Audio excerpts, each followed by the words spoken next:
A boy named Su Ping, his face wounded, says his name and laughs quietly. The young man leans towards the small creature with electric sparks at its feet, realizing something important. Frightening monsters appear before the hero's eyes and he remembers his reincarnation. The guy notices an ominous horn on the ground, considering it the most terrifying moment. The hero, with wounds on his face, clutches a trophy, a bloody horn, while a white beast grins menacingly nearby. The creature suddenly rushes at the giant monsters, entering into a fight. A few days ago, the boy woke up in the dark, not yet realizing the changes that had taken place. Waking up, the young man looks in the mirror and realizes that he has become a different person. An electronic ID with his new data appears in front of the guy. The hero reflects on life with a new personality, like everyone who finds themselves in the world after reincarnation. The world the young man found himself in was very similar to Earth. Here, the level of technological development has made great strides. However, technologies are of an auxiliary nature, and the basis of life becomes the heavenly beasts. Various types of celestial beasts are closely related to human life, performing simple work. These creatures are also actively used for military purposes. Some heavenly beasts are specially trained to destroy enemies. Even the global influence of states depends on the power of such creatures. The social status of countries is determined by the power of the heavenly beasts, because everything here is subject to their power. The boy realizes that in this world only the strong are respected, and if he wants to survive, he needs to become stronger. The hero decides to carefully plan his actions and first figure out where he ended up, accepting the new identity of Su Ping. The guy is pondering the origin of this body when a girl suddenly enters the room. The young lady is surprised to recognize the hero and jokingly calls him lazy, wondering why he woke up so early. The young man looks at the photograph and assumes that this girl is his avatar's sister, noting her attractiveness. The guy notices a badge on the girl's chest and wonders what it means. The girl angrily asks him not to stare at her breasts and accuses the hero of perverted intentions, attacking him. The boy runs away from the attack in panic and is amazed by the unexpected strength of his relative. The girl proudly declares that she is a master of fighting beasts and a university student, trying to present herself in a favorable light. The hero is surprised that his sister dislikes him so much and assumes that his avatar was a terrible brother. The sister angrily recalls all the boy's pranks and antics, and he is shocked by what a harmful person he was in the past. The girl claims that she came to kick her brother out of the house at the request of a pet store customer and demands that he go to work. The guy is thrown out of the house with a threat of regret if he doesn't leave. The hero is surprised that his avatar actually has his own pet store and not just a bad reputation. The guy decides it's time to get to work. Once outside, the protagonist finds himself in the bustling city of Longjiang. On the city streets, the young man observes many people and unusual creatures, following the navigator's directions. Arriving at a dirty and old building, the hero guesses that this is where his pet store is located. He passes fingerprint identification and prepares to go inside with a smile. The guy lifts the rusty door of the store with difficulty and tells himself that he's almost done it. Inside, the hero discovers the animal relieving itself right in the cage and angrily yells at it. An angry pet store owner threatens to make goulash out of the animal for such behavior. Su Ping receives a powerful blow and is sent flying to the side. Waking up, Su Ping asks the stranger in fear who he is. The guy with the mohawk tells Su Ping that he is his regular customer and has been waiting for him here for a whole week. Su Ping cautiously wonders if he is facing an enemy. The Black Panther complains that she was kept locked up for 3 whole days. The beast's owner is outraged that Su Ping locked his pet with other predators for so long and reproaches him for his cruelty. Su Ping apologizes for what happened, assuring that his avatar is simply shameless and will not take a penny for the inconvenience. The dissatisfied customer asks Su Ping with disdain if he thinks he needs any money. The man with the mohawk orders the black beast to attack Su Ping, giving the command to take him. Obeying its master, the black beast rushes at Su Ping with terrifying fury, preparing to teach him a lesson. Su Ping realizes with amazement and fear that the beast has caught him off guard with its incredible speed. Su Ping, in desperation, proposes to resolve the conflict peacefully and pay triple compensation. The man with the mohawk asks with disdain if Su Ping really thinks of paying off the damaged fighting beast with money. Suddenly, the client will beam and announce that he has a great idea. The man orders his beast Black Monsoon to perform a new attack on Su Ping. Black Monsoon, with the power of a dragon, charges a powerful energy blast to detonate the magazine and restore his honor. Su Ping is amazed by the beast's strength and does not understand why it has dragon blood. The hero is at a loss as to why he ended up so weak in a world where he himself was recently reincarnated and didn't even have his own pet. At this critical moment, a notification screen appears. A suitable target has been found, and the contract is being concluded. Su Ping is overjoyed to realize that his cheat system has finally activated, and now it really does feel like reincarnation. Su Ping is completely shocked to learn that his contract is somehow connected to a pet store. The guy suddenly finds himself enveloped in blue energy and is surprised by what is happening to his body. The system explains to the hero that the store makes him immune to any damage. The young man is amazed. Since attacks in the store are useless, he becomes invulnerable. The shop owner is suspicious whether the object of the contract is really this old homeless shelter. The system confirms Su Ping's guess, and he thinks ironically about discipline. Meanwhile, the battle continues, and Black Monsoon continues to attack with the same ferocity. A man with a mohawk shouts at his beast to tear his opponent to shreds. Su Ping, with a cold expression on his face, stopped the attack and menacingly asked what the enemy was planning to do with his store. The protagonist, as the master, gives the beast a strict order to lie down, demonstrating strength and control. Su Ping mockingly asks the customer if he was not satisfied with their service, while Black Monsoon lies defeated. The client panics when he realizes the guy stopped the beast with his bare hands and wonders why he's never heard of such strength. The guy offers, if there are no complaints, to look after the animal for a couple more days. Su Ping smiles sweetly and promises that he will definitely take care of Black Monsoon. The shop owner, with a demonic smile, again vows to take care of him, frightening the enemy even more. The man with the mohawk and his beast run away from the hero in fear, unable to withstand the pressure. Su Ping wonders if he really looks that scary to others. The system notifies the hero that the problem in the store has been resolved and offers to update the store's status. Su Ping notes with interest that this system has proven to be very well thought out and agrees to the update. A powerful stream of blue energy envelops the owner's shop, announcing the start of the upgrade. Su Ping looks around his shop in amazement after the renovation. The premises sparkle with cleanliness and newness. The hero approaches the reflection and admires how the system has changed everything around him, calling the update cool. The guy notices a mysterious room and decides to see what's inside.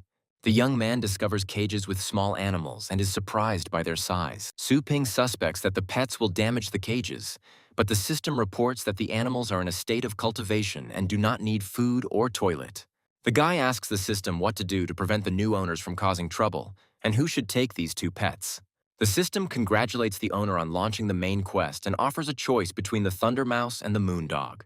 The hero chooses a mouse, explaining that he has a bad relationship with dogs. Information about Thunder Mouse is described. Its main skill is to be cute, which Su Ping is very surprised about. The system explains that the pet will learn new skills depending on the owner's training style, and suddenly the boy and the mouse find themselves in the center of an energy vortex. Su Ping is stunned and realizes that he has entered the cultivation dimension.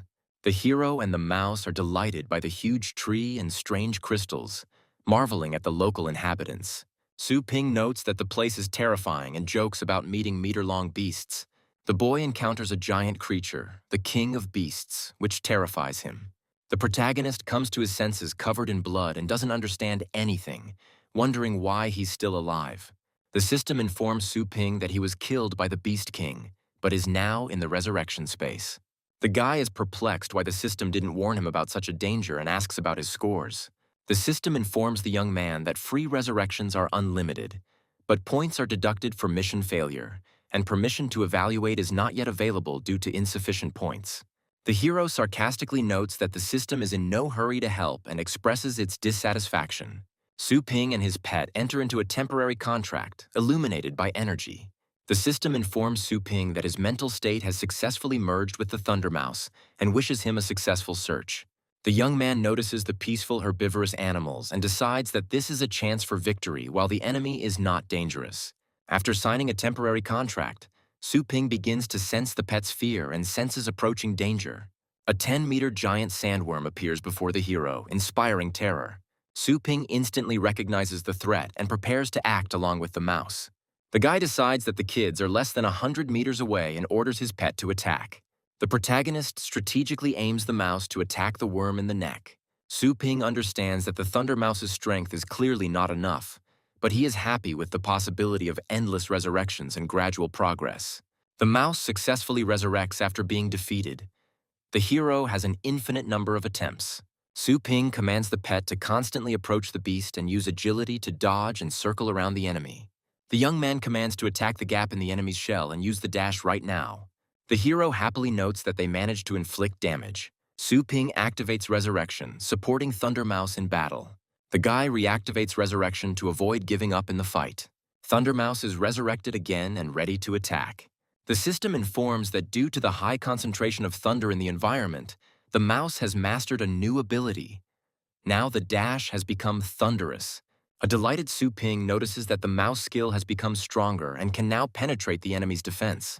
The protagonist commands the pet to use this new skill to win the battle. Su Ping delightedly claims that his little animal has beautifully defeated the enemy, but decides to give the mouse a rest before the next hunt.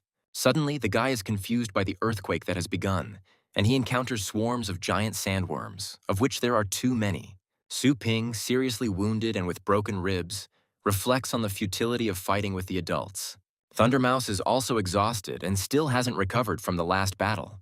The guy decides that it would be wiser not to resist and to choose the tactic of resurrections with further leveling up. The hero consciously makes a sacrifice and finds himself face to face with a giant monster. Su Ping turns to her pet with hope even in a critical situation. Thundermouse performs a miracle and delivers a sudden lightning attack on the enemy. The boy is amazed that the pet was able to use Thunder Dash again and of its own free will.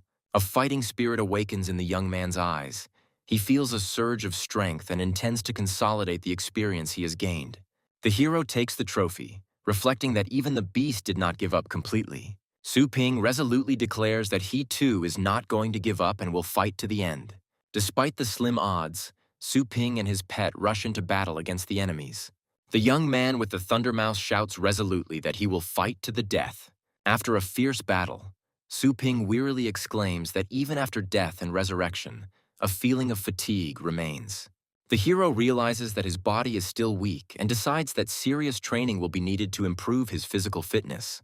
Near the numerous craters, Su Ping senses impending danger and warns the mouse about enemies nearby. The boy notices that the terrain is different from the previous battlefield and explores the hard surface of the crater. Suddenly, a 10-meter stone cockroach, smaller in size than the previous opponents, appears from underground. The monster attacks and spews a stream of acid, threatening the heroes with violence. The young man and the Thunder Mouse narrowly escape the acid, realizing the new danger. Su Ping orders the beast to be fully prepared and show the enemies all the progress it has made. Su Ping, covered in scratches and fatigue, is depicted among the remains of the monsters. Next to the owner is a Thunder Mouse. The system records 68 resurrections for Su Ping and 847 for the pet. The hero and the animal lie among mountains of corpses, and the system reports 472 destroyed enemies. Su Ping is surprised that the mouse has mastered thunder, residual perception, and as many as 10 secret techniques. The progression of combat skills of not only the mouse but also other animals is shown, from elementary to ancient secret skills. The exhausted young man thanks the system and asks to return them home as soon as possible. The scene switches to the annual competition of Longjiang Fengshan University, which is being actively broadcast. On the final day of the qualifying rounds, spectators gathered to discuss whose celestial beast would win this year. A red-haired girl appears among the contestants, and the audience speculates about the possible favorites: Ye Hao, Jiang Xuehan, or Zhan Xiao. Introducing Su Yanying, a third-year university student and master of martial beasts, who reflects on the seriousness of the competition at the regional qualifiers. Su Yanying recalls how Jiang Xuehan won a convincing victory in the previous competition. The girl admits that she often faced talented opponents, and once she won against Ye Hao. The heroine realizes that she has already lost twice in a row, and now she faces a battle with Zhang Xiao, having only a 100-toothed tiger. She is determined to take the Thunder Mouse from Su Ping, realizing that her own strength is still not enough. According to the rules of the competition, 2 fighting animals are required, so the heroine rushes to get her second pet. Su Yanying walks into an empty pet store and calls out to one of the workers. The girl notes that she managed to arrive on time, although she is surprised that the store is almost empty. The heroine, looking for the store owner, raises her voice, saying that she has come to pick up her pet. Su Ping comes out to meet the guest and greets her. The girl confirms that she left the Thunder Mouse about half a month ago and wants to take it back. And Su Ping realizes that this is the pet's real owner. Su Ping confidently replies that everything is fine with the Thunder Mouse, but reminds the owner not to forget to pay for the services. The girl thinks that the store owner is behaving strangely and is worried about the payment. The Thunder Mouse's owner smiles and promises that, despite the early visit, she will pay everything in full. The girl is genuinely surprised, not understanding what could have alarmed her owner so much. The guy says goodbye to his pet with a little sadness, saying that it's time for him to go home. Before parting, Su Ping asks the mouse not to forget him when she returns to her owner. Money is credited to the store account and is automatically converted into energy points. The system sets the following task. The young man needs to acquire his own heavenly beast in order to become a master of combat beasts in 7 days. Su Ping is surprised to realize that he can now become a master of fighting beasts. Having opened a shop in his mind, the hero wants to buy an awakening potion, but discovers a lack of energy points, although the system allows him to convert money into energy. Su Ping checks his balance in surprise and can't believe he has so little energy. The hero is outraged because thanks to his training, the mouse mastered several secret skills, but the reward turned out to be modest. In the arena, the commentator is delighted by the spectacle. Zhang Xiao's demonic dragon dog wins with the first attack. The beast's powerful blow seriously injures Su Yanying's 100-toothed tiger, ruining her chances of victory. Zhang Xiao's demonic beast, called the Chosen Terminator, displays its colossal strength, causing admiration. The master of martial beasts himself, Zhang Xiao, a third-year student at Fengshan University, offers to continue the duel with a cold smile. From the judges' box, observers are discussing how the fight is boring, with the wounded beast Su Yanying putting up virtually no resistance to her opponent. One of the judges notes that Su Yanying was once a strong athlete, but now she has almost no chance. Her beast is seriously injured. The woman with red hair says that the heroine is still young and talks about injustice. Either they give up or fight without a chance of winning. Two other experts explain that despite the minimal odds, the result of this fight affects Su Yanying's chances of reaching the main competition, and that is why she is not giving up. The commentator calls on everyone to see how Su Yanying will handle the choice between admitting defeat or fighting to the death. The girl is upset by her quick loss and notes that her 100-toothed tiger has never recovered from its previous injuries. Su Yanying realizes that after the beast's new injury, she has almost no chance left and it's time to end her student career. Zhang Xiao disdainfully allows his demon dog to finish the fight and talks about giving his opponent a dignified death. Zhang Xiao's dog performs the fire dragon move, launching a deadly attack straight towards the opponent. At the moment of a strong blow, Su Yanying loudly announces surrender, ending the fight. The spectators in the hall are frightened. One of them is in a panic, but he is reassured that the judges have the situation under control. The girl realizes that among the students, few are capable of destroying the star shield, and defeat is worthy of respect. The referee intervenes, signaling Su Yanying's surrender and helping to protect her and the beast from danger. Zhang Xiao is declared the winner of the first round, but tells his opponent not to hope for luck next time. Su Yanying is worried that all she has left is a thunder mouse, which seems to have been eating everything since returning from the store. The girl understands that she can't throw a mouse into a senselessly dangerous fight, because even a tiger lost with one attack. The announcer announces that Su Yanying only has a thunder mouse left for the next round, and the hostess wonders if the hidden strength-enhancing skill will be enough. The audience mockingly discusses how Su Yanying's pet has no chance against Zhang Xiao's third-stage demon dog. The crowd and the inner voice push Su Yanying to give up, and the Thunder Mouse takes a fighting stance. Seeing the huge gap in strength, the heroine decides not to risk her pet's life and is about to surrender. Suddenly, a comment appears that the Thunder Mouse has already come out, and the countdown to the fight begins. Zhang Xiao happily comments that this little thing came out on its own, and the countdown begins and the fighting spirit flares up. The demonic dragon hound is given the command to attack and begin combat, unleashing a torrent of fiery attacks. One of the judges notices the Thunder Mouse's unusual state and wonders with surprise if something unexpected has happened. Sun Yin commands Thunder Mouse to use lightning speed to dodge the attack. The owner's pet confidently avoids the fiery attack of the demonic dog, which causes a wave of surprise. The girl with red hair notes to herself that everything is too strange and begins to suspect unusual changes. The commentator reports that the mouse was knocked down by the attacks, and Zhang Xiao happily orders his beast to finish off the enemy. The demon dog prepares for close combat, and Zhang Xiao plans not to end the round quickly, but to teach the mouse a lesson. Su Yanying urgently activated the third stage power enhancement secret skill to save the situation. The animal dodges with incredible lightning speed, taking the enemy by surprise. The judges and spectators are amazed by the mouse's impressive speed and watch the fight unfold with interest. The commentator notes that the Thunder Mouse was indeed able to avoid the blow, and Su Yanying decides to immediately go on the attack. The judge in the courtroom strains his eyes and is amazed by what is happening, suspecting something special in the mouse's actions. Thunder Mouse unleashes a 7th stage thunder attack, creating a powerful energy discharge. Releasing the power of the thunderclap skill, the mouse directs a massive stream of lightning at the arena's protective barrier. Spectators and participants are stunned by what they see, not understanding what is happening in the arena. The judges are shocked that a first stage beast was able to activate a 7th stage ability, and call the youth terrifying. Zhang Xiao is horrified to realize that he cannot believe his opponent's strength. The commentator excitedly announces that the Thunder Mouse has indeed mastered the 7th stage technique and congratulates the winner of the fight. The audience erupts in both delight and shock.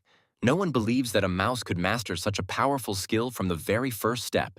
Su Yanying is puzzled by how her Thunder Mouse was able to master such a powerful skill so quickly, and is now wondering about the reasons for such progress. The girl begins to suspect that the pet's incredible strength is somehow connected to that very store. She looks at the mouse with surprise and wonders inwardly if that same unusual store is the explanation for the whole transformation. Su Yanying speculates that the owner of the mysterious shop might be the legendary master, although he doesn't look like him at all. Meanwhile, Su Ping is in the store, sneezing and grumbling at the pet, which is not allowing itself to be properly served. He guesses that someone is thinking about him at this moment, and the pet is clearly pleased with his pranks. The announcer announces that this battle will go down in the history of the university, as a first-level pet used a 7th-level skill. Zhang Xiao realizes with annoyance that he underestimated his opponent and blames himself for it. The arena announces that the score is tied for now and the final round will be decisive, with Zhang Xiao preparing to summon a countermeasure to win. He summons his new beast and admits that Su Yanyin has proven to be a good opponent. In the next moment, Zhang Xiao vows that the final battle will decide everything, and now he is ready to fight to the end. A stone rhinoceros appears on the field, becoming a new serious threat to Su Yanying. Su Ping, watching the battle, quickly realizes that Thunderclap will no longer help, because the new opponent is an Earth-type beast, which is what surprises Su Yanyin, noticing that the opponent is using a hidden ace. The commentator notes that the 4th stage stone rhinoceros is enormous in size and extremely dangerous for the Thunder Mouse. The round begins, and it is clear that both sides are determined, but the spectators are doubtful about the outcome for the mouse. One of the judges is sure that the animal would have been defeated if it had only possessed the first level, but its fighting spirit and strength are clearly higher. The referee suggests that the Thunder Mouse has not yet reached its full potential, and the round officially begins. Zhang Xiao commands his beast to increase its power and momentum to the 2nd stage, raising the level of combat. The stone rhino receives an additional 3rd stage armor boost, becoming an unstoppable enemy. The commentator states that after applying numerous enhancements, the rhinoceros's power is now no lower than the 5th stage, and Su Yanying is feeling enormous pressure. Su Yanying tries to close the distance to use the enhancement skill, but the distance is too great. As a result, the Thunder Mouse ends up next to the rhino without the necessary buff, which surprises the commentator with the participant's mistake. Zhang Xiao triumphantly orders the stone rhinoceros to crush the mouse, threatening it with instant death. The Thunder Mouse suddenly splits into two and jumps out from under the stone rhinoceros's clutches, escaping mortal danger.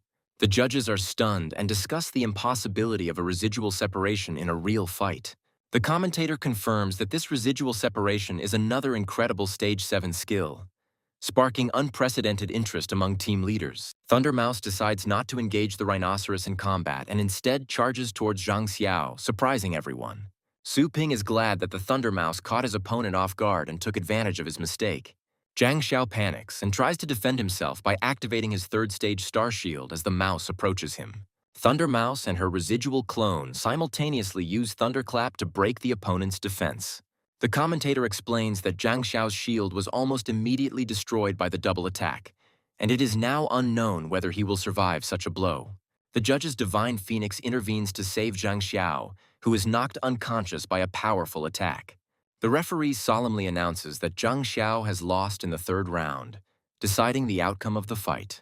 The commentator announces Su Yanying's victory, congratulating her on successfully passing the selection. Su Yanying is shocked by what is happening and is overjoyed to realize that the Thunder Mouse has mastered not only Thunderclap, but also residual cloning. She is sure that the hidden talents of the pet store owner are the cause of everything, and is impressed by his abilities and plain appearance. Su Ping thinks about making money and realizes that he can't just rely on the store's operations. The system informs him that the store currently only offers 3 services: shelter, rental, and food sales. Rental costs 10 yuan per hour. To rent celestial beasts, the owner must breed them, and to produce feed, he must personally collect the ingredients. Realizing that he has neither the money nor the qualifications yet, Su Ping chooses the third option: selling feed. He asks the system where he can collect ingredients, inquiring about the possibility of obtaining them outside of special zones. Looking back on the past few days, Su Ping regretfully realized that he had missed a great opportunity to prepare food in a high-ranking zone. Deciding that this cannot continue, he demands a list of all cultivation zones from the system in order to catch up and become a master of war beasts. Su Ping chooses a suitable cultivation zone and decides not to miss any more opportunities to level up his pet. He enters a dimension called Extraterrestrial Meteorite 10021, finding himself in a beautiful and unusual world. The system gives him a set of items for beginners, including a tool for assessing ancient flowers and herbs. Using the power of thought, he activates the function of receiving items from the reward cube. He manages to successfully retrieve the item, and the first successes in resource collection begin. Su Ping studies the properties of the plants he finds. Some restore stamina, others heal or are used for the needs of animals. The hero realizes that the food that can be collected safely is too cheap to sell and tries to find better ones. In the grass, he suddenly discovers a dangerous beast, a stone snake of the 8th stage, and hides in shock. Realizing that the best raw materials are found only in the most dangerous places, Su Ping rushes to obtain the expensive ingredients, despite the danger and limited storage. At the last moment, he deftly dodges the attack of the stone snake, continuing to collect the most valuable and expensive herbs. Su Ping hurriedly puts the rare plant into storage, but is injured by a stone snake attack. Despite the danger, he continues to collect expensive ingredients, considering their value worthy of any effort, but falls into the jaws of a monster. Exhausted after battles and numerous deaths, the hero admits that even 30 resurrections a day tire him out greatly. However, Su Ping is confident that there will be no further problems, as he already has the necessary resources. Returning home, he decides to sort everything he managed to collect into the store's storage area. The scene shifts to the old man, concerned about his pet's health, reporting that he hasn't eaten anything for a week. A young man offers to try the latest expensive food for skybirds, assuring them of its effectiveness. The girl happily agrees to give the pet food and immediately invites him to try it. After eating the food, the bird of heaven starts to bleed black blood and a dead centipede appears, causing shock and alarm in those around it. The girl panics and explains that Xia Hui would never eat even the world's rarest dark centipede, while the man urges her to urgently go to the Celestial Beast Clinic, suspecting a dangerous heart infection. The grandfather grabs the sick scarlet bird in his arms, deciding to urgently call a doctor. A doctor comes to the family and joyfully announces that Xia Hui is now saved. The girl explains to her grandmother that Xia Hui is seriously ill and they are forced to go to Shangchun for treatment. The old man and grandmother are surprised that Xia Hui started eating, admitting that the seller did not lie. Someone explains that the scarlet bird has a pure attribute and should not eat any random food, otherwise it loses its appetite and gets sick. He also adds that the pet will recover if it eats the fruits of the rock rose, and promises to consult with anyone who has any questions. The young man is outraged by this advice, believing that dividing food into types is an invention of traders. He asks his grandmother how much the bird feed cost. The grandmother admits that the purchase cost 130 yuan per fruit, and over 1,000 yuan was spent in a week. The girl shares a rumor that many illegal shops add chemicals to pet food, causing pets to become dependent, and if such food is taken away from them, they literally go crazy. The family is in a panic when they learn that if the pet continues to eat the food, it will die, and the grandfather exclaims in horror, not believing what he has heard. The young man decides to find the suspicious store where the food was purchased and demands to know its name. Grandma recalls with excitement that it was the Ozornic pet store. Family members come to the store and demand to speak with the owner. The man aggressively asks Su Ping what he adds to the feed for the heavenly beasts. Su Ping is surprised by the accusations, but insists his food is all natural and asks if the scarlet bird has had any side effects. The man doesn't believe the explanations and demands honesty, angry that the bird couldn't tear itself away from his food. People on the street are discussing the store's previous sanitation issues and recalling revelations about pet food containing dangerous additives in illegal stores. Instead of shouting, the girl suggests sending the feed to the Producers Association for testing to ensure its quality, and the brother agrees. Su Ping angrily mentally revolted, "In your opinion, I sell bad food." Su Ping intimidates the visitors with a suddenly powerful aura and demands proof of their accusations, which frightens the girl. The girl's brother angrily attacks Su Ping, accusing him of aggression against his sister. The man grabs Su Ping by the neck and threatens to kill him, asking if he wants to die. Su Ping, with icy calm and powerful strength, easily removes the opponent's hand from himself. The attacker screams in pain, overwhelmed by Su Ping's unexpected strength and feeling powerless. The humiliated guy, feeling pain, leaves the store, accusing Su Ping of rudeness, and the girl watches what is happening in confusion. Su Ping understands that if he doesn't explain things to his clients, he risks losing not only his points, but his entire clientele. He claims that his food has no problems and is ready to prove it to everyone present. Angry customers don't believe Su Ping's words and demand that the store be closed immediately. Before starting the demonstration, Su Ping asks the crowd if anyone has a low-ranking water-type heavenly beast with them. The girl replies that she has a low-ranking water-type beast. At Su Ping's request, she releases her pet, a water beast named Sprinkler, who has simple skills. The brother cautiously asks Su Ping what he is going to do with this beast. Su Ping explains that he will feed the beast the blue yuan fruit to prove the safety and effectiveness of his food. Outside, spectators are discussing how they've only heard of this type of food in specialty stores and even joke about its purpose. After Sprinkler eats the fruit, a burst of energy is released throughout the store, leaving everyone surprised and shocked. The girl panics and asks what is happening to Sprinkler and why he is glowing intensely. It turns out that the little animal has risen in rank. It has evolved to the second stage with an increase in strength. Su Ping comments that the blue yuan fruit does indeed raise the rank of the heavenly beasts, and this food is not fake at all. He then goes on to explain the rules for rank advancement, explaining that bloodline beasts can naturally rise to high ranks as they mature and cultivate.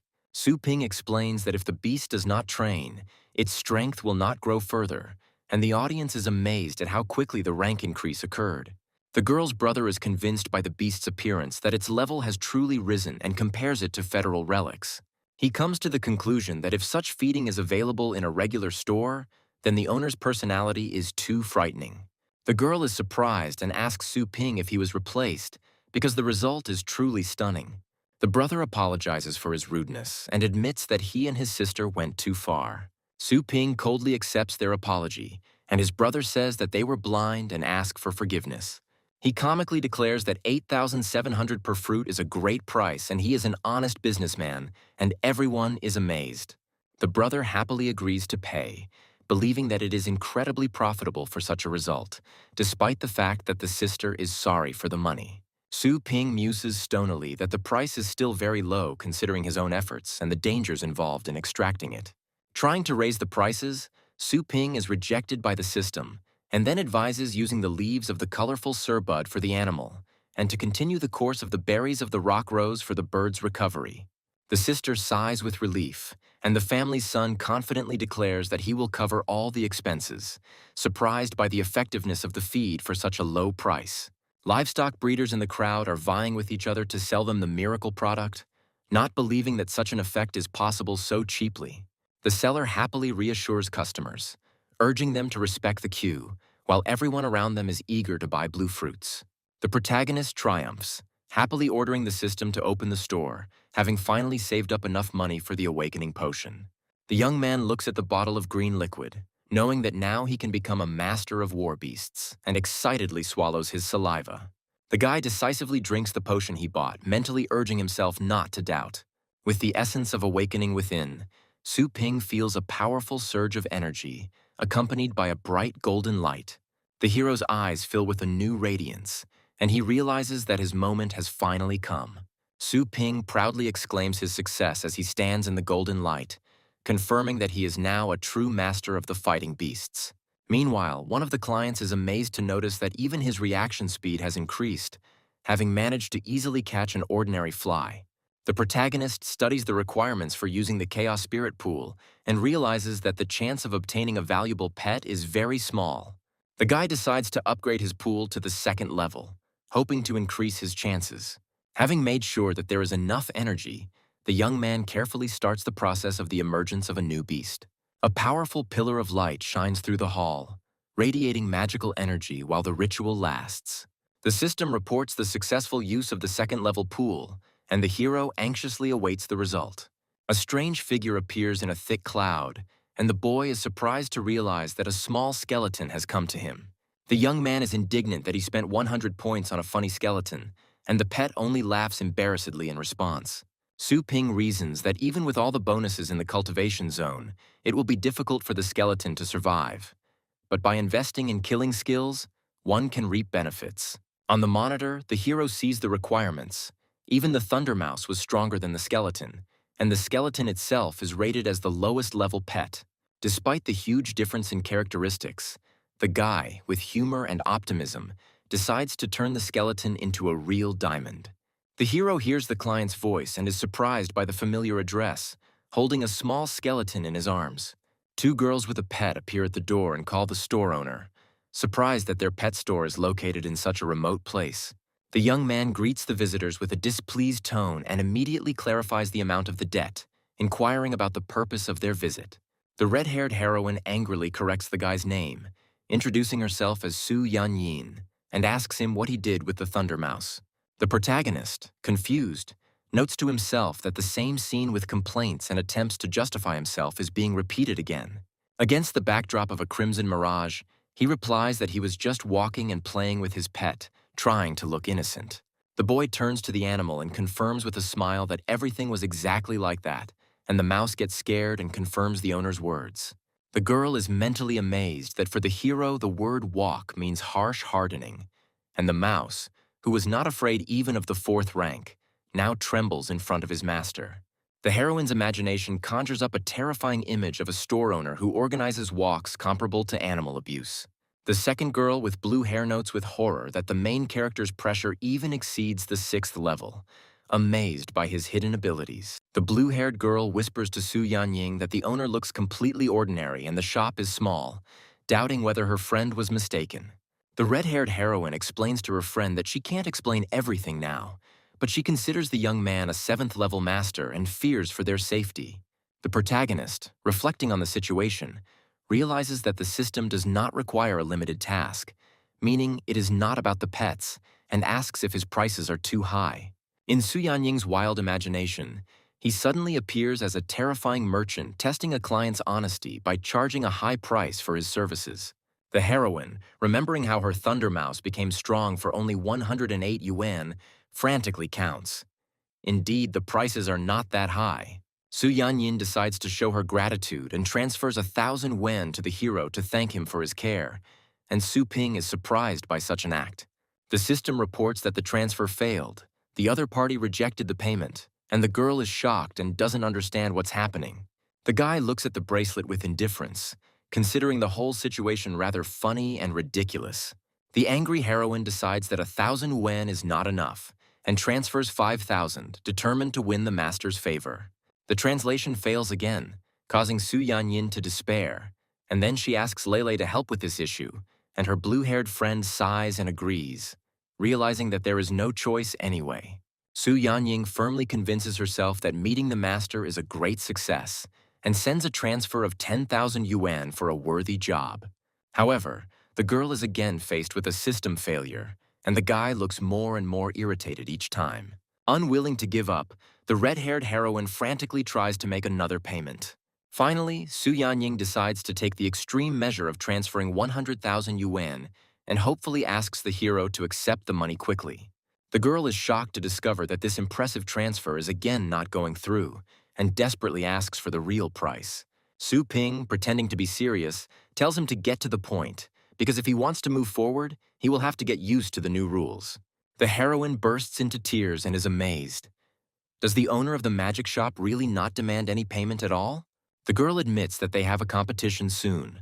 All her other animals are injured, and all hope now lies only in the Thunder Mouse, and begs to strengthen the animal in 3 days. The protagonist accepts the order with interest, rejoicing at the return of a familiar beast and planning to level up the new creature at the same time. Su Ping reflects on how profitable this service has been, but notes that the store currently only accepts applications below the 3rd level. The guy explains to the girl the cost of enhancing the heavenly beast and names the price for 3 days. The girl agrees that this level of cultivation will bring great benefits and declares that she is purchasing the service. Money is deposited into the store's account, and the young man asks if any other services are needed besides cultivation. The heroine is surprised that they also treat animals here, and decides to take advantage of this service. The guy asks to summon a pet that needs to be healed, and the girl summons 3 animals at once. The guy is surprised and asks if this will affect his reputation. During an unexpected scene with animals, the young man gets hit and the heroine is scared. The young man, wiping away the blood, says that the price for 3 animals will be 21,600 and asks to recalculate before paying. The girl, a little scared, agrees and is ready to pay the required amount. The animals fall asleep in a special protected area, and the system records the flow of money and energy. The hero receives a side quest about cultivating pets and ponders how to improve the properties of a small skeleton. The guy resolutely agrees to complete both tasks and confirms his acceptance of the assignment. The young man is delighted to have the chance to choose any cultivation zone and is looking for a suitable place for the small skeleton. The protagonist chooses the kingdom of the deceased Hundun. The guy, along with a small skeleton and another pet, enters the selected area. The heroes are greeted by bloody tentacles. The guy notes the strong smell of blood and a strange atmosphere. The young man complains about the heavy smell of corpses, and at that moment a small skeleton comes forward and calls out to the hero. Suddenly, a huge paw crushes the small skeleton, which dies from the impact. The boy notices the enemy appearing and realizes that it is the revived skeleton of Thundermouse. A furious attack begins from a terrifying enemy that suddenly appears in front of the heroes. The boy and his companions notice something strange among the skeletal remains, and the little skeleton is frightened. The hero is surprised that not all creatures in the elite zones have reached the Beast Kingdom. The guy sees the little skeleton die from the blow and immediately uses resurrection, commanding the rodent to attack. The young man orders the rodent to use the thunder sword and cut off the enemy's arm. The enemy manages to strike back, causing the animal to die from internal organ rupture. A reanimated skeleton with a glowing blue hand growls menacingly, filling the field with its aura. The skeleton launches a devastating attack, scattering bone fragments around. The protagonist analyzes the situation and realizes that the enemy has been strengthened by a special stone, then uses resurrection on the pets again. The young man uses the magic book to strengthen himself and prepare for a decisive action. The hero and his pets strengthen their deadly aura and deliver a powerful finishing blow to the enemy. The hero and his pets revive them right on the battlefield and prepare to attack the giant skeleton enemy. The guy analyzes the situation and notices that the enemy is vulnerable due to its design features and easily loses balance. The young man understands that although the enemy looks menacing, he is actually quite fragile. The guy commands to use residual separation to create the illusion of speed. Thundermouse, on command of its master, uses a thunderclap attack towards a skeletal enemy. The hero distributes tasks. One pet chops off the skeleton's leg. The second hits the cervical vertebrae. The small skeleton helps with support, and the hero himself dreams of obtaining the precious stone. The hero notices how a small skeleton finds and holds a magic stone in his hands, surprised by the actions of his companion. The relieved boy jokes with the little skeleton and praises him for a job well done, delighted by the result of their joint efforts. The hero and his pets notice a change in the atmosphere. The sky turns red and mysterious symbols appear around. A mysterious figure of a woman with wings and a bone pattern on her body materializes in front of the young man, causing him surprise and alarm. A mysterious woman with wings concentrates a stream of powerful blue energy around herself against the backdrop of a bloody lake. The guy notices the barrier and is surprised that his identifier does not work.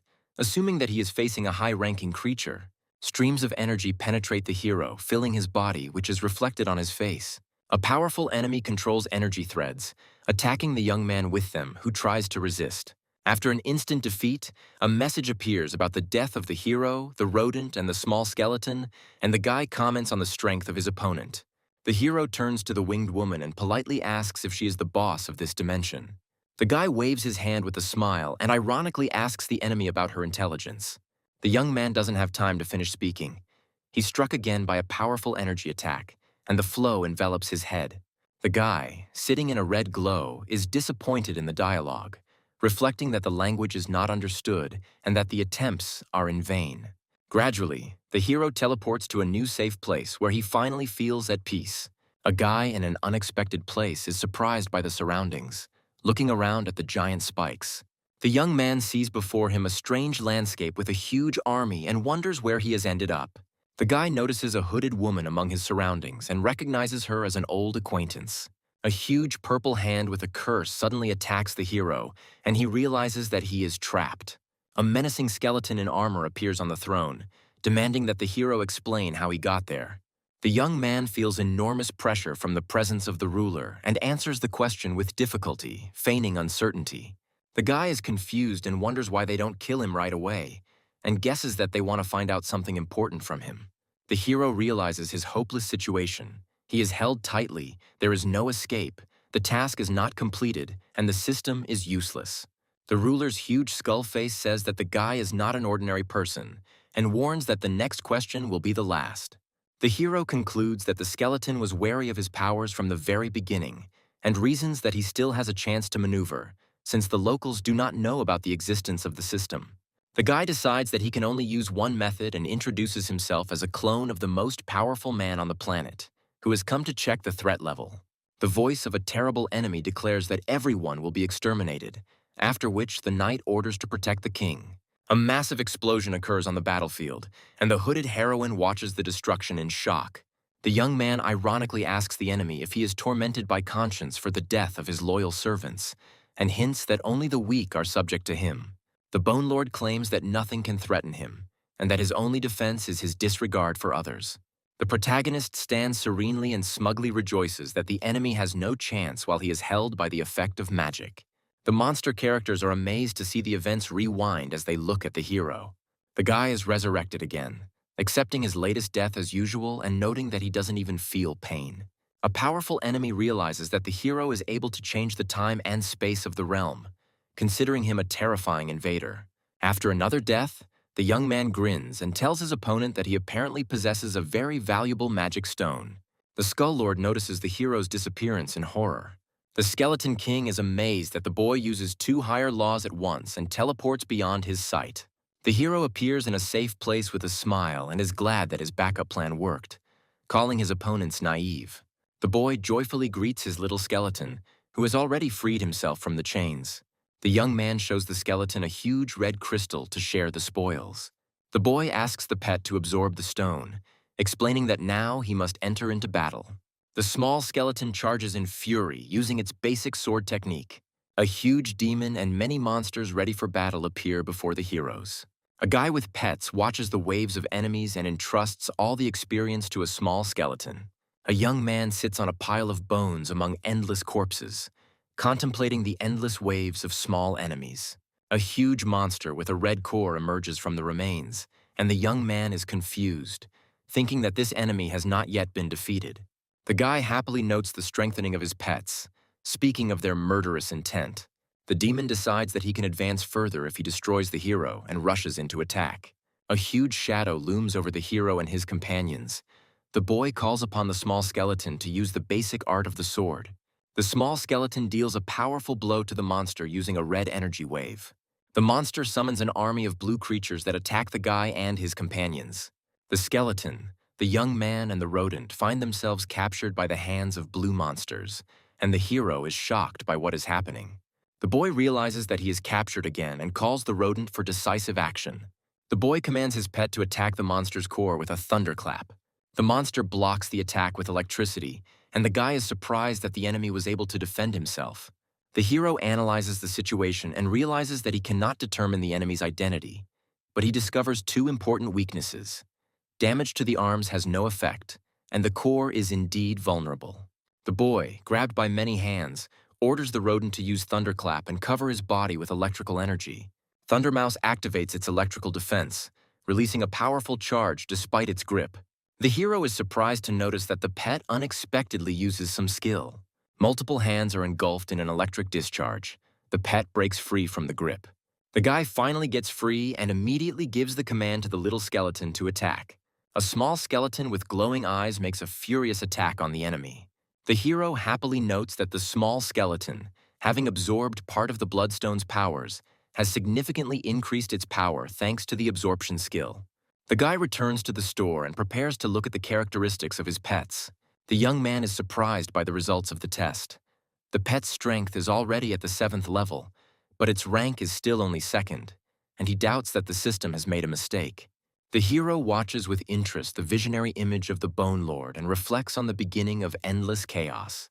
The boy is surprised that rattle-type beasts can master undead skills and ponders the reaction of the spectators in the arena. The rodent and the skeleton are recovering and sleeping in a protective field, and the young man wants to see the result of their development. The guy asks the system if he really has a map of the star Hundun in his hands. The illustration explains the essence of the map, which allows you to correlate acupuncture points, powers, and bones with energy stars. The guy is delighted. He succeeds, and he realizes that he can engage in a new method of cultivation. The hero meditates in the stellar universe, absorbing the stellar power of Hundun. The young man feels energy accumulating inside him and concludes that he must absorb the energy of the stars. The boy deftly tries to grab the glowing particles, but notices that with his rank as a master of combat beasts, it is not easy. The young man understands that the energy of the stars directly penetrates the body, although he cannot catch it with his hands. The guy decides to try to concentrate his core on the directions of energy movement around him. The hero sees how his core begins to effectively absorb the energy of the stars and rejoices in his success. The young man understands that in order to absorb the star power, he must use it himself, and remembers the 3 great pansies. After using one of the armors, the boy notices how the star clusters in his body increase in size, and the energy radiates as a bright light. The hero checks his stats and is surprised that his strength is only at level 3, while the system asks him to increase it further. After taking 3 potions, the young man notes that his level is now at the middle 3rd level and is very happy with his rapid progress. The boy learns that this universe is created by the map of the stars Hundun and can imitate the real universe, and also receives a warning about larger stars. The hero wonders what inhalation means and suggests that it might be an interruption to the workout. The guy comes to the conclusion that we are talking about a food chain, where risks and opportunities coexist. The young man decides to avoid giant stars and absorb only those smaller than himself, complaining about the difficulties that arise. The boy recalls how a 3rd-stage martial Beastmaster, a determined girl, once burst in on him and attacked him. He doubts whether he can withstand her blow now, looking at the city at night and hearing the call not to remain hungry. At dinner, the hero politely thanks his mother for her incredible cooking and returns to his room. Mom, clearing away the dishes, tells him that his sister is training for a competition and promises to bake his favorite corn pie in the morning.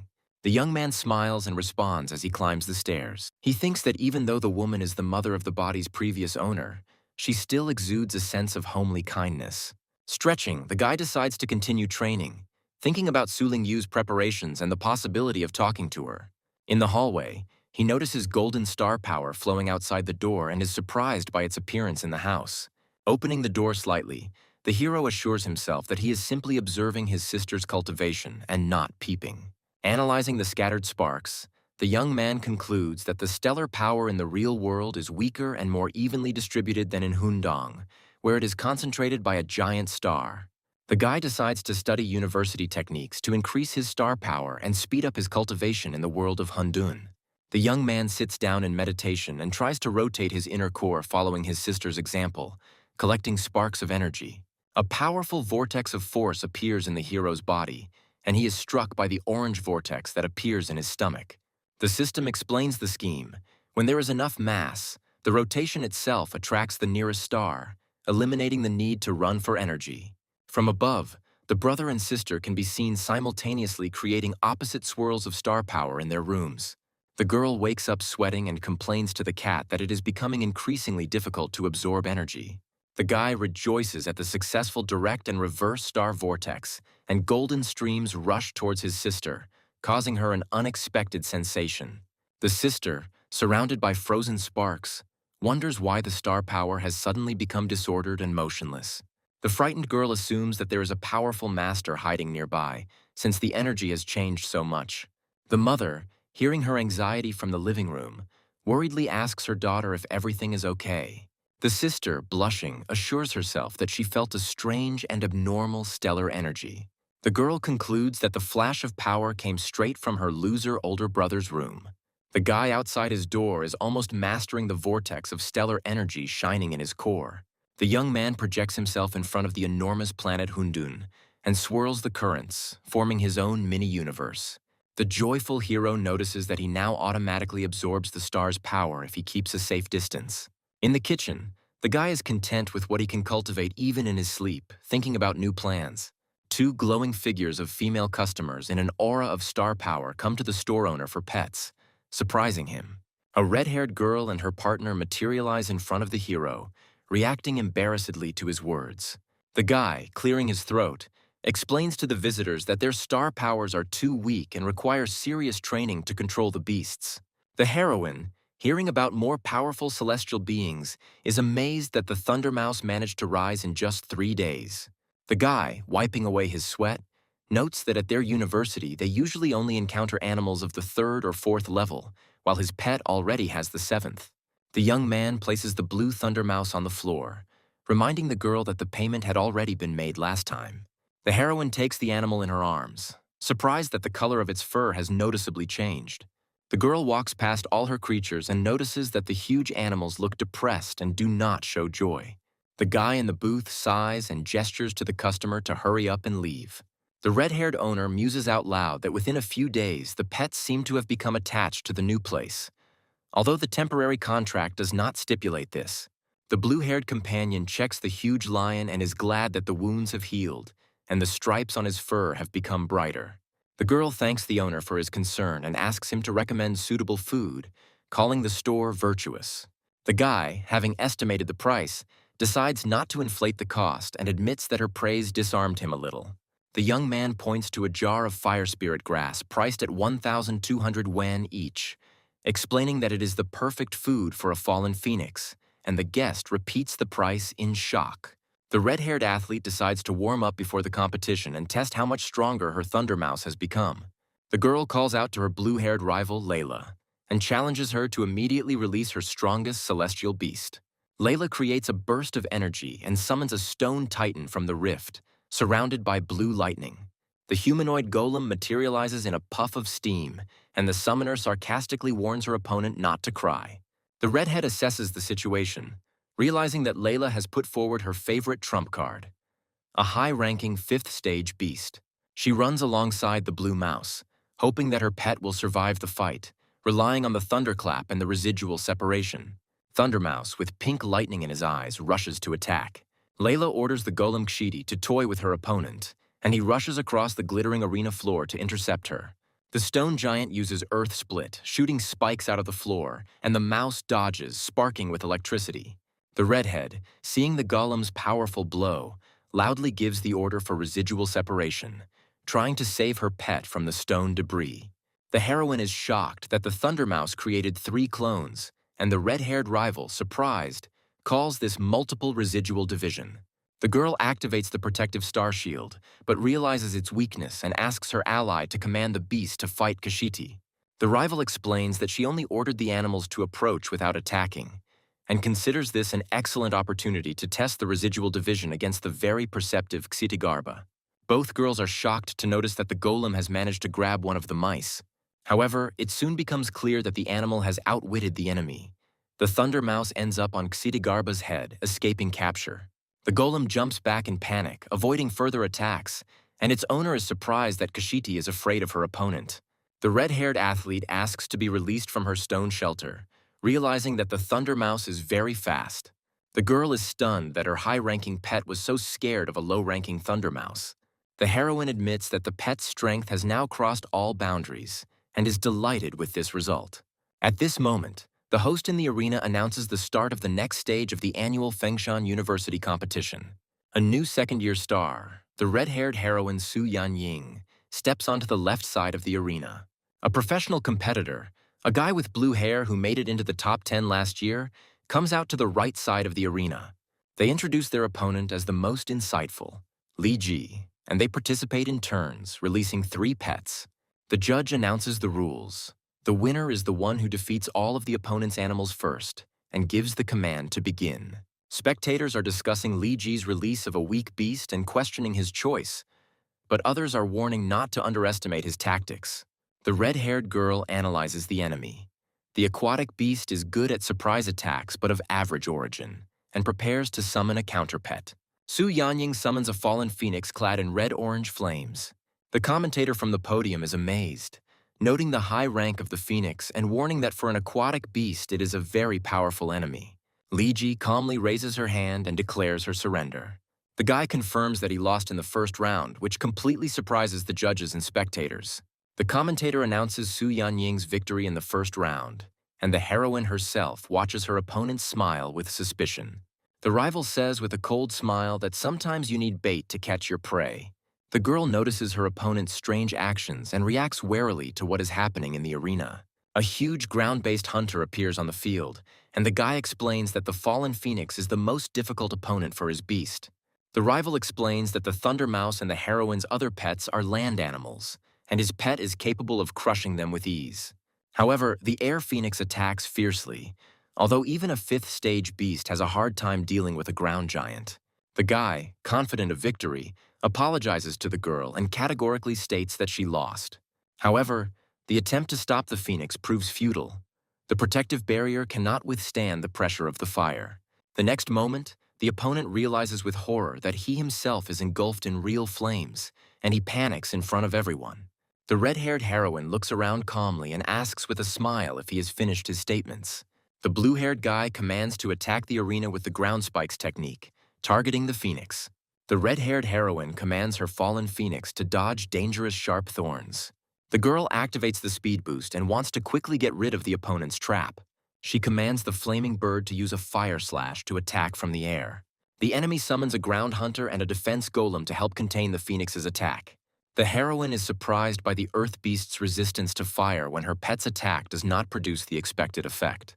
The blue member explains with a grin that the phoenix will not be able to resist an adult ground-based catcher and declares the reception conclusion.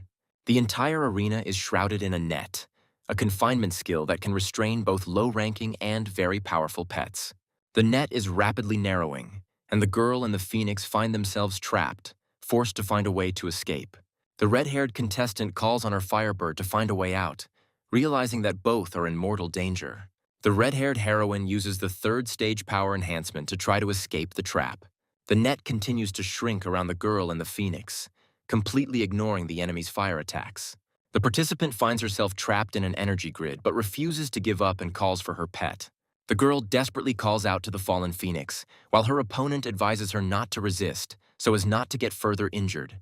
The guy calmly states that this outcome was part of his plan and demands that his opponent surrender. The hero is holding on with all her might, but on the verge of a breakdown, she is ready to give in under the pressure of circumstances. At this moment, the phoenix suddenly releases a powerful attack. A bright beam pierces the trap and reaches the enemy. Everyone watches in shock as flaming beams appear, one blow of which immobilizes the ground hunter. The spectators are amazed that the phoenix has displayed an advanced 8th-tier skill that is not typical for its class. The masters discuss how, despite its low stats, the girl's pet unexpectedly demonstrated exceptional strength, something fallen phoenixes typically lack. The girl with short red hair notes that the fallen phoenix of a teenager has truly accomplished a feat and emphasizes his promising future, as he has not yet reached maturity. Scientists notice that the heroine also has a thunder mouse with a unique attack skill and wonder who she is. The vice-rector informs that the girl's name is Su Yanying, and the dark-haired student replies that she has been following her for a long time. The teacher admires her inwardly, considering the heroine a genius who can lead the university to new successes. In the audience, everyone recognizes the heroine as the owner of the Mouse King and compares their pets with her achievements. The red-haired participant looks in delight at the phoenix, which evolves, its power reaching the fourth stage, and its technique to the eighth. The girl is amazed by her pet's talent and cannot believe that the phoenix is still her animal. The heroine recalls a pet store service that not only heals, but also dramatically enhances the animal's abilities, and mentally suspects the seller of dishonesty. The referee announces Su Yanying's victory in the second round, and her opponent is furious, believing he was simply unlucky. The guy recognizes the beauty's phoenix power, but is determined to face the final battle, foreshadowing a difficult test for the heroine. A four-winged wind demon appears in the arena, causing everyone to feel a sense of true terror with its enormous appearance. The hall is discussing that the beast possesses the power of the highest fifth level, and the teacher is outraged by the violation of the rules for students. There is a dispute with the masters about the danger. Some consider it a challenge for the competition. Others ask not to worry. The director explains that the university is rich in high-ranking teachers and judges, so there will be no serious problems. The curator thinks to himself that the beast did end up in the arena in an unusual way and promises to sort it out after the fight. The opponent prepares the beast for an attack, commanding the wind demon to use a nature slash. The boy, in despair, realizes that the difference in ranks is great and admits that he was barely able to summon this dangerous pet. Su Yanying activates several enhancements at once: strength, impulse, perception, and durability. The girl commands the fallen phoenix to attack with flaming beams directly at the enemy's master to end the fight. The phoenix's charge is so fast and powerful that the heroine is shocked and amazed by the speed of the attack. The judge announces that participant Su's pet was destroyed by the wind demon in just 1 second, and the girl herself does not understand what is happening. The teacher notices that despite Su Yanying's defeat in the round, the wind demon continues to attack and does not stop. The guy with blue glasses falls to his knees, losing consciousness in front of everyone due to the loss of control over the beast. The heroine, in a state of shock, tries to stop the monster, and the host and judges shout to immediately stop the fight because the beast is out of control. At this moment, a mysterious figure in a black cloak appears and summons a divine phoenix to confront. The masters are shocked by the speed of the new phoenix, suggesting that it is even faster than their own divine beast. A thunder mouse suddenly appears on the field, surprising the commentators with its unprecedented agility and stealth.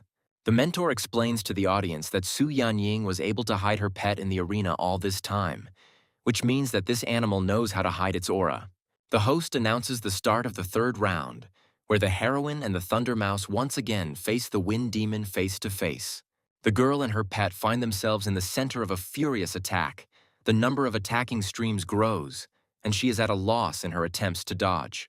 A group of characters with shocked expressions discuss Thunder Mouse's ability to use demon-type skills.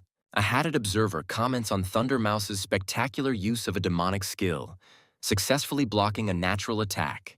A girl behind a shield surrounded by blue electrical discharges shouts the name of Thunder Mouse, who quickly collides with the wind demon.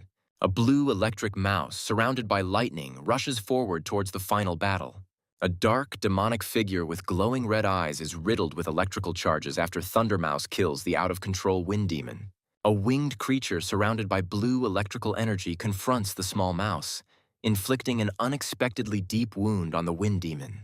The transformed Thunder Mouse, with its horns and menacing appearance, exudes incredible power, causing amazement among onlookers. A cloaked figure floats in the blue environment, commenting on Thunder Mouse's killing intent and asking if she truly wants to kill the wind demon. The hooded man, with a serious expression on his face, wonders if she's following anyone's orders. The red-haired woman in light clothing looks surprised, asking about the real victory and suggesting that Thunder Mouse might have also gone out of control. A cloaked man comments on the blossoming newcomers while looking at a majestic bird called the Divine Phoenix, warning of disqualification for killing heavenly beasts in competitions. Divine Phoenix approaches Thunder Mouse, who stands ready to fight, while someone expresses concern for the future of the promising new star. A powerful burst of energy erupts between Thunder Mouse and Divine Phoenix as someone shouts for Phoenix to retreat. The Divine Phoenix lets out a cry of pain, and the observer notes with surprise that the creature managed to wound the powerful bird. The shocked hooded man couldn't believe what had happened, thinking that even some 7th-stage heavenly beasts couldn't keep up with the Phoenix's speed, let alone the Thunder Mouse. A group of spectators react in amazement to the use of 10 thunder curves, discussing the incredible power of the skill, capable of producing 10,000 bolts of lightning in an instant. The elegantly dressed man with the mustache thoughtfully notes that the little mouse has not only mastered the 7th stage thunderclap, but is now demonstrating 10 thunderbends. The white-haired man mused with a sly smile that she must have specially learned superior heavenly skills, which greatly increased her value compared to other mid-rank pets. The red-haired girl admires Thundermouse's fearlessness in front of Divine Phoenix, admitting that this bravery makes her admire the girl even more. The Divine Phoenix is surrounded by a vortex of blue energy in the midst of battle, while a cloaked figure watches from above as someone uneasily calls out the name of the powerful being. The man, with a worried expression, tries to calm the Divine Phoenix using glowing green energy and curses the possibility of fighting the out-of-control Thundermouse. The red-haired girl stands frozen, surrounded by blue electrical discharges. The girl turns to Thundermouse with a joyful smile, amazed at her ability to master a high-ranking skill again. The red-haired girl gently picks up the little blue mouse, calling it her little one and calling it to her. The black-cloaked figure reacts in surprise to the enraged Divine Phoenix surrounded by blue energy, relieved that Thundermouse has not lost control. At the stadium, the winner of the competition, Su Yanying, is announced, while a red-haired girl stands below holding a blue mouse. A dark-haired young man in a blue jacket exclaims emotionally, interested in the event that is taking place. A young man studies a holographic screen with an image of a girl and a black cat, reading information about injecting stellar power into the meridians of the front paws. The holographic screen continues to display information about the need to know the structure of the body of the celestial beast so that the introduced stellar power does not harm the body. A girl on a holographic display measures a black cat, noting that its size is 12 centimeters, and its front paws have grown by a whole 2 centimeters. On the holographic screen, the girl enthusiastically displays a black cat, stating that the attack power of its front paws has been increased by 1/5, and noting that this cultivation took only 3 months. A young man with black hair, looking at a holographic screen, ponders the difficulty of raising pets in this world, which explains Su Yanying's surprise, and considers starting a blog to attract viewers. A muscular man with silver blue hair and a fur collar greets his interlocutor cheerfully, noting that they haven't seen each other for a long time. The same man, holding a hologram, is interested in the news, while a black-haired youth is visible in the background. A black-haired young man turns to someone in surprise, asking about their hand. In the corridor, a man asks with a grin whether the young man had been treated at Shansha Hospital. The man reports with satisfaction that he had to fork out a little money, but at least his shattered bone is now as good as new, to which the black-haired youth ironically remarks that he speaks as if he has money. A black-haired young man offers his interlocutor some demon-type food at a discount, standing next to a display case displaying various products with price tags. The man exclaims in shock that the price is 100 times higher than last time, and the girl in the beret covers her mouth in surprise when the man notes that one such food will cost more than his operation. The black-haired young man, turning away, coldly says that if his interlocutors don't want to buy, they can leave, adding that training awaits him. The man with blue hair and a furry collar laughs nervously, admitting that he came for a different purpose than expected, and invites his interlocutor to the outpost. In the past, the Blue Star was a poor planet with few resources, until one day an incredible force tore apart space, forming the so-called star rifts. An elderly man in a fur robe explains to a young girl with brown hair that the unstable cracks have become a passage to other unknown planets. A huge monster with sharp teeth and a spiked back towers over the people, demonstrating that some planets were rich in resources, while others were inhabited by ferocious monsters. A bright, fiery star blazes across space, highlighting that some planets were as hot as the sun. Thanks to the star rifts, humans were able to continuously obtain resources from other planets, as demonstrated by the extraction of a huge purple crystal from foreign territory. A majestic, futuristic city with a central tower rises above the skyline, symbolizing the goal of building a strong country. Amid the explosions and smoke of war, the silhouettes of fighter jets can be seen, a reminder that prosperity lasted only a few hundred years. A group of war-weary people with desperate expressions illustrate how the fighting for control of high-quality rifts began, and the number of survivors was reduced by more than half. A withered tree stands alone on the cracked earth, showing that approximately 70% of the entire Blue Star area has become barren and uninhabitable. The surviving humans finally reached a consensus and formed the Human Federation, as shown in the image of a group of officials in business suits shaking hands. The survivors migrated to safer lands free of star rifts, while the Human Federation actively cultivates masters of war beasts for the sake of humanity's survival. In a brightly lit corridor with high walls, the shadow of a creature is visible, symbolizing that the strongest of the beasts are selected as explorers, who travel to other planets in search of valuable resources. The dark-haired young man with golden eyes thoughtfully touches his chin. A muscular man informs a girl in a beret about the appearance of a new star rift outside the base city.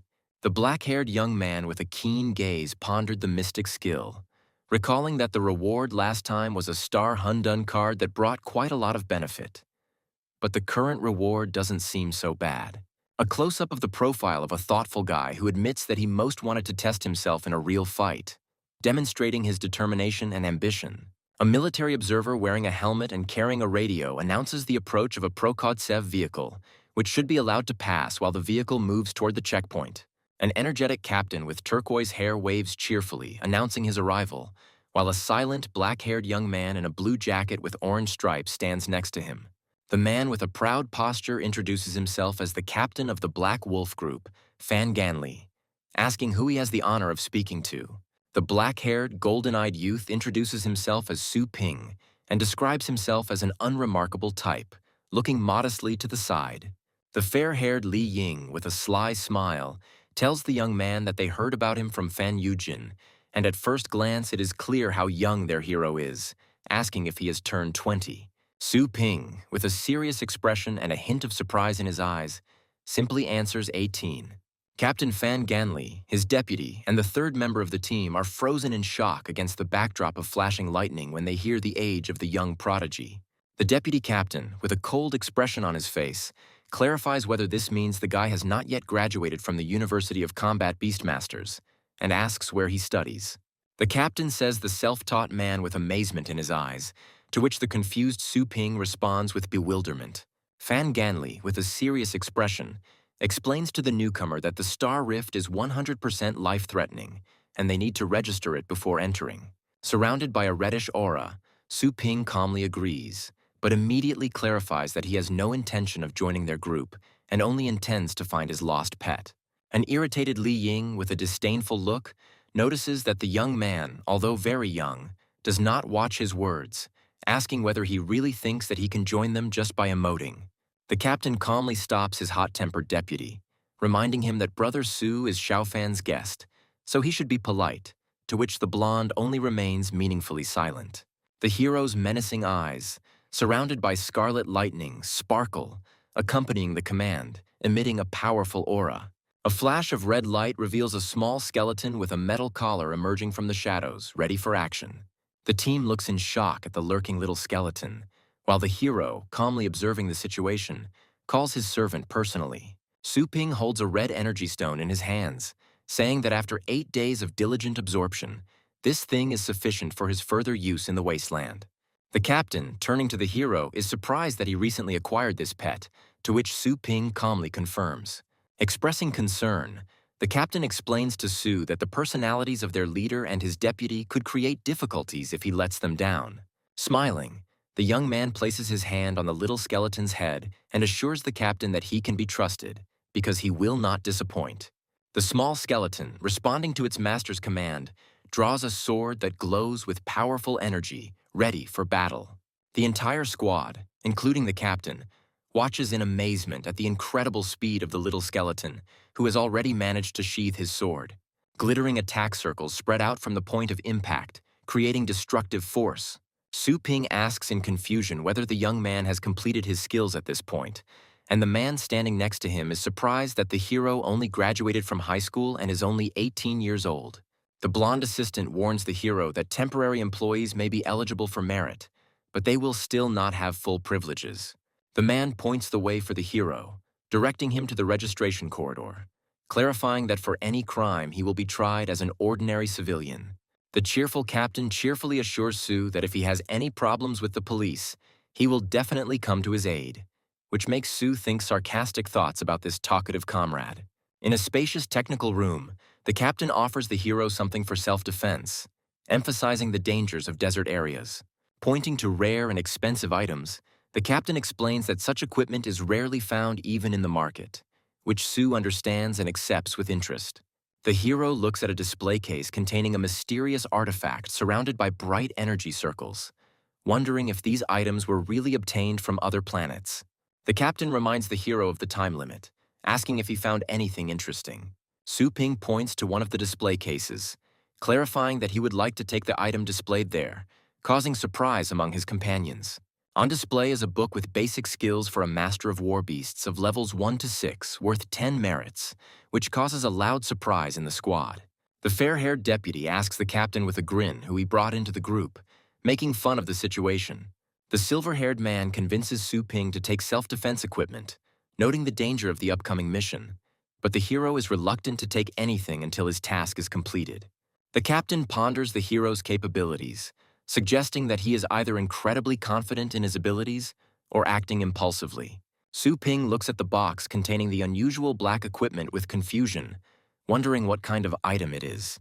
His partner explains that it is defensive armor capable of withstanding attacks from 5th-stage beasts, adding that failure by their group is unacceptable. The boy with golden eyes coldly agrees to the plan, demonstrating confidence and a willingness to act without hesitation. Finding himself under the night sky, Su Ping asks his partner for information about the star rift, to which he receives a response about its classification as a demonic type. With a slight smile, the hero reflects out loud that he has chosen the right place, while simultaneously clarifying the situation with the two wounded. The partner mentions that the deputy has already called the second assistant, warning Su Ping to be careful not to anger him. At a tense moment, Su Ping turns around abruptly and with surprise and caution asks the stranger who he is. Lich Meekin calmly remarks that the others are too slow and jokes that he almost fell asleep waiting for the command. A guy in a black suit helps his friend up, and he assures him that his determination will not break and that all weaklings below the 6th level simply pale in comparison. The captain teases Meekin about the disappearance of their group's blood fox, and he reluctantly admits that he feels insecure without it and is glad that he can now be with a pro.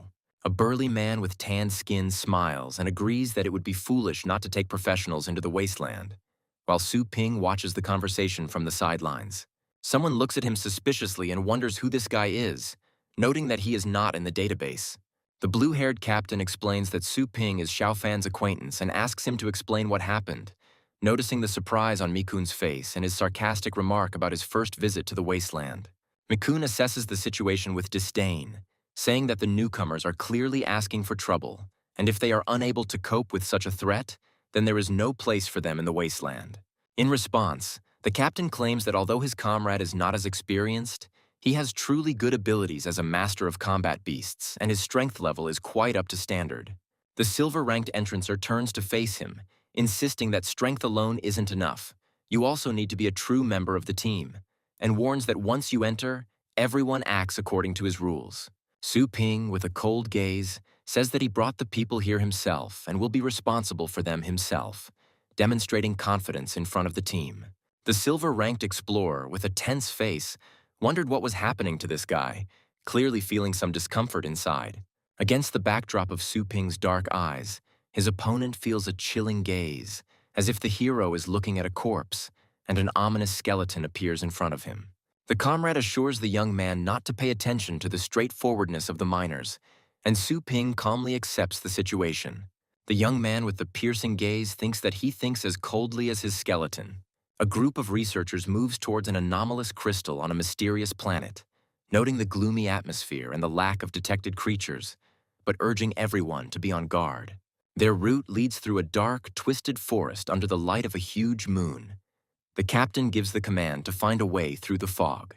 The team spots a small, unknown creature near the lake, and the deputy, using night vision technology, clarifies that bypassing the area is impossible due to other dangerous creatures on alternative routes.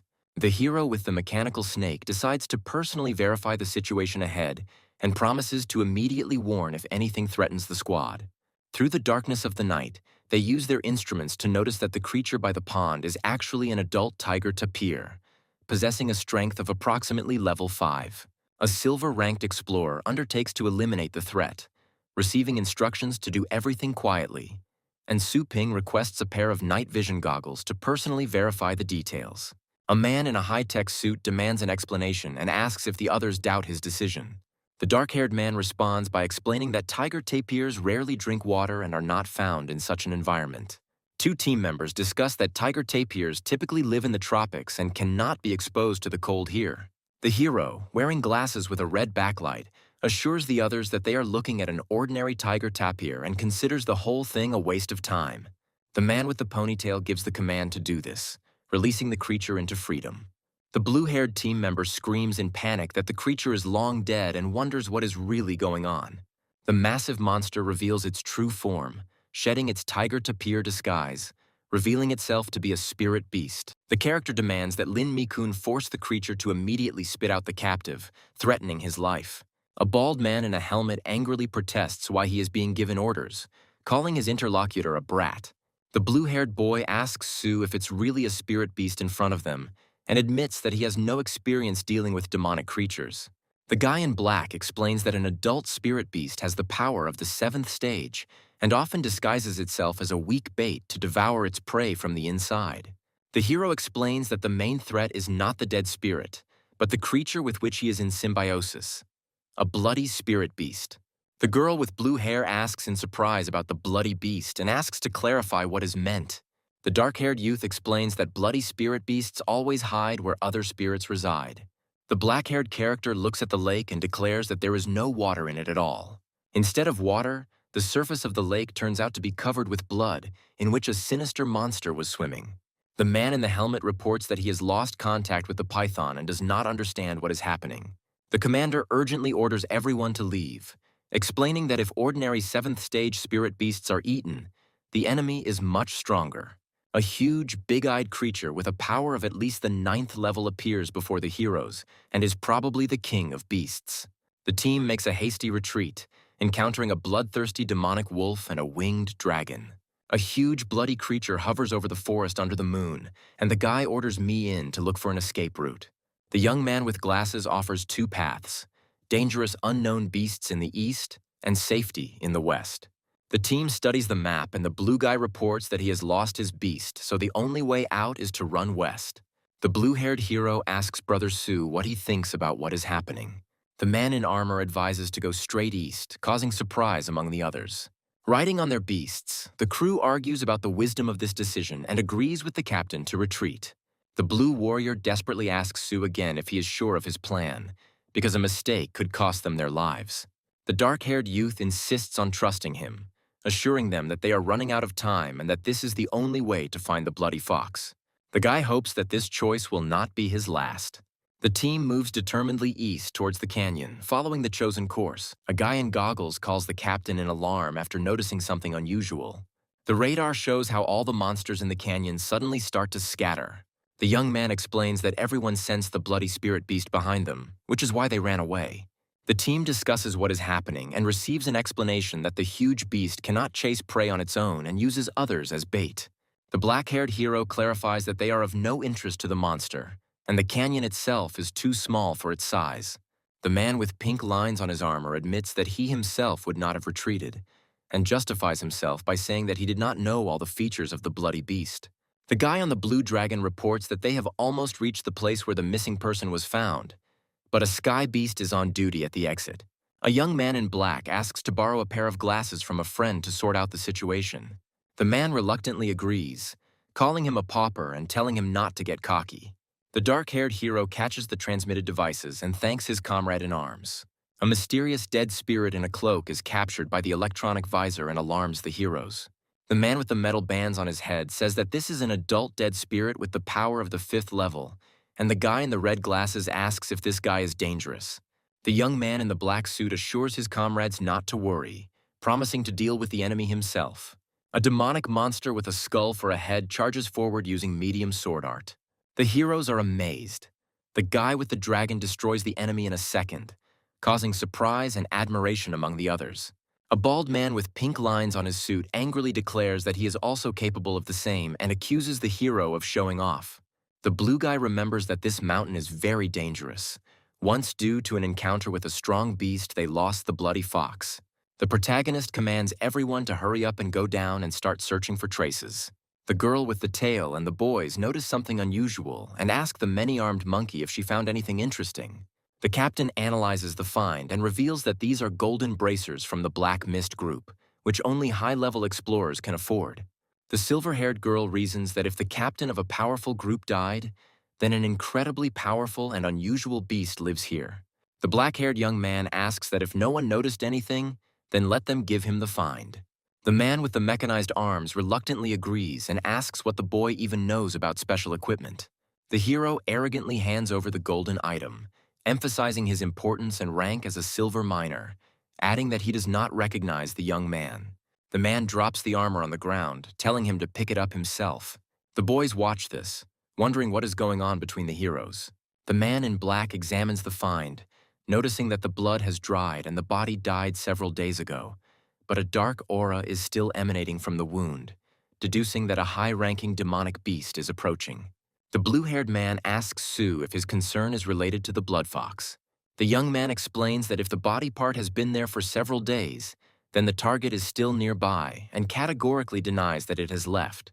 The man with stripes on his head starts laughing and ridicules the hero, deciding that he was just making fun of him and hadn't expressed any useful thoughts. A black boot hits the ground with a cracking sound, causing some of the group to look surprised and laugh. The dark-haired hero makes a swift move and punches the scarred man in the face. A man with metal stripes on his head furiously vows to kill his rival for insulting him. The enraged rival accuses the young man of insolence for touching his face. The bald warrior takes out a weapon, threatening the guy with violence.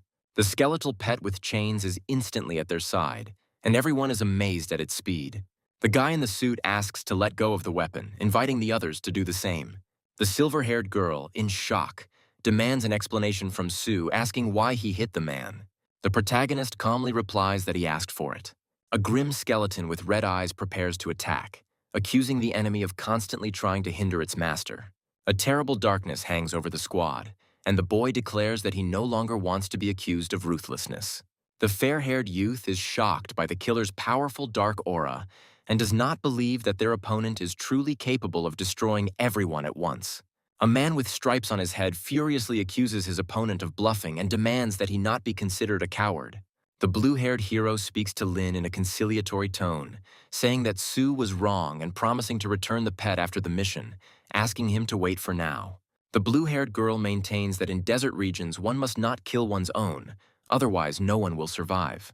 The guy skeptically notes that this fighter's help is more harmful than helpful to them. The man with red lines on his armor irritably thinks that one participant, more or less, will not play a role. The warrior with stripes on his head leaves, threatening Su Ping that he will definitely deal with him at the base when he is no longer under his command. The hero in the suit announces that he will now be in charge of the group's further actions and asks the deputy for his opinion. The fair-haired guy replies that he only obeys the captain and asks them not to ask such questions anymore, doubting whether this young man really wants to help them. Blue guy tells Sue that initiative is good, but warns him of the consequences if he decides to do something like that next time. The hero in the dark suit replies that he doesn't care, although he is warned to be careful and believes that Lin Mikun will not give up so easily. The black-haired boy smiles quietly and confirms that he understood the instruction. The warrior notices that something strange is happening and orders the group to immediately go to the scene. The girl supports her wounded comrade, urging him to retreat, while the guy wants her to leave him and save herself. A wave of pain and fear engulfs both of them, and the boy realizes that they have been subjected to a powerful attack. The hero feels that his body cannot keep up with his mind and cannot react to the attack. A team on a massive wolf appears and introduces themselves as the Black Wolves, stating that they saw a distress signal. The victim tries to warn everyone to be careful, as they are being attacked by an unknown enemy. The blue guy screams in horror, recognizing the description of the dangerous attacker. A huge monster with a bone mask appears before the heroes, and someone recognizes it as the creature that attacked them earlier. The squad, in a panic, clings to the wolf in order to escape as quickly as possible from the monster pursuing them. A man with metal bands commands everyone to hold on tight, as a bumpy and dangerous ride lies ahead. The monster's claws crash down onto the ground, and someone from the team urges Sue to act faster to avoid the blow. The young man calls on his deputy to find a safe route, since only monsters are indifferent to obstacles, and the team is slowing down significantly. The blue-haired guy clarifies that it's not just Bone Crusher who's chasing them, but other dangerous creatures as well, and asks if the allies have any more of their teammates left. The guy regretfully admits that his last beast is lost. The girl with long hair reports that her sacred flame bird is still able to fight despite being wounded. The blue warrior notes that even among the 8th stage beasts, this flame bird is a true force, but is shocked that it also suffered. The protagonist reflects that the skeleton will not be of any use against the Bonebreaker due to the enemy's strong bones, and decides to turn to Lin Mikun for help. The guy with blue hair remarks that at this rate they won't be able to escape, and the hero in the blue jacket suggests calling all the heavenly beasts to buy time. The man with stripes on his head is outraged that he has just lost one animal and does not want to lose others. A guy named Ye Chenshan promises to compensate for all the pet's losses and guarantee a reward. The warrior clarifies Ye Chenshan's name and realizes that he is a gold-ranked explorer. A senior team member sarcastically says it doesn't matter who the guy is and demands 3 times the compensation. The deputy commands Miin to tell everyone around to summon their beasts, otherwise everyone will die. The blonde deputy announces to the others that if they value their lives, they need to get their pets out. A girl with a bandage on her face sadly remembers her sacred firebird. Against the backdrop of a dragon, a guy in black jumps forward, intending to rush into battle. The bald warrior gloats maliciously, believing that the brat has decided to play the hero and is sure that no one will stay to help him. A huge clawed hand bursts out of the ground next to the wolf-riding squad, causing shock among the heroes. The group is surrounded by an army of skeletons, and the blue guy panics and tells them they are trapped. The warrior notices that the skeletons have no reaction and assumes that they are not targeting them. A massive undead resurrection spell begins on the plateau at the captain's command, so as not to leave the pet to the enemy. A guy with black hair and a skeleton discuss the impossibility of simply abandoning a faithful beast. A huge army of red-eyed skeletons is ordered to attack and move forward. The hero orders the small skeleton to flank the giant monster and deliver a surprise attack. The team is shocked that the 8th stage beast was attacked by a mere skeleton. The boy and girl with the ponytail declare that they will also go and help Sue in the battle. The blonde man in the suit decides that if the captain went down first, they should go after him too. The man with stripes on his head is surprised that someone is going to help the rival, and the blonde guy reasons that if they stay away, the skeleton will take all the credit. The hero is angry at what is happening, feeling an internal conflict about the need to intervene. The guy with the red hoop around his neck admits that he is once again obeying the leader's command. From different sides, the fighters summon a bloodthirsty demonic wolf, a serpentine-winged dragon, a mountain crusher, and a sacred flame bird to join the battle. Mighty beasts attack the enemy with their abilities, using fiery beams and icy breath. The hero's forces deal a devastating blow to the monster with several techniques at once. The girl with the tail and the boy urge the wolf to attack again and urge him not to give the enemy a break. The demon wolf instantly pounces on the enemy using the blood hunt technique. The monster releases dark energy. The heroes watch the battle unfold in amazement and notice strange changes. The protagonist, with a serious face, points out that the monster's thick ribs have opened up, which changes the danger of the situation.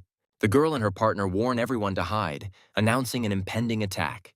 The squad takes cover behind a protective barrier, and the girl notices with amazement that they were saved by a serpentine-winged dragon. The guy tries to mentally call out to the bloodthirsty demonic wolf, desperately demanding an answer. The beast's master despairingly admits that the entire attack was useless, and that the forces of the 6th and 7th stages are unable to cope with the 8th stage. The heroes panic because they are too far away from their beasts and complain that they cannot call them back, scolding themselves for their mistake. The boy commands the little skeleton to use medium sword art. The small skeleton fights fiercely despite the pressure and attack of the 8th stage's power. The warrior is shocked and asks how the skeleton could withstand the attack of a monster of such strength. The hero with the earring explains that the skeleton would not have survived if he had not used the corpse roar technique at that moment. The blue-haired boy remembers seeing a sound wave during the roar and wonders if that's what helped neutralize the attack.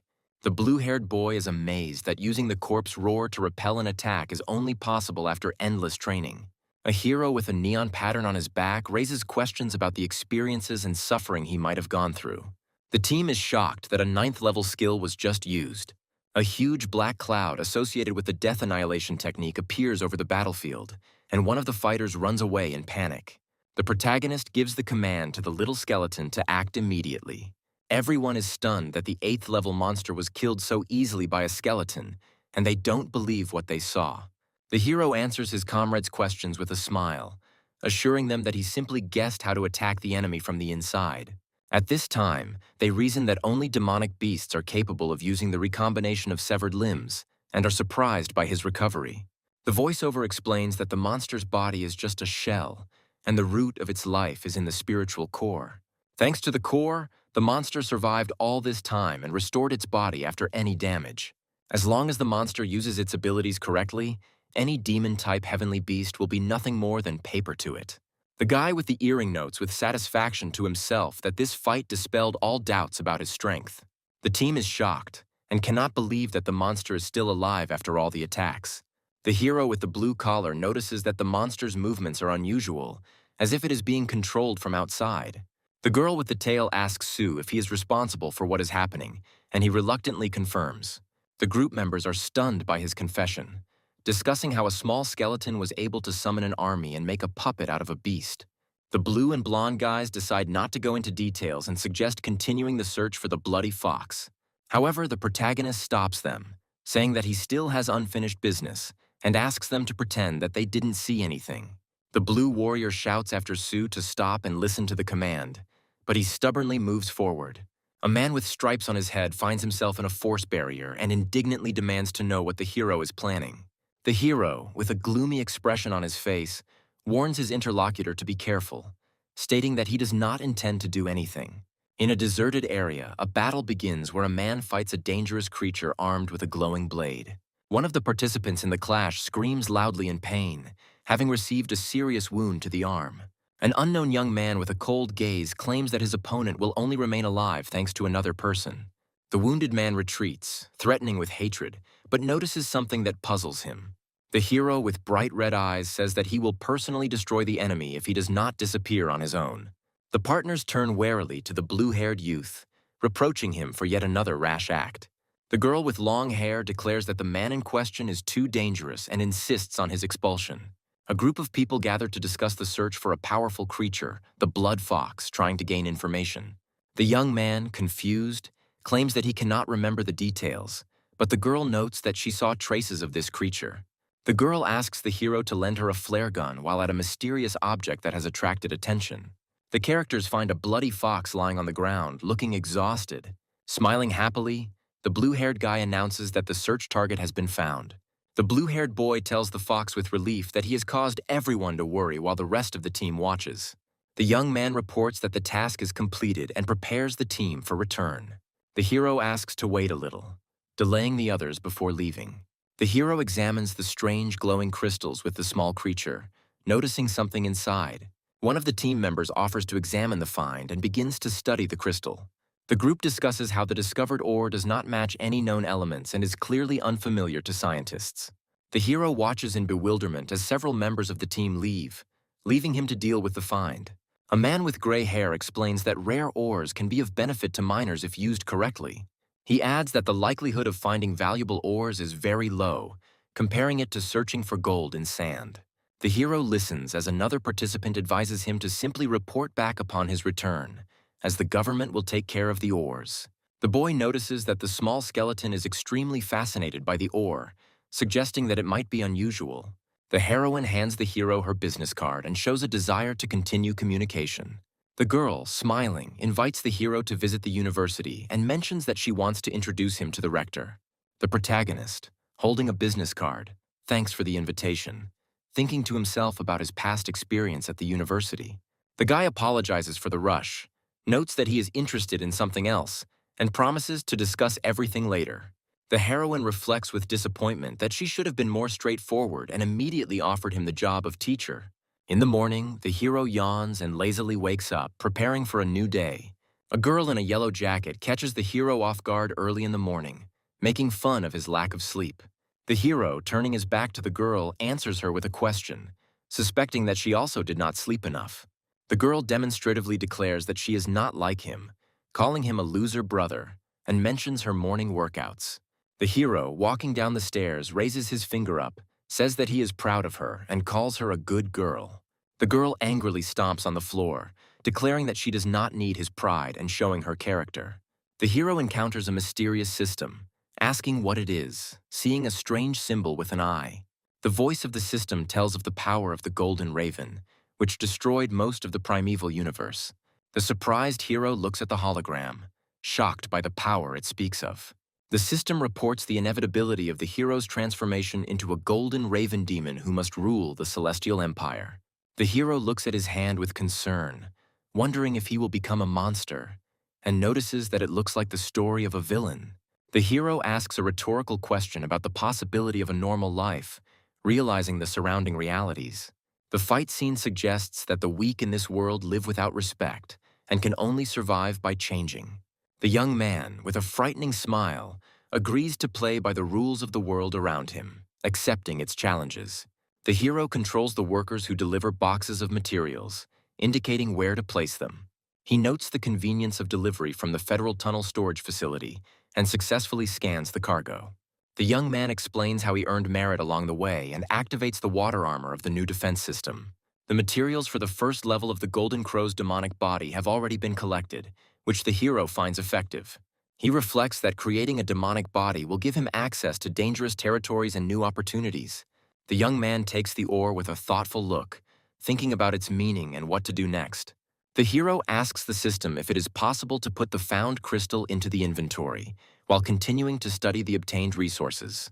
The hero examines the crystal and learns from the system that upgrading the slot requires payment in the form of energy points.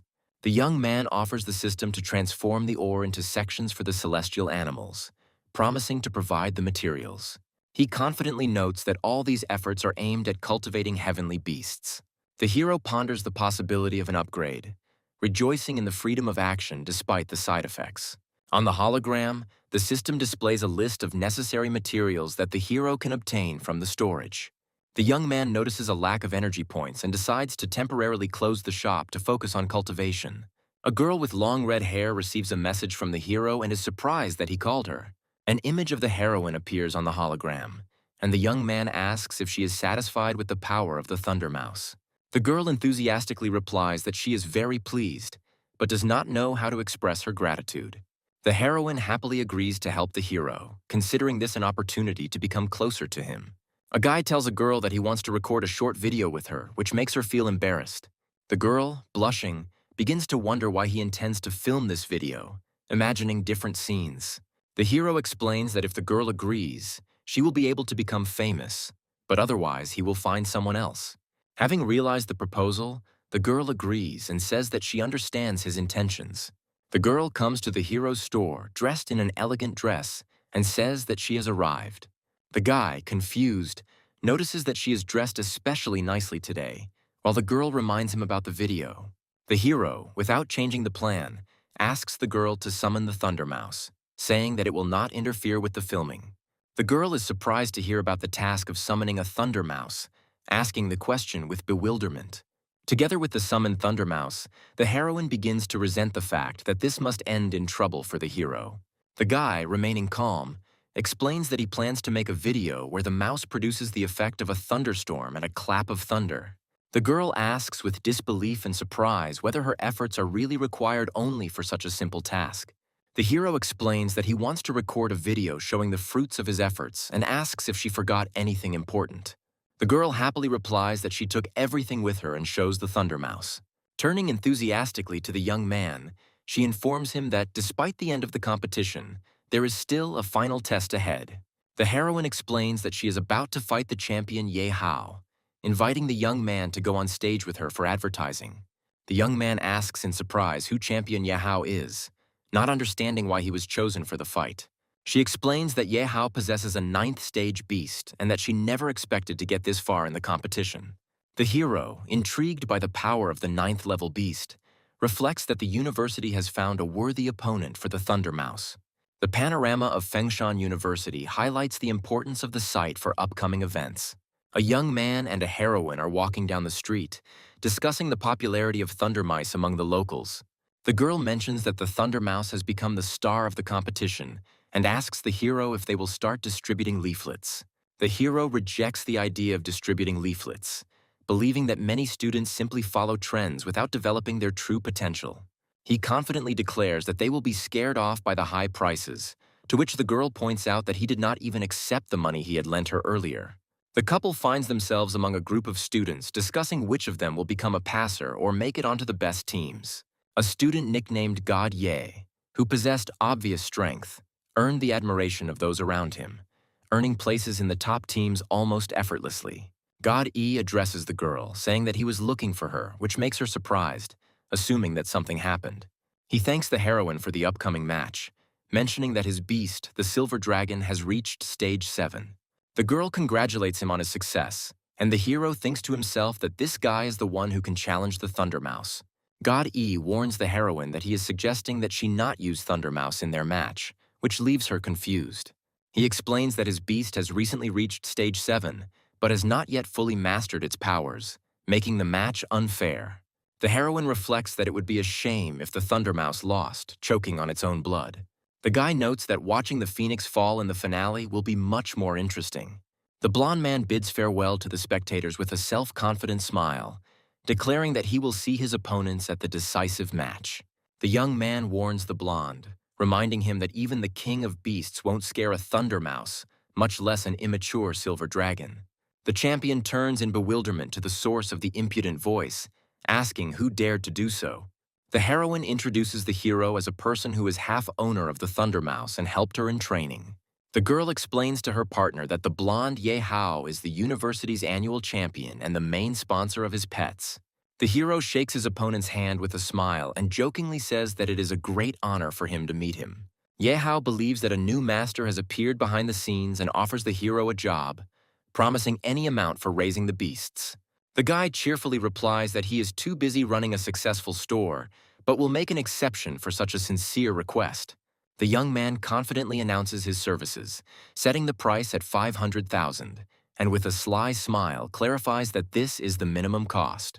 The blonde is confused, seriously wondering how justified such high prices are.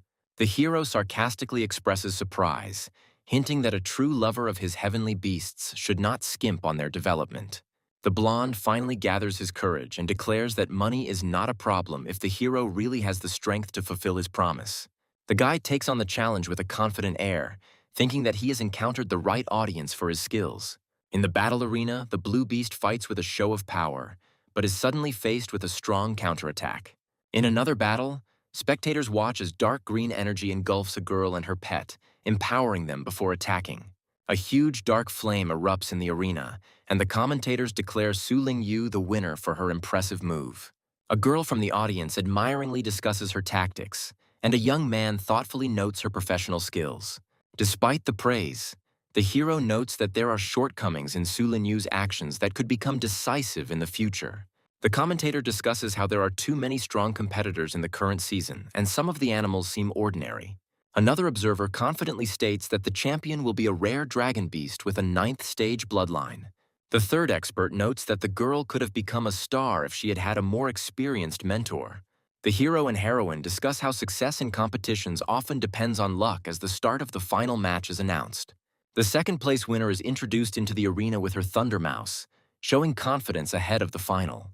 Ye Hao appears accompanied by a huge blue dragon, confirming his status as the annual champion. The girl in the yellow suit in the audience cannot believe that the hero is also participating in the events. The young man gently strokes the Thunder Mouse, reminding him of the time when they fought together. Thunder Mouse suddenly retreats, surprising the heroine, who does not understand her reaction. The audience discusses that the Thunder Mouse was clearly frightened, suggesting that the silver dragon was the cause. The blonde arrogantly advises the heroine to follow his instructions so as not to make a fool of herself. The girl calls upon the fallen phoenix, casting a powerful spell to attack. The commentator delightedly notes that the heroine suddenly launched an attack to demonstrate her skill. Ye Hao orders his silver dragon to have fun with the heroine, showing confidence in victory. The enemy dragon uses its 8th stage ability, impressing the audience with its power. The heroine commands the fallen phoenix to repeat the attack, encouraging him not to give up. The blonde smugly marvels at her opponent's endurance, declaring that now she will see the real difference in their abilities. The silver dragon struggles to hold on to the phoenix's rays, in a battle between confidence and underestimation. Despite all the phoenix's efforts, It is unable to inflict significant damage on the dragon. The power of the ninth stage bloodline proves too great. The spectators are shocked, discussing that the power of the beams belongs to the 8th stage, but to the dragon it seems like a simple attack. The observer notes that despite using an 8th tier ability, the fallen phoenix itself is only a 5th tier beast, inferior to the silver dragon. Yehao commands his dragon to show its true power, clearly enjoying the dominant position.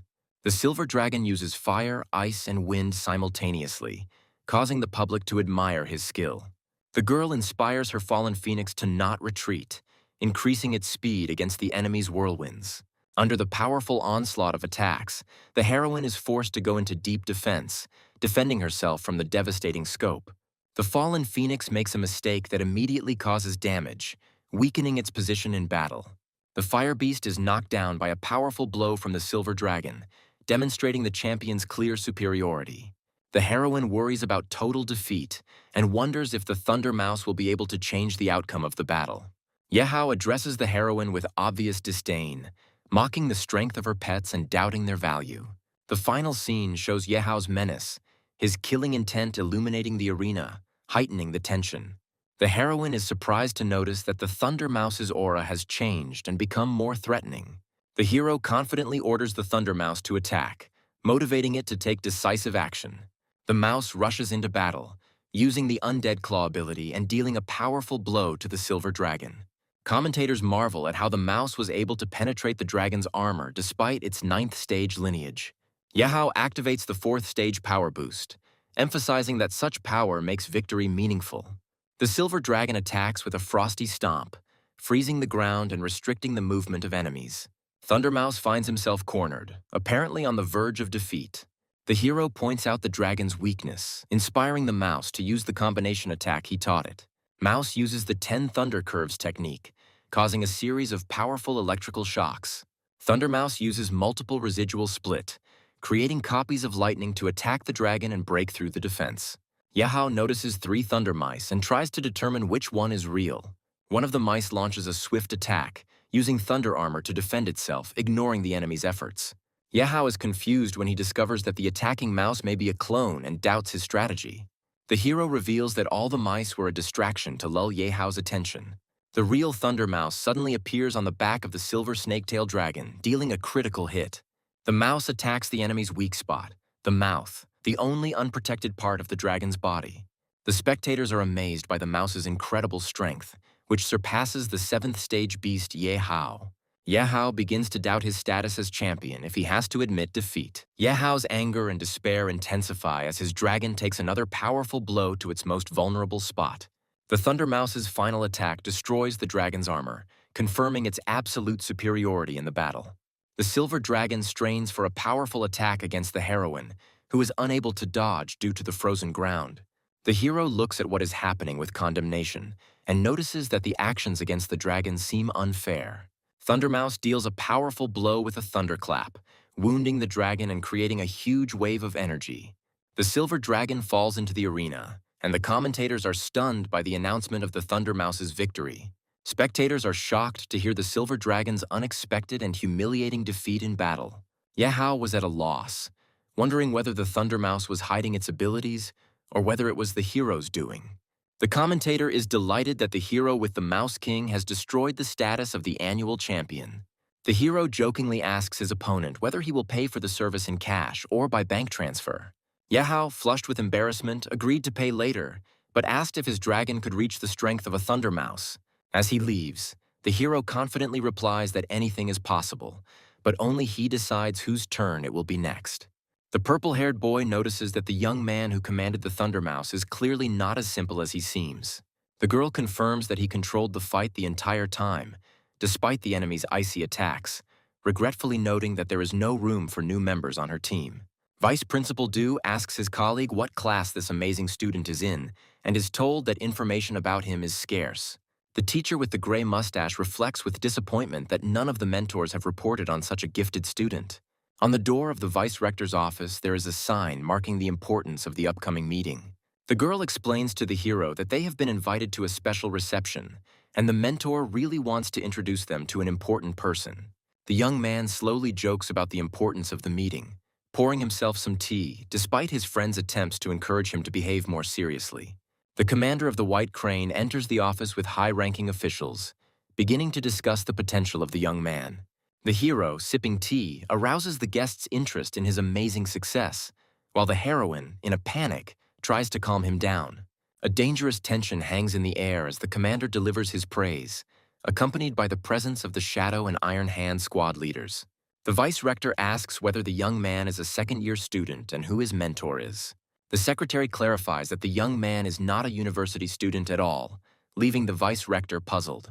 Despite this, the vice-rector offers the hero to study for free and promises him a high-ranking beast upon completion of his studies. The heroine is shocked by the generous offer and cannot understand why the hero receives such privileges. The guy, showing no interest, refuses, which greatly surprises the vice-rector and those around him. The vice-rector tries to persuade him, offering additional conditions and a monthly stipend. The secretary reminds the vice-rector that the young man is the one who killed the 8th-level Bonebreaker and saved the influential members of the Tunnelers. The vice-rector, shocked by what he heard, realizes that the hero has unique abilities and is right in front of him. The vice-rector's companions discuss the hero's origins, admitting that he may belong to one of the great families. The vice-rector's team concludes that the hero's power is so unique that its origin remains a mystery. The girl indignantly explains to the guy that because of his rude tone, they could lose an important opportunity. A man with short purple hair invites the hero to join their squad, promising double benefits. The girl is surprised and worried that even she is signed to a less prestigious team without any benefits. The guy declares that he would rather study than join the proposed squad, causing indignation in his interlocutor. An unknown young man invites the hero to join their organization, promising impressive bonuses and special opportunities. The girl enthusiastically agrees to the proposal, but the guy reminds her of real responsibilities and life beyond these promises. A woman in a formal business suit approaches the hero with an offer to become a university teacher. The boy and girl are stunned by the unexpected proposal, not understanding why their candidacy might be suitable. The girl explains the conditions for obtaining the position, emphasizing the difficulties and high competition. The woman in the suit convinces the hero that the obligations will be minimal and the benefits of the job will provide comfort and resources. The guy asks with surprise whether they will be able to provide him with all the necessary resources for training. The hero agrees to the offer, realizing that a teacher's license will give him significant advantages. The young man is surprised to find mountains of books and materials in front of him. The woman explains to the young man that in order to obtain a teaching position, he must pass a series of difficult tests. A man with a mustache convinces the hero of his suitability for teaching, citing his military achievements. The guy suspects that his skills are being deliberately tested and asks for details of the test. The leader brings the hero to the testing room, where he must defeat the robot. The hero is told that the main objective of the test will be to hold out against the robot for 1 minute. The huge robot activates, its red eyes flashing menacingly. The young man prepares to accept the challenge and fight to pass the test. The man with the mustache confirms that the robot is of a high level, hinting at the difficulty of the test. The guy is determined to get into battle to test his abilities. The young man uses his technique to fight the automated enemy, but the intense battle continues. The observer notices that the hero's star shield is weak and evaluates his initial reaction. The hero realizes that he is suspended in the air, and this may prevent him from avoiding the next attack. The man states that the test ended faster than expected, noting that the outcome was not the most successful. The girl anxiously shouts at the hero to be careful when she sees an approaching threat. She demands that the man with the mustache stop the test immediately, but he believes that the hero has not yet shown his full strength. The observer explains that the attacks are gradually intensifying and promises to intervene if the hero begins to suffer greatly. The young man uses his last strength to hold back the blows. The water armor begins to crack, and the living vines wrap themselves around his body ever more tightly. The woman, looking worried, shouts that more than 4 seconds have passed and demands that the test be stopped. She is indignant that 10 seconds have already passed and the dangerous storm has not yet been stopped, pointing out its high complexity. The boy is held by green vines and appears motionless, surrounded by fire, causing concern among the onlookers. Viewers assume that the hero has lost consciousness, but the situation remains tense. There is a flash of incredible power, and his body begins to glow as if new energy is being born. The young man displays unprecedented strength as he fights his way through destructive vines and waves of fire. The teachers are amazed to realize that the young man not only survived the attack, but also responded with a furious counterattack. The hero stands before the defeated robot, clearly proving that he has surpassed even the most cruel expectations. The guy's eyes are burning with fire, and he is surprised to think about the new feeling that is filling his body. The hero looks at his hand with sparks of energy, surprised that this is only the beginning of his awakening power. A guy stands in front of a fallen robot, which used all its power in the fight with the last of its strength. The robot announces the completion of the test, analyzing the hero's abilities and recording their levels. A young man, surrounded by broken equipment, asks the examiners if this is enough proof. The man with the mustache praises the young man, claiming that he is more than suitable for the role of senior mentor. The hero reflects that if it weren't for his special body, he wouldn't have been able to withstand Baze's power. The examiner, noticing the displeased expression on the young man's face, assumes that he was upset by his torn clothes. The hero, having finished the conversation, calmly leaves, noting to himself the successful outcome of the tests. The examiners discuss the test results, marveling at the disparity between the hero's fighting prowess and his star power. One observer suggests that the young man is using secret training, having only recently begun to train. A man with a mustache instructs his assistant to find out more about the hero's past, claiming that a true master stands behind him. The guy is outraged that he is being held up by unnecessary matters and asks to find rich students instead. Returning home, the young man is faced with the surprised gaze of the girl, who is perplexed why he is naked. His family notices the changes in his body with interest, discussing his new physical form. The boy angrily runs away from his family's comments, and his mother reminds him of the past. The young man stands in front of the door, thinking that his water armor is damaged and needs to be repaired. The girl bursts into the room, surprised by his unusual strength and asking a direct question about his star power. The hero calmly confirms that he has star power, causing shock to the guest. The girl shyly accuses the young man of indecency, demanding that he get dressed. The guy teases the girl, suggesting that she get to know him better for the future. The young man makes a mocking gesture, frightening the girl, heightening her embarrassment and forcing her to react with a scream. The girl independently declares her own achievement of the 4th stage of development and drives the guy away. The young man confidently provokes her to strike again, assuring her that he is now completely different. After the unexpected attack, the guy comes to his senses, wondering why his defense at the 8th stage didn't work. During dinner, the hero is asked questions about his awakened stellar power and celestial animal, and he replies that the result is not yet sufficient. The girl reproachfully suggests replacing the low-ranking pet with a more suitable one, but the guy explains that his choice is justified. The heroine is outraged by the high cost of pet care, pointing out the difficulties of maintaining it in its current state. Her companion asks if the guy has enough money to pay for utilities and advises him not to take out small loans. The guy shows off his wallet, revealing that he has earned $500,000, which shocks those present. His relatives ask suspiciously where he got such a sum of money, hinting at the possibility of illegal activity.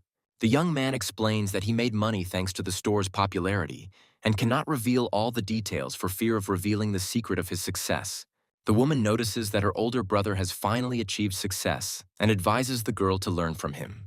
The guy, with a slight grin, promises to take care of his sister, hinting at her unfriendly behavior. The next day, a customer comes into the young man's shop, seriously determined to find out about his abilities. The client asks if the hero is really the one who raised the thunder mouse that became famous in Fengshan. The guy, realizing the popularity of his store with a welcoming smile, asks the purpose of her visit. The girl explains that she has 4 pets that she wants to make stronger than Thunder Mouse. The young man, remaining polite, informs that special enhancements were a limited service and that only standard methods are currently available. The woman, disappointed, clarifies the effect of the usual enhancements, noting that they look less impressive. The guy explains that standard changes work less effectively, but still improve pets' stats for a fee. The woman reflects on the fact that the store is most likely using Thunder Mouse's name to attract customers and wonders if the place is trustworthy. The client, not convinced of the value of the services, is about to leave, but the guy calls her to come back. The hero considers the secret skills and the great panacea to be worthy rewards, but wonders if the clients can afford such expenses. He explains to the girl that their unique service may seem too expensive for most people. The visitor clarifies the amount, reminding her that she doesn't have much money and is trying to figure out whether her savings will be enough. The guy announces the price of the service with a smile. 1 million, causing her obvious embarrassment. The client is outraged by this amount and suspects that the store may be a scam, but wants to make sure. The young man confidently declares that they are not running away from responsibility, offering to check his reputation on the Fengshan University website. The girl activates the system, discovering that he is a high-ranking university martial arts teacher. Upon learning of the hero's status, the client is shocked that he hid such important information. The guy, with a sly smile, hints at who will now be the loser, calling the client a senior student. The girl, embarrassed, apologizes to teacher Sue for her rudeness and underestimation of his status. The hero confidently says that in the store he should be called the owner or boss, pointing out his advantage thanks to his teacher's license. The visitor agrees to the terms but admits that she has a limited amount of money. She introduces her pet, a pig, hoping for help in strengthening it. The hero is shocked that the girl transferred 1 million so easily, because earlier she complained about a lack of money. The confused customer notes the shop owner's displeased expression, apologizes, and promises a generous gift once the process is completed. The young man thinks about such a rich sheep with a sarcastic smile, deciding that it is too late to show his politeness. The hero reassures the client that he treats everyone equally and will begin the cultivation process immediately. The girl is amazed by his generosity and the speed with which he completes complex cultivation, considering him a true teacher. The grateful client humbly expresses her gratitude to teacher Sue for the work done and the attention to her request. Su Ping is wondering where he should spend 10,000 energy points, upgrading the store or the Chaos Spirit Pool. The boy evaluates the difficulty of using the cultivation zone by comparing it to the Thunder Realm and understands that he will need a lot of energy to make significant progress. The young man discovers that the second level of his shop allows him to unlock the Shadow Clone skill. The hero is delighted with the Shadow Clone skill, imagining how it can be used to continuously cultivate pets and quickly recoup the costs. A group of new customers discuss the location of Sue's shop and decide to go inside. Sue notices a noise outside the store and notices a crowd of people gathered in front of the entrance. Realizing that all these people came to him, the guy feels genuine joy from such an influx of clients. Customers enthusiastically ask the boss if he can strengthen their celestial beasts and improve their stats. Sue confidently declares that he will accept all clients, guaranteeing the successful fulfillment of their requests. Using the Shadow Clone skill, the young man creates his first clone, spending 200 energy points. Su Ping looks at his shadow clone with doubt, as it looks strange and seems to be a mistake. The hero reflects on the place where the elements merge, where the strong attributes of the environment contribute to the more successful development of fire beasts. The group of pets, along with Su, come out to a lava landscape where the fire element reaches temperatures of 2,000 degrees. The guy calls his pets to follow him, confidently directing them to a new training location. Su is surprised that even in the hot environment, his defense works flawlessly, as during the battle with Baze. Recalling the previous battle, the young man realizes that activating the Golden Crow form protected him from the deadly heat. He begins to analyze the connection between his appearance and the nature of fire, reflecting on potential and new possibilities. The hero decides to test the fire element, confident in his ability to return to life after failure. The fiery streams begin to obediently obey Su, which confirms the unique talent of the Golden Crow. However, his imperfect clone continues to irritate him, despite all attempts to get results from him. Su decides not to waste time and starts cultivating his pets, preparing for difficult training. He encounters a system that offers to immediately resurrect pets, questioning their fire qualities. The guy, grinning slightly, notes that his pets lasted longer than he expected and decides to continue. The store's customers rejoice at their success, praising Su for helping them master complex skills in a short time. Inspired, new visitors demand product from the boss, ordering food and sections for their pets. Su explains to the crowd that he will serve everyone in turn, maintaining calm and discipline. Looking around the occupied sections, the young man realizes that the energy will pay off faster than he initially expected.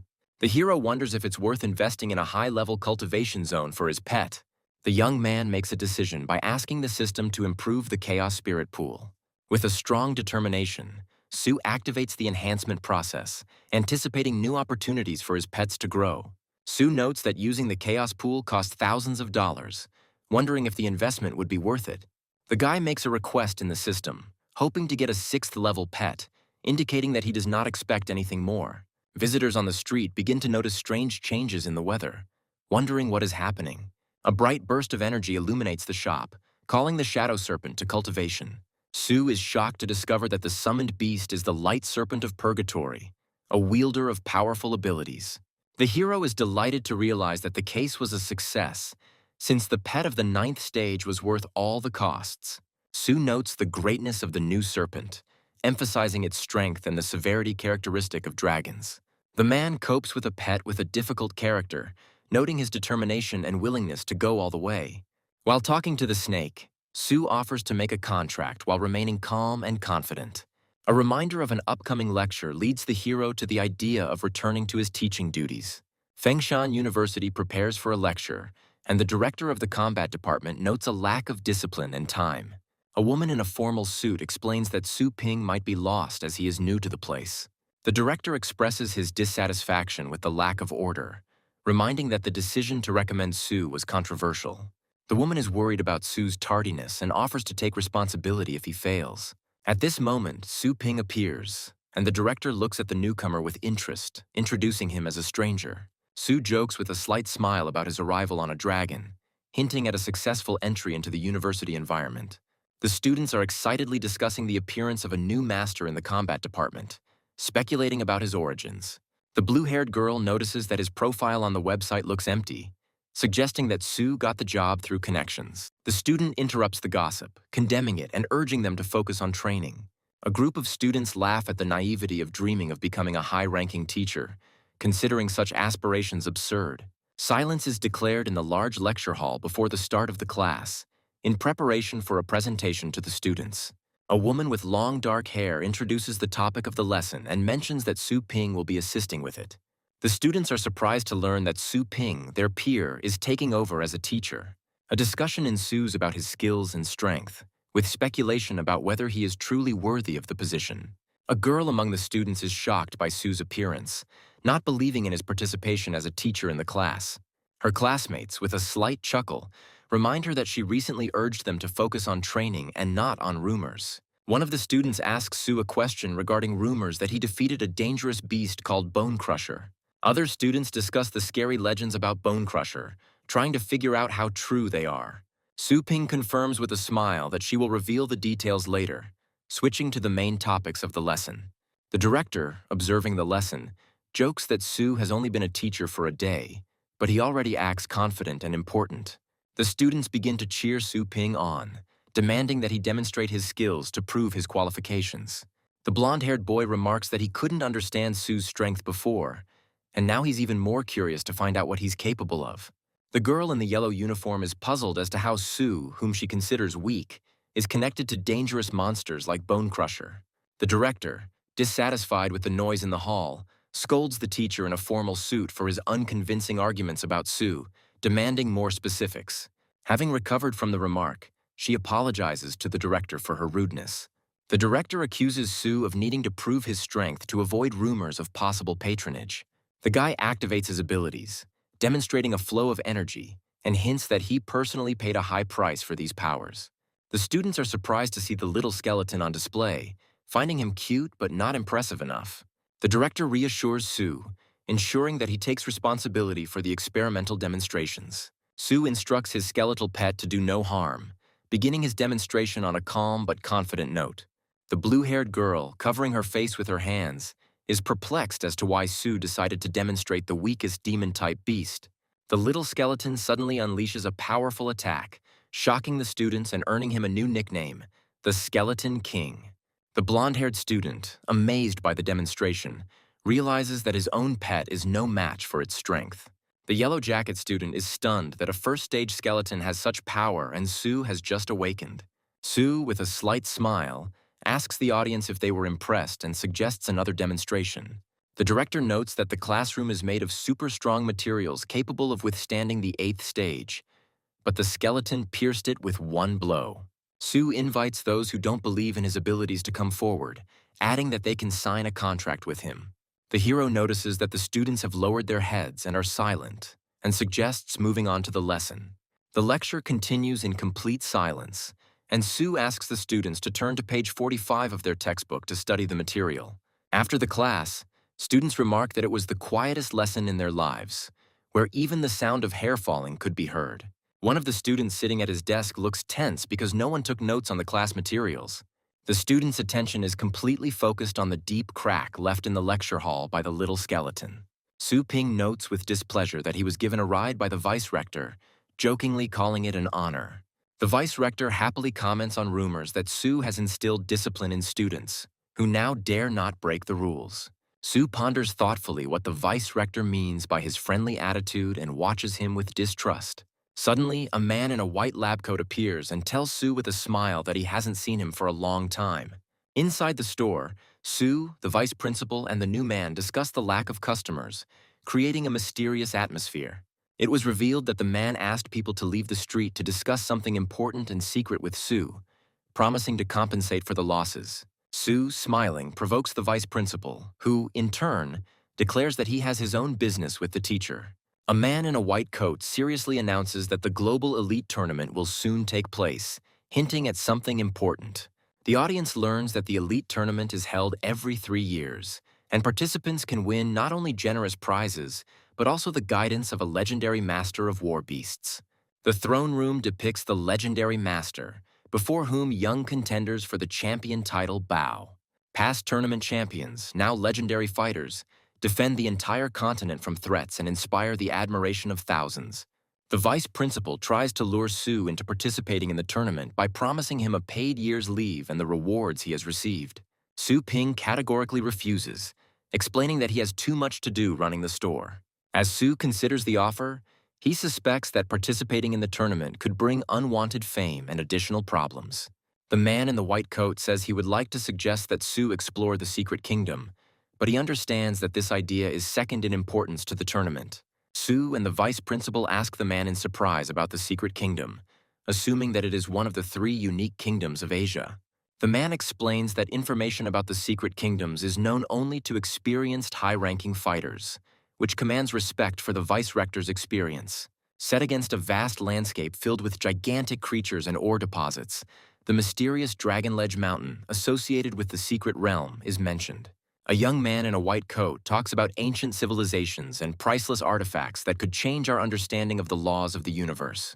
The dark-clad hero exclaims in surprise, realizing the scale of the information presented to him.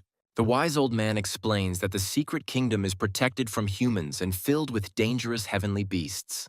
A young scientist shares that he was given the opportunity to explore the outer zone. The protagonist, although not interested in the Elite League, is considering participating in its mission. The boy reflects on the system's influence and doubts whether the animals will be able to withstand its power, pondering a solution. A crowd of shopgoers begs the owner to let them inside, while the hero himself says that the shop is closing. The young shop owner apologizes to his customers, offering to return early tomorrow. Disappointed customers decide to wait until the opening, agreeing to spend the night nearby. The hero admits that he is not used to such excitement and complains about the lack of time for training. The protagonist commands the system to open a list of zones for cultivation. The system activates holographic panels, and the young man asks to find an area called the Dragon Ledge. The system reports that no results were found for the request, and the hero adjusts the search. The hero discovers the remains, concludes that it is a coincidence, and orders the system to describe the features of the zone. The young man analyzes the cost of access and asks himself about its high level. Near the mysterious door, he expresses dissatisfaction that the find may not be significant enough. The hero notices a dog whose cultivation period has long expired and thinks about its owner. The guy suggests that the pet's owner may have already died. The hero agrees to cooperate with the dog, establishing a magical connection. A powerful voice asks the hero if he is ready to face the test of his legacy, revealing a group of creatures nearby. The hero resolutely accepts the challenge and agrees to test his legacy. According to legend, the 9 floors of the dragon column symbolize the 9 poles of the universe. The guy wonders how to pass the preliminary test and what awaits him next. I remember the moment when the dragon's flesh and blood were transformed into the basis for the creation of the continent. Due to the pollution of the earth, monsters appeared, which led to chaos. The young man understands that in order to restore the king's spirit, he must get rid of all the monsters. On the 9th floor, the heroes face a final test with extremely high requirements. The boy understands that the complexity of the tasks testifies to the importance and value of the legacy. The group reaches the Golden Gate, but the hero notices that there is another obstacle ahead. Having penetrated the doors, the company is faced with darkness and is perplexed why there is no light inside. The hero is stunned by the intense pressure that suddenly falls upon him in the darkness. Hearing the roar, the boy anxiously recognizes the sounds made by the moondog. He wonders how this is possible if the animal was previously standing behind him. The young man becomes alert, hearing sounds from everywhere, and begins to suspect the presence of ghosts. The boy recalls colliding with a wall in the dark while trying to figure out what was happening. The special structure of the wall, according to the hero, causes sound distortion, confusing him. On the ground floor, he is greeted by an imposing statue that demands he learn to show reverence. A giant knight with a gleaming sword appears from the darkness, ready to attack. The hero realizes that the statue guarding the gate has come to life and reveals its deadly intentions. The knight's sudden blow wounds the boy, forcing him to curse the situation. The hero blames himself for his slowness and realizes that a concentration of stellar power could have saved him from the blow. He orders his little skeleton not to interfere, believing that he can handle it on his own. The young man concludes that showing reverence means avoiding eye contact with the dragon. After quickly completing the test, he heads forward with his group of creatures. The hero notices that his senses, as a master of combat beasts, are much sharper than those of ordinary people. The inner perception is subject to pressure from the being that creates threats around. Understanding the rules of the first floor, the guy focuses on controlling perception against pressure. He considers passing the first level an easy task and continues moving forward. Suddenly, a deadly aura appears in front of him, causing alarm. The hero notices a flaw in this aura, realizing that it does not come from a living being. The hero successfully completes the first floor test and is instructed to proceed to the second level. He notes with a smile that he reached the 8th floor without much effort. But for others, this might be a problem. The boy reflects on the fact that even having mastered powerful abilities, his skeleton is too weak in front of the 9th floor guard. The girl, watching from the side, decides to expose the hero, considering him a weakling, incapable of being an influential master. During the journey, the protagonist raises questions among his acquaintances, arriving at the place earlier than usual. A group of customers joyfully greet the shop owner and approach him with requests. A girl standing aside is surprised at how much those around her trust the hero, seeing him as a savior. The guy orders everyone to line up, emphasizing the importance of maintaining order. A new character easily tries to cut in line, causing outrage among those waiting. Everyone unexpectedly receives the newcomer with respect, realizing that he is an influential person. The crowd is astonished to see Ye Hao's arrival, causing a loud response from those present. The girl in the hat looks at the situation suspiciously, wondering why such an influential person is here. The protagonist asks Ye Hao, perplexed, about the reason for his unexpected visit. Ye Hao, by summoning the silver dragon, reminds of its strength and majesty. The appearance of the dragon causes panic in the crowd, and people retreat in terror under the strong wind. The giant dragon looms menacingly, causing those around it to fear its destructive power. The girl was worried, assuming that Ye Hao had decided to put on an illustration of his ruthless strength. Ye Hao, with a smug smile, discusses the majestic nature of the dragon and its capabilities. The protagonist stands to the side with restraint, wondering why Ye Hao arrived now. The guy is discussing with the system the possibility of unlocking a function to improve rare celestial beasts. The hero is amazed by the scale of the territory, noticing that instead of an ordinary store, there is a real factory. People admire the 9th-level highborn beast and discuss its development possibilities. The crowd expresses doubts about the hero's abilities, suggesting that he has never raised dragon-type beasts. Ye Hao provocatively asks the hero if he can handle beasts of such high pedigree. The protagonist defiantly calls upon his pet, explaining that there was little time to improve it. The crowd is terrified by the powerful aura of the pet, who suddenly unleashes his power on them. The girl is surprised by the scent of power emanating from the pet and is perplexed as to how the hero tamed such a formidable creature. The hero's pet, the light-bearing serpent of purgatory, appears before the public for the first time, striking them with its grandeur.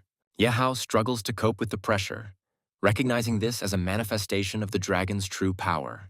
The majesty of the Lightbringer serpent is so overwhelming that even the silver dragon bows before it. Even the silver dragon, which was larger than the others, felt the superiority of the light-bringing serpent of purgatory. The hero tells Yehao that the main reason for subjugating dragons is not greatness, but bloodline. Yehao was stunned to hear that at the highest levels, it was the bloodline that played the key role. The protagonist explains that ninth-level beasts have a huge reserve of durability, which puts them in a special category. He emphasizes that the dragon race has the strictest hierarchy among the celestial beasts. The young man offers to make sure that the light-bearing serpent of purgatory is a clear proof of the highest level from birth. Yehao suddenly recognizes the hero's professionalism and feels uneasy about his unfounded confidence. With a slight mockery, the hero reassures Yehao, promising that his time will definitely come. The hero internally scoffs, thinking that Yehao is too naive for the current situation. The girl, pondering what she saw, is amazed by the list of rare high-level beasts and the hero's abilities. The girl is surprised to realize that her older brother is truly incredibly competent and deserving of admiration. Clients with pets line up and ask Master Su to help them cultivate their pets again. The protagonist jokingly addresses the already familiar animals, reminding them of payment for their services, while they look at him in amazement.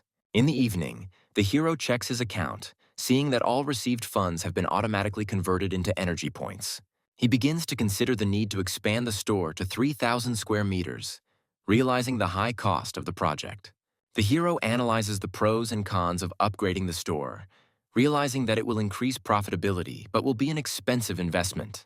He thinks with horror about how to earn the necessary 150 million to implement his plans. The young man considers alternative ideas, including using his pet as collateral, but dismisses this option due to the risks. Having decided to use his status as a high-ranking teacher, he comes to the conclusion that this is the most reliable method. The action moves to the base city of Longjiang, Shangcheng district, where the next stage of his journey likely begins. The guy in the room complains about the lack of demonic specialists on official websites. The hero reflects on the difficulty of finding craftsmen for rare species of animals. The young man finds himself in the upper part of the city and is surprised by the high prices. The security guard at the entrance tells the guy that outsiders are not allowed to enter. The young man is surprised at his situation, looking at something on his wrist. The guy introduces himself as Xu Kuang's guest and asks the security guard for permission to enter. The hero observes the training robot and realizes that its defense has been raised to the highest level. The combat robot activates martial arts mode, forcing the hero to use his skills. The robot fails due to significant damage, and the guard announces the arrival of a guest to Xu. Xu Kuang greets the elder joyfully, expressing his respect and joy at his arrival. The hero notices that the training ground is of impressive size and is intended for rich people. The boy warily considers the young age of the stranger in front of him. Xu Kuang initially mistakes the hero for an assistant of a famous person. Xu Kuang is stunned to find that the person standing in front of him is Longqian's first handsome man. The hero confirms his identity and offers advice based on his knowledge of demonic beasts. Xu Kuang wonders if anyone with a weaker aura can give him proper advice. Xu Kuang feels embarrassed, considering it humiliating to call the hero his elder. The hero directly asks Xu Kuang if he has tested his star power. Xu Kuang is amazed that the hero guessed that he was analyzing him. The hero confidently explains that he understood this from the expression on his interlocutor's face. The hero suggests that Xu Kuang use his star power to try and hit him. Xu Kuang decides to put maximum force into the strike to show off his full power. Xu Kuang confidently prepares for the attack, claiming that no one will regret it. Xu Kuang begins to have problems concentrating his star power, which causes him anxiety. The guy notices that the star power seems to have frozen, and he cannot use it. The hero calmly repels the attack and demonstrates his strength with a loud cry. Xu Kuang is shocked to see how the hero is able to control such a large amount of star power.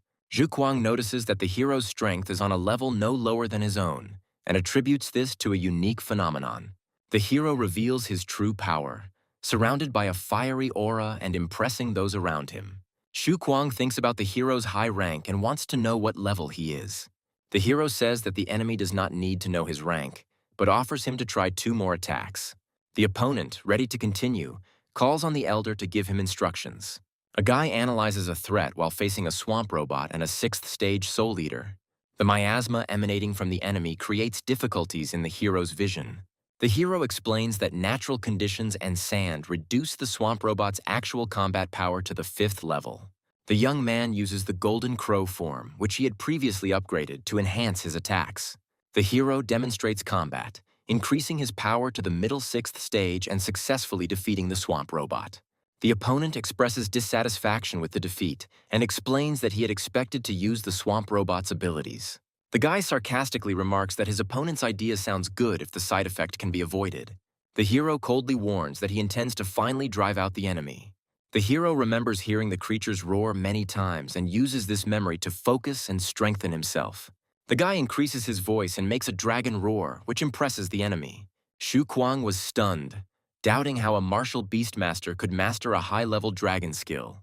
The hero assures that he has slightly strengthened his body and critically notes the fighting skills of his interlocutor's animals. Shu Kuang is confused by the hero's comments about his animals and acknowledges his observation skills. Shu Kuang enthusiastically discusses the aesthetics of the demonic beasts and remarks that their facial expressions are extremely interesting to watch. The boy admits that raising demonic beasts is difficult, as it leads to disapproval from others. The hero points out the flaws in Shu Kuang's tactics and explains how he relies too much on the power of rare beasts. Shu Kuang sincerely asks the hero to teach him how to act in such situations. The hero hands Shu Kuang a hellbone lotus, explaining that it will improve the demonic beast's intelligence and expand their tactical arsenal. Shu Kuang is amazed by the hero's generosity and gratefully confirms his desire to accept the valuable gift. The hero sternly states that payment is required first, adding to the cost the manual and shipping costs. The young man is surprised to learn the exact price of the hellish bone lotus and realizes that the deal will bring him great profit. Shu Kuang enthusiastically agrees to the hero's proposal and prepares for new instructions. The hero gives advice on how to use the bone prison to fight flying beasts. Shu Kuang writes down recommendations on how to use the bone prison, and the hero suggests another strategy involving the mint mist. He thanks the hero for his advice before he takes off in a taxi to an unknown destination. Shu Kuang, unable to arrange any further contacts, is left confused as he watches the hero leave. Later, the hero returns home, where he is asked about the reasons for his late arrival and offered to eat the prepared dinner. At the table, the hero explains that he was busy with business, while those who greet him remark that the dinner looks festive. The hero notices that usually only the remains of food remain when he arrives, but this time was an exception. The hero's mother points out with a smile that he has only just now appreciated the taste of her food, while the guy enjoys his dinner. Later, the hero reflects on his ability to use the power of the sixth stage thanks to his enhanced golden crow body. The young man realizes that his progress has stalled and thinks that it is possible to speed up development by using the store system. The hero is shocked by the cost of the spirit control skill in the store, but understands that it can be useful. After a moment of hesitation, he buys the skill book, considering its potential. The hero successfully activates the skill and is surprised at how powerful its effect is. The boy realizes that spirit control allows him to use star power to control objects from a distance. The hero reflects on the process of compression and densification of stellar energy, which is necessary for its effective use. He concludes that this technique must be repeated until perfect to achieve maximum strength. The martial artist displays a shining star power that takes the form of multiple fists around his body.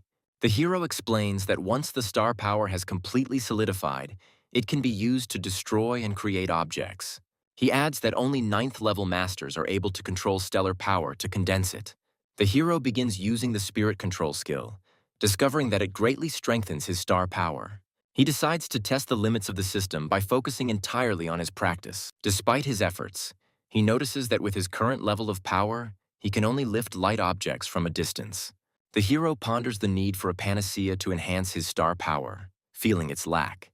On the street, drivers watch in shock as a cyclist, boosted by star power, overtakes their car. After another experiment with the skill, the hero realizes how effective its use was. He realizes the new possibilities of using spirit control and begins planning to further enhance his abilities. Some students are discussing the presence of a famously arrogant young man nicknamed Ye Hao at the school. The group approaches and demands information from the other students about Ye Hao's whereabouts. One of the students reports that Ye Hao should personally come out and greet the guests from Jianlan University. A verbal altercation begins between the students and tension mounts. One of the guys indignantly declares that those who came can find Ye Hao themselves if they are so strong. A fight breaks out and one of the students grabs the other by the arm and threatens to teach him a lesson. The violent confrontation leads to the worried students promising to find Ye Hao. One of the students grins and reminds them that they were promised that Ye Hao would be brought to them, and insists on continuing the search. The big guy makes it clear that leaving won't end that easily, and the situation needs to be discussed. The conflict continues, and newcomers are subjected to bullying by older students as a form of practical training. One of the students defends the honor of his school, declaring that he is ready to take blows, but demands that Fengshan not be insulted. One of the attackers ironically agrees to fulfill this interesting demand. Suddenly, the hero appears, demanding that the pursuers release the victims. The guy, with a serious expression on his face, repeats his demand and physically stops their aggression. One of the attackers is outraged that the hero dared to touch the students of Jianlan University and grins maliciously. The hero, with a smile, advises the attackers to leave the place, stating that it does not concern them. One of the opponents suspiciously asks the hero if he is also a student of Fengshan. The attackers begin to laugh and mock the hero for his old bike and appearance. One of the opponents arrogantly declares that the guy would be better off giving up the bike and walking. The hero, surrounded by spirits of power, hints with a cold grin that it would be more appropriate for the attackers to crawl.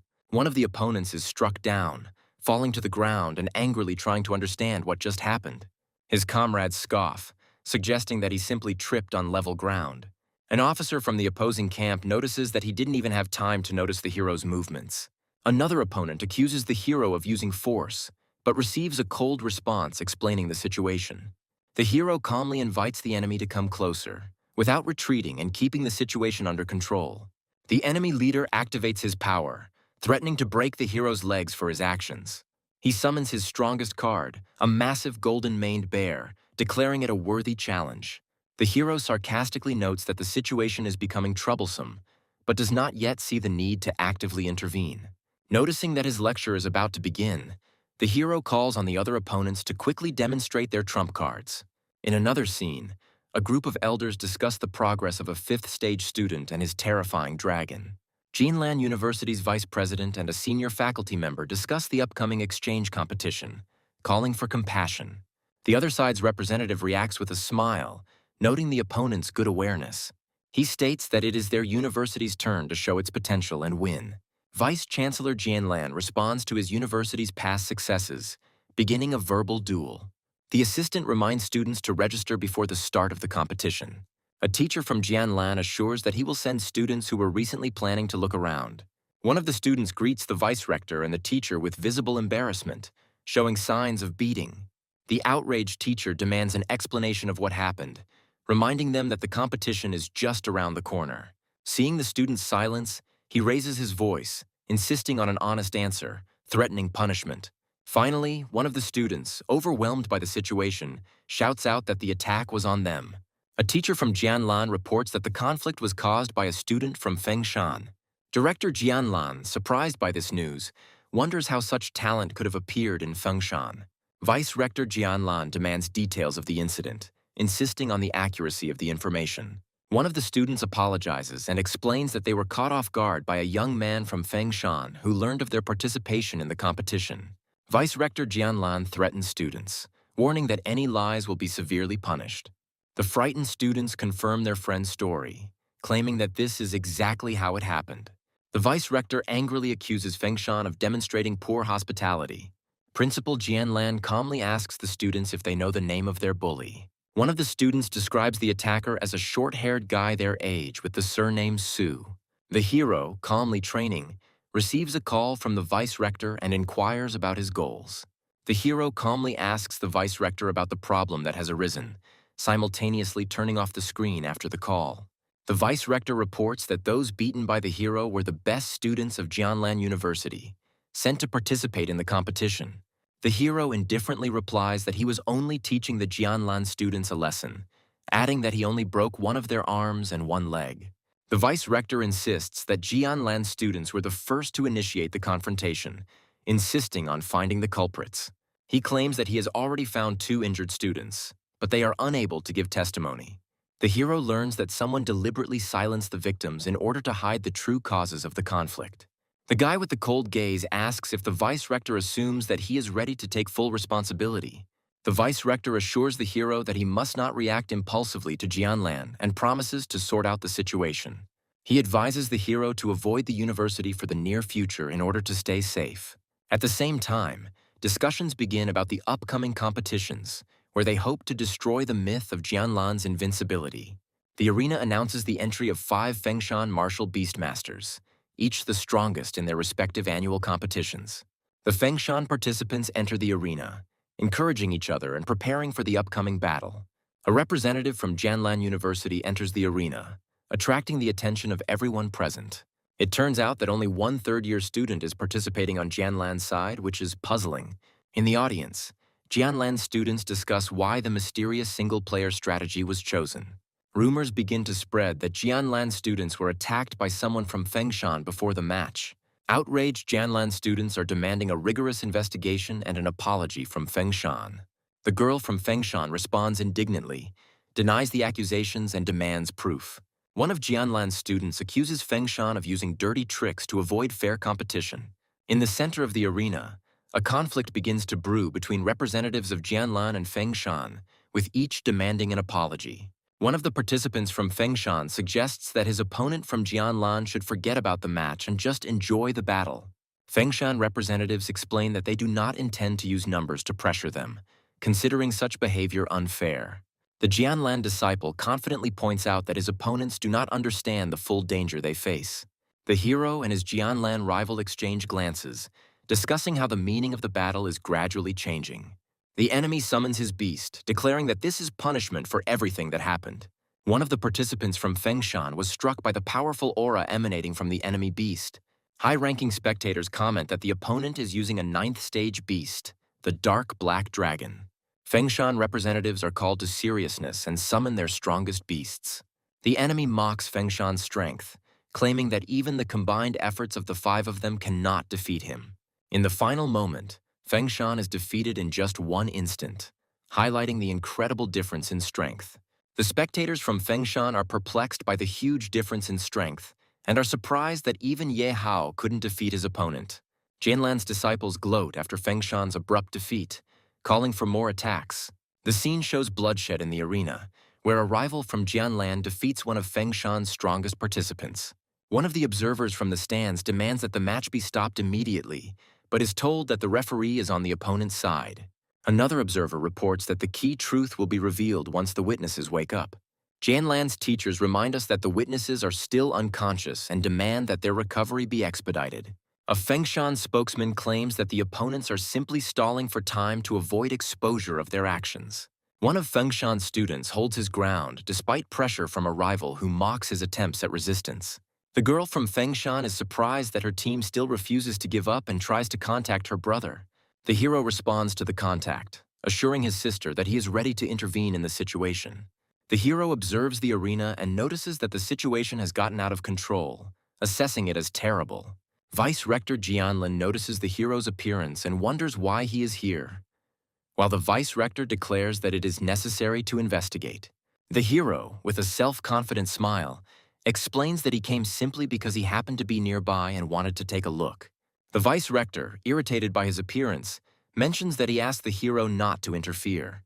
The hero calmly replies that his sister insisted that he come, so he could not refuse. Jianlan's High Master accuses the hero of arrogance and urges him to surrender without resistance, but he calmly ignores the threats. An argument arises between the Vice-Rector and the Mentor, with the Vice-Rector defending Fengshan and forbidding anyone to touch him without proof. Mentor Jianlan threatens to hand over the hero to him, but the Vice-Rector firmly refuses. The hero openly admits the fact that he beat up Jianlan's disciples, calling them insignificant forces, which angers the Mentor even more.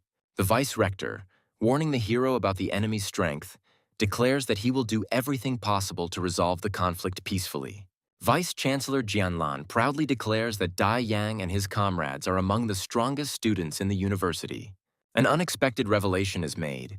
The hero, who was initially mistaken for a student, turns out to be a high-ranking teacher. One of Fengshan's senior mentors regards the hero as an exceptional possessor of the unique power of 4th-level stellar energy. The hero notices that his strength has already been quietly tested and then offers to explain. Teacher Jianlan contemptuously refuses to explain, calling the hero a second-rate teacher. The hero offers a bet with a grin, claiming that he can even make his opponent bow his head and ask for forgiveness.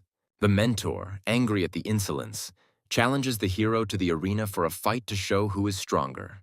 Vice Rector Fengshan tries to prevent the duel, warning the hero about the responsibility for a possible loss. The hero calmly admits that Fengshan's loss will call into question their strength and lead to the resignation of the teachers. The Vice Rector insists that the hero should not accept the challenge, since not only his honor, but also the reputation of the entire university depends on this duel. The hero sarcastically wonders what will happen after his defeat and rejects honor, calling it long lost. The Jianlan mentor mockingly questions Su Ping's intelligence and suggests they fight elsewhere. The hero confidently replies that he accepts the challenge right now, refusing to postpone the battle. The commentator announces an urgent change to the rules of the competition. It is now a match between teachers. The teacher from Jianlan mocks the participant from Fengshan, promising to show the difference between him and the student. The Jianlan students, led by Fei Yanbo, gloat in anticipation of an easy victory over Fengshan. Spectators from Jianlan are surprised that Su Ping looks the same age as them, but are confident that he will not be able to defeat their experienced teacher. The girl from Fengshan is shocked that her brother decided to challenge such a strong opponent. Medics carry previously defeated participants out of the arena, making room for the upcoming battle. The announcer announces the entry of high-ranking teachers Su Ping of Fengshan and Fei Yanbo of Jianlan, calling for their opponents to descend into the arena. The hero takes a powerful step forward with a determined expression on his face, confidently declaring that he will be the first.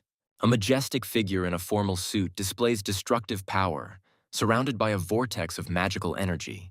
There are two people in the room, one of whom is perplexed, noticing the absence of the third, presumably Su Ping. Suddenly, a teacher appears in the arena, hovering in the air, causing everyone to be surprised. The young man hovers above the arena, surprising onlookers with his unusual ability and reaching a new level. The spectators, including the elderly teacher and his companion, are amazed to learn that the young man has achieved the title rank. The man in the suit is confused, realizing that this guy could not possibly have such enormous strength. Another participant watches the young man, trying to figure out the reason for his defeat and reflecting on his perfection in controlling his power. The girl is alarmed to realize that her older brother has reached the title rank, while she is confusedly holding her cheek. A boy with traces of beatings begs a teacher named Su, being in a state of deep helplessness. A group of observers scream in horror about the impossibility of what is happening, discussing the unknown creature from Fengshan. The young man confidently declares that he is ready to begin, demonstrating calm composure. The judge solemnly announces that both participants must call upon their fighting pets to begin the fight. The man with the mustache reflects on how the young man could have raised a heavenly beast using all his strength. The enemy attacks with a huge energy blast with disdain, intending to demonstrate his fighting skills. A giant purple shadow fox emerges from behind one of the participants, causing shock among the spectators. A disciple in the crowd points to the 8th level of the bloodline beast's power with fear, amazed at its might. The audience begins to discuss the superiority of the shadow fox, calling him the most ferocious beast in the element of thunder. One of the participants gleefully declares to the enemy that his side is dangerous and knows no mercy. The hero, with a cold gaze, laconically assesses the enemy, mentioning his 8th stage. The guy blocks the enemy's attack with a slight grin, arguing about the coincidence of circumstances. His pet, in the form of a huge dragon, makes an impressive appearance in the arena, and the opponent notices the Lightbringer Serpent of Purgatory in horror. The audience screams in fear, feeling the powerful impact of energy even through the protective barrier. The mustachioed man assesses the abilities of the young man's pet, calling it one of the best dragon-type creatures. He orders the energy barrier's defense level to be raised to maximum to contain the growing power of the battle. The young man stands confidently next to his dragon, declaring that he no longer needs to be polite. The enemy underestimates the strength of the youth's beast, claiming that its power is only at the level of the lower 8th stage. The man fills himself with the energy of the 8th stage, raising his fighting potential to the limit. The opponent's shadow fox reaches almost the 9th level of strength despite the overwhelming influence of the great dragon. The opponent is surprised why the guy doesn't strengthen his pet, while it is preparing for the next move with slight confidence. The young man asks with a slight grin if that's all, pointing out that the enemy hasn't yet reached the level of 1 against 2. The opponent, with a furious look, declares that his purple shadow fox has 8 thunderclaps. The golden-haired boy is shocked to realize that the Thunder Mouse's power is quite serious, and the purple shadow fox can use it 8 times at once. 8 thunderclaps neutralize the hero's attack, which raises questions among observers about his next move. Purple Shadow Fox creates clones of himself with the Thunder Bite skill, making it difficult to distinguish the original. A blinding flash of purple energy creates tension, leaving the audience wondering if the hero managed to dodge the blow. The hero emerges from a cloud of purple smoke and notes with slight irony that the opponent's clones have weak illusions. The enemy, in a panic, demands to regain control of the Purple Shadow Fox and strengthens their teams. The fox attacks with its head with great force, continuously firing with all its might, which plunges the audience into awe. The small commentator declares that the consequences of the attack are simply incredible, suggesting that the outcome of the battle is near. A guy with gold inserts on his uniform egged on his interlocutor, offering to deal with the enemy and comparing him to his former teacher. Observers of the fight are discussing the gap in combat experience and believe that the outcome of the fight was a foregone conclusion. The hero confidently asks the question, making everyone wonder who said that everything had already been decided. The Lightbringer Serpent of Purgatory manifests defensive skills such as stone and vine armor on its body. Thanks to these defensive skills, the snake can withstand powerful enemy attacks and remain unharmed. The opponent is outraged that such a tall beast only uses defensive skills, calling it a waste. The young man ironically asks his interlocutor about his words about pride in dragons. In the arena, two powerful creatures clash in combat, one of which demonstrates its immense strength, surpassing the other side. The voiceover emphasizes the importance of adaptability, letting go of the proud dragon essence in favor of mastering defensive skills. The young man stands next to his Lightbringer serpent in its completed form, noting that no one wants to die. The students happily celebrate Su Ping's victory in the first round, applauding enthusiastically and shouting words of encouragement. Su Ping's opponents are nervous and angry, calling what is happening a curse. Senior observers are relieved to admit that their fears about the battle turned out to be unfounded. Teacher Fei states that his Purple Shadow Fox is merely his secondary pet, hinting at a more powerful creature. He summons the demonic Abyssal Serpent, a huge and terrifying beast imbued with destructive power. The spectators in the crowd realize with horror that the Abyssal Demonic Serpent is a 9th-stage beast, threateningly powerful. The opponents confidently declare that after the previous battle, the light-bearing Serpent of Purgatory has exhausted its strength and will no longer be able to win. The students in the stands demand that Su Ping be destroyed, cheering on their teacher Fei. Su Ping calmly states that the Purgatory Light Serpent was not his main pet, shocking everyone around him. A mysterious creature with glowing eyes emerges from the rift, raising a storm of questions about its true nature. The spectators are puzzled, looking at the summoned little skeleton, wondering why the fight has suddenly become so cold. The girl in the yellow uniform notes the strange changes in the skeleton's appearance, admitting that she has never seen anything like it. Teacher Fei mockingly suggests that the young man summon another pet, not taking the skeleton seriously. However, Fei feels an inexplicable fear, noticing for the first time that his demonic serpent has more than just a desire to kill. The skeleton attacks instantly, and the enemy is struck by its speed, not having time to react. The demonic abyssal serpent is wounded in an instant, causing confusion among all onlookers. The young man offers to take the injured pet, as he is in a depressed state and requires medical attention. Teacher Fei is in a panic, refusing to believe that a low-ranking creature could defeat his carefully nurtured beast. The young man confidently protects himself with a golden barrier, dodging his opponent's questions and inviting him to find out the truth himself. With a slight grin, he avoids answering, asking a counter-question: is he obliged to reveal the essence of what is happening? The crowd applauds loudly, celebrating Su Ping's victory and calling it his first big win in 10 years. Students in black and gold uniforms discuss the hero's success, admiring his actions and calling him a heartbreaker. A man with gold accents on his clothes angrily demands that Su Ping not be released from the arena, accusing him of attacking his pet. A group of students in uniform become aggressive, loudly demanding an explanation and apology from the hero. The young man, with a slight smile, calmly replies that he will provide an explanation by activating the connection. Su Ping's little assistant links the device to the screen, offering to show the evidence on the large monitor. Opponents from the other team are perplexed, wondering who will testify and what the hero is planning. Su Ping, reacting with restraint to what was happening, asks to step aside and give an opportunity to show what happened. The man with the gold badge recognizes the two students the hero plans to bring on screen and says that he was expecting this. Taking the whole situation in stride, The enemy remarks with a terrifying grin that the two pose no threat due to their severe injuries. Su Ping shows footage of two injured students who have already recovered with local medicine and confirmed their willingness to talk. The opposing leader becomes furious and perplexed, not understanding how this is possible. An elderly observer asks with interest who these people are that Su Ping brought onto the screen. Students from the rival school panic and try to flee the scene, accusing the heroes of deception. Su Ping calmly invites the witnesses to recount in detail what happened that day.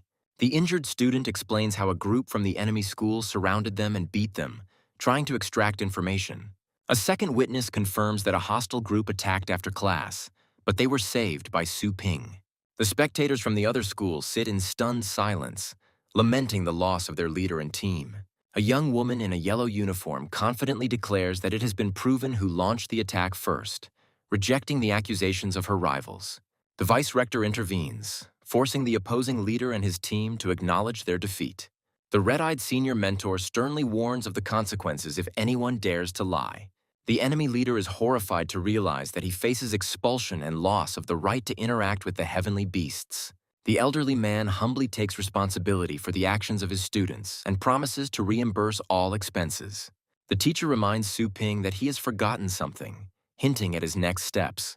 The man offers Su Ping rare animals or valuable rewards as compensation for the conflict. Su Ping smirks and says that he doesn't need any big gifts, but asks him to kneel down and apologize. The opponent responds indignantly to the demands, accusing Su Ping of arrogance. The young man calmly reminds them that victory in their fight shows that the enemy's words no longer matter. One of the senior council members tries to persuade Su Ping to give up his demand, but he insists on his own. Su Ping confidently asserts that there is a need for an apology, pointing to the importance of fairness.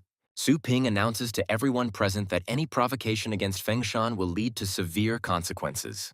He also emphasizes that there is no friendly relationship between their schools, adding that the other school's resources are now under their control. The students of the opposing school are forced to kneel in submission, causing indignation among the senior teachers. Su Ping's shop becomes a popular place, with a huge line of people wanting to buy pets and food. Passers-by wonder why such an old store attracts so much attention and becomes a center of attraction. The talk among the customers is that the shop owner has a title and his methods of raising animals are surprisingly effective. Some students from Fengshan are asked to keep the store's popularity a secret in order to maintain an advantage for themselves. Su Ping realizes that his intervention in the competition not only resolved the conflict, but also strengthened the reputation of his business. A girl from Fengshan School pushes her way through the crowd to reach Su Ping, determined to talk to him. Su Ping sarcastically notes that she didn't even say hello, adding mockingly, "Why would such an important person stand in line?" The girl states that, being Su Ping's sister, she does not want any privileges, striving to achieve success on her own. She gratefully adds that she wants to take advantage of the opportunity to become stronger by showing determination. The young man calmly asks what level her beast is at, in order to understand what it will be working with. The girl reports that her pet, a cat named Snowball, recently reached the 4th level. Su Ping explains that the 4th level is considered average by the standards of heavenly beasts, and his work at this level is quite expensive. The girl is surprised by the cost of his services, realizing that her income does not even cover one time for a year. The young man, jokingly giving his pet a new name, confirms that he is ready to continue working despite her doubts. She sheepishly admits that she forgot to take the money, but Su Ping confidently agrees to pay for the expenses out of his own pocket. The young man reflects on his business and notes that his system and approach are still aimed at raising strong animals. In conclusion, he adds that he has recently mastered the technique of client cultivation, assuring that now they are even. The girl is surprised how Su Ping was able to improve his skills so quickly and reach heights, despite her constant training. Su Ping confidently states that his strength has reached the 9th stage, and he strives to use this level to study new knowledge. The hero calls upon his pets for courage, directing them to attack the enemy's blind spots, executing a well-thought-out battle plan. In the midst of the battle, Little Skeleton delivers the decisive blow, restraining the powerful dragon and causing it to roar uncontrollably. Su Ping comments on the transition to a new level of confrontation with a slight grin, calling it the 2nd stage. The enemy's forces increase, causing the Beast King to appear, making it the perfect moment to test the Little Skeleton.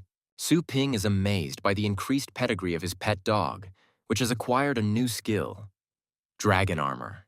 A huge black wolf, befitting the status of the new bloodline, inspires fear with its menacing appearance. Using coordinated teamwork, Su Ping dispatches pets such as the Tianjin pig and dragon dog to deliver the finishing blow. He ends the battle by commanding Phantom Fire Beast and Lightbringer Serpent of Purgatory to engulf the battlefield in flames, clearing out the remaining enemy units. The little skeleton displays incredible abilities thanks to his absorption of the Bloodstone, making him virtually invincible. Su Ping orders the Lightbringer Serpent of Purgatory and the Dragon Dog to unite and destroy the remaining enemies. Su Ping happily realizes the comfort of working with dogs' intelligence skills, planning to use them to determine the quality of food. The guy jokingly wonders why another pet has more survival skills in its arsenal than offensive abilities. As Su Ping examines the two pets, he lists their strengths and finds ideal roles for them to use in battle. The very next morning, a huge line of people lined up outside Su Ping's shop, wanting to strengthen their pets. The girls are amazed at the speed of their pet's improvement, as, according to rumors, it used to take a whole month. Passers-by discuss how the pets have gained significant muscle mass, amazed at the effectiveness of Su Ping's methods. Su Ping encourages those who are hesitant to try the store's services to experience the effectiveness of its approaches. A funny scene unfolds when Su Ping's team angrily expels doubting customers, ending the hero's working day. Su Ping looks out at the crowd with confidence, knowing he no longer has anything to prove. His results speak for themselves. The hero curiously activates the hidden function, expecting to gain a mystical skill. He learns about the demon god's overwhelming fist ability and evaluates its potential. Su Ping finds himself facing giant beasts equal in strength to the Beast King and studies their attack mechanics. The hero's powerful energy strike demonstrates his abilities and destroys the surrounding space. A vision of the 5 stages of the new skill's impact is projected around the character, detailing its capabilities and risks. Su Ping is asked to make a decision, to overcome the power of the demon god's overwhelming fist, as only the Golden Crow can withstand its backlash. With a slight grin, the hero comes to the conclusion that for the Golden Crow's body, this is the ideal skill. Filling him with excitement, Su Ping confidently decides to learn a new skill, seeing in it great potential for his future victories. As the power is absorbed, a bright golden glow weaves around the hero's figure, heralding his new level of mastery. Su Ping realizes that learning the first style will open the way to the next level of power. As he contemplates the upcoming trials in the Secret Kingdom, he realizes that he must personally become stronger so as not to let Little Skeleton down. The hero decides to temporarily close the store, devoting all his time and effort to training the overwhelming fist. After 2 days of intensive practice, Su Ping completes the main stage of training in the lands of the Dragon King's heritage. He is surprised by the speed of his progress, noting that his Golden Crow demonic body has strengthened significantly. At one of the bases, the hero and his group are met by other participants, who wonder why they need the help of newcomers. Senior Masters Mo Lao and Chen Long discuss the possibility of revealing their secrets as they prepare for an important mission.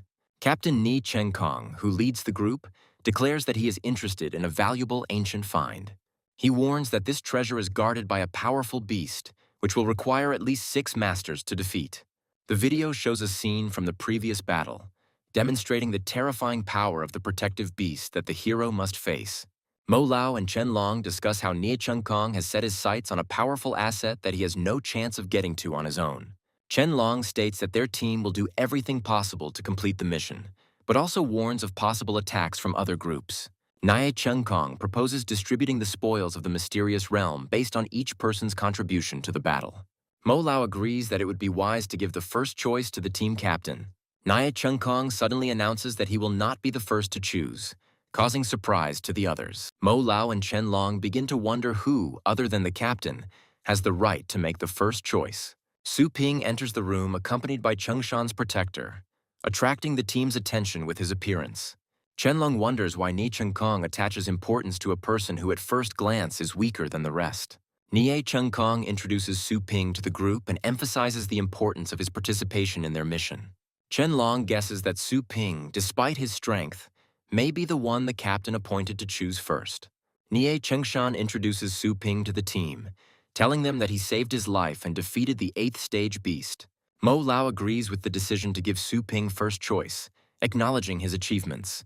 The team begins their climb up Dragon's Ledge, facing difficulties due to the thin air at the summit. Su Ping suggests using flying pets for lift, but is dissuaded by local regulations. Nia Chengshan explains that summoning flying beasts on this route can lead to accidents and severe punishments. He warns Su Ping to act quietly to avoid trouble. The heroes notice two masters from great families who break taboos by using their political power. The fight between the masters of the Qin and Tang families results in a powerful energy that threatens the entire zone. The ensuing rockfall forces the team to be cautious, although the experienced members are confident that it will not hit them. The hero watches their calmness with a smile, realizing that the situation could get out of control at any moment. Su Ping, faced with a rockfall, uses his power to destroy the falling rocks and protect the team. His actions inspire the other members of the group, and Nie Chengshan agrees with his initiative, realizing that it is impossible to avoid threats. Mo Lao and Chen Long discuss how Su Ping quickly showed leadership skills, boosting the team's morale. On a narrow staircase, the team encounters a crowd making way for a clanswoman determined to challenge Dragon's Ledge. Ahead of them appears a group of the Tang family, whose appearance is accompanied by respectful remarks from those around them. The two winds of the Tang family, Masters Zhuo Fengqiang and Feng Mo, display their impressive titles and strength. The mistress of the Tang family, Tang Ruyan, is preparing for another attempt to conquer the Dragon Ledge, attracting the attention of all participants. She addresses her opponents, warning them to stay out of her way to avoid trouble. At this time, the owner of the Qin family, Qin Xiaotian, appears on the scene and decides to also challenge his rival.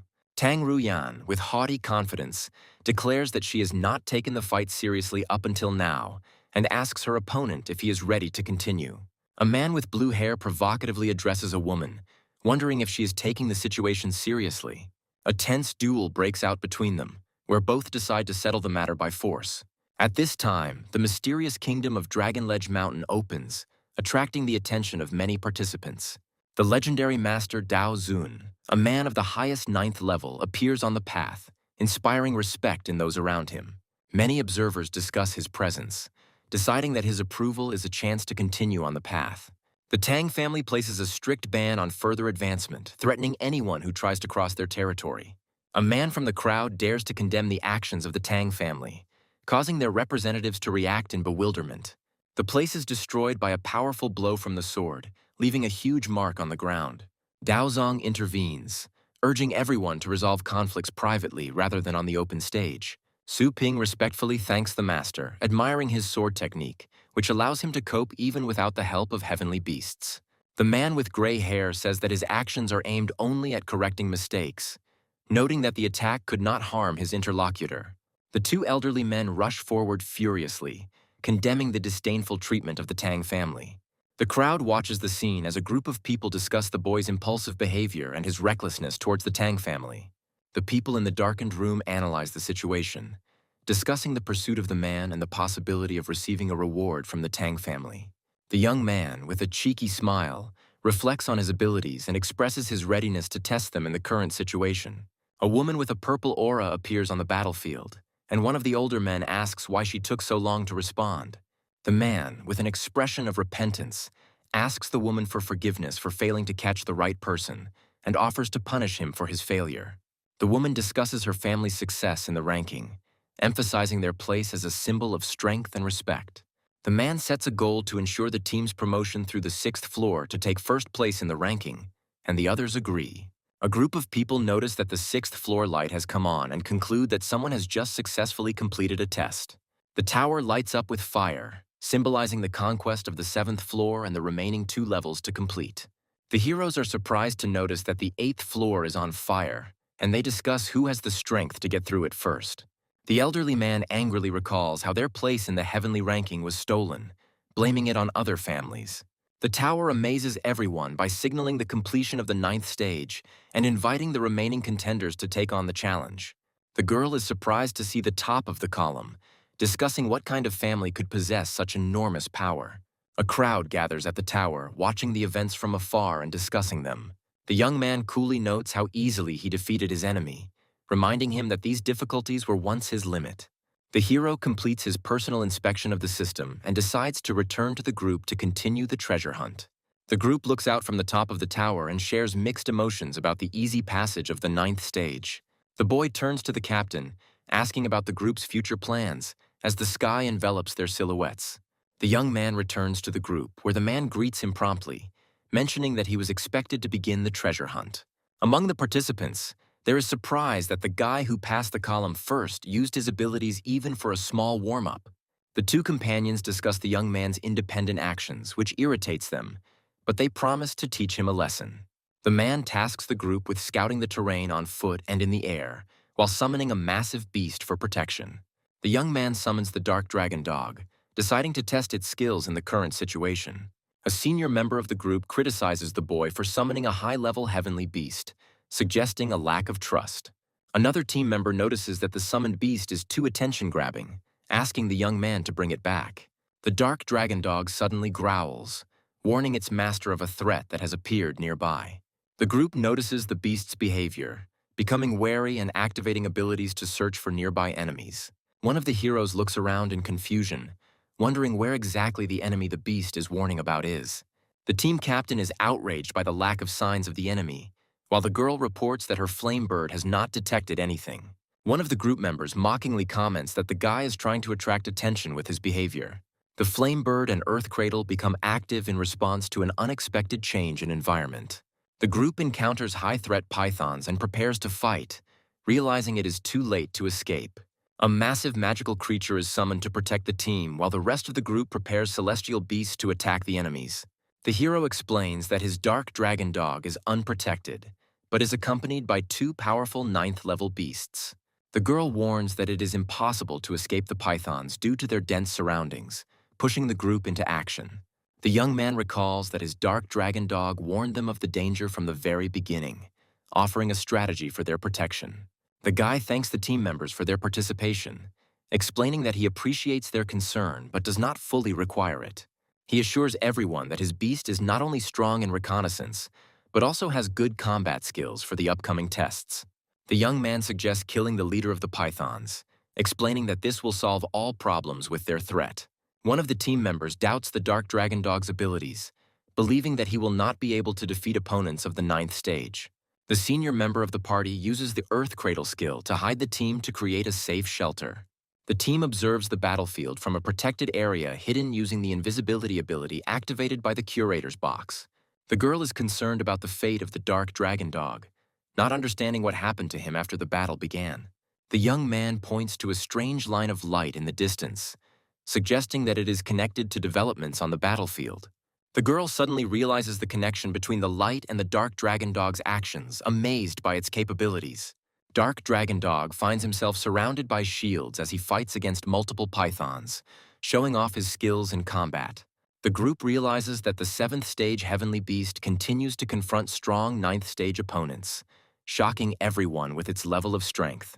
All the heroes watch the events with tension, recognizing the power and significance of the Dark Dragon Dog in the current situation.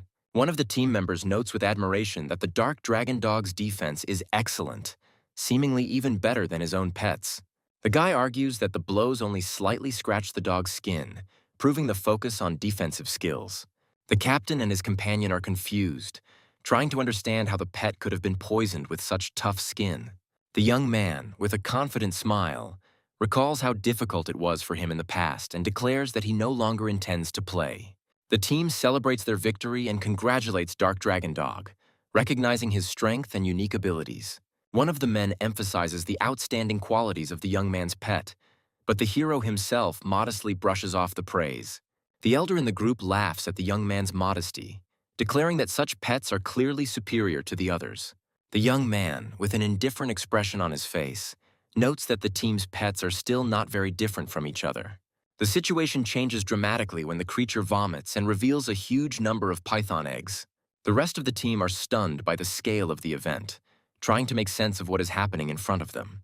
The heroes discuss python eggs, noting their usefulness as a nutritious and tonic remedy. The guy offers to take the enemy's scales, explaining their value on the market due to their use in invisible paint. One of the team members is surprised by the proposal to share the spoils, realizing that the young man seeks peace, not conflict. The elder and the warrior thank the boy for his generosity, expressing their readiness for further cooperation. The map reveals a cave location in the northeast, which becomes their next target. The group decides to reach the cave in the morning, discussing their plan of action around the campfire. The young man recalls that he had already been to these places during a previous test, and is amazed at the choice of this particular cave.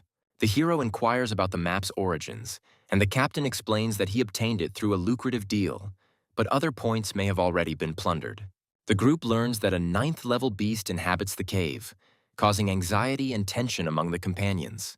The hero assures the others that he will cope with the danger, despite the fact that the team has not yet entered the cave. The young man confidently declares that he knows what awaits them in the cave, since he had already been in these places during previous trials. The captain and his companion discuss how the young man's pet successfully dealt with a swarm of pythons, proving its strength. The group realizes that there were powerful pythons with 9th-stage combat power living around the cave, making their task more difficult. One of the team members suggests a clever strategy: to lure the beast from the depths of the cave to the surface. The decision to set up an ambush at the cave entrance is supported, and pets are activated to prepare for battle. The girl calls upon her flame bird to use a defensive skill to aid the party. Having prepared everything for the ambush, the captain declares that he is not going to wait and decides to lure the beast out personally. His companions are concerned about his dangerous plan, but the captain confidently explains his strategy and readiness to fight.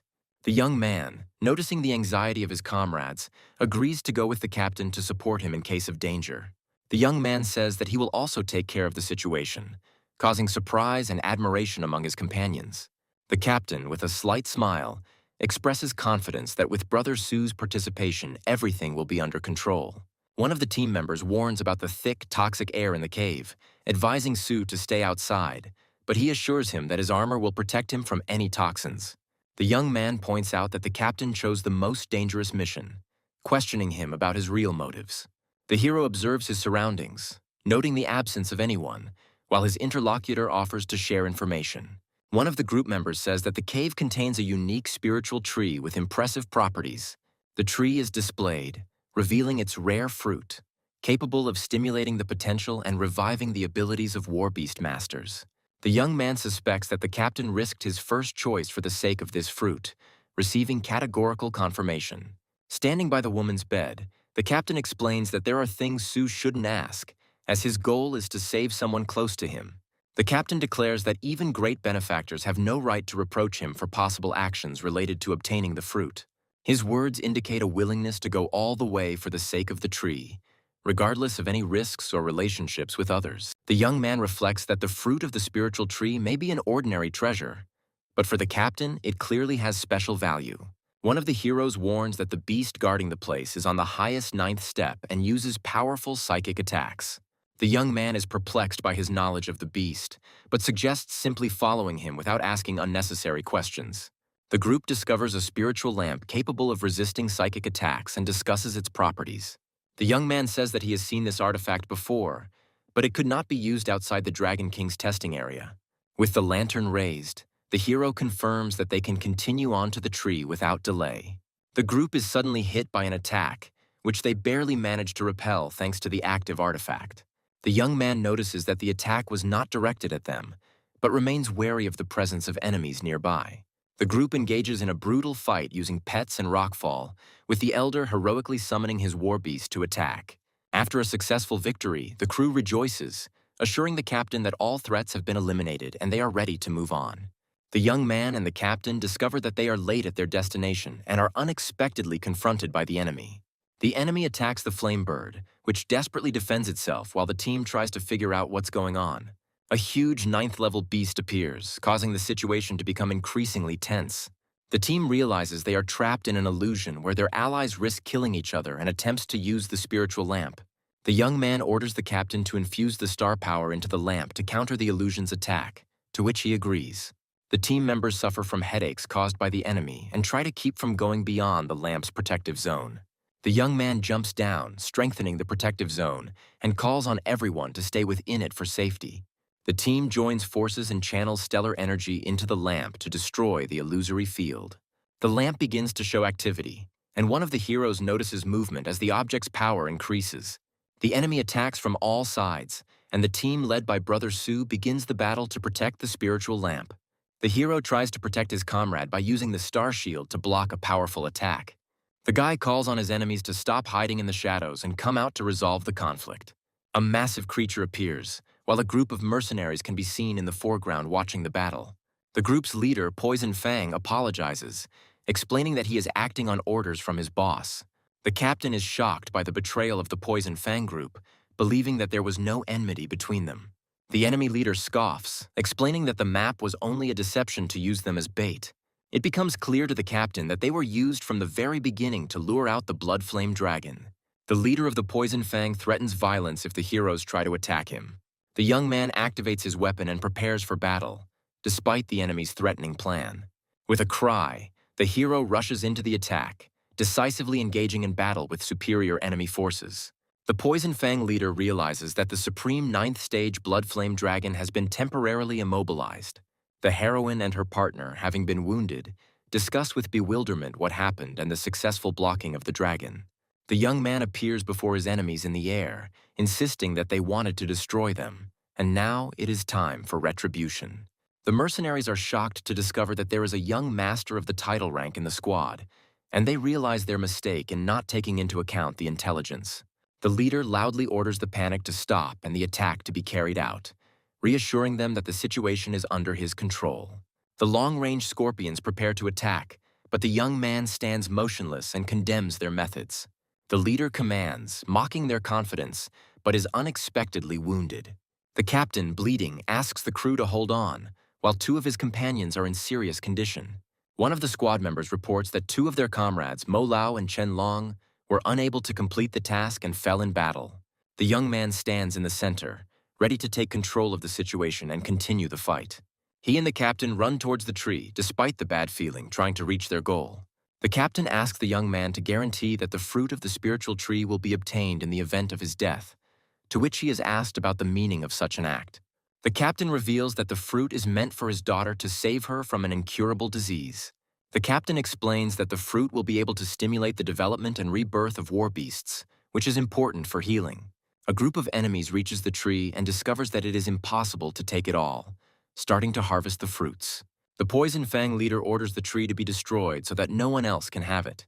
One of the enemies successfully obtains the fruit and rejoices, not noticing the impending danger. The young man intervenes and begins the attack. The enemies are amazed by his appearance and strength.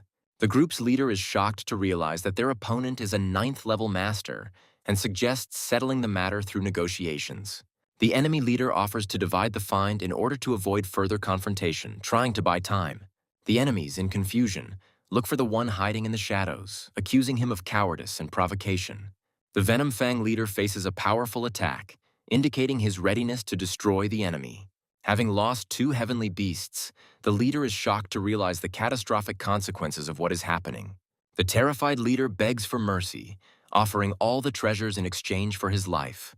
The young man approaches and explains that his goal is not treasure at all, but the elimination of the enemy. The leader, in an attempt to find out the name of the young man, wants to know at whose hands he loses and dies. The young man coldly declares that he does not give the target the slightest chance of resistance, guaranteeing its end. Under the control of the young man, his beast incinerates everything around him, destroying traces of the enemy and their presence. The young man folds the spiritual tree, having completed his mission, and prepares to leave this place. He analyzes what happened and concludes that survival in such dangerous places is only possible by adapting and strengthening one's abilities.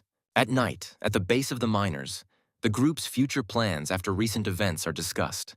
Inside the base, the heroes decide to bury the captain and deal with the consequences of the fate of Mo Lao and Chen Long. One of the companions thanks the young man for saving him, admitting his own weakness and expressing regret for the losses. The young man announces that he has unfinished business and hands over the spirit tree to the captain's daughter. The heroine wonders why the young man refuses such a valuable artifact and wants to know how he knows about the captain's daughter. The young man says that the details are not important and asks to fulfill the captain's last wish, to which the group agrees. He points to hidden treasures found in the cave and offers to give them to the families of his fallen comrades. The heroine asks in surprise why the young man refuses all the treasures, to which he replies that he has already received the most important one. The young man shows the artifact he has found and explains that he intends to donate the treasures he has found to society to help people. At the exit from the base, a warning sounds about the need to hand over finds to the checkpoint and the obligation to comply with the rules.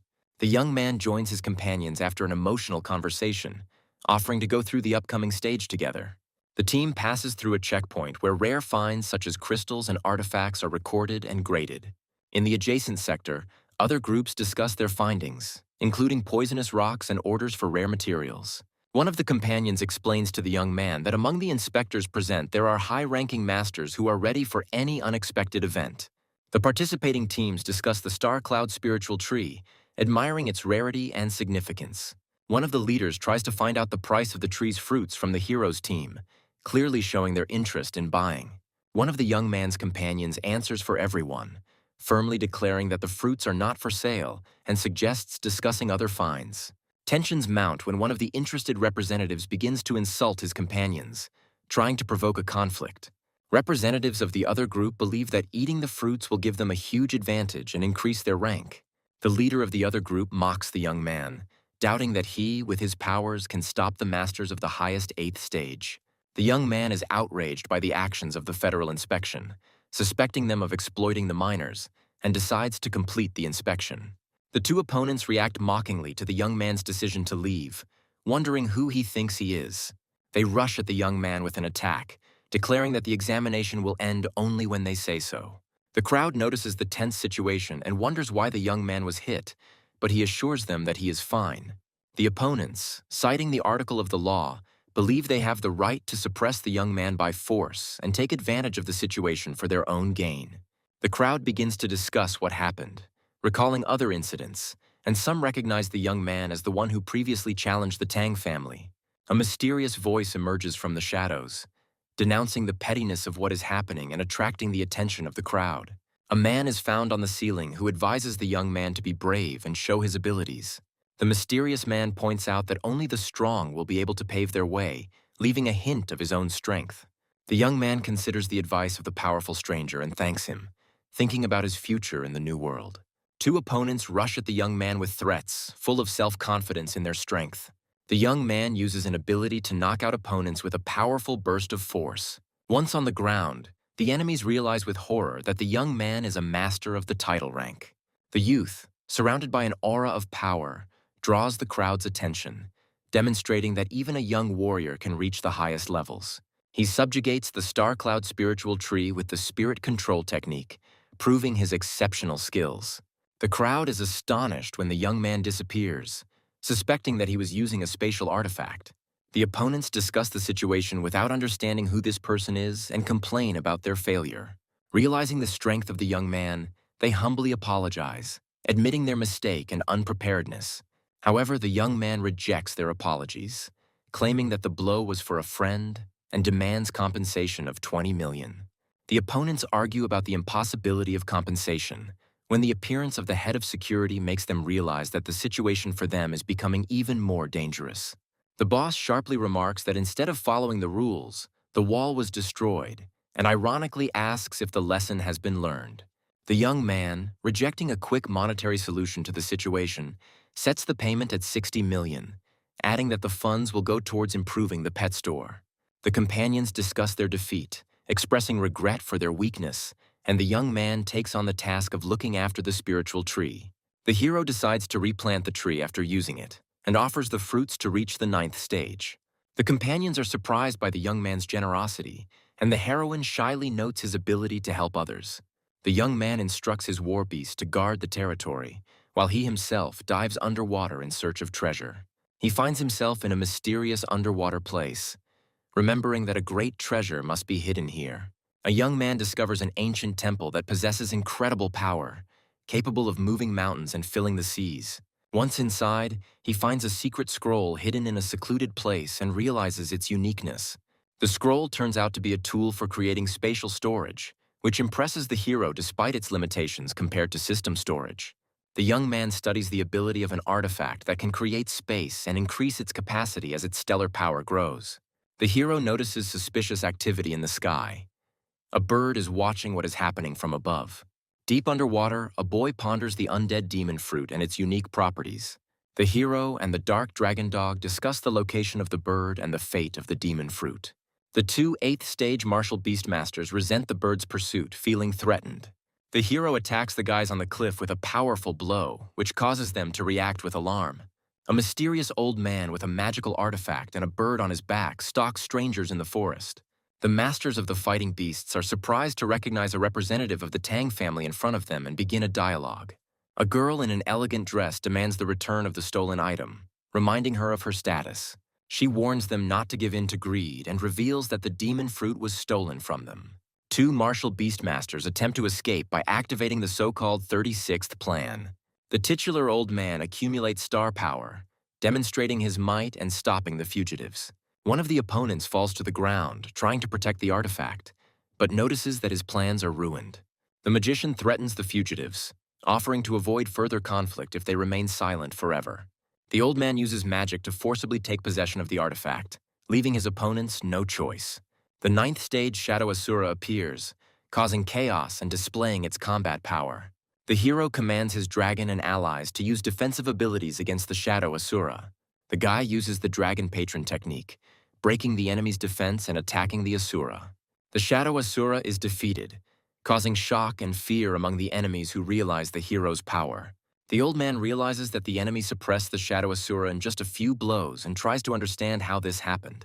The old man, in a rage, discusses with his ally the decision to leave the hero no chance to escape.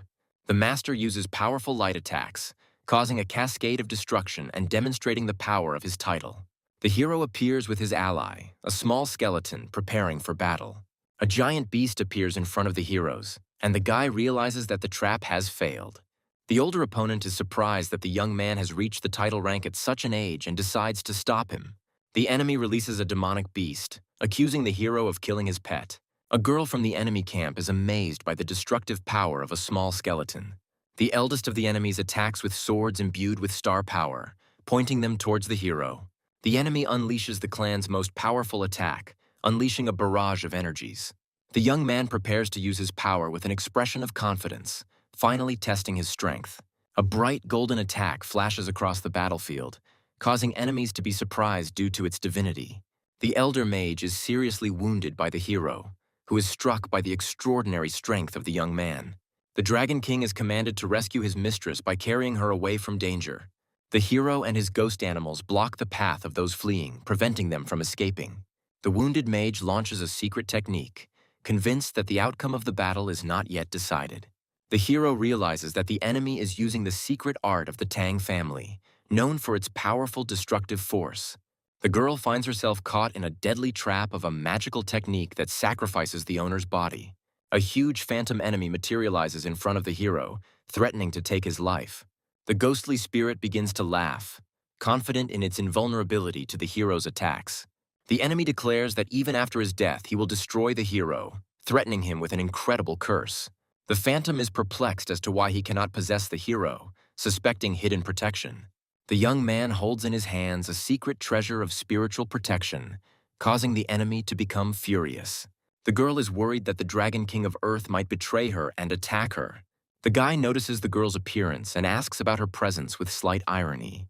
The heroine, in irritation, forbids anyone to call her young mistress, hinting at contempt for the hero. The girl begins to suspect that the aura of her ally, Old Feng, has disappeared and expresses bewilderment. She discovers Old Feng's remains and is shocked by the defeat of a warrior with the power of the middle 9th stage. The heroine angrily asks the hero about the reason for his attacks on the members of the Tang family. The bodies of 2 defeated war Beastmasters who died in the fight are visible on the battlefield. The girl states that his actions are dictated by the law of the jungle despite their status. The young man, with a sly smile, hints at the weakness of his opponents, increasing his psychological pressure. The hero stands surrounded by dark energy, preparing to deliver the finishing blow while his ally raises his weapon. The heroine realizes that the fallen winged king, who possesses the power of the 9th stage, feels threatened. The guy sets a condition for showing sincerity in exchange for negotiations, demonstrating his superiority. The girl is surprised by the actions of the hero, who releases the magical creature from the contract to gain an advantage.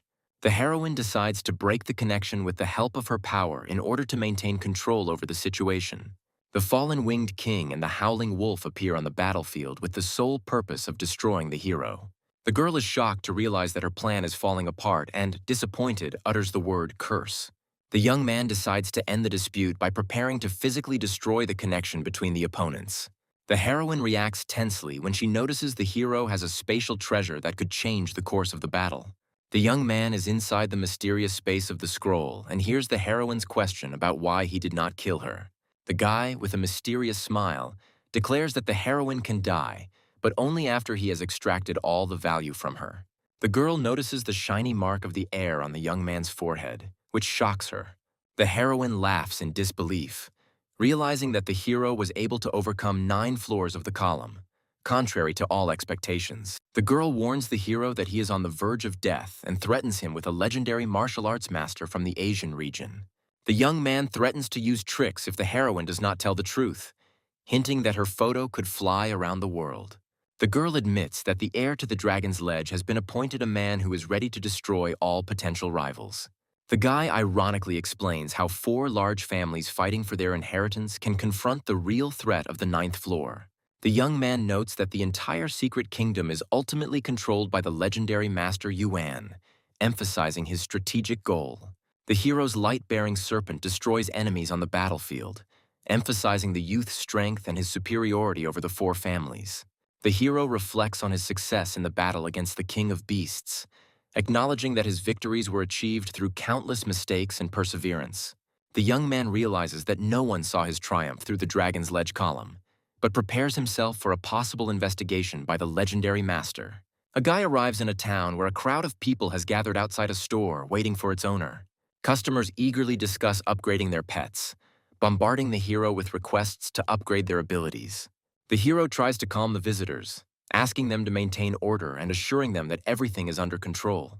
While analyzing the store's earnings, he plans to accumulate the required amount and find an intermediary to purchase a plot of land. He contacts a virtual assistant to expand his store and purchase a plot of land nearby. The assistant clarifies that the required area is 3,000 square meters, after which she confirms the store address. The hero is astonished by the rising real estate prices attributed to the start of the Global Elite League, which complicates his plans. Remembering his rare blood flame dragon, he considers selling a top 9th stage wild beast to cover expenses. The virtual assistant reports that a wild beast above the 9th level is rare, and the current market price is 400 million. The guy decides to sell the animal for the offered 250 million in order to raise the necessary amount for his purposes. The youth discusses with the system the possibility of finding a more difficult cultivation zone than the Dragon King's heritage land. He reflects that the price of entry into the Supreme Divine Realm is high, and every death now costs him too much. The hero activates the portal and plans to find the Flame Shinya core in the New World, which is necessary for leveling up his pet. Aware of the challenges ahead, the young man confidently enters the new zone, preparing to strengthen his physical defense and increase his survivability. The boy notices that the style of the new world is very different from everything he has seen before, and believes that the place was built by gods. He decides to use the services of an empire translator for the first time, hoping to avoid senseless deaths in an unknown world. Meanwhile, in another part of the world, a blonde girl senses a strong energy fluctuation and carefully assesses the threat. The young man summons the little skeleton and the Lightbringer Serpent of Purgatory, preparing for another intense battle. The hero's little skeleton activates the undead fruit's effect, becoming immune to one fatal attack.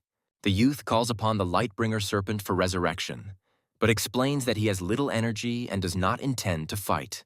The golden-haired elf notices the hero's otherworldly origins and is surprised by his presence. The guy is amazed how the elf found out about his arrival from another world and demands an explanation.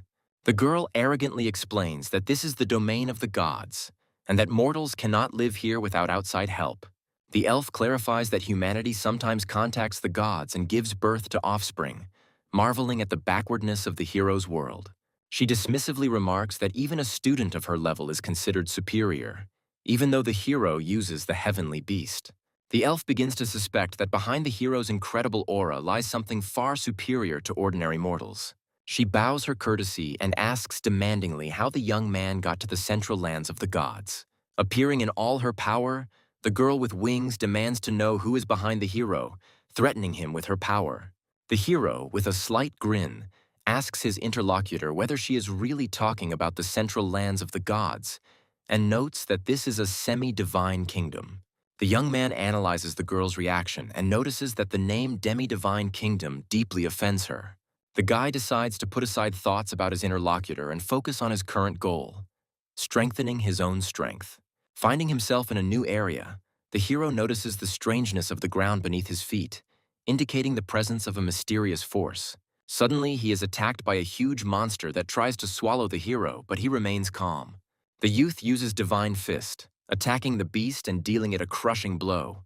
The heroic blow leaves the creature battered, and the boy sarcastically remarks on its missing teeth. The hero summons his allies, Little Skeleton, Lightbringer Serpent, and Dark Dragon Dog, relying on their power. The hero's squad joins forces, preparing for a deadly battle with a powerful enemy. Led by the Lightbringer Serpent of Purgatory, the hero uses the legendary Dragon Patron technique for a powerful final attack. The Lightbringer Serpent of Purgatory unleashes a flame dragon strike, attacking the enemy with devastating force. The hero commands the Little Skeleton and the Dark Dragon Dog to deliver the next attack to the monster's eye. The Dark Dragon Dog sacrifices itself in battle and dies, falling into the enemy's mouth. The Little Skeleton rushes at the enemy, activating his powers, while the hero calmly watches, analyzing the situation. The young man orders the skeleton to not give the enemy a chance to catch his breath, continuing the intense offensive. The hero attacks the enemy together with the Lightbringer Serpent, using the Flame Dragon technique, delivering a decisive blow. Finding the Divine Crystal, the boy discovers that it enhances physical strength and allows one to master divine skills. The hero decides to give the found crystal to the Dark Dragon Dog, speaking about the importance of strengthening allies. Dark Dragon Dog happily accepts the gift, while Little Skeleton dismissively dismisses its significance. The boy teases Little Skeleton, reminding him of the Lightbringer Serpent's importance as a powerful ally. The hero notices that the new panel includes a line about divinity, suggesting that it must be completed in order to transform. The boy and his allies hear a sound from below and begin to suspect that someone or something needs their help. They descend to find divine beings battling giant beasts. A student from the small squad on the verge of despair cries out for help, realizing that his own strength is insufficient. The young student tries to defend himself from the beast, but his weakness leaves no chance of success. The hero's light-bearing serpent intervenes at the most opportune time and saves the young student from certain death. The young man rises on his dragon with his new allies, asking them how they ended up in such a dangerous place. One of the survivors explains that the star beasts are invading through space-time rifts, which their group is tasked with clearing. The hero examines the damaged nest, and his new comrade is surprised by his presence on the divine lands. The young man indifferently replies that he was passing by, and sarcastically remarks that even gods have problems with aggressive creatures. The demigods explain to the hero the greatness of divine wings, emphasizing the honor of dying for the expulsion of the Zerg-like creatures. The young man realizes that the girl with wings he met could indeed be a pure-blooded goddess. The hero reflects on the incredible power of the goddess, comparing it with the power of his companions and acknowledging her superiority. During the discussion, the hero's companions admit that they have never heard of her because they live on the outskirts. One of the companions tells of a legend of the supreme divine realm, where one day of cultivation is equal to a year in the real world. The hero is puzzled as to why this place is considered inaccessible, despite its description as a cultivation zone. The young warrior expressed regret that he was unable to enter the supreme divine realm, even for a short time, to strengthen his abilities. The senior companion denies the possibility of the legendary place's existence, claiming that it is better to focus on real skills. Suddenly, the group notices that they are once again being pursued by hostile creatures that threaten their lives. The student, horrified, desperately asks how they can defeat the enemies, foreseeing imminent death. The warrior man takes the initiative with determination and sends his comrades forward, considering this moment his hour of glory. The hero, observing what is happening, ironically notes the warrior's self-confidence, aiming at the divine crystals of their opponents. The youth discusses the inaccessibility of the supreme divine realm, symbolically comparing the struggle with unknown perfection. One of the companions is surprised by the powerful impulse emanating from a person of the student's level and begins to doubt his assumptions. The demigod acknowledges the hero's strength, expressing respect for his human nature and transferring the initiative for the coming battle. The moment of battle arrives, the star beasts attack, and the young man and his allies mobilize all their forces. The hero notes the resulting chaos with slight mockery and calls the encounter with swarms of insects nostalgia. Remembering the mortal threat, the boy feels his body fill with adrenaline, which only increases his determination in battle. The hero commands his squad to attack at full speed, using their last reserves of energy for a powerful offensive. With a smile, the boy realizes that he only has enough energy for one more resurrection, noting the difficulty of fighting against such strong opponents. As a giant beast-like creature displays its might, the hero ponders the difficulties of defeating a high-level enemy. The hero is pleased with the number of divine crystals collected, but understands that there is practically no time left for further exploration. Taking a risk, the young man chooses a random location option, preparing to explore uncharted territory. A snow-white beast with golden crowns on its head receives affection from an unknown person and shows the cutest reaction. A golden-haired elf lies with a white kitten, declaring that she literally cannot resist its charm. The hero's sudden intrusion into the room causes confusion among the elf and her beast, and the guy himself tries to joke about the coincidence. The elf is outraged by the hero's intrusion, flares up in anger, and accuses the human race of its abomination. With wings of light behind her, she aggressively points her divine spear at the boy, demanding an explanation of his intentions. The hero, reflexively defending himself, actively asserts that there was a misunderstanding between them and that he is not the enemy. The elf, furious and distrustful, wonders how he was able to withstand her divine spear, which was capable of tearing even a soul apart. The hero understands that resurrection is impossible, so he considers how to get to the supreme divine realm to strengthen his abilities.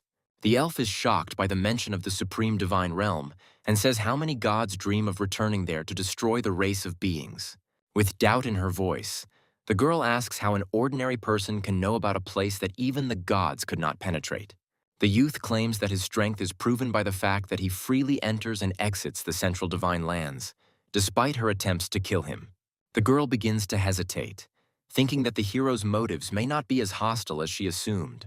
The hero, leaving, ironically declares that now the girl and her comrades will have to figure out the search for the truth themselves. The elf offers the hero a choice between power, gold, or land, and he promises that power will become the foundation of his future. She hands him a secret cultivation manual using the divine origin art, which accelerates skill learning. The hero, impressed by the manuscript, understands that this is an unexpected turn of fate and an excellent opportunity to strengthen his abilities. The elf promises to help the hero open the gate to the supreme divine realm if they meet again, which brings him hope for survival. The hero suggests creating a special amulet to avoid space-time chaos on the new journey. The elf agrees with the hero's plan, but slightly sarcastically remarks that she does not have a ladder to sit on to apply the mark. The young man activates the contract and wonders if he can control her by signing a magical agreement with the heavenly beast. The elf is surprised to discover that the hero's contract involves absorbing a pet and underestimates the human's power. She displays a mirror divine sign on her body, emphasizing that she is ready to respond with an equally powerful ritual. A magical surge occurs and both try to seize control by making and breaking contracts.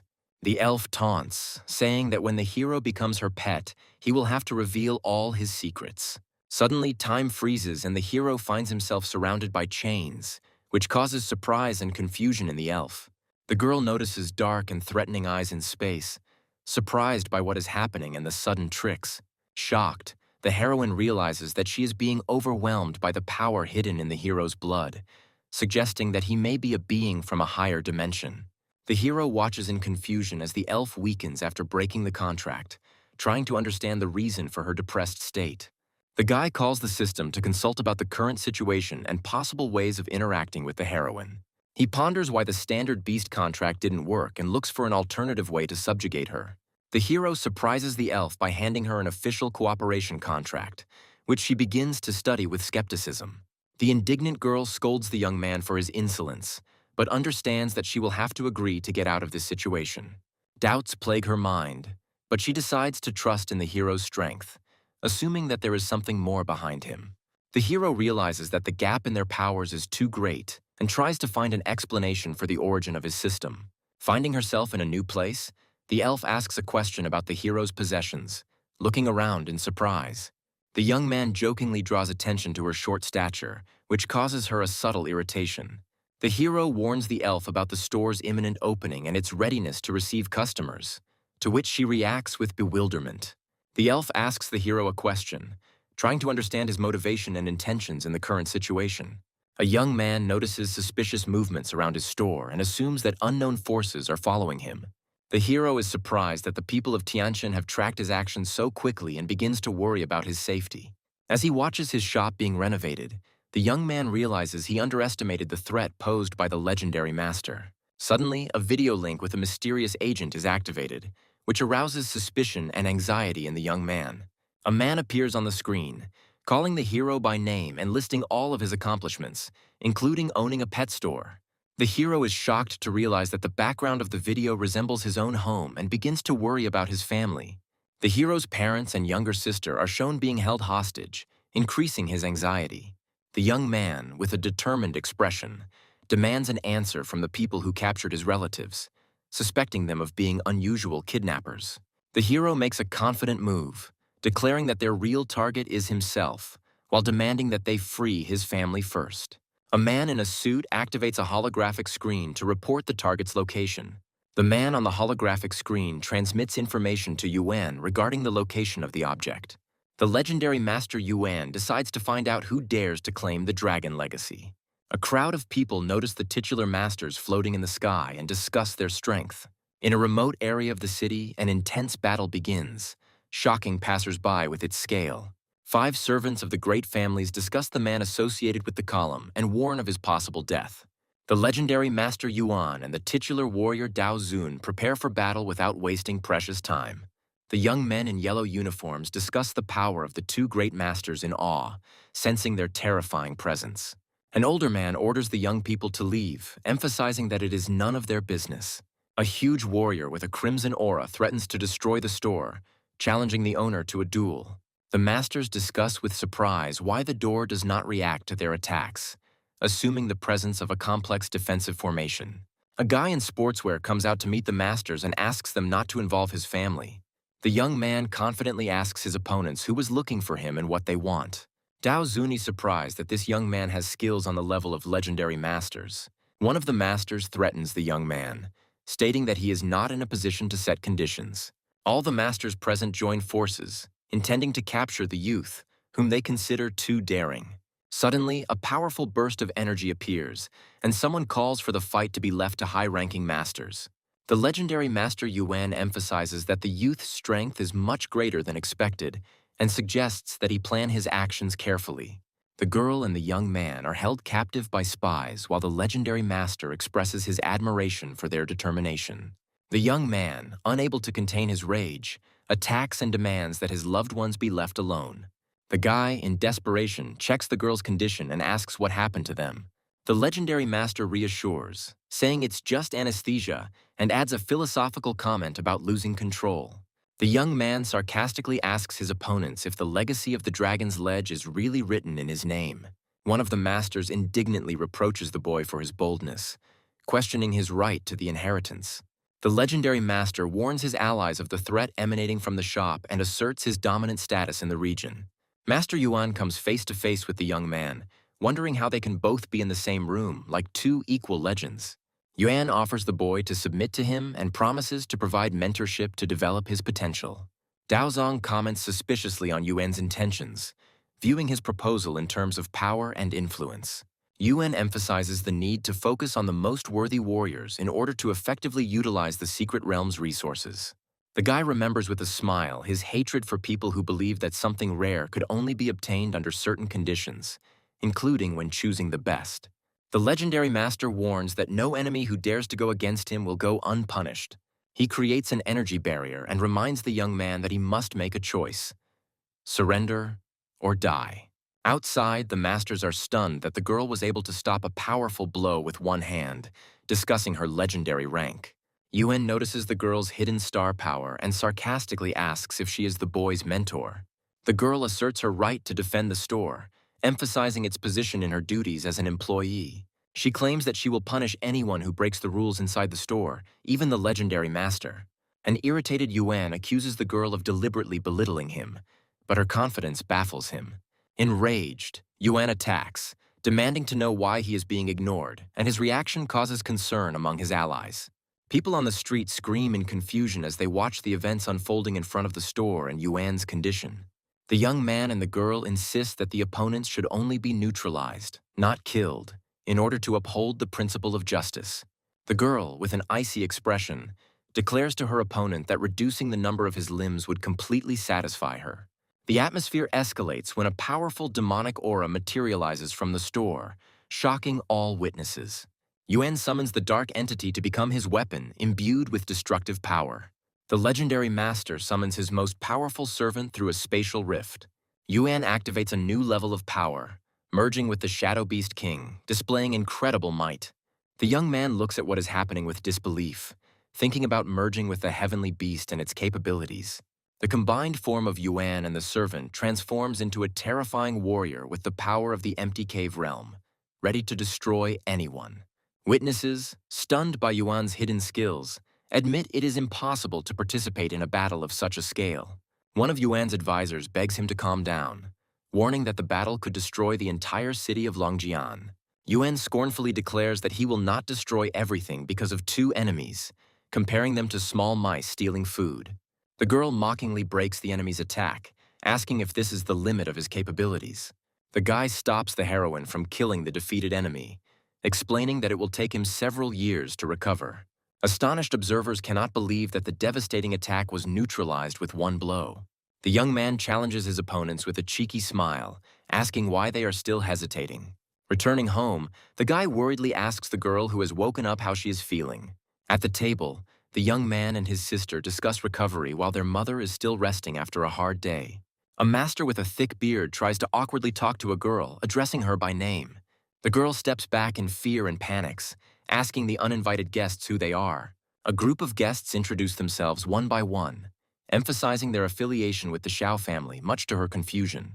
The sister, outraged by the intrusion, asks her brother why these people are in their house.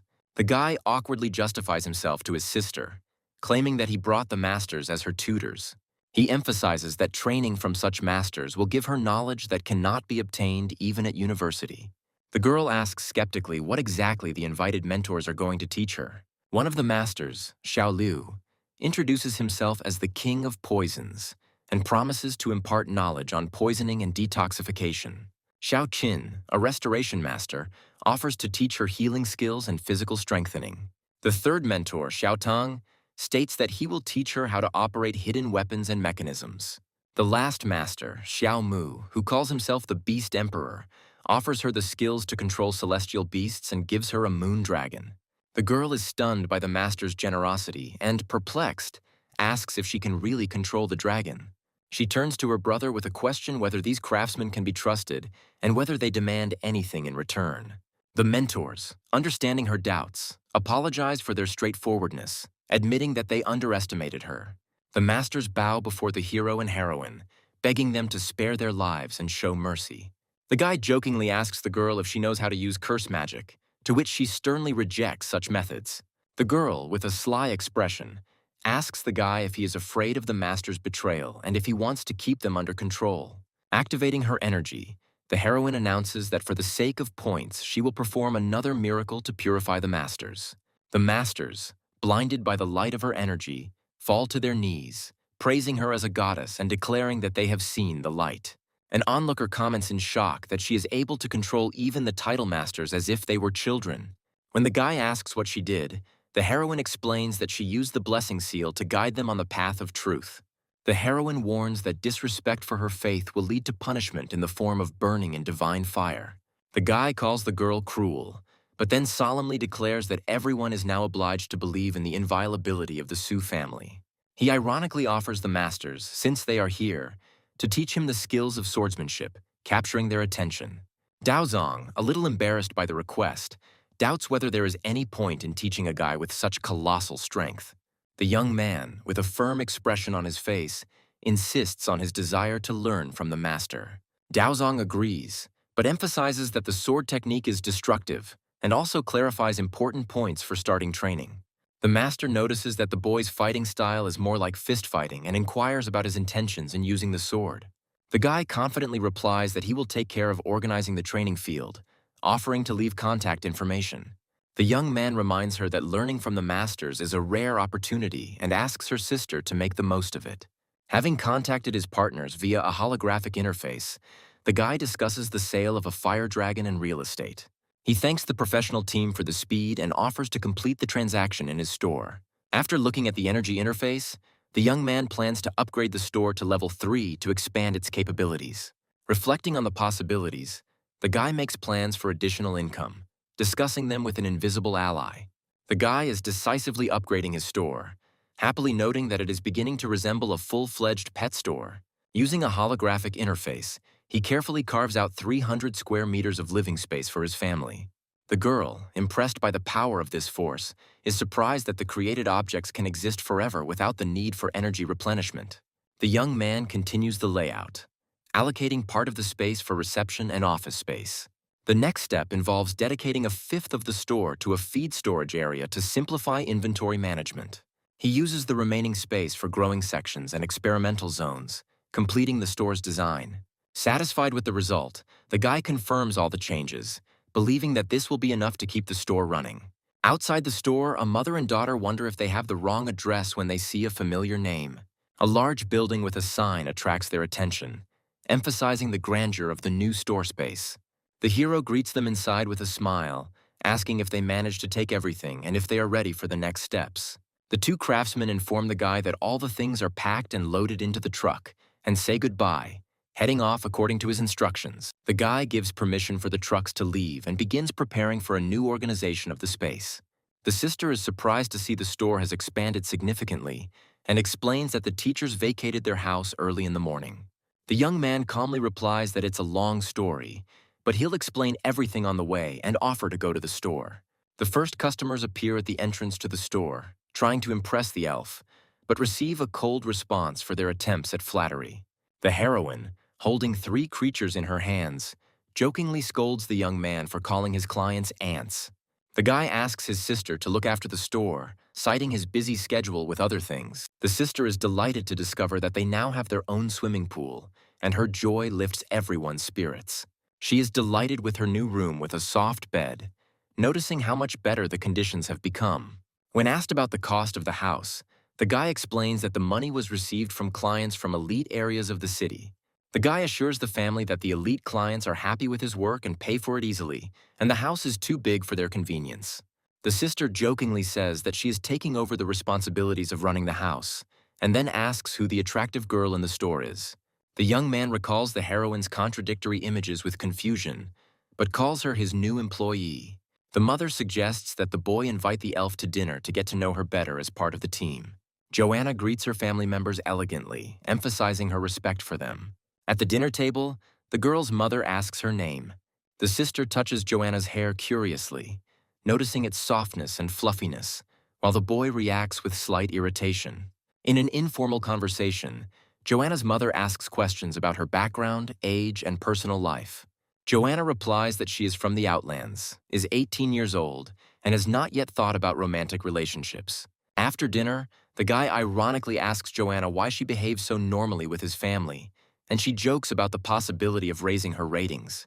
The young man sarcastically tells the elf that he will increase her personal rating if she continues to work just as effectively. The mother wonders how the hero and his employee managed to run the store together. Joanna calmly replies that the current flow of visitors is enough for the two of them, but additional tasks could complicate the work. The guy notes that thanks to Joanna's abilities, he can even reduce his participation in the management of the store. The young man, with a sly smile, thinks about plans related to the young mistress of the Tang family who remains locked up. The girl appears in the guy's room and irritably asks what he is up to while he calmly answers her question. After examining the room, she realizes that she is in the hero's house, deciding that he is not prepared to defend himself. The girl is thinking about an escape plan, planning to break a window and escape, only to return with the support of her family. She soon rushes towards the exit with revenge in mind and the intention of gathering the Tang family's elite for an attack. Promising revenge for her capture, she clenches her fists and speeds away from the hero's house. The girl angrily hits the window, but finds that it is too strong for her to escape. Having exhausted her strength, she falls near the barrier, blaming the guy for her current state due to long days locked in without food. In a last-ditch effort, she calls out furiously to the boy, demanding an explanation of his intentions. The guy, with a mysterious smile, replies that his main goal is to understand her value and use her abilities. In response to his remark, the girl points out his strange intentions with apprehension, suspecting a perverted plan. Gathering her strength, the heroine asserts that she will not allow him to do with her what he wants. She states that the Tan family has prepared her for any difficulties, but adds that hunger still weakens her. In a furious and confused state, the girl eats the offered buns, while simultaneously threatening the guy for her fate. The young man, with a sly smile, offers her to sign a temporary contract, adding that she will have to pay for the food. The next day, the store attracts many customers who admire the beautiful employees, thinking it is a fashion show. Joanna and the elf greet visitors, suggesting that they split into two lines, one for service and one for section rental. Joanna notices a door in the room and decides to escape, claiming that she cannot be stopped. The guy reminds her of the contract she signed, which prohibits her from leaving the store for a year. The girl, ignoring his words, angrily rushes towards the exit with the thought of breaking through at any cost. Realizing that she can't break down either the door or the window, Joanna angrily calls the store magical and capitulates. The guy asks the elf to teach Joanna everything so that she can get used to the job faster, which she accepts calmly. Reporters appear at the door, asking which of those present is Mr. Su. The guy confirms his identity and discusses ordering a video shoot to promote the store. During the filming, he demonstrates his power by summoning a 7th-level dragon, which leaves the assembled spectators in shock. One of the reporters asks the guy about the store's slogan, to which he replies that the main thing is the type of dragon and the name, which speak for themselves. The boy's sister says that masters of the title rank followed her even in the most unexpected places, threatening her with their presence.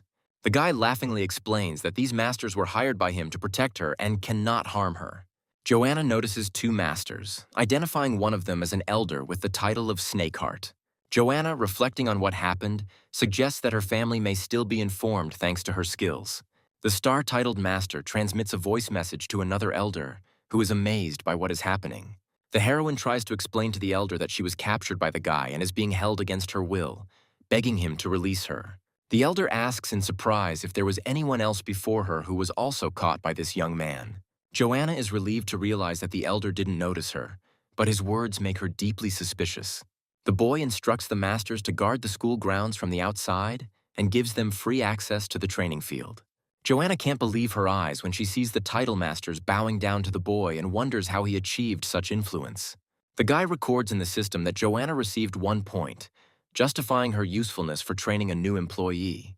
He reflects on the slow progress in uncovering the spiritual tree, which has been in the works for thousands of years. The hero discusses the possibilities of the spiritual tree, suggesting that it could transform into a heavenly beast, and is delighted with the prospects. The young man understands that his next step after becoming a master is to become a mature educator, but admits his lack of experience. He activates the panel for further improvements, planning to enhance his combat power and increase his authority. The guy decides to become so strong that no one would dare interfere in his affairs, ensuring the safety of his family. The elf senses a familiar aura, noticing that the young man's strength continues to grow. Tired from intense training, the hero returns to himself, rejoicing in his victory over a serious opponent. He notes the progress in his training and is proud that his store is also generating high income. They bring him food, and despite his caution, he calmly states that it is impossible to poison him in the store. The boy, sitting in his room, explains to the elf that he used the power of the law of space to reach the divine border. He is surprised by the girl's insight in finding out where he was and invites her to express her thoughts. The elf states that she wants to accompany him next time to use her power to help him in his training.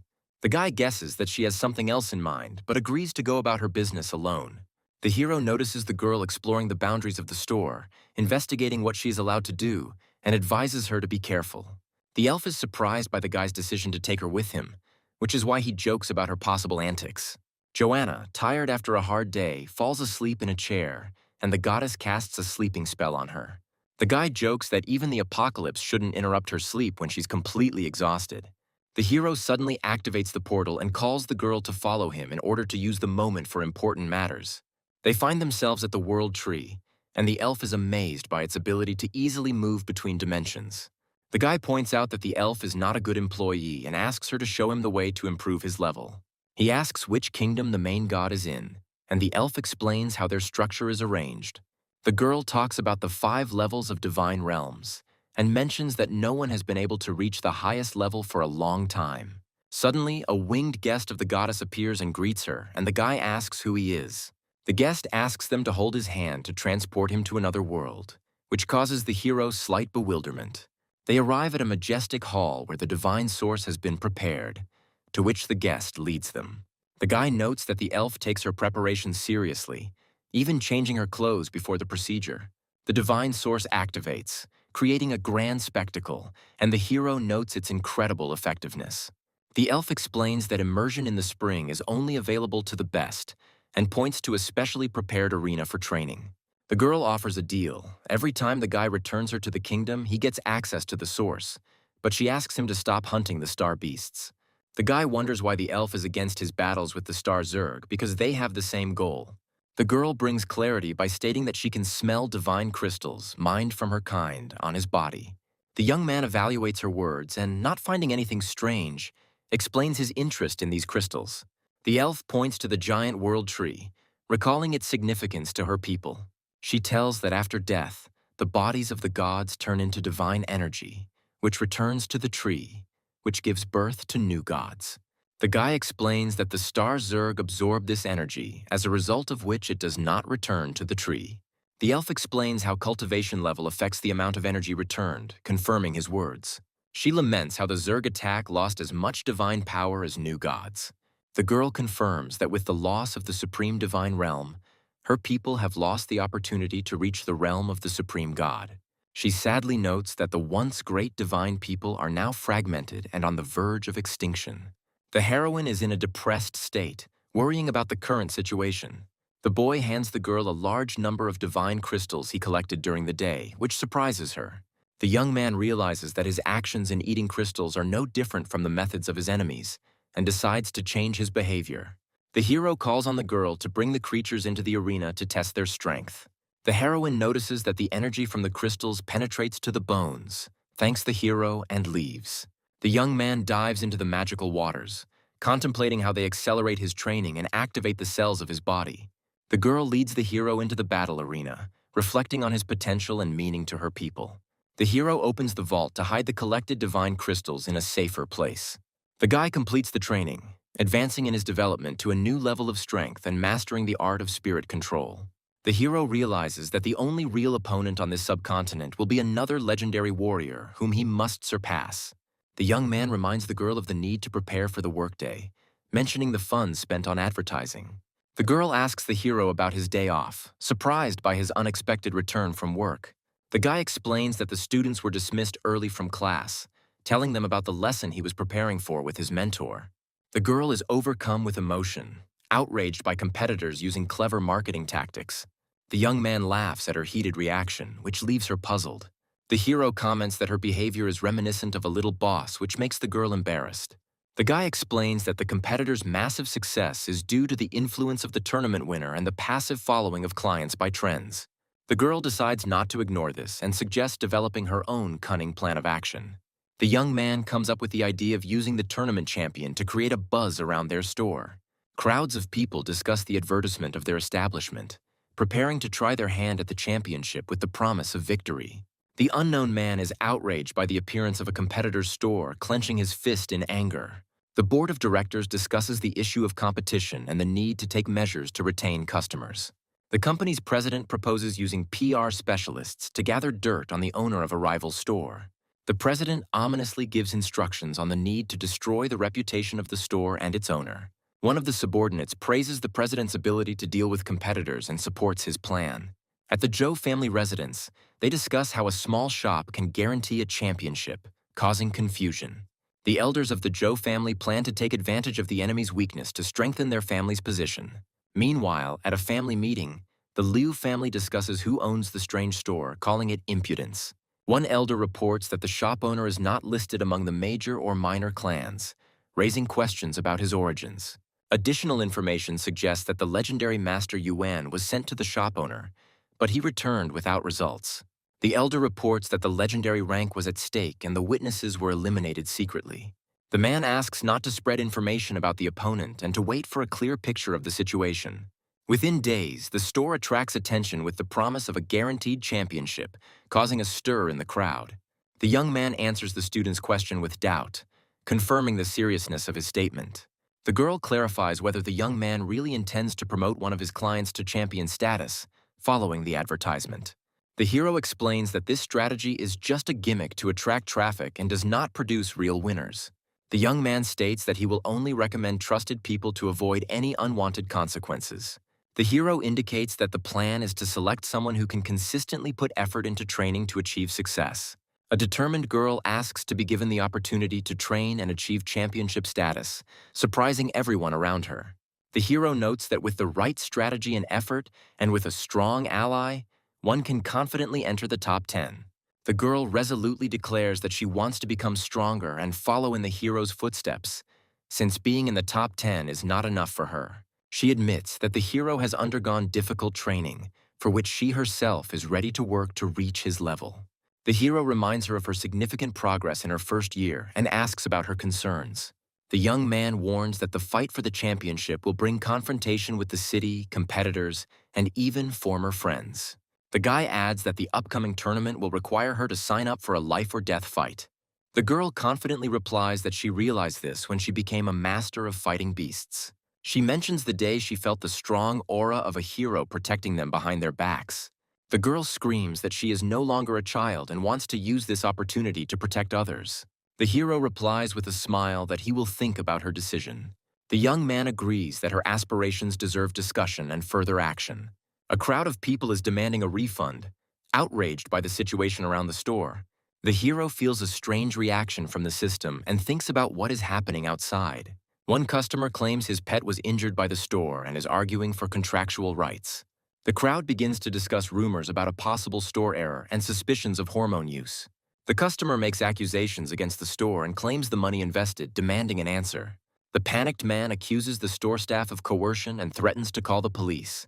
The heroine appears in the background, but the hero stops her further actions with a strict order. The man shows off a brightly glowing artifact, claiming that everything will now become clear. A client's pet, exposed to magic, suddenly becomes weakened, causing outrage. The hero asks the man if he had been in the store before and intends to find out the details of what happened. The hero presents the documents and the man's signature confirming the agreement regarding the heavenly beast, but he tries to reject them. A man claims that his fox Aurora began to get sick after returning home, and the hero suggests conducting a checkup. The young man notes that the animal's strength has indeed decreased, but the cause looks more like poisoning than illness. The hero asks a girl named Anna if she has the ability to heal, and she modestly replies that she can do a little.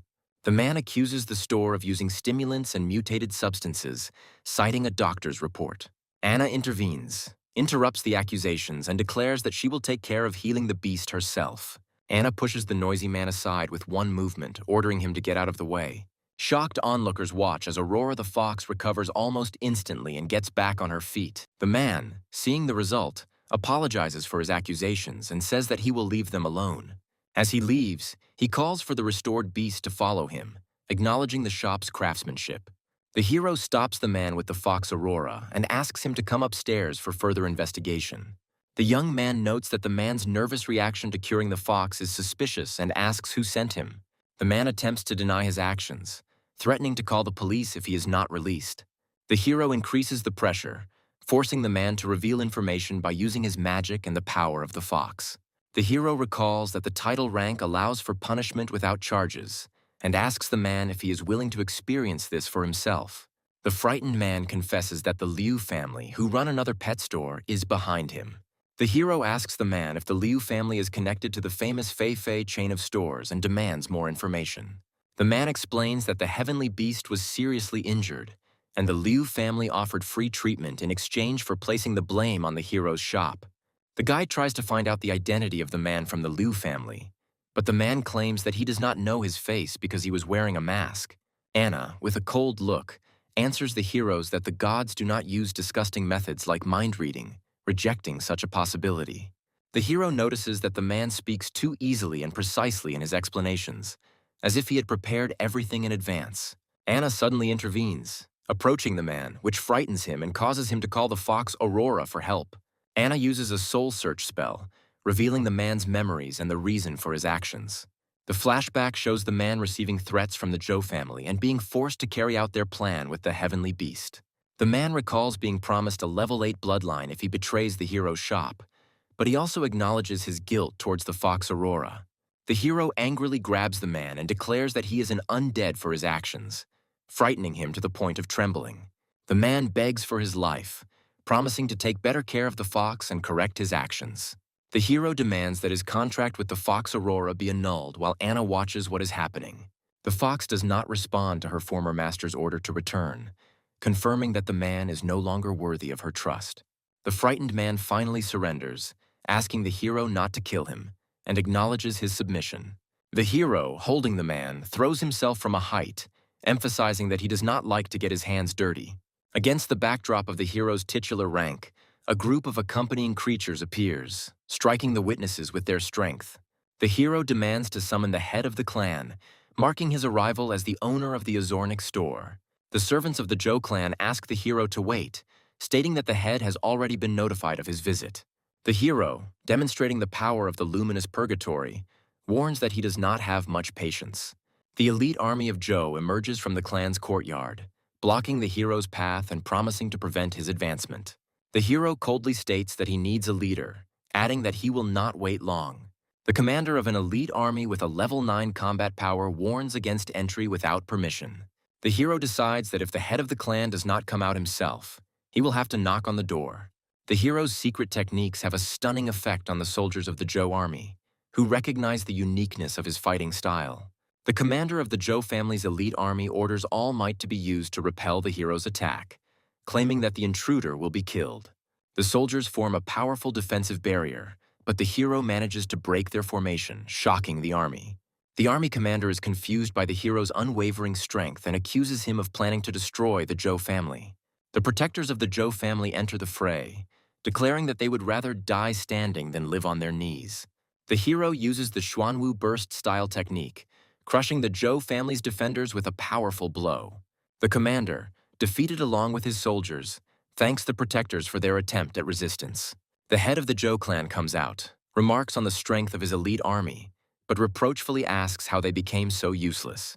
The clan leader, who possesses the combat power of the highest 9th stage, admits that he had to intervene due to the incompetence of his subordinates. The army commander falls before the clan leader, begging for a second chance to correct his mistakes and catch the hero. The hero, appearing against the backdrop of his powerful beasts, directly addresses the head of the Joe clan, asking if it is true that he is the one in charge here. The hero demands that the head of the Joe clan hand over the culprits who plan to damage his store. The clan's protectors, who possess the combat power of the 9th stage, are outraged by the hero's demands and try to threaten him. The elite Joe army fully mobilizes and launches an attack, intending to crush the hero. The hero contemptuously compares the army to useless creatures, saying that they are of no use. One of the protectors uses a powerful spell, forming a giant energy creature. The hero mockingly comments on the monster's unexpected appearance and continues to accuse the clan leader of harboring criminals. The clan leader sarcastically remarks that the hero is still arrogant in the face of threat and emphasizes the difference between their power levels.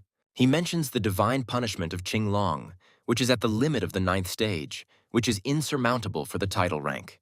The chapter's spell manifests a massive green dragon capable of rivaling legendary ranks.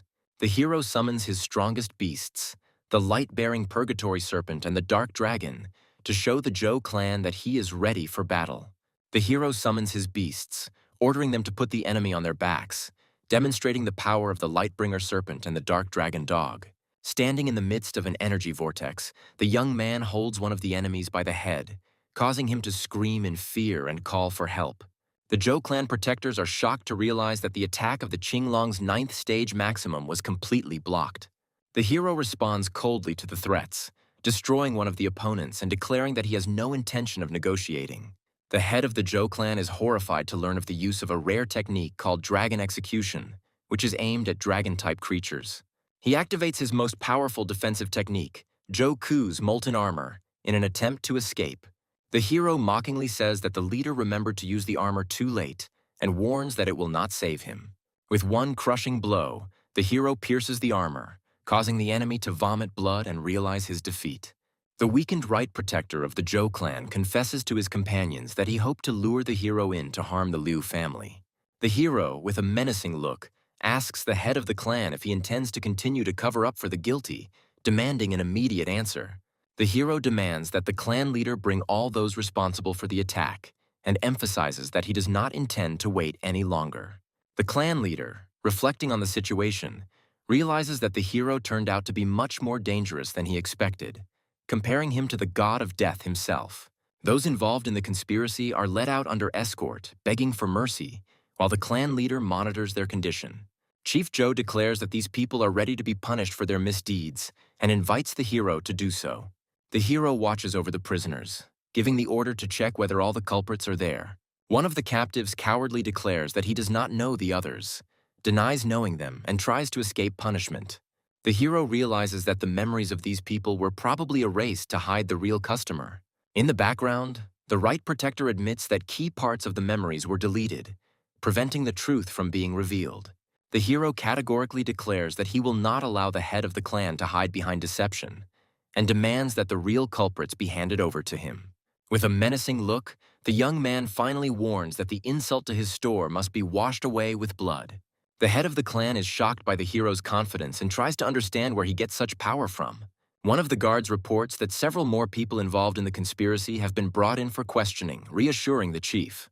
The arrested, kneeling, beg for mercy, admit their mistakes, and plead not to take their lives. The clan leader officially hands over all the culprits to the hero, emphasizing that they are ready to be punished. The hero rightly says that those who were not the main instigators should not be executed, but he has a higher goal. In a serious tone, the hero reflects on the need to strengthen his authority in order to prevent a recurrence of such events. One of the observers mockingly states that after so many murders, the hero might calm down. The hero speaks calmly, mentioning the small skeleton, which causes tension among everyone present. The left protector of the clan indignantly asks why the destruction of the ancestral home continues if all the guilty parties have already been handed over. He responds coldly, questioning the justice of his actions, and warns that he will find out the truth by the process of elimination if the organizer is not exposed. The hero threatens to start with the head of the clan, calling upon the light-bearing serpent of purgatory to force him to answer. The clan leader recognizes the criticality of the situation and decides to call upon his right protector to try to turn the tide. The hero turns coldly to the protector, suspecting him of organizing the crimes, and demands an explanation. The right protector, losing his composure, laughs at the situation, not believing that the Zhou family could be on the verge of destruction due to a conflict with the store. In a fit of rage, the protector accuses the group's leader of incompetence, which led to the discovery of his perfect plan. The protector declares that if he dies, he will take with him the one who exposed his plans, launching a desperate attack. The hero orders his beast to deal with the remaining aftermath of the battle, restoring order. The left protector watches the horror of what happened and admits that he is glad that he was not involved in this conspiracy. The clan leader, shocked by the destruction, decides to forbid his family from approaching the hero's store to avoid further conflict. Bowing before the hero, the head of Zhou hands over all the culprits to him, begging him to spare his family and not to be angry anymore. The hero explains that eliminating the villains is not the end, and demands a public apology and compensation from the Zhou family for the damage caused. The clan leader agrees, promising to personally handle the announcements while rumors about the store owner's strength are already circulating in society. The young man clarifies the terms of compensation, asking what specific resources the Zhou family lacks, but states that he needs a certain set of heavenly treasures to train martial Beastmasters. The hero demands a set of treasures of the same level as those taught to the most important heirs of the Zhou family. The head of the family is shocked, because the transfer of these resources will deprive Zhou of the opportunity to ever become stronger, and sees this as a threat to the future of the clan. The hero calmly replies that even if he compares them to lesser creatures, he is capable of making a worthy opponent out of anyone. The hero confidently adds that even a pig can be raised to the level of a true clan leader if he possesses real talent. The clan members are outraged by the comparison of the patriarch to a pig and are ready to start a fight to defend the family's honor. The head of the family wonders if the hero is really capable of raising anyone to the top, recalling the past development of the little skeleton. The clan leader is frightened, realizing that the hero's words are not a metaphor, because the skeleton was indeed once a beast of the lowest pedigree and has now become incredibly strong. The hero notes that the leader of Joe is worthy of his position and offers cooperation for the benefit of both parties, promising rare food and the cultivation of super-strong beasts at low prices. The young man reminds the leader that the Joe family has long dreamed of entering the major league, and hints that his help could become a nuclear weapon in their confrontation with the four major clans. The head of the clan is surprised by the scale of the hero's plans and suspects that he also intends to subjugate all the strongest families. The hero advises to look at the situation more broadly, hinting to the elder about new strategies for the family's survival. The city is discussing the latest events, with people surprised by Joe's revelation and now praising the owner Sue's store. Inside the store, shoppers share the news with each other, noting that the rumors about the amazing store turned out to be true. The hero unexpectedly receives a mysterious reward, a bright energy core, and wonders about its purpose. He is surprised to discover that this artifact allows him to obtain the ability of fusion, a rare gift available only to legendary Beastmasters.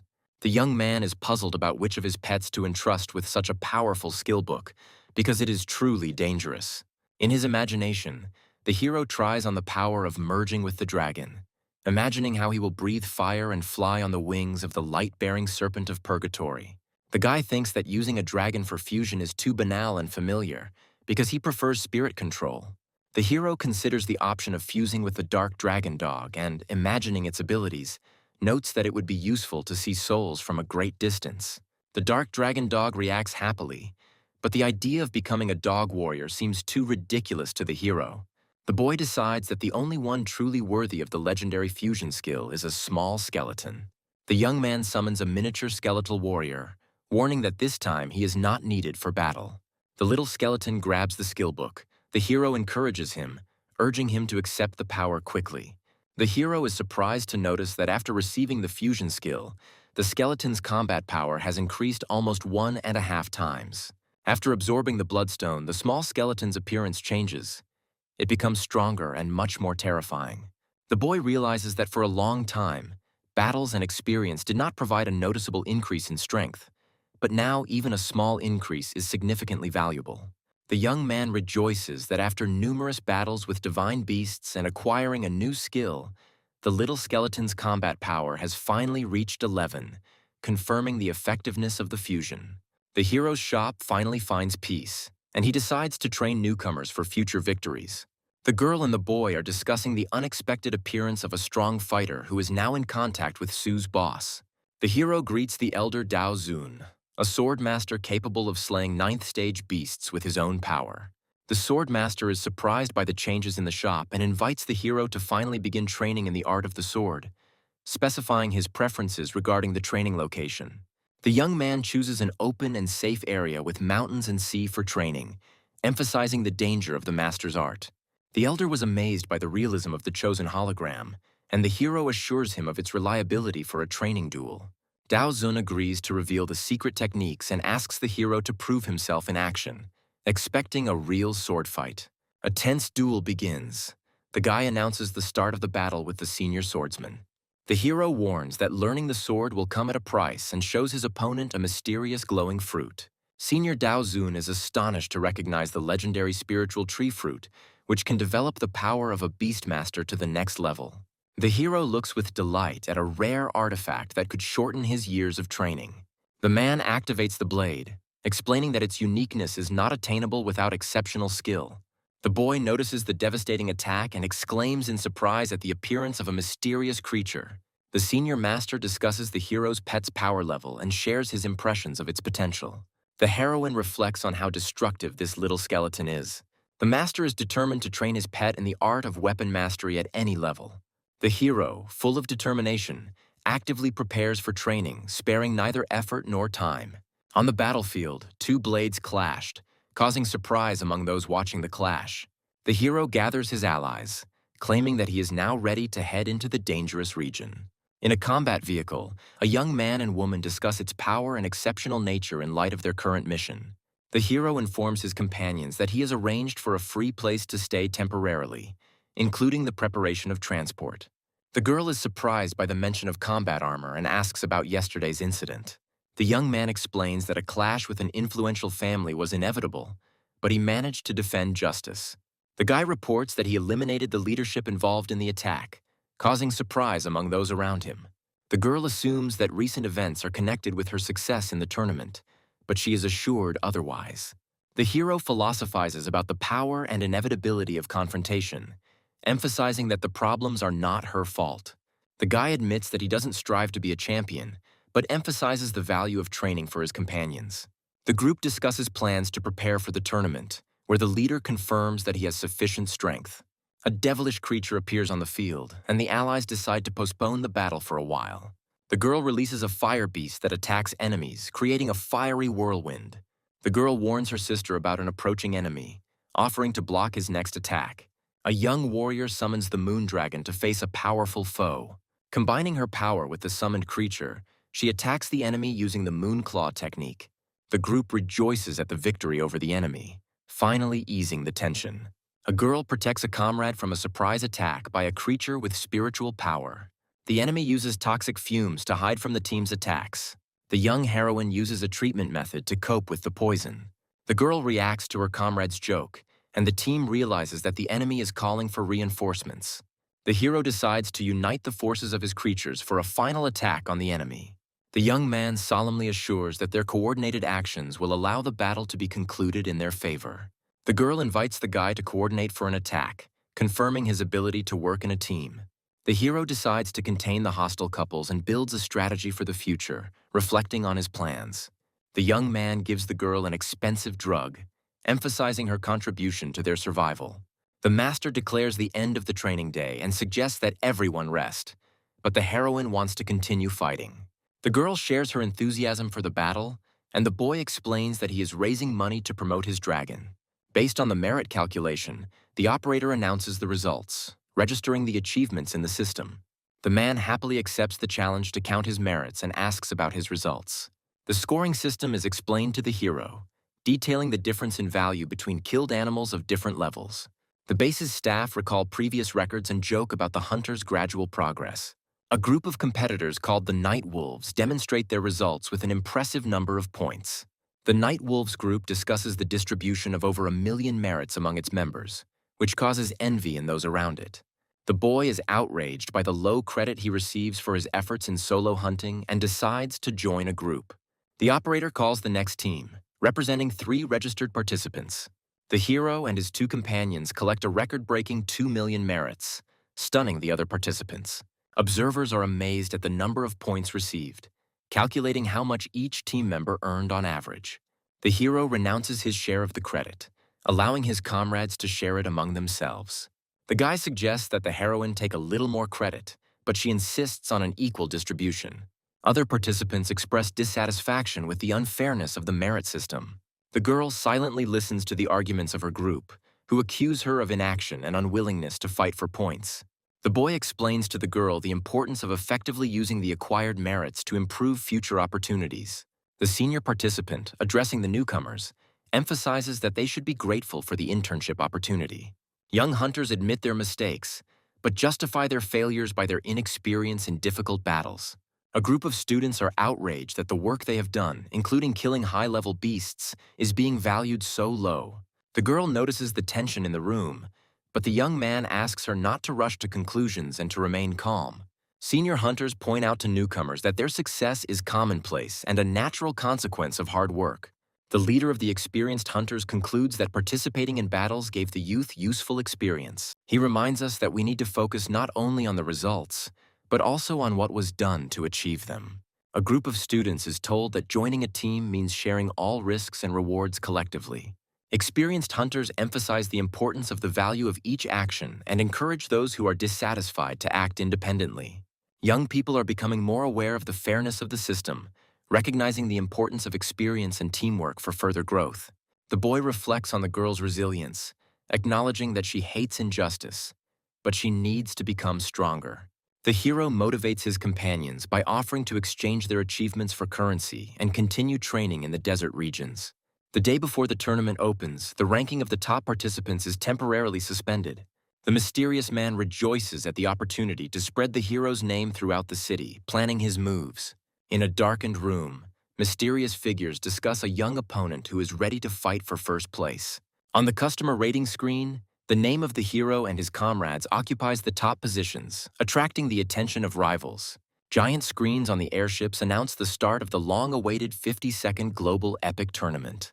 The huge stadium is filling up with people eagerly awaiting the start of the preliminary rounds. The crowd of spectators erupts in shouts of enthusiasm, eager to see the exciting spectacle of the tournament. Tournament organizers encourage participants to demonstrate their skills as the competition begins.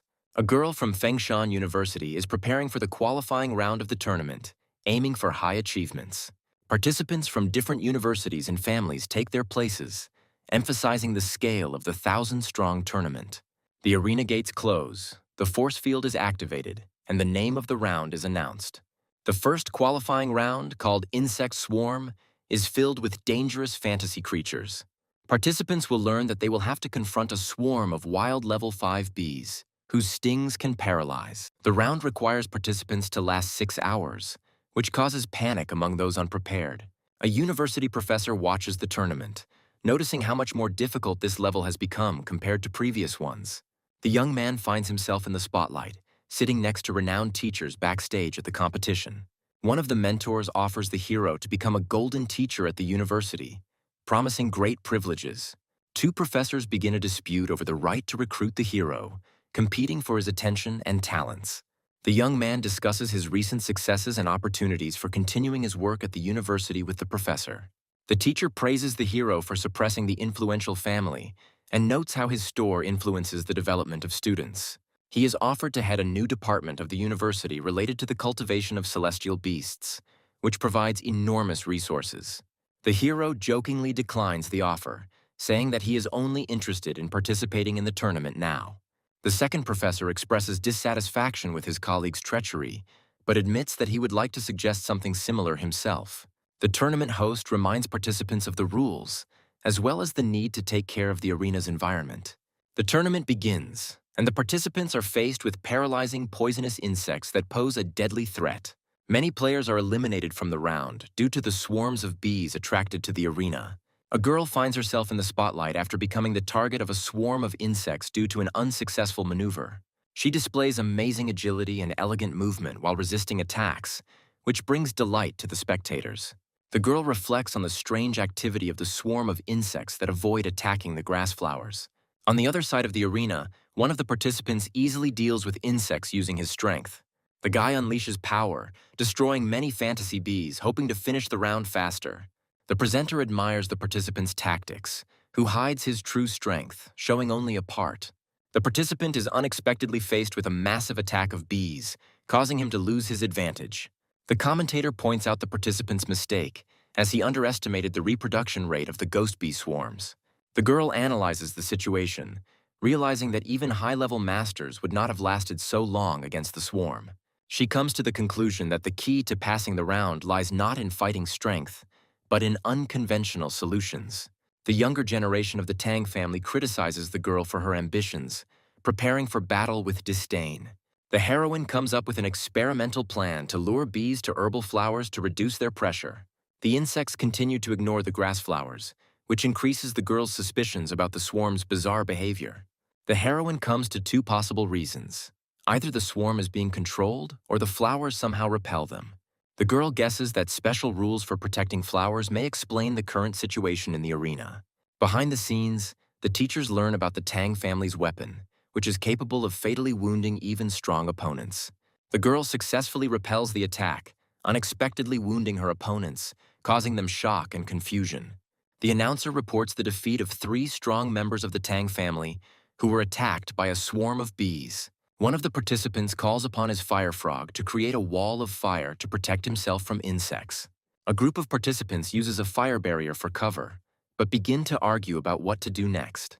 The heroine realizes that the secret artifacts that repel insects have not been found and searches for them among the bees. She continues to move around the arena in search of a possible treasure that holds the key to victory. The girl decides to use star power to determine whether secret artifacts are hidden inside fantasy bees. She quickly catches one of the bees and begins to examine it to confirm her guess.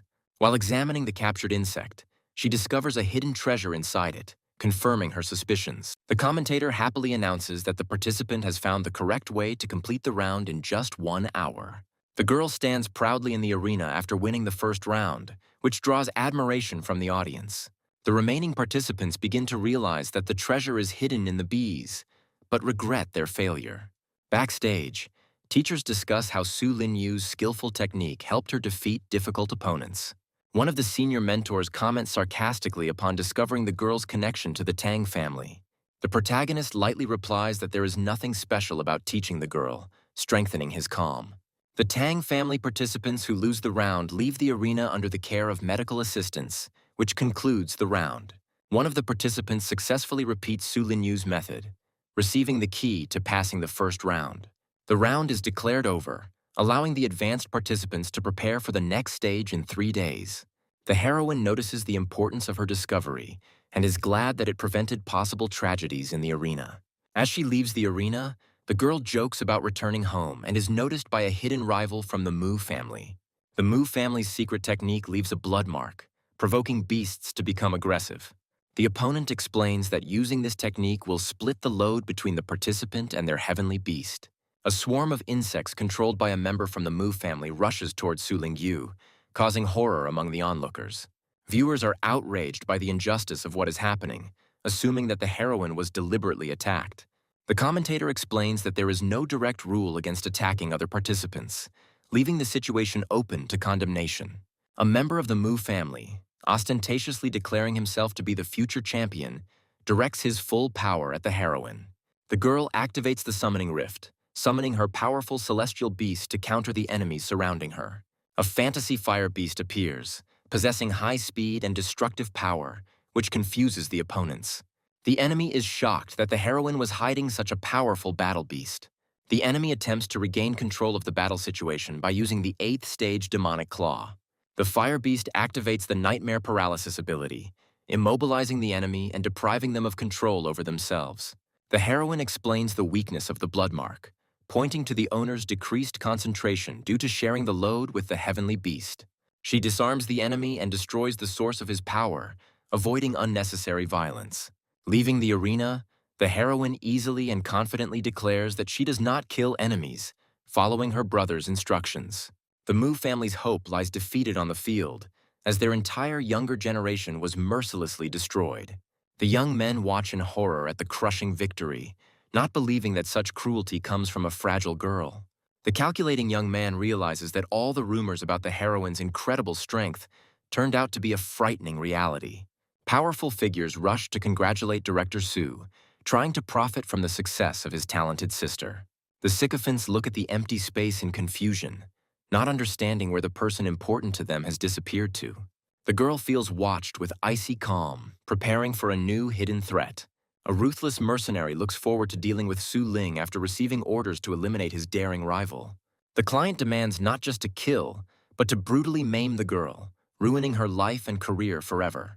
A squad of thugs known for their cruelty prepare to catch their prey, anticipating dirty fun. The bandits lurked in the dark corridor, waiting for the unsuspecting Su Ling to appear and walk straight into the trap. A treacherous shadow reaches out from the darkness to seize the lonely Su Ling. A sudden grip paralyzes the heroine, depriving her of any chance of escape. The heroine explodes with the power of the 5th stage, instantly breaking the grip. Su Ling's furious strike slams into the invisible barrier set up by her mysterious opponent. An angry Su Ling scolds her brother for the dangerous test, worrying about his recklessness. The young man, with a warm smile, praises his sister's talent, reminding her of the real purpose of his visit. Suspicions creep into the heroine's soul when her brother confidently leads her in the completely opposite direction from the parking lot. The young man's cold gaze confirmed his worst fears. An ambush was already waiting in the parking lot. A squad of ruthless cutthroats emerges from their hiding place without finding the long-awaited prey. Instead of a defenseless victim, the mercenaries encounter a diminutive but deadly warrior whose appearance leaves everyone in shock. The tiny pet leaves a trail of destruction and darkness in its wake, displaying terrifying power. A sudden encounter with Daozong takes the brother and sister by surprise right in the middle of the city. The mighty Daozun sheepishly makes excuses, only interested in the small skeleton. A shocked boy tries to unravel the mystery of the strange friendship between the pet and Daozun. The young man entrusts his pet to his mentor without hesitation, banking on the little warrior's future power. The elf reports a pitiful offering from the Zhuo family, who are trying to make amends. The defeated Zhuo family humbly offers treasures and their loyalty in exchange for forgiveness. The faithful assistant contemptuously calls the gifts trash and suggests destroying the offenders. A bright light bursts from the open box, foreshadowing incredible riches within. Blinded by the brilliance, the hero understands that trash for the goddess is untold wealth for man. The brother persistently offers his sister priceless treasures for training. But Su Ling is confused by such a generous and incomprehensible gift. Xiao Tang suddenly appears and interrupts their conversation, claiming that these artifacts are too dangerous for an inexperienced girl. The mentor mockingly explains that attempting to absorb such power will lead to inevitable death, calling her brother's plan complete madness.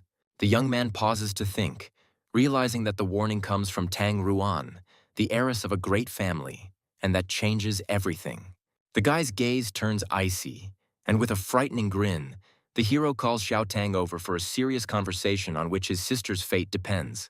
The brutal training begins in the water, where Xiao Tang uses tickling and humiliation to break the will of the bound Su Ling.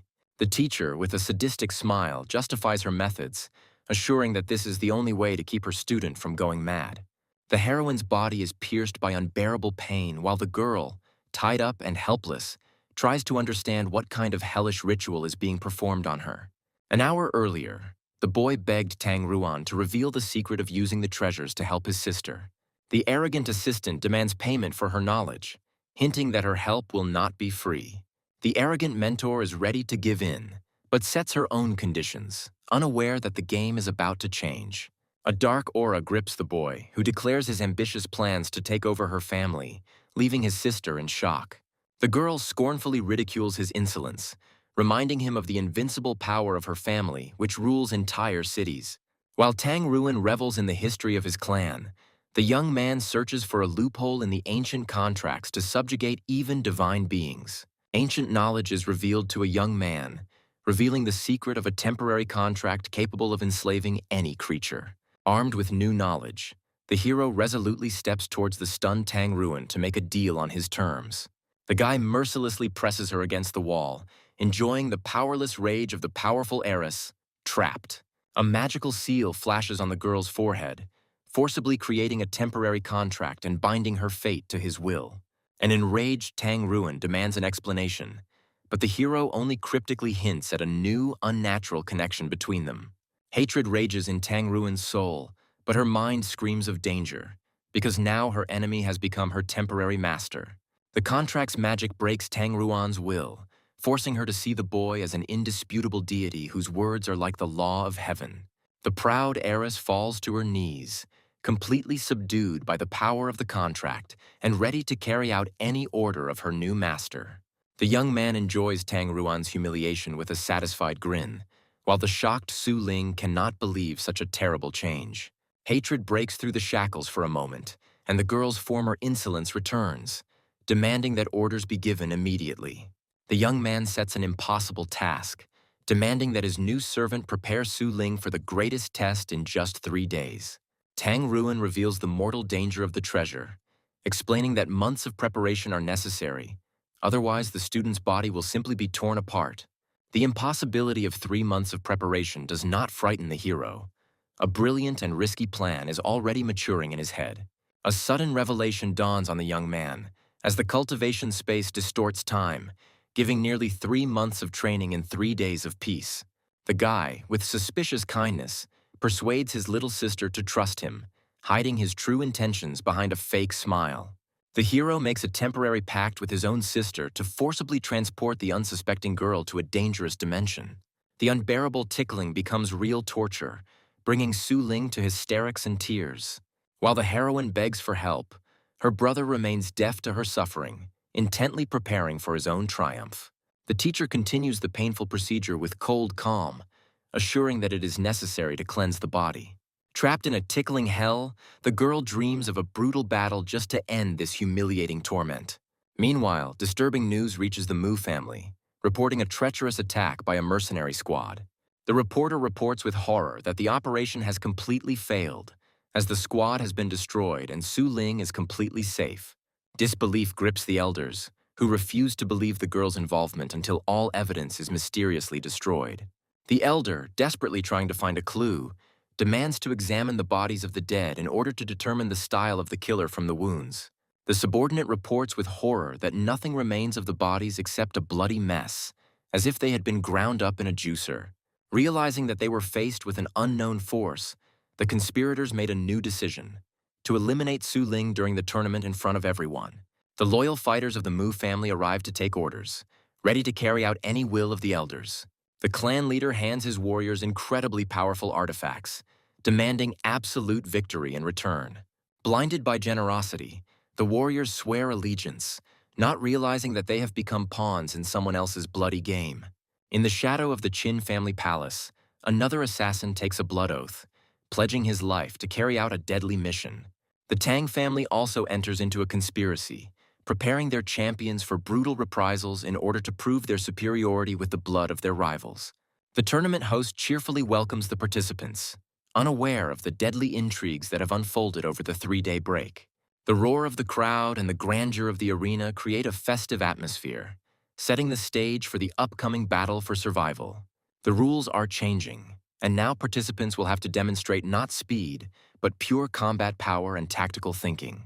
The new conditions throw 5 fighters into one arena in a deadly fight where only one can emerge victorious. The contestants enter the arena, and among the shadows of faceless opponents, Su Ling confidently strides towards the slaughter that is destined for her.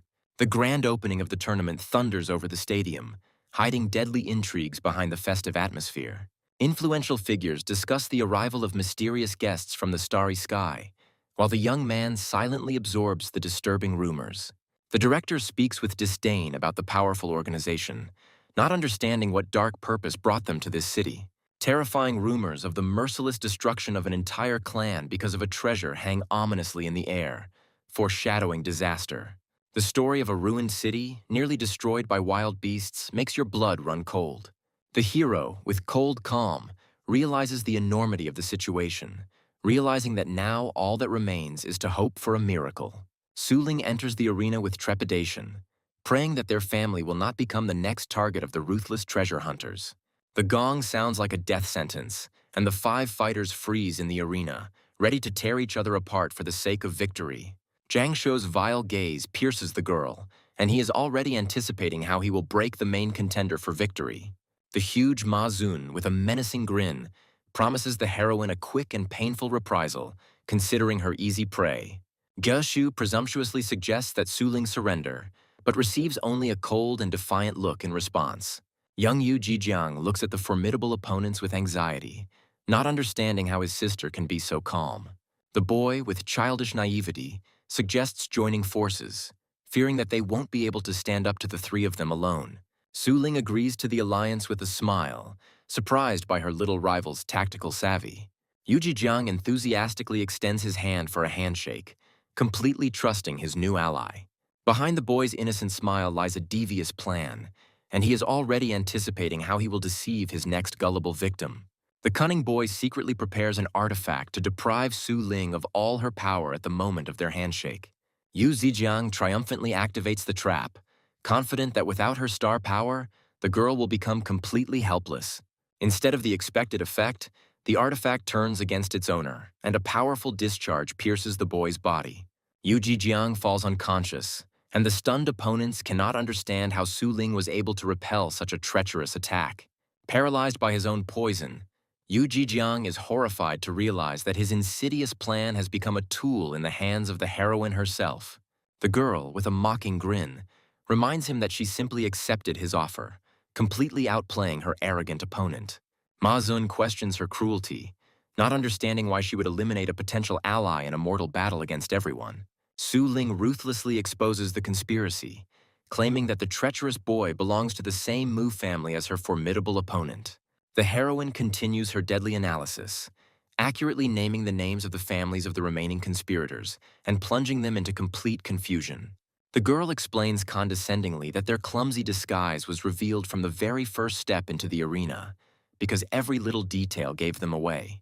Remembering his brother's instructions, Su Ling is enveloped in a fighting aura, declaring a merciless war on all four great families. Enraged and frightened, the opponents decide to attack together, summoning their heavenly beasts in a desperate attempt to defeat her. The heavenly beasts of the two families rush into a furious attack on the shadow wolf summoned by Su Ling's invincible power. In the midst of the battle, Ge Shui furiously shouts at Ma Zun, demanding his help and not understanding the reasons for his treacherous inaction. The calculating Ma Zun refuses to attack blindly, fearing Su Ling's hidden trump cards and remembering his recent loss. The allies furiously accuse Ma Zun of betrayal, but he only coldly hints at their imminent defeat. A horrifying truth is revealed to the conspirators as the shadow wolf single-handedly crushes their sky beasts. In desperation, Gosyu decides to use his family's secret medicine, forcing his ally to take extreme measures to survive. Zhang Shuo reluctantly summons the puppet snake, unleashing his clan's deadly treasure. Beasts empowered by artifacts surround Snowball, creating a deadly ring and leaving him no chance. Contempt and rage fill Su Ling as she sees a crowd of cowardly enemies attacking her faithful Snowball. 2895. Su Ling realizes that Snowball's mental attack has been repelled and begins to suspect that the enemy possesses a secret treasure. The heroine's blood resonates with her pet, and the awakened demonic power transforms the girl into a deadly warrior. In a single move, Su Ling and Snowball strike with lightning speed, appearing out of nowhere and leaving their enemies in absolute shock. Panic grips Ge Shui, and she desperately orders the beast to ignore the phantom and attack Su Ling herself. A single burst of rage transforms Su Ling and Snowball into a fiery whirlwind, unleashing a deadly claw attack on their enemies. Panic grips the conspirators, who are unable to even touch Su Ling, whose bestial ferocity and agility exceed all expectations. Zhang Shuo is horrified to realize that Su Ling's demonic form puts her on par with the most powerful battle beasts. The calculating Ma Zun stands aside, coldly analyzing Su Ling's unique tactics to find its weakness. A chilling discovery astounds Ma Zun. In the girl's movements, the warrior recognizes a secret technique available only to the elite of his own Mu clan. Trying to turn the tide of the battle, Zhang Shuo desperately shouts commands, directing his beast into his opponent's blind spot. Observers note Su Ling's incredible synchronization level, close to 90%, which places the girl on par with the greatest masters. The Mu family's royal technique reveals the terrifying truth of complete synchronization, allowing the consciousness of man and beast to merge into one. Breaking all imaginable limits, Su Ling and Snowball's synchronization level reaches an unimaginable 200%. The demonic entity completely consumes Su Ling, turning the girl into a ruthless killing tool aiming for its first victim. An incredible force descends upon the arena as Ma Zun's shadow dragon cuts off Su Ling's attack with a single blow. The tournament's dark horse, Ma Zun, finally reveals his mighty dragon, the true king of the arena, to the world. The dragon's terrifying aura descends upon Su Ling, causing the girl and her pet to writhe in agony from the unbearable pressure. Ma Zun mockingly reveals his insidious plan, aimed not at the pet, but at Su Ling's own mind. Under the pressure of the aura, Su Ling's mind breaks, and the heroine loses control of her demonic essence, unable to maintain resonance. Observers regretfully admit that the intervention of the Mu family and their mighty dragon deprived Su Ling of a well-deserved victory. The defeated opponents see their chance for revenge, preparing to pounce on the weakened and defenseless Su Ling.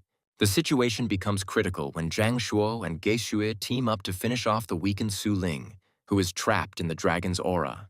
Despite the dragon's overwhelming power, Su Ling's spirit is unbroken, and with cold determination she prepares for the final, decisive move. Ma Zun watches the proceedings with an arrogant grin, already considering himself the winner and pitying the foolish Tang and Qin families. The girl revels in the failure of her enemies, whose precious treasures were wasted while the real winner simply bided his time. Realizing that they are just pawns in someone else's game, Ge Shui calls on his exhausted allies to unite against a common enemy, Ma Zun. The heroine appeals to the reason of her opponents, forcing them to choose between a chance of victory and a humiliating defeat at the hands of a cunning manipulator. Zhang Shuo is about to give in to persuasion, but Ge Shui's cold calculation stops him, proposing a more cunning and cruel plan. The cunning Ge Shui proposes to pit two of the strongest enemies against each other, so that she can then finish off the weakened winner and avenge the humiliation. Ma Zun's rage explodes at this betrayal, and the warrior threatens to destroy the cowardly conspirators first. The conspirators accept the challenge with equanimity and begin to recuperate, leaving Ma Zun with a difficult choice. Ma Zun realizes that time is against him, as while his enemies are recovering, his own advantage is fading with each passing second. Forced to act, Ma Zun launches a swift attack on Su Ling, hoping for a quick and crushing victory. The invincible Su Ling and her faithful Snowball rush towards the enemy, preparing a devastating counterattack at extremely close range. In a desperate fight, Snowball breaks through the dragon's defenses, but the cost of this attack is too high. Thrown back by the blow, Su Ling looks at her wounded pet in horror, while Ma Zun mercilessly attacks the girl herself. The insidious trap snaps shut, and the warrior's body becomes entangled in a net. But even this does not prevent him from delivering a crushing counterblow. The heroine has difficulty coming to her senses, overwhelmed by the dragon's aura, but finds the strength to be glad that Snowball was not harmed. The girl desperately searches for the enemy's weakness, realizing that Snowball's paralyzing technique for some reason did not work on the dragon.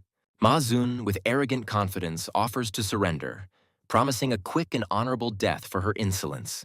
Su Ling realizes that Snowball's mental attack has been repelled and begins to suspect that the enemy possesses a secret treasure. The enraged Ma Zun finally loses his patience and orders his phantom beast to attack his stubborn opponent. The warrior himself rushes into the attack, dividing his forces to personally deal with the impudent girl and her pet. Snowball uses his strongest attack again, but this time the full force of the nightmare paralysis is directed at the eyes of the mighty dragon. Snowball's nightmarish paralysis descends upon the mighty dragon, but an invisible barrier repels the attack. The heroine triumphantly exposes the enemy's secret, but Ma Zun only grins confidently, because knowledge does not guarantee victory. The source of Ma Zun's invulnerability is revealed, as an ancient dragon bone artifact makes him invulnerable to mental attacks. Without giving her time to recover, Ma Zun delivers a crushing blow, sending the defenseless Su Ling flying across the arena. The insidious technique allows the warrior to create illusory doubles of Su Ling, completely disorienting her and rendering her unable to defend herself. Trapped in a trap of ghostly blows, the heroine becomes a living target, defenseless against the fury of her opponent. The defeated heroine lies in the arena, and the commentator is already proclaiming the triumph of the invincible warrior from the Mu family. Victory did not come easy for Ma Zun, and now the warrior is impatiently waiting for his wounded opponent to finally lose consciousness. A sudden burst of green energy envelops the girl's body, and before the shocked Ma Zun's eyes, her wounds begin to heal. The invincible Su Ling rises from the ashes through the supreme art of restoration, ready to rush into battle with renewed vigor. Ma Zun's rage reaches its limit, and the warrior, in a rage, vows to rip out the heart of his invincible opponent. A frantic attack of clones descends upon Su Ling, but the girl meets the mortal threat with icy calm. The cunning clone strikes from behind, hoping to catch the heroine off guard and finish her off with one blow. Su Ling's blow hits nothing, as the clone's attack was merely a distraction for the real fatal blow. The cunning trick works, and Ma Zun's crushing blow hits its target, breaking through Su Ling's defense. The injury turns out to be a brilliant trick, and the heroine, feigning weakness, catches Ma Zun in a death grip, sealing his power. Deprived of his star power, Ma Zun turns into an ordinary human and in desperation calls on his dragon for help. A mighty dragon rushes to the aid of its master, preparing to incinerate the girl who dared to challenge its power. Su Ling gives the order, and Snowball, having neutralized the artifact, unleashes the full force of the nightmarish paralysis on the dragon. Left without the dragon's support, the mighty Ma Zun finds himself completely defenseless and is knocked out by a crushing blow.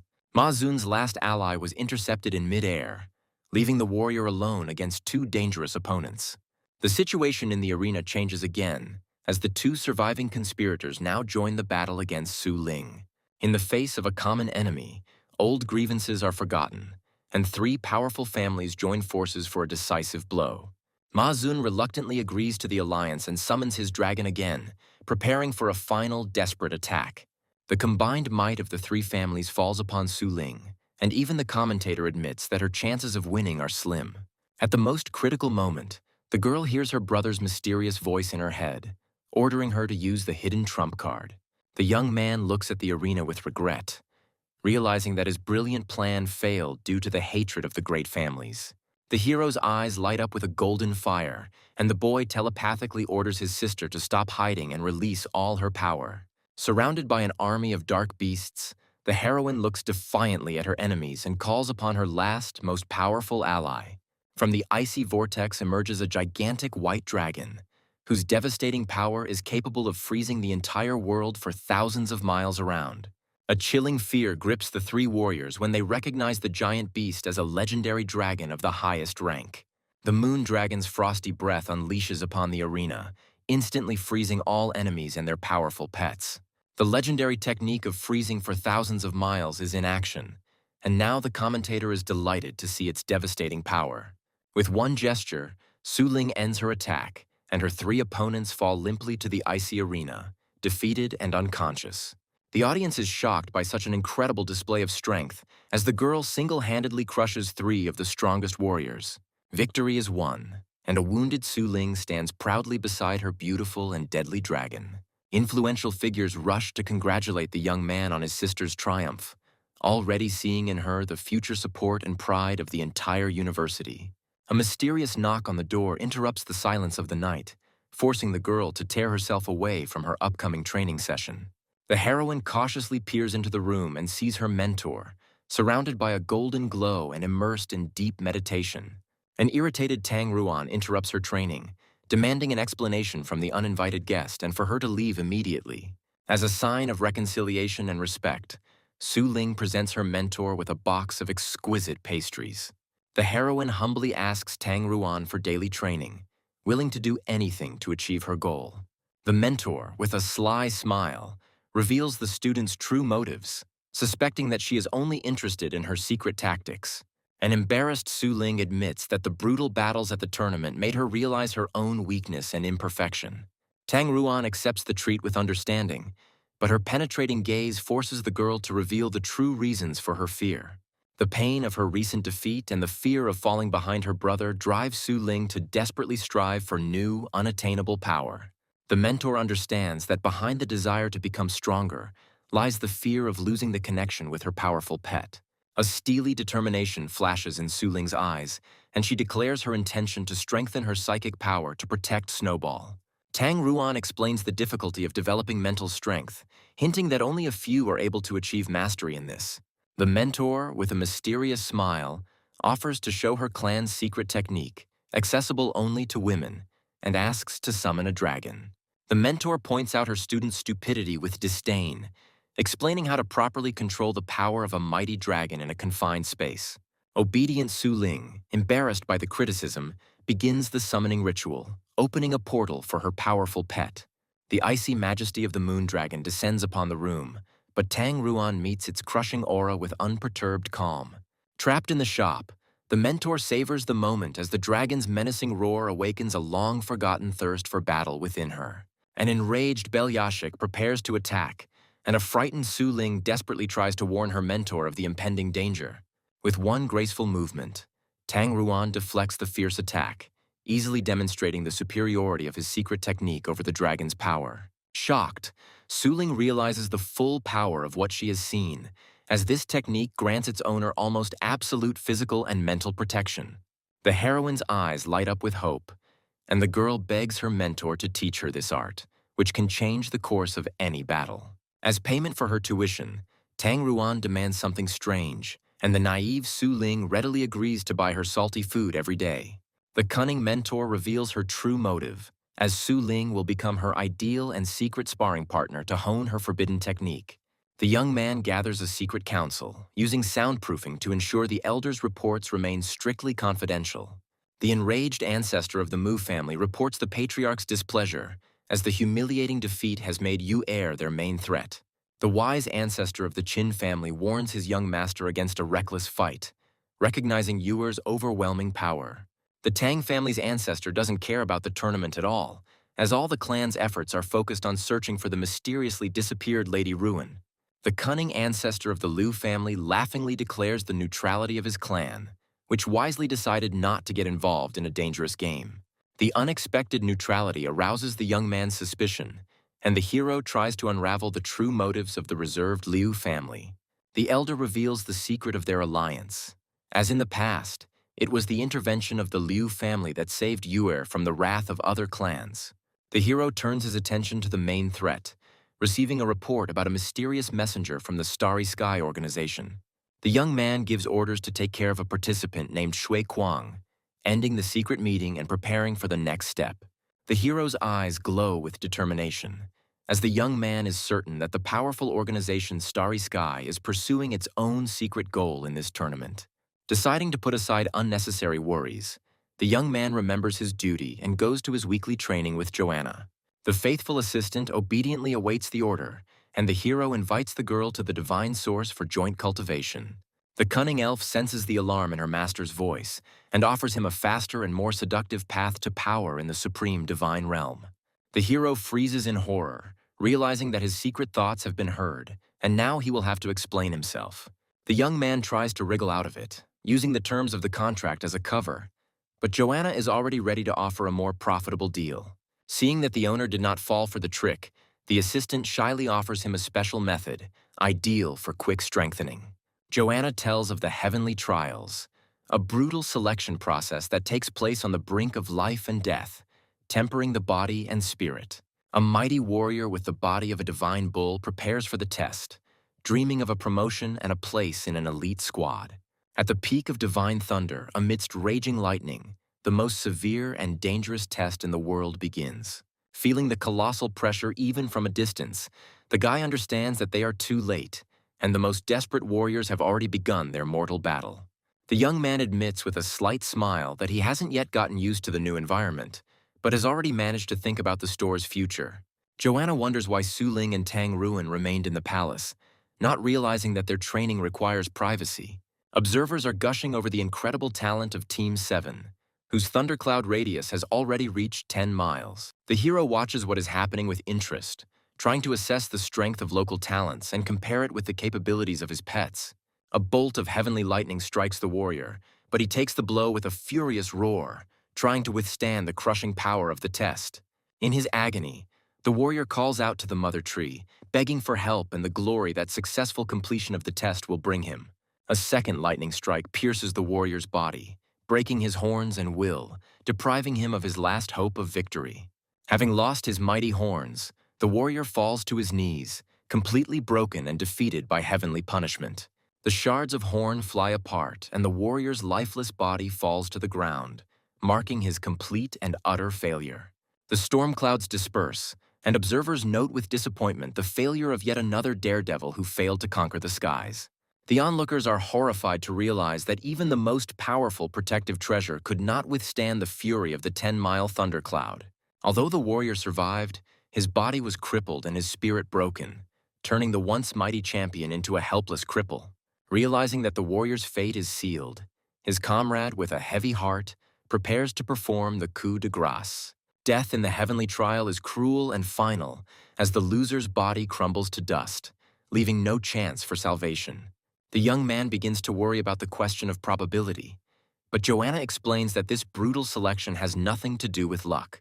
The elf reveals the cruel truth of the test, where not only combat power, but also innate talent determines the strength of heavenly punishment. Joanna mockingly points out the fear in her master's eyes, reminding him that even gods are mortal, and he is only a man. The hero casts aside all fears with cold determination, realizing that failure in this test would be too high a price for him. It is the hero's turn, and the young man calmly accepts the challenge, ready to challenge the heavens themselves and prove his right to strength. Joanna calls upon an ancient treasure, lending her master divine power for the coming, most important battle of his life. The guardian proudly presents the Shield of Asius, a legendary treasure capable of granting its owner absolute invincibility. Joanna explains that outsiders are not allowed to attend the trial, but the goddess is willing to make an exception to protect such an important warrior. The guardian, with tears in his eyes, thanks him for the honor and vows to protect his new ward even at the cost of his own life. The overconfident guardian assures that with the Shield of Asius, even a 1,000-mile thundercloud poses no threat. Observers are perplexed, as interfering with the celestial trial is not only pointless, but could also disgrace the goddess's reputation. A sense of foreboding grips Joanna when a sudden change in the weather foreshadows the beginning of something terrible and unpredictable. The sky opens up into a blood-red funnel, from which lightning bolts of unprecedented strength and fury are ready to burst forth. The Guardian looks up at the sky in horror, recognizing this phenomenon as the rarest and most deadly heterochromic celestial trial. The terrifying truth is revealed to the young man, for this test appears only once every 100 years and possesses unimaginable destructive power. Doubts creep into the minds of the observers when they realize that the power of this test is 3 times greater than usual. Joanna, horrified, speculates that the shield of Asius has caused such heavenly wrath because its owner must have committed a terrible sin in a past life. The radius of the thunderstorm funnel reaches 7 miles, and observers understand that its power is already equivalent to a 20-mile normal test. The Guardian looks with disdain at the new recruit with his paltry talent, not even suspecting what a surprise awaits him. The first storm is about to break, and the Keeper quickly calls the warrior to shelter him behind his indestructible shield. Instead of hiding, the young man releases his hellhound with a cheeky grin, sending it to be the first to face heaven's wrath. All the power of the bloody sky is concentrated in one point, preparing to bring down a blow of unimaginable destructive force on the earth.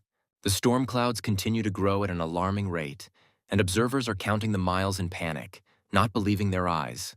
Having reached the 27-mile mark, the shield begins to get bored. But the Keeper realizes in horror that this is only the beginning of a real nightmare. The hero summons his moondragon, whose icy aura instantly expands to 20 miles, defying the heavenly flames. The combined power of the 3 pets spreads the thunderstorm to 50 miles, leaving even the bravest observers unable to predict the outcome of this battle. The youth summons another powerful beast, the light-bearing serpent of purgatory, whose power complements that of the dragon dog. The incredible sight leaves the Keeper in shock as 3 powerful dragons now soar in the sky and an anxious premonition grips his heart. The incredible power accelerates the thunderstorm funnel up to 100 miles, plunging observers into a state of shock. A 100-mile-long bloody thunderstorm hangs over the peaks, foreshadowing heavenly punishment of unprecedented power. The mortal danger causes the onlookers to panic and beg Joanna to retreat, as even a goddess cannot withstand the impact of a 100-mile thunderstorm. Anger and disappointment distort Joanna's face, because the hero's insidious plan destroyed all her hopes of learning his secret. Forced to intervene, Joanna prepares to sacrifice her divine artifact to hold back the out-of-control celestial punishment. The divine treasure flies to the Keeper, and now the fate of the entire test is in his hands. Absolute confidence does not leave the hero, and, trusting Joanna, the guy calls upon his last and most mysterious pet.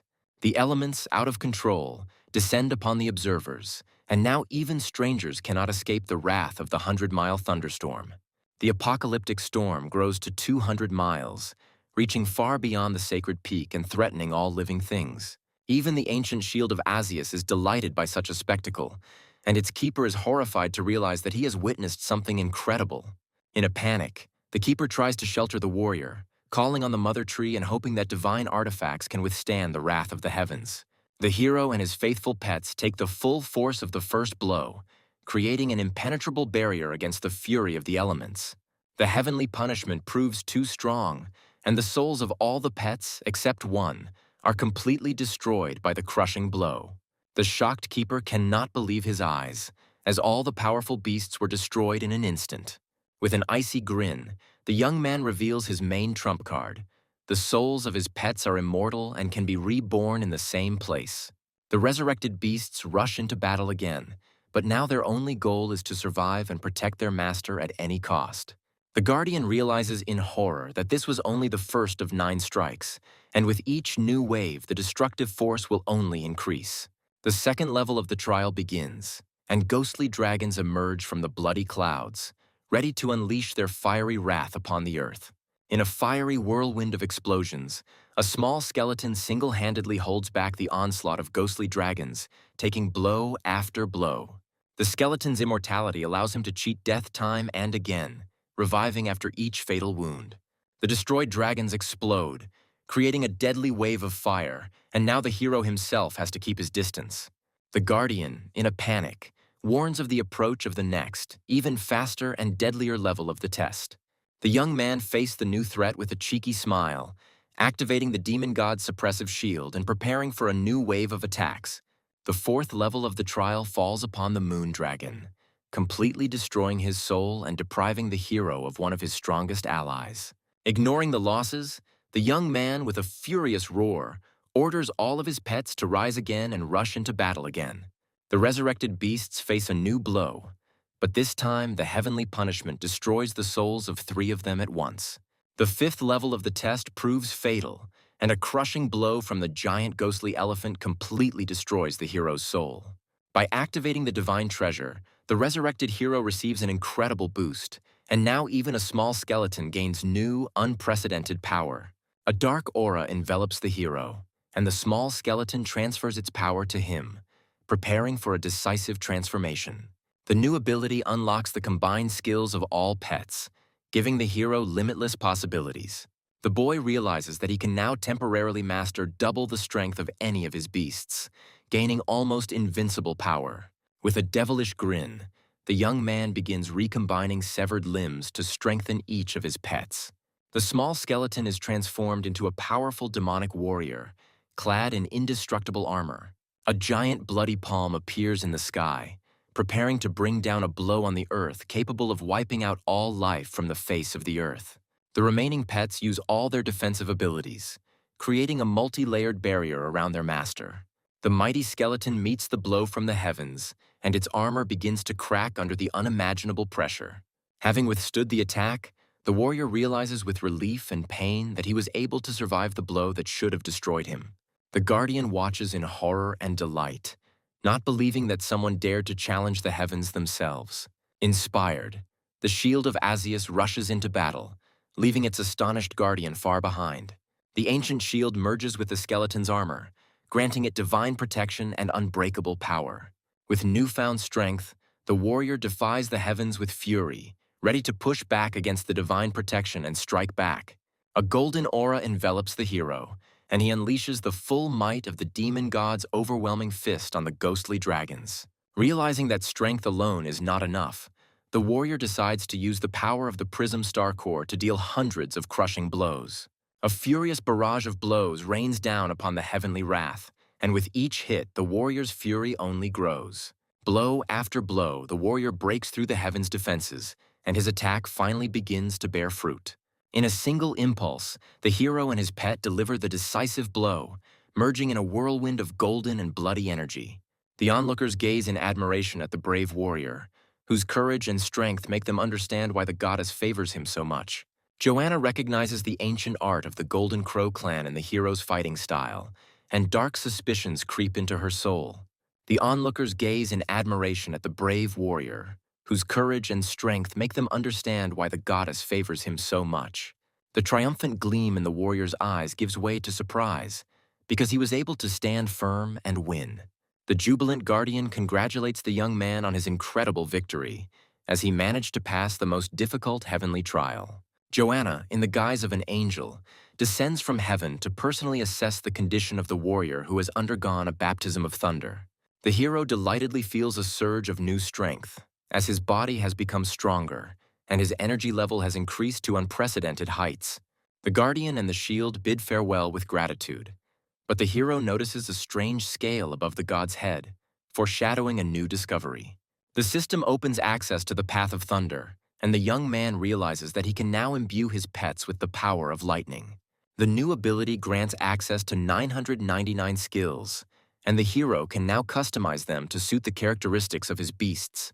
Returning to the store, the young man is delighted to discover that his dragons are fully prepared for a new boost. The hero chooses the most powerful skill for his dragon dog, Thunderous Kill Zone, turning it into an indestructible tank.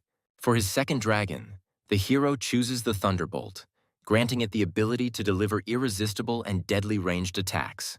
The young man looks forward to future battles, as his dragons have become even stronger and the mysterious Shui Kuang will receive reliable support. 1,000 of the best fighters who have passed the preliminary selection and are ready for a new challenge gather at the central arena of Longjiang City.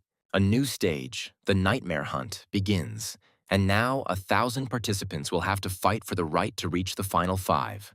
The crowd roars in anticipation as the brutal battle, in which only 5 out of 1,000 will survive, promises to be incredibly exciting. Participants are placed into a deep sleep, and the terrifying abyssal dream beast transports their consciousness into a virtual world created specifically for the tournament. The new rules transform the battle into a merciless hunt, where every kill earns points and death in the game means instant elimination. Over the course of 5 hours, the participants will have to kill each other, and only the 5 strongest, those with the most points, will advance to the finals.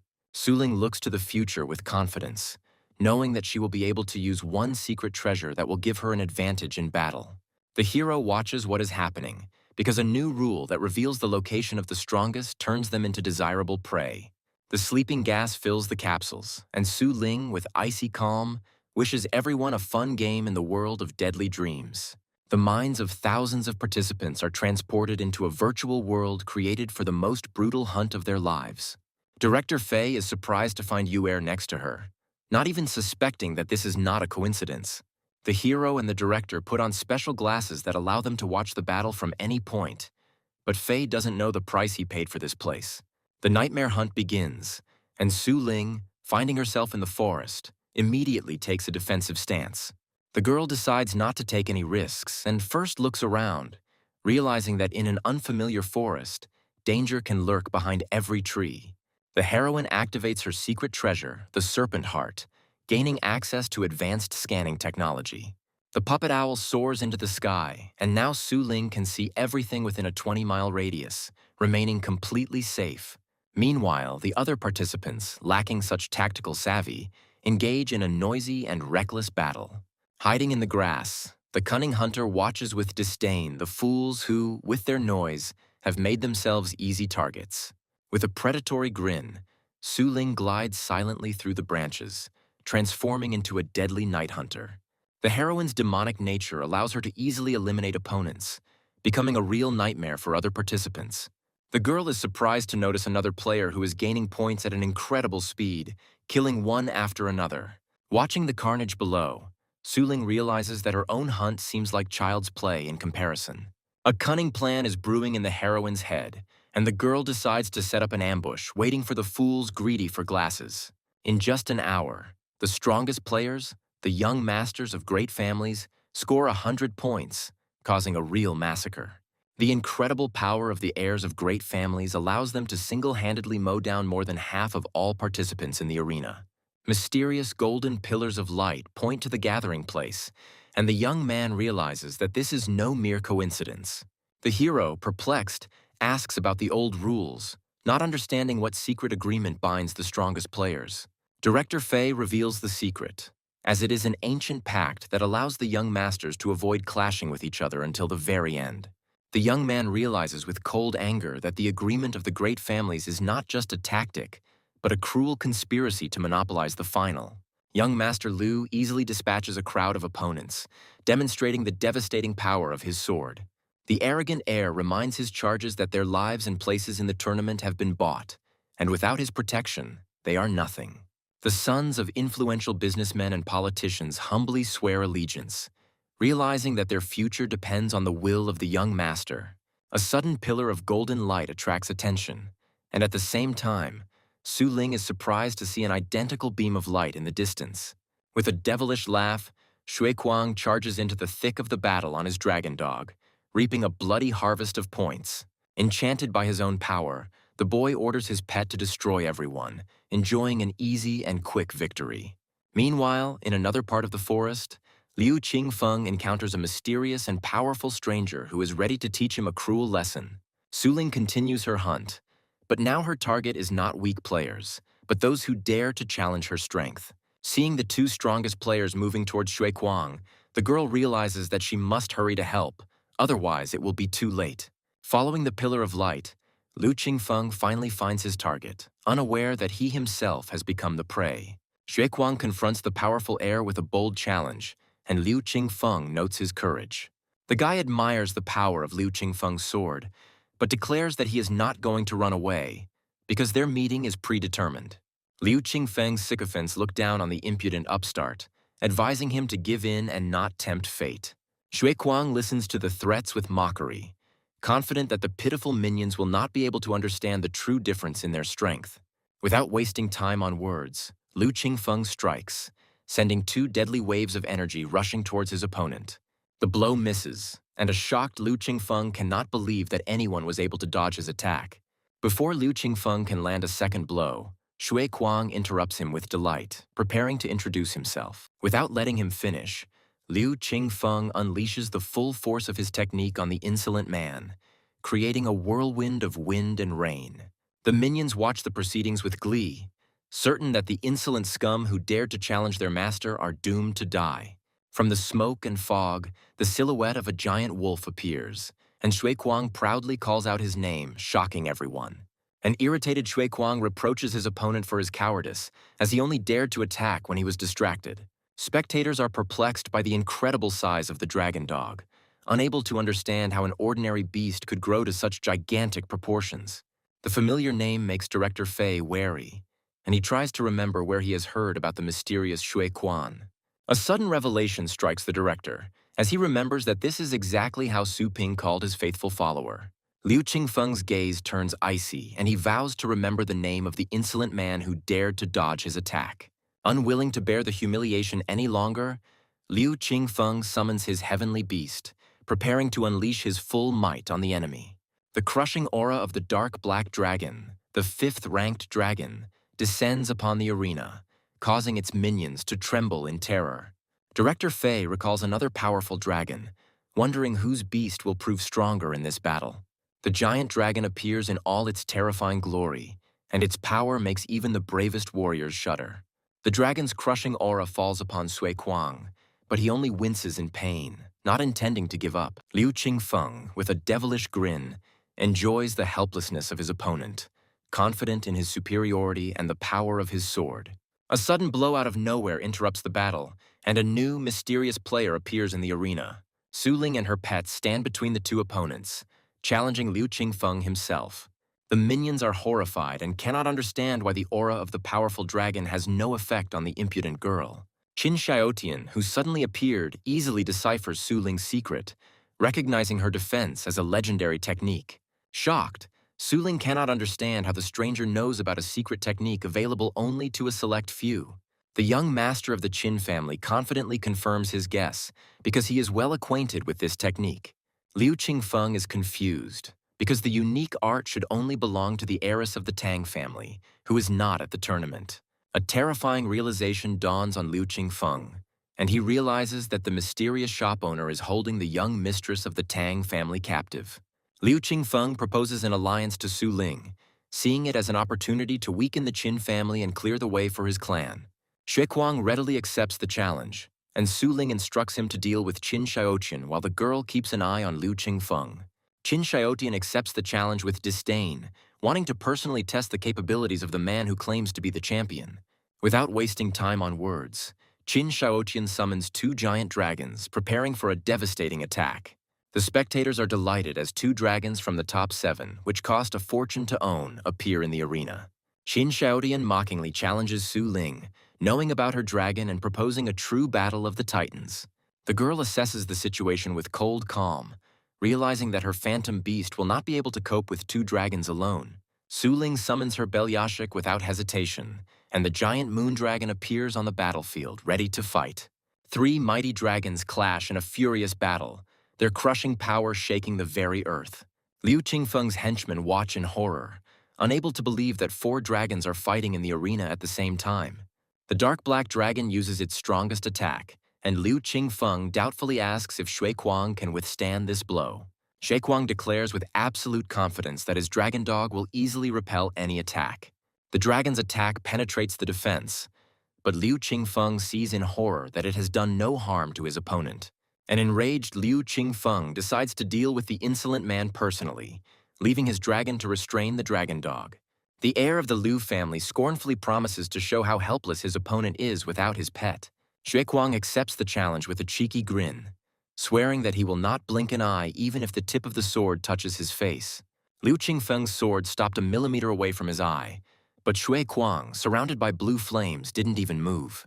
Meanwhile, the 2 mighty beasts clash in a fierce battle, and the dragon dog uses all its defensive skills. As the pets battle, Shui Kuang delivers a crushing blow to the face of his stunned opponent. With a satisfied smile, Shui Kuang offers to continue, challenging the humiliated and enraged Liu Qingfeng. The defeated Liu Qingfeng bitterly admits that due to the tournament rules, he was unable to use his most powerful sword. Xuequang's dragon transforms, its body covered in indestructible crystals, ready to repel any attack. Seeing the incredible transformation, the dark black dragon panics and tries to escape, but ends up trapped. A giant sphere of dark energy, the annihilation of death, rushes towards the dragon, leaving him no chance of escape. An enraged Liu Qingfeng cannot believe his eyes as he challenges the madman who dared to use such a destructive technique.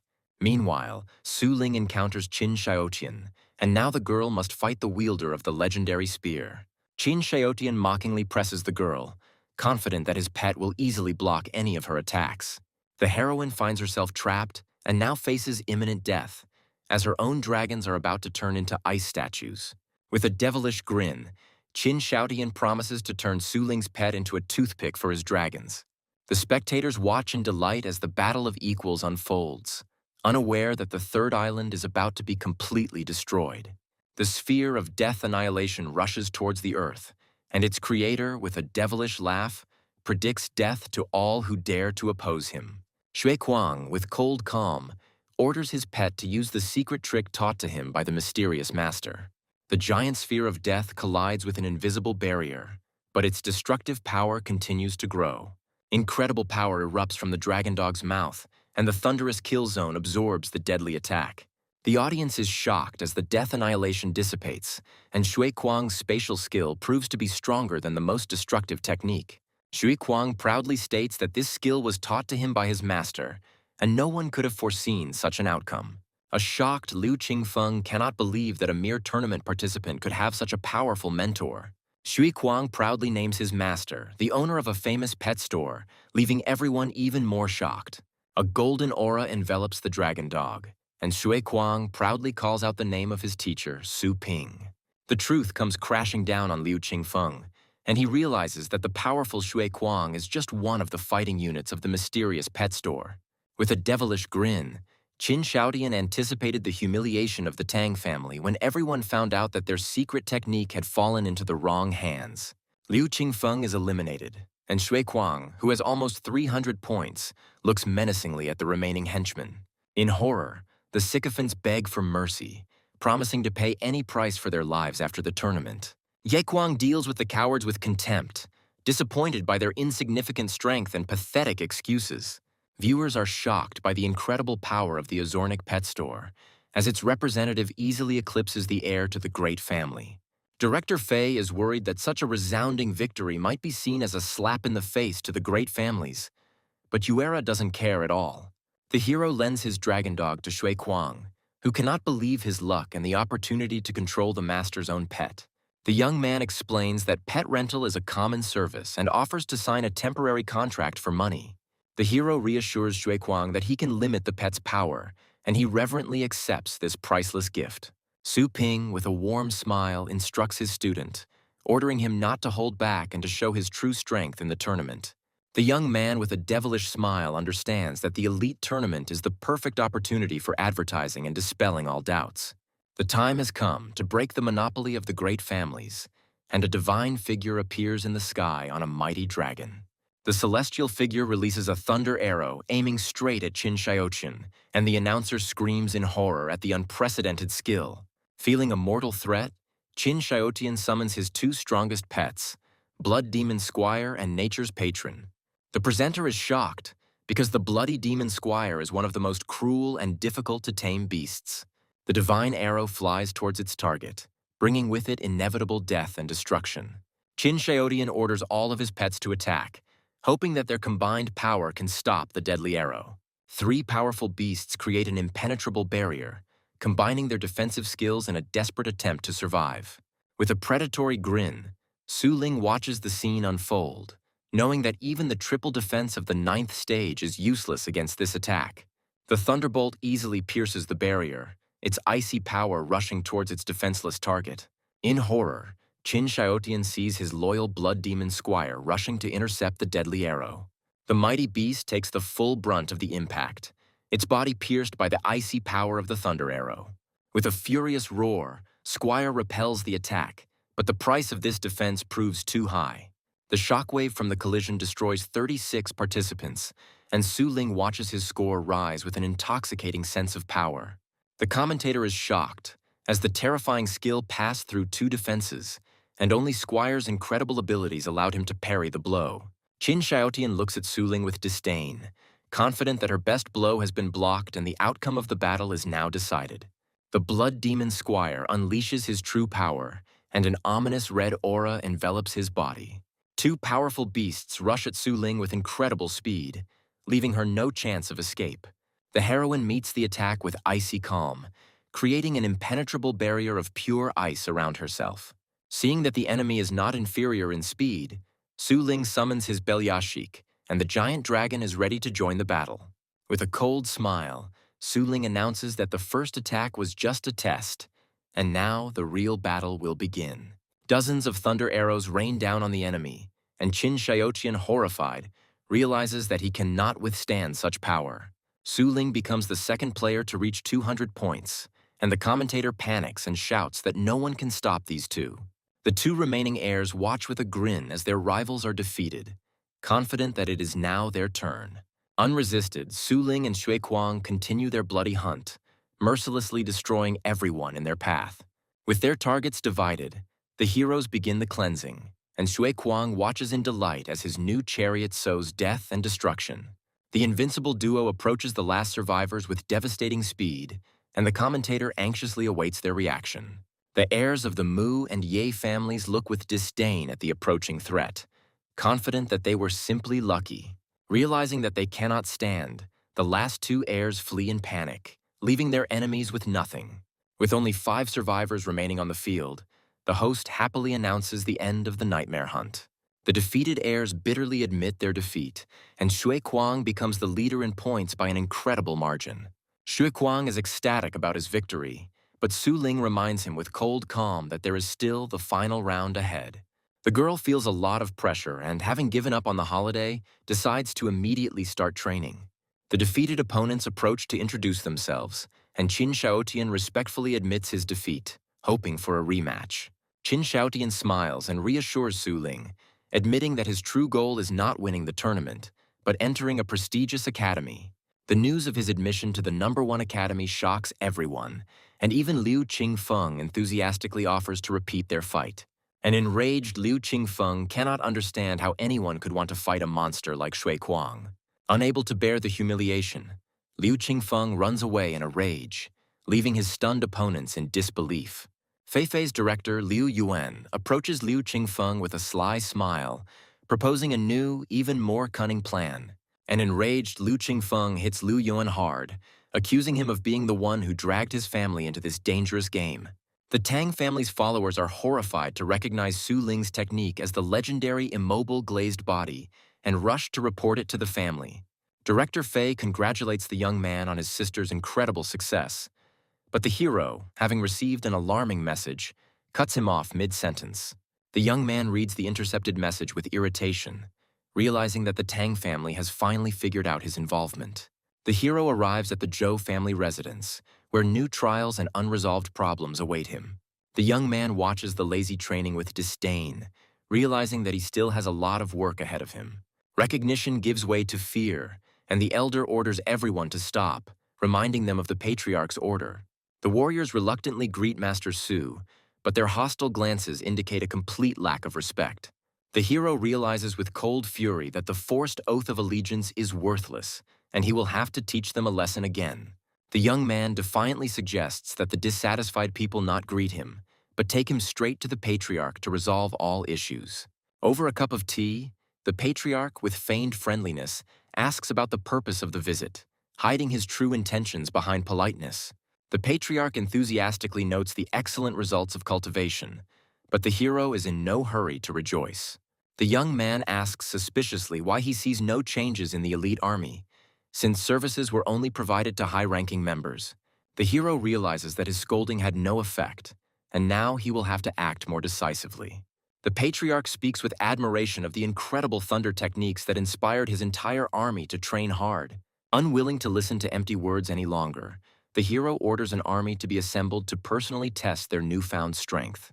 With a cold smile, the young man announces that the time has come to build up strength, and now no one will be able to sit on the sidelines. The testing treasure, a snake of average combat power, is preparing to attack on the Zhou family's training field. The attack is repelled, and the snake, having created a protective barrier, prepares to strike back with a poisonous blow. The warrior proudly shows off his 7th-level bat, but his joy is short-lived. The suddenly appearing enemy easily overpowers him by summoning a powerful thundercloud beast. The thunder beast's crushing blow breaks through the defense, and the snake's poisonous tail flashes with a blinding light. The soldiers are shocked by the incredible increase in strength, as in just 1 month their pet has advanced from the lowest to the highest 8th level. The old warrior looks at the young genius with envy, realizing that with such talent he will become a protector in a few years. The high-ranking son mockingly offers the old warrior to compete for a position, knowing that he has long been stuck at his level. The young genius scornfully advises the old man to retire, as the services of the Azornic pet shop pave the way to unlimited power. With a mysterious smile, the young man reminds us that this genius's pet has already been bred in his shop several times. The hero notes with slight disappointment that the pet has only risen a few kingdoms in a month, and orders the elite army to prepare for testing. The entire elite army lines up on the field, and at the hero's command, each warrior summons his heavenly beast. The young man looks at the animals with interest, noting their wild power, but then notices something strange that he shouldn't have seen. Among the mighty beasts, the hero spots Ancient Vine, a pet he personally trained, and orders it to step forward. The hero examines the Ancient Vine with interest, recognizing its potential as a protector and healer. The arrogant youth disdainfully calls the Ancient Vine a piece of trash, incapable of either attack or healing. Ignoring the insults, the hero sees a unique combination in his pet and decides to grant him a new, unprecedented power. The hero directly engraves the Thunder Dragon Wave onto the pet, granting it devastating attack power. The stunned warrior can't believe his eyes, as his humble pet healer has just gained a deadly attack skill. In search of a wounded man to demonstrate healing, the hero grinningly finds a new target in the face of an arrogant, insolent man. A crushing blow from the demon god's overwhelming fist breaks the arm of the arrogant youth, who falls to the ground with a scream.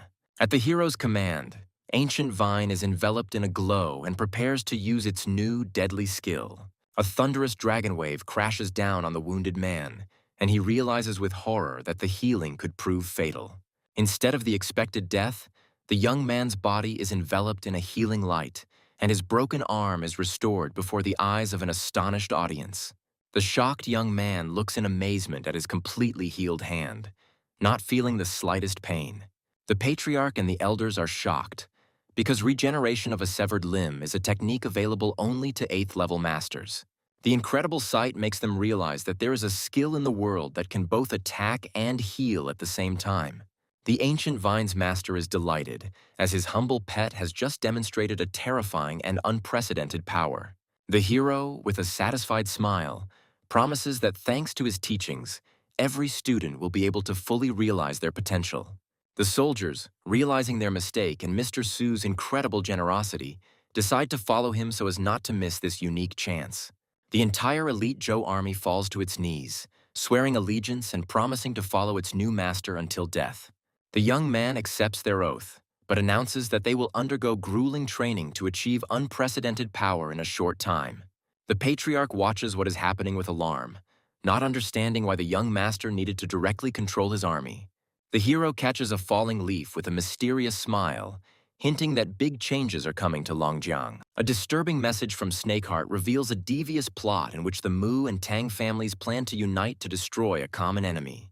The final of the elite tournament is approaching, and the 5 strongest fighters enter the arena, ready for the decisive battle. Under the spotlights of the city's main arena, a champion will be determined today who will bring fame to his city throughout the world. The heads of great families gather in the VIP stands, and one empty seat arouses general interest and bewilderment. Enraged, the head of the Tang family, Tang Longzhan, curses the mischievous pet shop for dragging him into this dangerous and humiliating game. The head of the Mu family, Mu Beihai, smirks as he reassures his ally, promising that he will not stand by if the ending is ruined. The wise head of the Liu family, Liu Tianzong, watches the proceedings with interest, wanting to personally verify the power of the mysterious mischievous one. The heads of the Ye and Zhou families are eagerly awaiting the start of the battle, sensing that something incredible will happen today. The Star Guard, an elite squad that will judge and maintain order in the final battle, enters the arena. The beautiful and deadly leader of the Star Guard gives the order to begin the tournament with cold calm. The young man is surprised to recognize in the mysterious stranger the very same Yan Bing-yu he had been warned about. Sitting in the empty seat is Ms. Yan Bing-yue, a representative of the powerful Starry Sky organization. The unfair appearance of an outsider at the end causes murmurs among the audience, but no one dares to openly object. The rules are changing, and now the 6 finalists will be divided into 2 groups, where each will compete against each other. The draw determined the pairs, and now the participants will have to compete against each other before the real final. The first match begins, and Yan Bing-yue and Mu Chen, the representative of the Mu family, meet in the arena.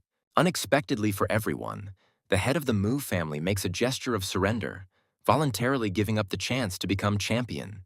The audience is shocked, because even the powerful Mu family did not dare to challenge the representative of the Starry Sky. Director Fei asks in surprise about the secret rule, and the young man realizes that something is being hidden from him.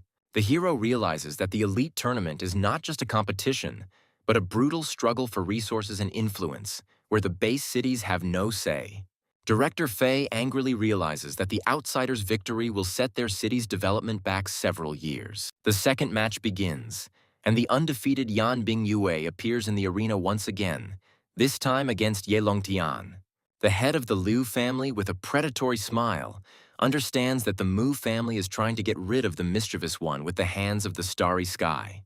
The Ye family, following the Mu family's example, also gives up, and Yan Bing-yue reaches the finals without a single fight. The head of the Ye family threateningly advises old Zhou to sacrifice his young master so that Su Ling can live. It's Group B's turn, and Su Ling and Zhou Wen, the representative of the Zhou family, meet in the arena. Old Zhou dismisses the advice with disdain, warning that next time the Starry Sky may not come to the rescue. Suddenly, the head of the Zhou family announces his surrender, shocking his old rival and everyone present. News of the Zhou family's surrender spreads through the stands, and the audience realizes that Mischievous has gained a powerful ally. The head of the Mu family looks at old Zhou with disdain, predicting his family's inevitable destruction for this treacherous act. The second match begins, and now the allies, Su Ling and Xue Kuang, must face each other. Xue Kuang warns Su Ling with a serious expression, reminding her of the master's words and Yan Bing-yu's hidden power. Unexpectedly for everyone, Xue Kuang loudly announces his surrender, calling on Su Ling to show her true strength in the finale. The long-awaited finale arrives, and to the roar of the crowd, Su Ling enters the arena, ready for the most important battle of her life. Under the spotlight, Su Ling prepares for battle, and now it is up to her to determine the fate of the entire tournament. Behind Yan Bingyu's mask of care and compassion lies a dark and cruel past, full of pain and hatred. Memories of her beloved pet's death awaken in Yan Bingyue a fierce hatred for everything cute and defenseless. A red aura envelops Yan Bingyu as she descends into the arena, ready to unleash her full fury on her opponent. The rules of the final fight are announced, and now the participants will have to fight in 3 rounds, where victory in 2 of them will bring the championship title. The crowd erupts in applause, and all the people of Longjiang look at Su Ling with hope, believing in her victory. A sudden flash of purple energy pierces the stands, and several spectators fall dead, terrifying everyone. The titular weapon demon, Zhao Wuji, coldly and calmly warns that anyone who dares to speak ill of Starry Sky will end up the same way. The titular Dragon Knight, Yin Fengxiao, scornfully orders everyone to calm down, reminding them that re-education is their direct responsibility. The battered and frightened commentators struggle to come to their senses, ready to continue their work at gunpoint. Su Ling looks at her opponent defiantly, not understanding how she, with neither strength nor confidence, managed to reach the finals. Without wasting time on words, Yan Bingyue unleashed a crushing blow on Su Ling that surpassed all imaginable limits. A shockwave shakes the arena, and the commentators scream in horror that the power of this attack is far beyond the 9th stage. Su Ling easily deflects the attack, and her body is enveloped in a rainbow glow, confirming all the guesses. The head of the Tang family is pleased to recognize this technique as the immobile glass body of his missing daughter. Enraged, the head of the family vows to publicly destroy Su Ping after the tournament, holding him responsible for all his troubles. The hero notices with cold calm that the star patterns on Yan Bingyu's body are not as simple as they seem at first glance. The young man analyzes the situation, realizing that with the protection and enhancement from the patterns, Yan Bingyue is capable of surpassing the 7th stage. Despite the obvious violation of the rules, the judges, bribed by the starry sky, only issue a formal warning. Director Fei desperately asks if there is any point in continuing, but the young man confidently declares that the fight is just beginning. With icy determination in his eyes, the hero realizes that it is the ability to overcome injustice that makes them better. Unwilling to bear the humiliation any longer, Su Ling summons her moon dragon, its icy majesty filling the arena. The audience is shocked because the dragon has not only evolved, but also acquired a golden glow that conveys divine holiness. The mighty dragon easily pushes Yan Bingyu aside, demonstrating its complete and crushing superiority. The representatives of the starry sky are perplexed, as they cannot understand how a mere celestial beast could suppress their mistress. In desperation, the maid throws an ancient sword to her mistress, hoping that its power will turn the tide of the battle. A blinding light erupts from the ancient sword, causing spectators to cover their eyes in horror. Another sword appears in the arena, and Su Ling is surprised to realize that she will have to fight with 2 blades at once. Su Ling's ice sword collides with an impenetrable barrier, but the second ancient sword easily breaks through the defense. Armed with 2 swords, Yan Bingyue prepares for the decisive attack, her aura reaching unprecedented heights. A crushing blow falls upon the moon dragon, its power causing the arena itself to shake. The sword easily cuts through the protective barrier and inflicts a wound on the mighty dragon, leaving it in shock. The hero recognizes with horror that the sword is the legendary secret weapon of the 9th stage, Yitian, capable of killing even beasts of his rank. The Starry Sky representative acknowledges the dragon's strength with a grin, but declares that this is where his luck ends. Outraged spectators are demanding justice, as the use of weapons above the 7th level is strictly prohibited by the rules. In response to the crowd's cries, Zhao Wuji coldly calmly creates a star power spear, preparing to teach the noisy crowd a lesson. Unwilling to take the insults any longer, Zhao Wuji unleashes his fury on the stands, and a purple spear flies towards the loudest shouter. A sudden golden fist intercepts the attack, saving the spectators from certain death, but its owner remains in the shadows. The hero, with cold calm, warns the representatives of the Starry Sky, advising them not to go beyond the limits of what is permitted. The judges are horrified because the unknown person easily repelled the attack of a master of the highest 9th stage, something that even they are not capable of. Unsure what to do, the judge decides to seek instructions from the Starry Sky, hoping for a wise decision. The Starry Sky representatives look at the judges with disdain, reminding them that they are only here to help the mistress win. Swordsman Xiaojiang explains that the Yitian sword is considered a pet because the mistress used it even before signing the contract. The referee reluctantly accepts the explanation and announces the continuation of the round, acknowledging that the sword does not violate the rules. The audience is furious because such an explanation is a clear deception, and with the support of such a powerful organization, Su Ling doesn't have a single chance. Yan Bingyu merges with the sword spirit, and her strength begins to grow at an incredible speed, preparing for the decisive blow. Empowered by the sword spirit, Yan Bingyue summons 3 powerful war beasts, and their ominous shadows fill the arena. The first to appear on the battlefield is the Sad Worm, a vile creature of the middle 9th stage. The second is the Wrathful Devil, a powerful warrior whose strength also reaches the middle 9th stage. The third and most powerful is the Assuran Dragon, which ranks 2nd in the dragon rankings, with the power of the highest 9th stage. 3 terrifying beasts rush to attack, and the announcer screams in panic that they will not leave a single trace of Su Ling. Unwilling to give up, Su Ling activates the beast blood resonance, and an icy aura envelops her body, ready for the decisive battle. The Asura Dragon unleashes the Asura Flame, concentrating all of its destructive power into one crushing blow. In response, Moondragon uses his strongest technique, 1,000-mile freeze, preparing to meet the enemy with an icy storm. 2 streams of crushing energy collide in the center of the arena, and the battle of 2 elements, fire and ice, reaches its climax. Su Ling and her dragon strike together, and the moon claw rushes towards the enemy, bringing with it icy death. A unique spirit unity technique allows the wrathful devil to strike twice at once, catching the sad worm off guard. Suddenly, dozens of thunder arrows appear on the battlefield, and the two mighty beasts find themselves in a deadly trap. Ice arrows rain down on enemies, leaving them no chance of escape. Yan Bingyu understands with cold calm that in order to defend against the irresistible arrows, it is necessary to destroy their source. The girl realizes that a surprise attack is always a surprise attack, and it is foolish to hope that it will work twice. Without wasting a second, Yan Bingyu goes on a frontal attack, rushing into the thick of the battle. Su Ling easily parries the blow, proving that she is capable of fighting on equal terms with Lady Yan herself. The war beasts of both sides clash in a fierce battle, and their strength proves to be absolutely equal. The battle in the sky forces Su Ling to retreat from her pet, and now she cannot use the full power of blood resonance.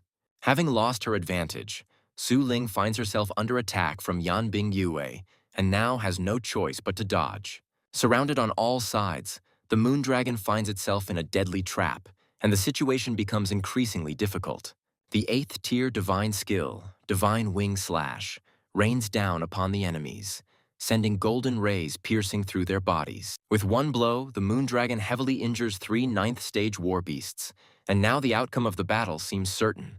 Zhao Wuji looks at the scene with disdain, reminding her that the lady's war beasts were not the trash she had encountered before. Completely ignoring their wounds, the 3 mighty beasts prepare for a suicidal attack to destroy the moon dragon at any cost. In desperation, Su Ling summons her second pet, Snowball, and now she must fight alongside him. Yan Bingyu's war beasts are at their limit, and Su Ling knows that if he and Snowball can hold out, victory is within their grasp. Yan Bingyu easily sees through the trick, realizing that the fire vortex is just an illusion and is incapable of harming her. Surrounded by a net of red rays, Yan Bingyue waits with a grin for the real beast to attack her from behind.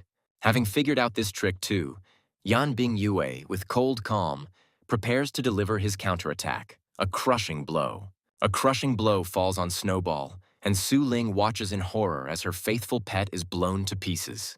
Yan Bingyu, with a devilish grin, enjoys her opponent's despair, confident that there is no one to save her now. An incredibly fast sword strike rushes towards the defenseless Su Ling, and the commentator screams in panic that she won't have time to dodge it. At the last moment, Su Ling manages to activate the ice goddess's protection, and an indestructible barrier blocks the fatal blow. The heroine bitterly realizes that the further she is from her pets, the weaker her own strength becomes. Su Ling realizes that Yan Bingyu's strength far exceeds her own, and now only Belyashik can compete with her. The mighty dragon lets out a furious roar and throws Yan Bingyu back, giving its mistress precious time to catch her breath. Unwilling to give up, Yan Bingyue dodges the attack and prepares for another, even more devastating blow.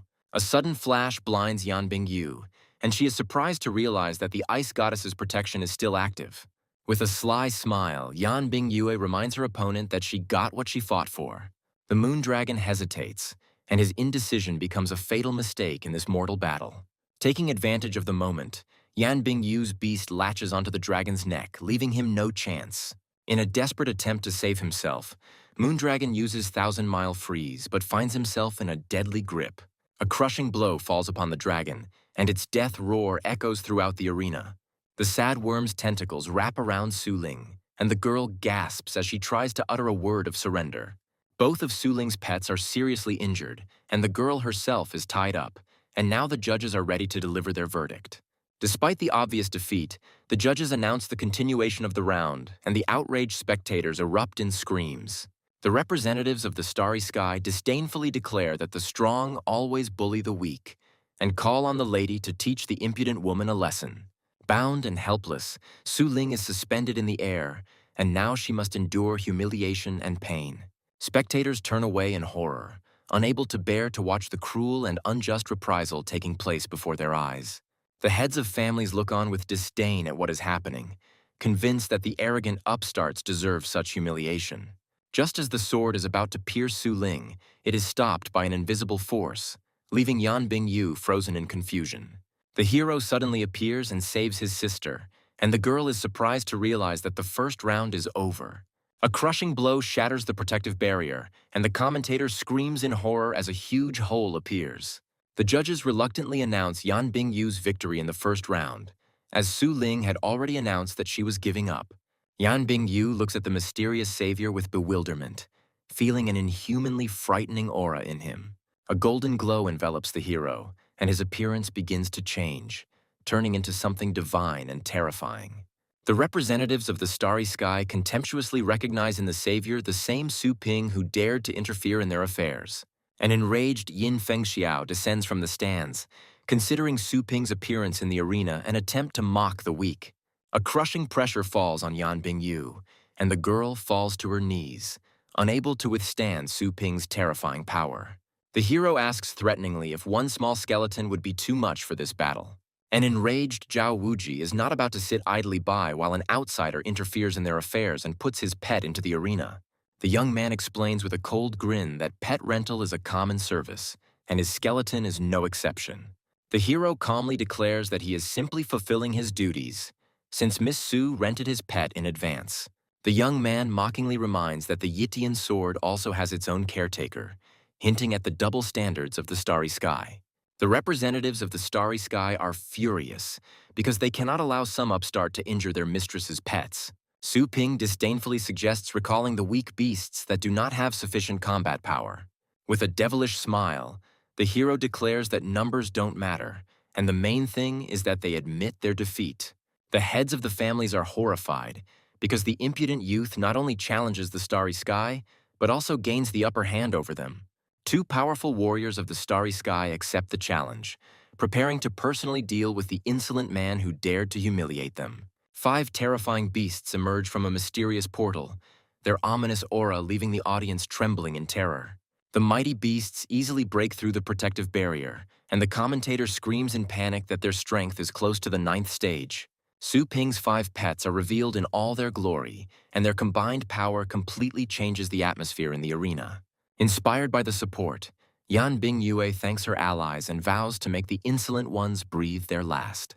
The hero, with a cold grin, offers his sister to sign a temporary contract with the little skeleton so that she can fight.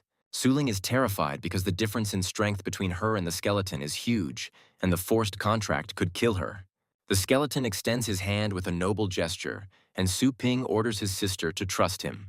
The girl touches the bony hand with trepidation, feeling neither warmth nor cold, and the temporary contract is successfully concluded. In her subconscious, Su Ling sees the weakened but living souls of her pets and promises to heal them. Suddenly, the girl realizes that something is missing and is alarmed to realize that she cannot find the consciousness of the little skeleton. In the depths of her mind, Su Ling finally sees the one who accompanied her brother on his journeys. The girl understands that if she loses, the championship will go to Yan Bingyue, and she herself will be humiliated and disgraced. The hero calms his sister with a smile, assuring her that the little skeleton will figure everything out on his own.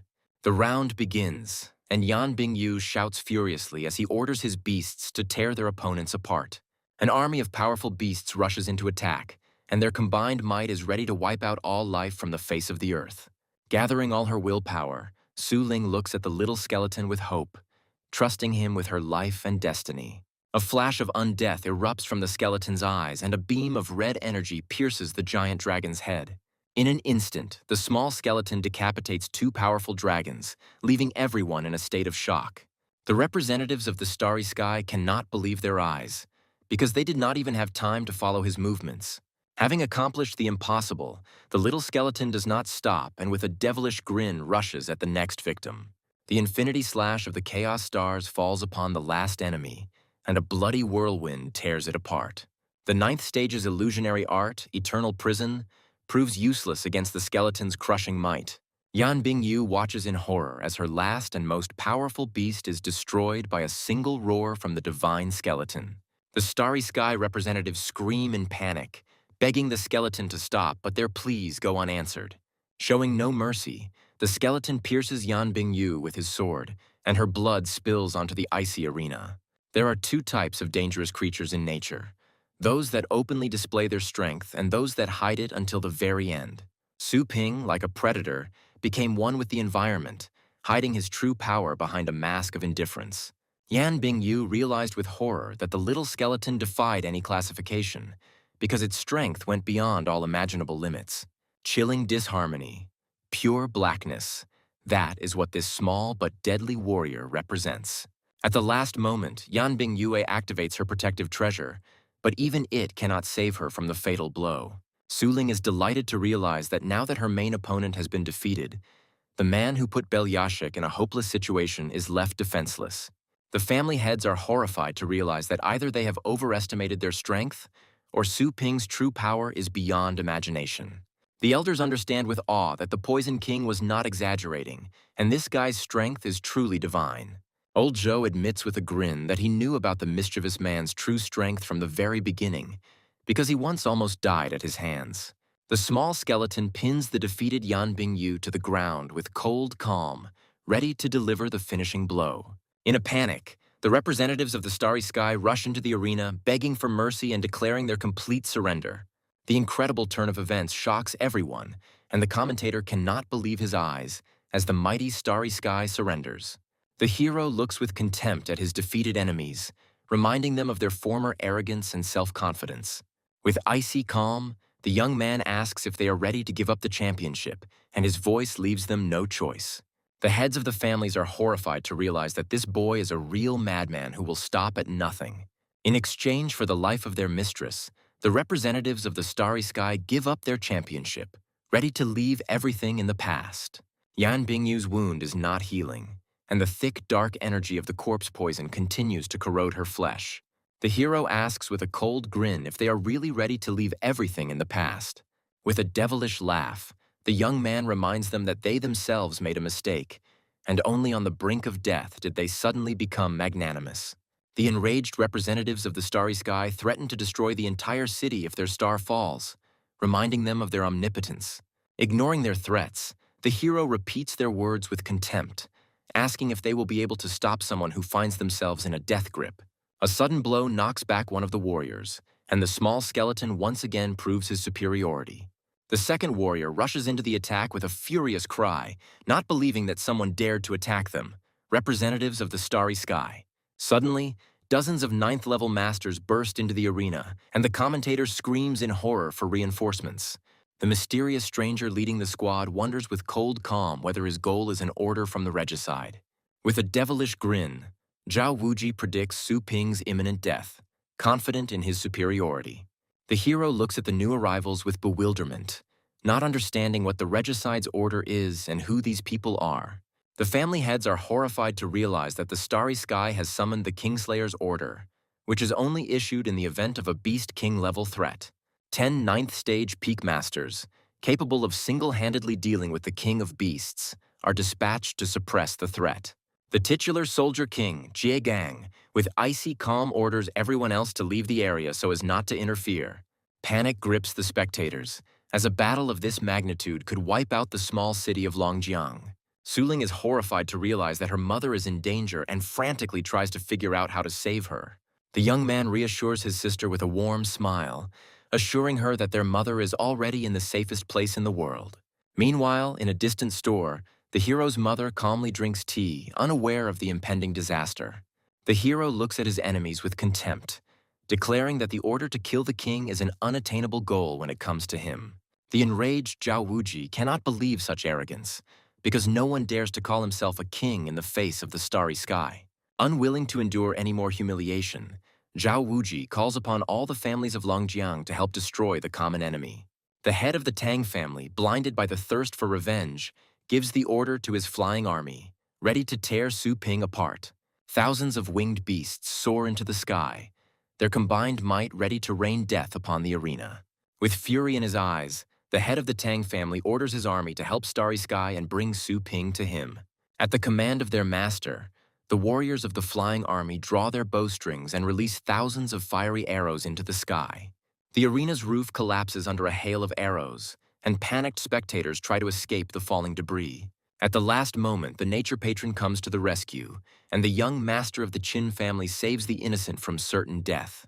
A massive cloud of bats, like a tidal wave, crashes into the arena, wreaking havoc and destruction. The representatives of the starry sky threaten the other patriarchs, declaring that neutrality will be considered disobedience.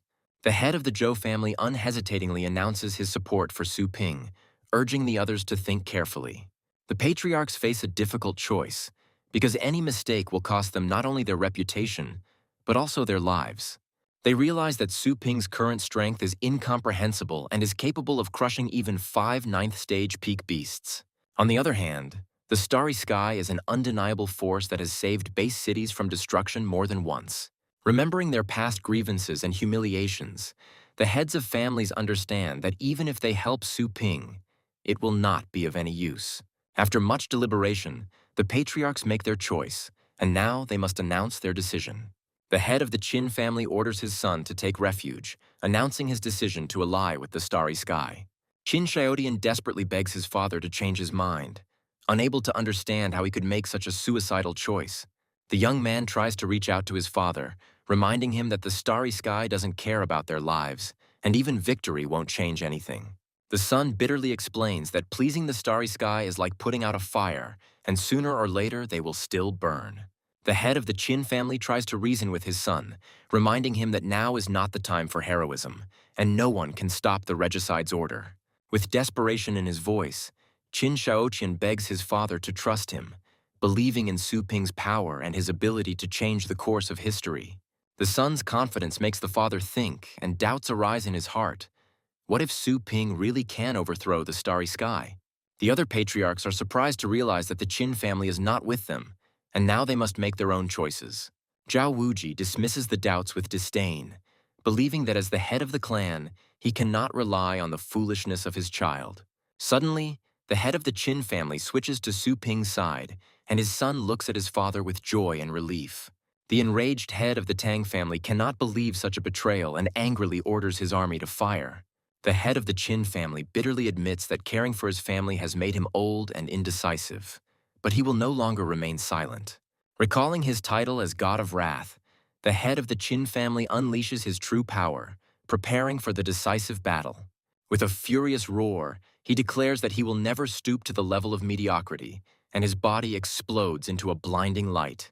The God of Wrath's mighty roar shakes the heavens, and the elders are surprised to realize that after so many years of silence, he has only grown stronger. Unwilling to retreat, the head of the Tang family orders his army to regroup, declaring that his clan has never answered to anyone.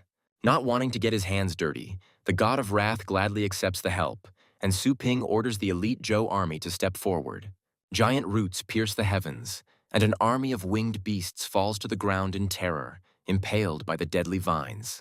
An army of mighty beasts enters the battlefield, and Shui Kuang proudly orders them to surround the arena, preventing the enemies from escaping. Shui Kuang eagerly awaits the order, ready to unleash the full might of his newfound army on his enemies. The head of the Tang family looks down on the pathetic scum, not believing that they could defeat his elite army. The hero, with a devilish grin, reminds us that his shop exists for a reason, and that his students never leave anything behind. Under Shui Kuang's command, the Bear Army activates its anti-aircraft guns, and the fierce thunder destruction chain shoots into the sky. The elders are horrified, as such power is beyond all bounds, and they cannot believe that the Zhou family submitted to Su Ping so easily. Chain lightning spreads across the arena, and the spectators panic and try to escape, realizing that there is nowhere else to hide. The counterattack falls upon the flying army, and golden arrows pierce the winged beasts, sowing chaos and destruction. The Bear Army creates an impenetrable barrier while anti-aircraft troops continue to mercilessly shoot at living targets in the sky. The head of the Tang family is furious, because the thunder technique completely neutralizes the main advantage of his army, agility, and stealth. A terrifying realization dawns on the head of the family, and he realizes that Su Ping knew about his ambush from the very beginning and was prepared for it. Shui Kuang, with a devilish grin, urges you to finish off the enemy while his fighting spirit is broken and he is unable to resist. In the midst of battle, a mysterious voice calls out to the tracer, giving him secret coordinates. In the main city of the starry sky, in near-Earth orbit, something terrible and deadly is being prepared for launch. A crushing blow from space falls upon the Earth, and a fiery beam incinerates everything in its path. Zhuekuang looks at the sky in horror.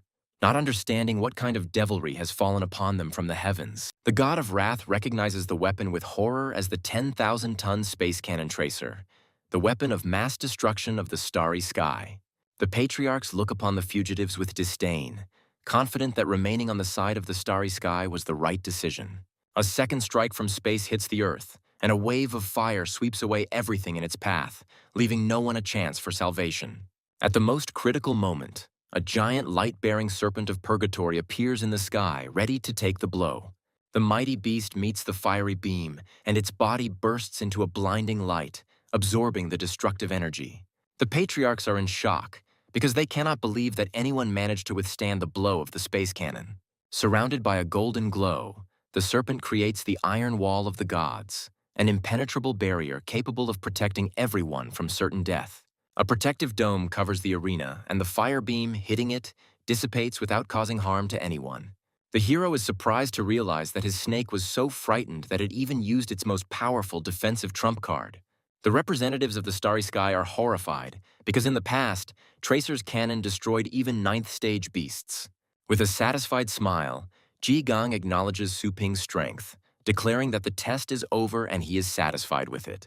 Unwilling to retreat, Ji Gang calls upon his entire army, preparing for the decisive and final battle. Hundreds of ninth-stage rifts open up in the sky, and Qin Shaoqian realizes with horror that Starry Sky is going all out. A mad and terrifying scene unfolds in the arena, and even the bravest warriors tremble before the power that the Starry Sky has always been proud of. Ji Gang challenges the battle, wanting to personally test the true strength of Su Ping and his mysterious army. The hero returns the rights to the skeleton with a cold smile, ordering him to take care of Su Ling while he deals with the others. Qin Shaotian panics and tries to stop his brother, reminding him that their opponent is the Starry Sky, which is capable of killing the kings of beasts. The hero merges with his pet, choosing the most destructive skill, Infinity Slash of Chaos Stars. The Starry Sky warriors are terrified, as they cannot believe that such a young master of the legendary rank exists. Unwilling to give up, Jie Gang calls on his warriors to join forces, confident that their combined might surpasses the legendary rank. The hero merges with the beast's soul and scornfully declares that he will show them the difference between a pre-packaged and a true legendary rank. An army of mighty beasts descends upon a lone warrior, but he meets them with a devilish grin. With one blow, the hero cuts his opponents in half, and their lifeless bodies fall to the ground. The soldiers are terrified, because the soldiers in the front row fell from one blow, and now they have to hastily strengthen their defense. Knowing no mercy, the hero continues his bloody harvest, and his blade sows death and destruction. The soldiers panic and realize that if they kill their master, his animals will go out of control and begin to attack indiscriminately. The hero breaks through the ranks of enemies with incredible speed, and his movements are impossible to track. Having broken through the front line, the guy deliberately provokes the soldiers to shoot at their own, and now their ownerless animals are causing confusion in the battle. The god of wrath watches with satisfaction, realizing that the biggest difference between a master and a beast king lies in strategy. By killing the master, the hero turns the enemy's numerical advantage into their greatest weakness, as their own beasts now turn against them. The god of wrath proudly praises his son, reminding everyone that Su Ping is a legendary master. Realizing that Su Ping is a tough nut to crack, the Starry Sky soldiers decide to deal with his allies first. Su Ling is terrified because now she and her friends will have to fight with the 9th-level masters. Not wanting to let their brother down, Su Ping's allies rush into battle, ready to defend him to the last drop of blood. Surrounded on all sides, the heroes struggle to hold back the onslaught of countless phantoms, but their strength is running out. A giant dragon emerges from the bloody mist, its roar causing the very earth to tremble. Qin Shaoqian is shocked by the beast's incredible physical strength, capable of not only resisting Tracer, but also crushing opponents of the same class. Shikong rushes into battle with a furious cry, his dragon dog ready to unleash the full might of the thunderous killing boundary on his enemies. An army of mighty beasts surrounds their enemies, and Sui Kuang, with a devilish grin, gives the order to kill them all. The patriarchs are horrified to realize that they have no rivals either in quantity or quality, and now they can only regret their choice. Jai Gang, with a devilish grin, sacrifices his soldiers, turning the battlefield into bloody food for his bloodsucker demon.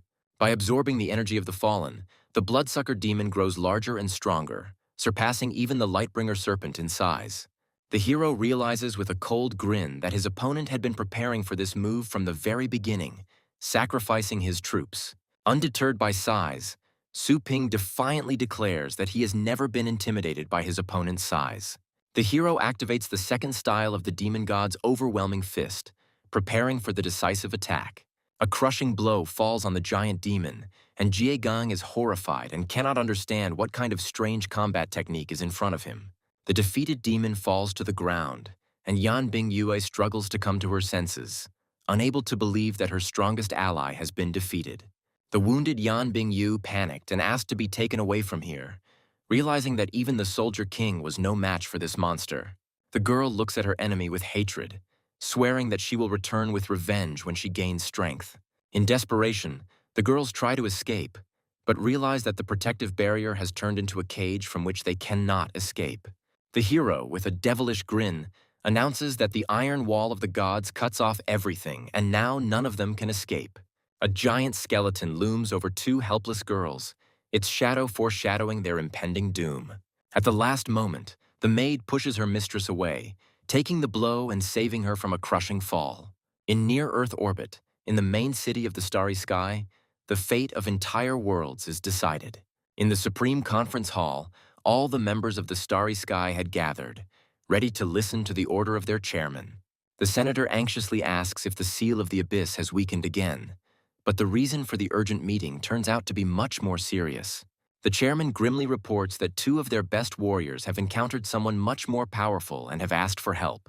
The senator disdainfully cannot believe that in some remote place someone could appear who is beyond their capabilities. The chairman confirms that this is why he approved the Kingslayer's order and sent the Soldier King there. The senator confidently states that with the power of the Soldier King and the support of 39 masters, any enemy will be easily suppressed. The chairman, looking grim, suggests that everyone watch the recording so that they can see for themselves what happened. Incredible news hits the council as the entire squad has been destroyed and their strongest warrior, Jie Gang, has been captured alive. The name of the person in charge, Su Ping, appears on the screen, and the chairman, with a heavy heart, prepares to show them the face of the enemy. Before the council appears the image of a young man sitting on a throne made of the corpses of their best warriors. The senator reads the dossier with bewilderment, not believing that an 18-year-old boy could possess titular-level power. The chairman plays the recording with interest, wanting to see for himself what this mysterious young man is capable of. To their disappointment, the secret security technology hid all the most interesting moments, preventing them from obtaining any information.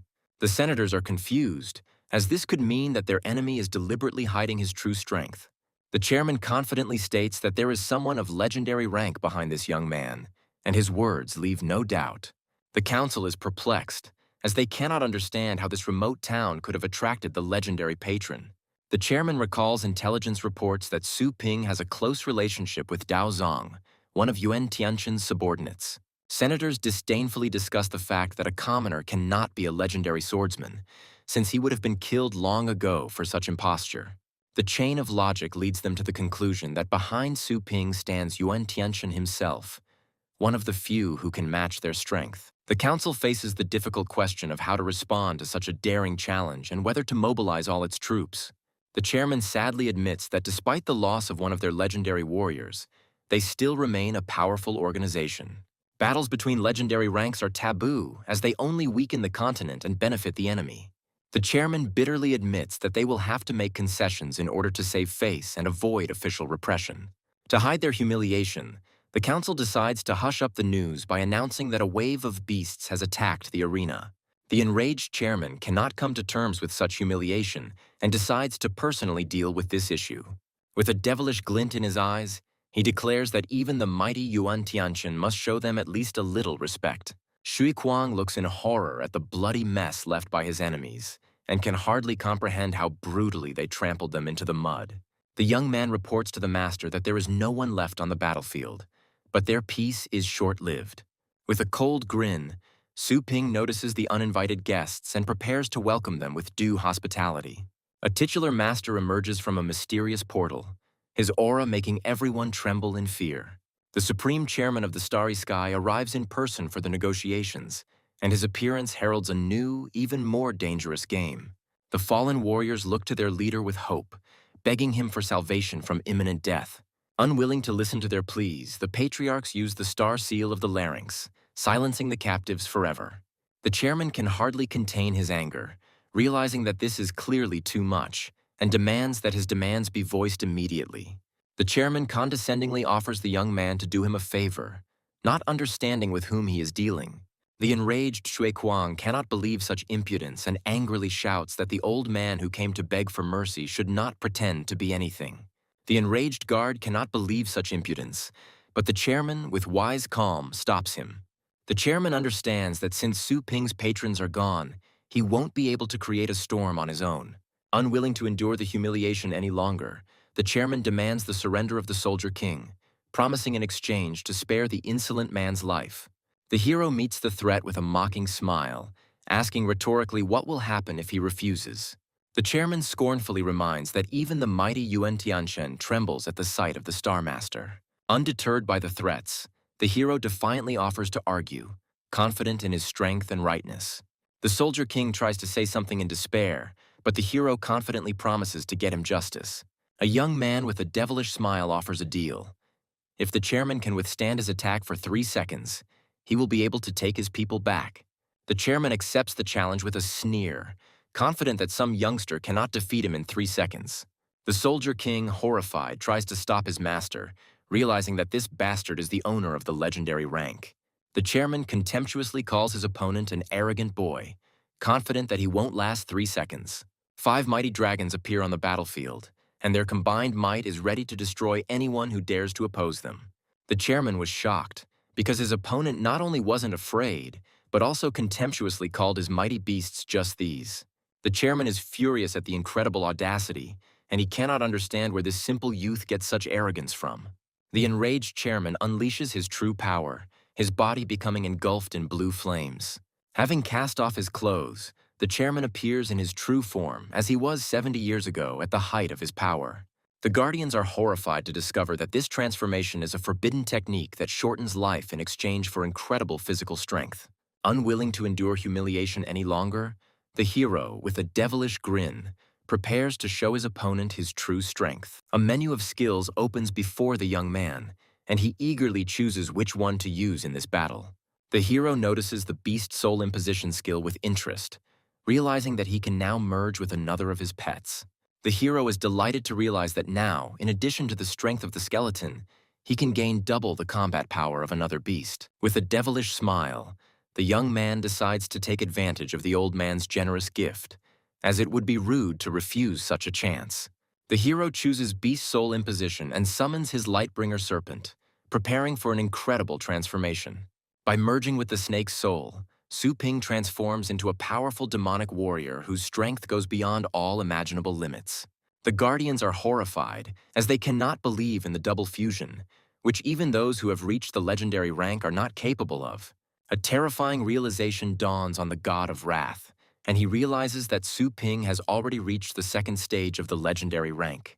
With icy calm, the hero orders the timer to be started, ready to prove that 3 seconds will be enough for him. In desperation, the chairman creates the Giant Dragon Defense, an indestructible barrier of the 9th stage. The chairman is horrified to realize that Su Ping is not related to Yuan Tianchen, but is himself a legendary master. A crushing blow from Fumo's Dragon Fist falls upon the defense, and the outcome of the battle is now decided. A crushing blow slams the chairman into the ground, and he realizes with horror that this is impossible. The defeated chairman desperately begs for mercy, admitting his complete and utter defeat. With icy calm, the hero asks if he really gives up, and his voice leaves no doubt. The young man scornfully reports that his opponent lasted only 1.83 seconds and suggests they start all over again.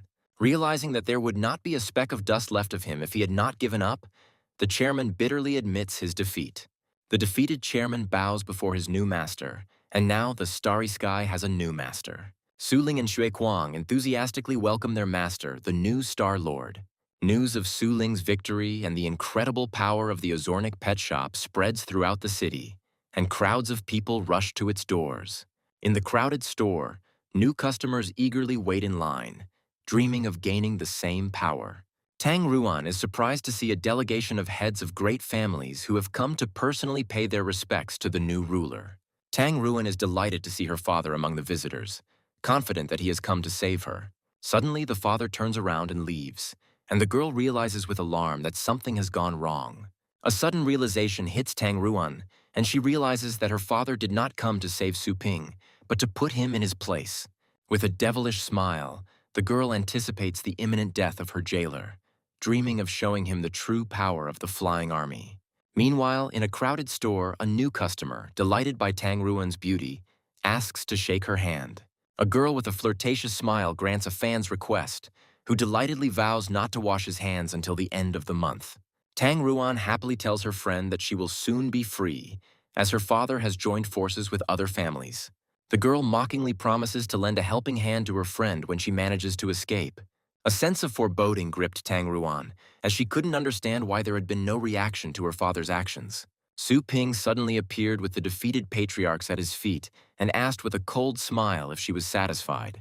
The hero tries on the black thread armor with satisfaction, a secret treasure of the 9th stage that will automatically protect him from any attack. Tang Ruan is horrified because she can't believe that her father gave away their family's most ancient treasure to some outsider. In addition to the armor, there are mountains of treasure on the table, and the girl does not understand where the simple shop owner got such wealth. Suddenly, the door of the room flies open and the angry chairman rushes inside with force. Unexpected by such an invasion, Tang Ruan was sent flying, unable to withstand the chairman's might. The girl is surprised to recognize the attackers as those who had recently been Su Ping's enemies, and does not understand what is happening. The hero greets Xiao Tang with a smile and asks her to bring him tea with unperturbed calm. With a slight hint of mockery, the young man reminds that everyone present is his guest, and they need a pour too. Confused, Tang Ruan obediently follows the order, pouring tea for the old gentleman who was recently her enemy. The chairman looks at the scene with suspicion, trying to figure out if this girl is Su Ping's most trusted servant. Tang Ruan notices with alarm that the old gentleman has suddenly started sweating and is afraid that she will be punished. The chairman apologizes in a panic, begging him not to report him to Master Su, and promises to pay generously for his silence. The girl is perplexed because she does not understand why such a powerful old man who was supposed to help her father is so afraid of Su Ping. The head of the Mu family is surprised to recognize the maid as the missing daughter of old Tang, who, as it turns out, was secretly sent here for training. The elders note with envy that the girl has become much stronger, and they have never heard of patrons improving their students. The head of the Tang family is furious because he does not understand why he himself looked for his daughter if she was secretly sent here.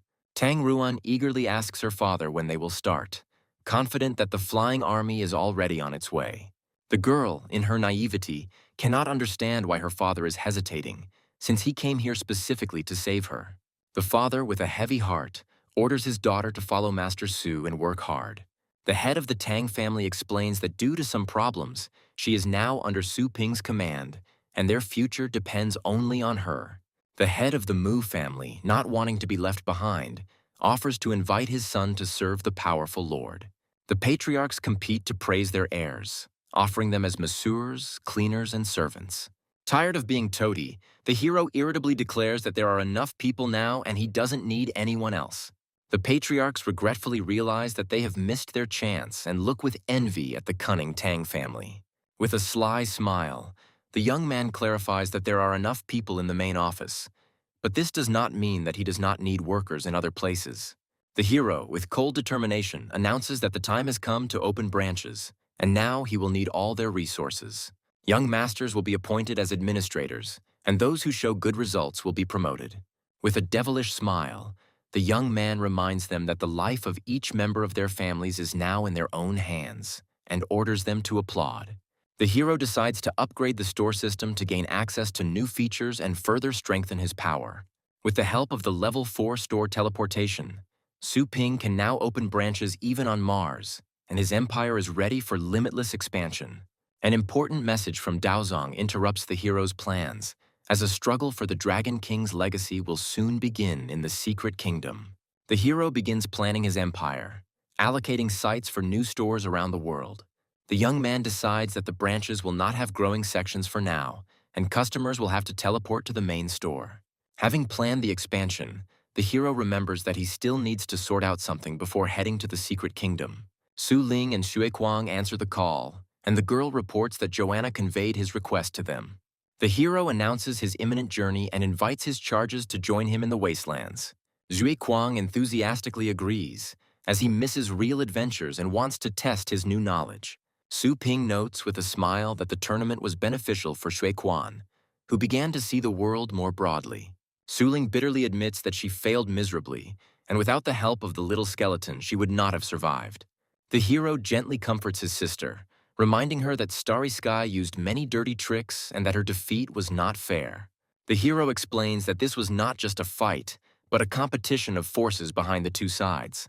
Su Ling hopefully asks if she could have won if her opponent didn't have such power behind her. The young man declares with absolute confidence that he has no doubt about his sister's victory. The hero gifts his charges with two powerful treasures to strengthen them and prepare them for future battles. Su Ling gratefully accepts the water armor, which will evolve with her and perfectly complement her defensive technique. Xue Kuang is delighted to receive the spiritual lamp, which compensates for his weak mental defense. Setting off on a journey, the hero gives final instructions to Anna, ordering her to monitor the work of the new employees and punish the lazy ones. In a hidden kingdom, a group of hunters brutally butcher the carcass of a giant beast, debating what to do with its bones and fur. The new captain of the group, Ye Chen-shan, admires the good quality of the fur and orders that it not be damaged. The hero suddenly appeared and greeted his old acquaintance with a smile, interrupting his bloody work. Ye Chen-shan happily greets his savior, not believing that he came in person. The hero introduces his charges to the new captain, announcing that in the future they will train on his team. Su Ling and Xue Kuang are thrilled to have the privilege of training with one of the city's best teams. Ye Chen-shan thanks Master Su with a modest smile, admitting that without him, he would already be dead. The captain happily welcomes newcomers to his team, promising to take care of them and introduce them to the team. The young man anxiously inquires about Captain Ni's daughter, and Ye Chen-shan gratefully reports that her vital signs have recovered. The captain sadly adds that the girl still needs time to come to terms with the loss of her loved one. The hero remembers with a heavy heart everything they had to go through and feels guilty for what happened.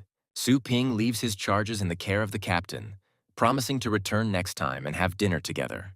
The young man vows to become stronger to prevent such tragedies in the future and to claim the legacy of the Dragon King. The majestic gates to Dragon's Rise open, and throngs of adventurers flock to the entrance to the hidden realm. Powerful guardians hover in the sky, ready to cut off anyone unworthy of entering the sacred lands. The portal closes, and those who did not manage to enter are disappointed to realize that their chance has been lost. Rumors are swirling through the crowd that the last part of the continent will be cleared today, and now everyone is wondering who will inherit the legacy. The famous sage declares that the inheritance will only go to the one who is the pride and favorite of Lord Yuan himself. Suddenly, a young title master appears in the crowd, and his appearance causes general surprise and shock. The hero appears before the Tang family with cold confidence, recalling his past victory. The guards block his way, declaring that the secret kingdom is closed to the public and asking him to leave. With a devilish grin, the young man realizes that someone is trying to take possession of the inheritance of the secret kingdom while the star rift is not open. The crowd watches the proceedings with interest, anticipating a hilarious spectacle, because this is not the first time this idiot has challenged the powers that be. With contempt, the hero asks if these pathetic guards are really the very will of heaven that was thrown to him. Suddenly, the sights are aimed at the guards, and a red mark foretells imminent death. The Guardians recognize the weapon with horror as the 10,000-ton tracer space cannon, and their faces distort with fear. A terrifying realization dawns on one of the guards, because only the one who is in charge of the starry sky can mobilize Tracer without an order. Enveloped in golden flames, the hero confirms their guess with a devilish grin, asking if they have lost their desire to stop him. In horror, the guards fall to their knees, begging for mercy and asking that no harm be done to Lord Yuan's closest relative. The hero declares with cold calm that as long as they don't touch him, he won't touch them, and his words leave no doubt. The guards realize with horror that the culprit of all this commotion was the very guy they were trying to stop. Meanwhile, in the depths of the secret kingdom, the spiritual solitude of a powerful master is interrupted. The enraged old man struggles to suppress the divine flame, not understanding who dared to interrupt his meditation. The enraged old man demands an explanation from his subordinate, not believing that some trifle could make her feel pain. With alarm in her voice, the girl reports that the very same man, Su Ping, has entered the secret kingdom. The news of Su Ping's appearance shocks Lord Yuan, and he coughs out a blue liquid. The Lord asks with concern about the situation with the advance party that was supposed to clear the last area. The subordinate reports that the squad is ready for cleanup and is only waiting for Madame Yuan to pass the test of inheritance. Lord Yuan is furious because he understands that Su Ping came here to ride at his expense and seize the inheritance. The subordinate suggests stopping the detachment, but the Lord understands that it is useless. Lord Yuan realizes that if he stops the troop, there is no guarantee that Su Ping will not take out his anger on Xiaolu. The Lord bitterly admits that the old wounds he received at the pet store have still not healed, and he cannot compete with Su Ping. In rage and helplessness, the Lord orders people to be gathered, ready to personally deal with the insolent man who dared to mock him. The ancient gates of the secret kingdom open wide, as if welcoming a worthy claimant to the inheritance. A mysterious voice warns that his rival has already passed the 9th floor, and there is no more time to delay. Recognizing the hero's strength, the tower grants him the right to go straight to the top floor, bypassing all previous tests. The hero quickly climbs up, remembering that to pass the test he needs to stand 10 minutes against a 10-headed dragon. At the top of the tower, the young man is met by a mighty golden dragon, and he cannot understand how his young rival managed to get there. Young Yuan Linglu announces her victory with a smug smile, confident that thanks to her grandfather's instructions, she got it right the first time. Su Ping is surprised to realize that the girl has passed the test alone, and an idea arises in his head to test her strength. The sudden appearance of the stranger shocks Yuan Linglu, who was sure that her grandfather had blocked this secret realm. Shrouded in a golden glow, the hero appears before the girl in the form of an ancient dragon king, wanting to test her intentions. A shocked Yuan Linglu looks at the two men in confusion, not understanding which one is the real body of the old dragon king. The girl angrily rejects the lie, as she remembers her grandfather's stories about the man who cleared the Dragonbone Tower. The ancient Dragon King delightedly announces that he has waited 10,000 years for an heir like him. The dragon's terrifying roar makes the girl remember the legends of highly developed creatures who lived among people. Yuan Linglu is alarmed to find that he cannot determine the level of power of this creature and doubts the veracity of the legends. The girl falls to her knees in panic, begging for forgiveness and asking to pass on her inheritance, but in response receives only ridicule. The hero, with a devilish grin, explains that he showed leniency for her sincerity, and this place is just a false mound. The girl is surprised to realize that the real legacy is hidden elsewhere, and her heart fills with hope. The young man reveals the secret with a slight smile, saying that the real dragon's tomb is hidden under a mountain 72 miles from here. Inspired, Yuan Linglu is ready to set off immediately, but the hero stops her, warning her of danger. The young man explains that the tomb is mortally dangerous and orders her to abandon all her treasures and equipment, promising to take care of them. Yuan Linglu gratefully accepts the instructions, trustingly leaving his belongings and setting out on a dangerous journey. Lord Yuan is pleased to learn that the last area of the continent has been destroyed, and his granddaughter has successfully passed the 9th floor. With cold determination, the Lord declares that he is counting on this inheritance, and his precious Xiaolu must fight for it. The ancient Dragon King's soul has finally been fully restored, and he is now ready to meet his heir. After 10,000 years of waiting, the Dragon King welcomes his long-awaited challenger. Confused and angry, Yuan Linglu cannot believe that she has been deceived again and demands an explanation. The enraged dragon does not understand why he was interrupted, and the girl panics and tries to justify herself. The ancient spirit looks at the two contenders with disdain, realizing that one of them is too straightforward and the other too cunning. A sense of foreboding grips the dragon, as he fears that his power will be misused. With a devilish grin, the hero announces that there are no other candidates, and now the dragon will have to choose one of them. The dragon is furious, because this challenger not only does not fear him, but also talks to him as if he were an old friend. Recognizing their strength, the dragon declares that they have both passed the initial test, and now the final one begins. A giant dragon skeleton appears before the heroes, and they must climb to the very top of it. The hero realizes that in this space the stellar power is suppressed, and he will not be able to use flight or summon flying beasts. Yuan Linglu flies up with ease, bidding farewell to the trickster she thought was left below. Not wanting to be left behind, The young man uses his tricks to quickly climb up the skeleton without resorting to brute force. The hero easily overcomes obstacles, but a new, even more dangerous trap awaits him ahead.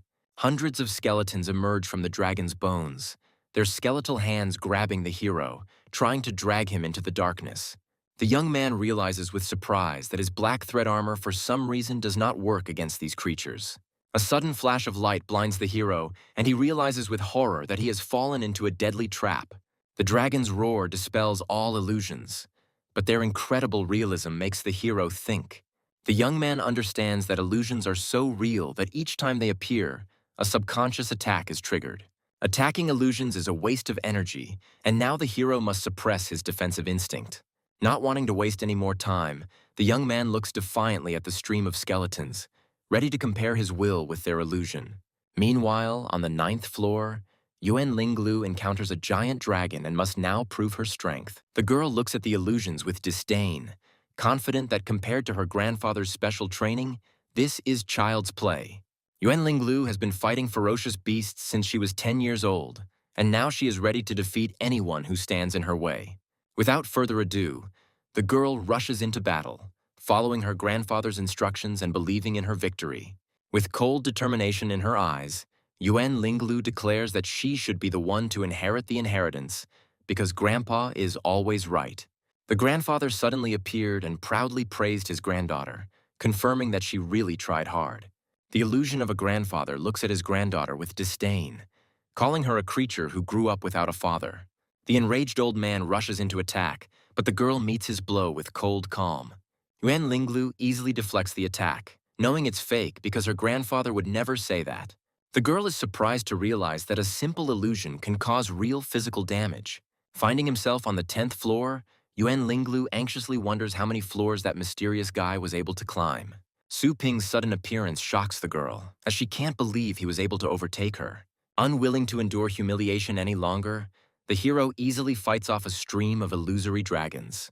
The young man understands with disdain that after countless resurrections, these illusions seem like child's play to him. The final test is over, and a mysterious voice announces that another challenger has passed out on the 33rd floor. The hero is surprised to learn that he has reached the 143rd floor, while the legendary master was only able to reach the 33rd. The ancient dragon heals the girl's wounds, and she is surprised to realize that she has lost consciousness for some time. The dragon declares that whoever wins twice will become his final successor, and Yuan Linglu bitterly realizes that she has lost. The ancient spirit calms the girl, reminding her that anyone who has reached the 10th floor already has the right to inherit.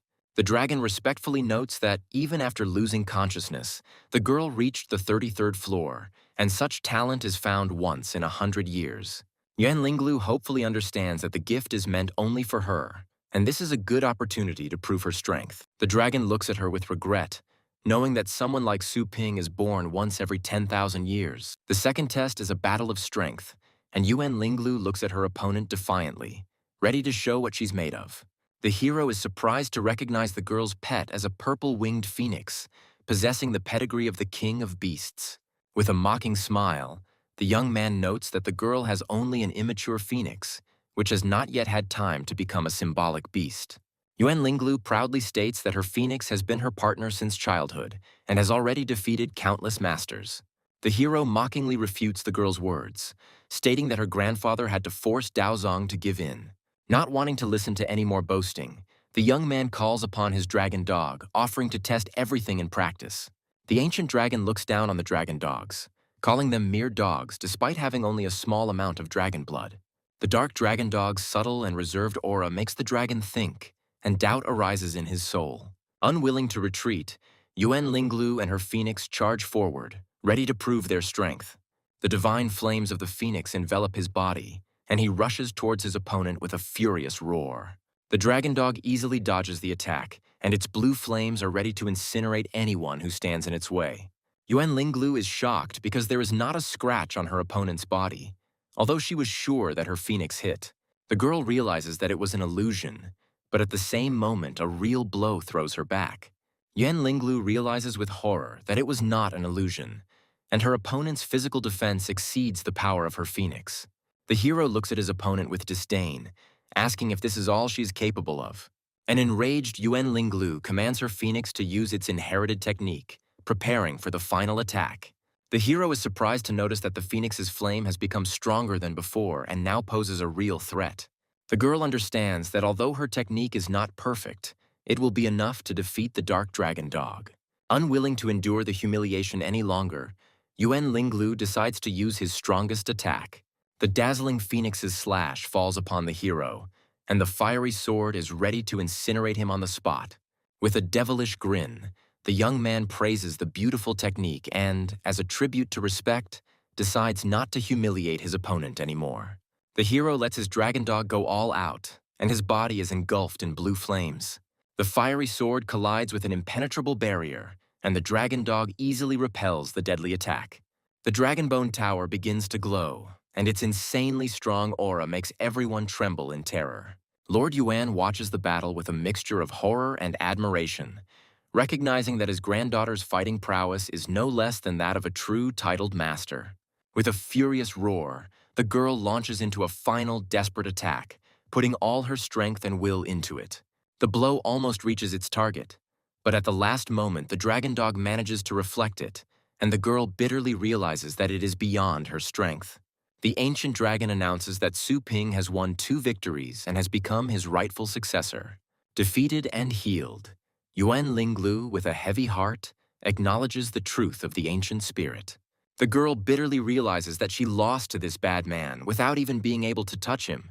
With tears in her eyes, Yuan Linglu admits that she has failed her grandfather's expectations, and her heart is breaking with pain. A sudden blow knocks the sword out of her hands, and the girl is surprised to realize that she was attacked by the one she thought was the winner. The hero hits the girl hard, and she looks at him with pain and bewilderment, not understanding what is happening. The dragon, in a rage, demands an explanation, but the young man, with cold calm, declares that he merely vowed to use his power correctly. The young man mockingly suggests that the girl resume training if she is unhappy, and reminds her of the services of his pet store. The ancient dragon interrupts their quarrel and gives the girl 3 drops of his dragon blood. Yuan Linglu grasps the priceless gift with trepidation, and her heart fills with hope for new, unprecedented strength. The dragon explains that his blood will help her distract the king of beasts, improve her physical condition, and replace rare materials. The girl gratefully accepts the gift and vows not to let the old king down, becoming stronger than ever. With cold determination in his eyes, Yuan Linglu challenges Su Ping, promising to surpass him in 3 years. The ancient dragon declares that the time has come for the true legacy and orders Su Ping to prepare. The hero realizes with anticipation that if even the consolation prizes are so good, then the true legacy will be truly amazing. The original world of the dragon soul opens before the young man, and a giant golden chest bound with chains descends from the heavens. The chest opens, revealing mountains of countless treasures worthy of the legacy of the Dragon King himself. The hero delightedly examines the countless treasures, which include weapons, armor, and even mounts. The ancient dragon declares that all these treasures are not worth mentioning, and the young man can take them if he likes them. The young man is perplexed because he cannot believe that among such wealth there is not a single real inheritance. Not wanting to miss his chance, the hero takes out the Qiankun scroll, ready to take every last speck of treasure. The scroll easily absorbs all the treasures, but for some reason cannot fold the mysterious golden coffin. Not wanting to leave anything valuable behind, the hero decides to take the water as well, which, in his opinion, the old king no longer needs. The ancient dragon stops him in a panic, asking him to clear his mind and prepare for his true legacy. The dragon bitterly recounts that he once suffered defeat, and now his true body is sealed in this coffin. The dragon's coffin that guarded his immortality is broken, and now his life force is fleeting. An ancient spirit offers the hero the chance to become the descendant of a true dragon, and his offer leaves the young man in shock. The hero panics and tries to stop the dragon, not understanding why it is so hostile to his bloodline. The ancient spirit is furious because its true essence is the golden crow demon god. The incredible discovery shocks the dragon, and he cannot believe that in front of him is the descendant of his worst enemy. The dragon desperately pleads for help, but his spirit is weakening, and now he must pass on his legacy. With its last breath, the dragon passes on its original legacy to the dragon dog, and its spirit finally dissipates. The hero is shocked, because he cannot believe that the priceless legacy of the Dragon King was passed on to his dog. Lord Yuan suddenly appeared, hopefully asking if his granddaughter had received her inheritance. The girl has difficulty coming to her senses, not understanding what happened, and bitterly asks her grandfather for forgiveness. Wen Linglu falls to his knees in despair, admitting that Su Ping has appropriated the dragon's legacy. Yan lifts his granddaughter up, and she tearfully admits that she was useless and was unable to break through Su Ping's pet's defense.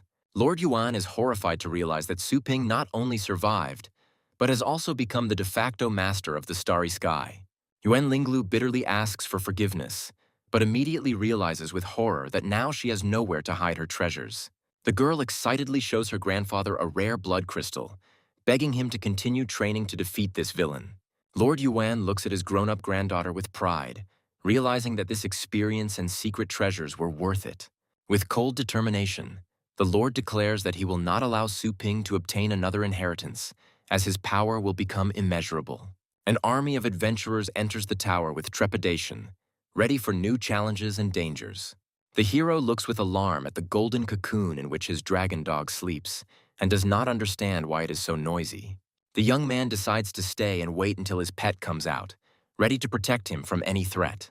While waiting, the hero is surprised to notice strange weeds that have grown out of nowhere and are reaching towards the cocoon. The young man realizes that the dragon's rich energy is coming out, nourishing everything around him, and his heart is filled with anxiety. The hero decides to seize the moment and immerse himself in the rich energy of the dragon cocoon in order to achieve great success.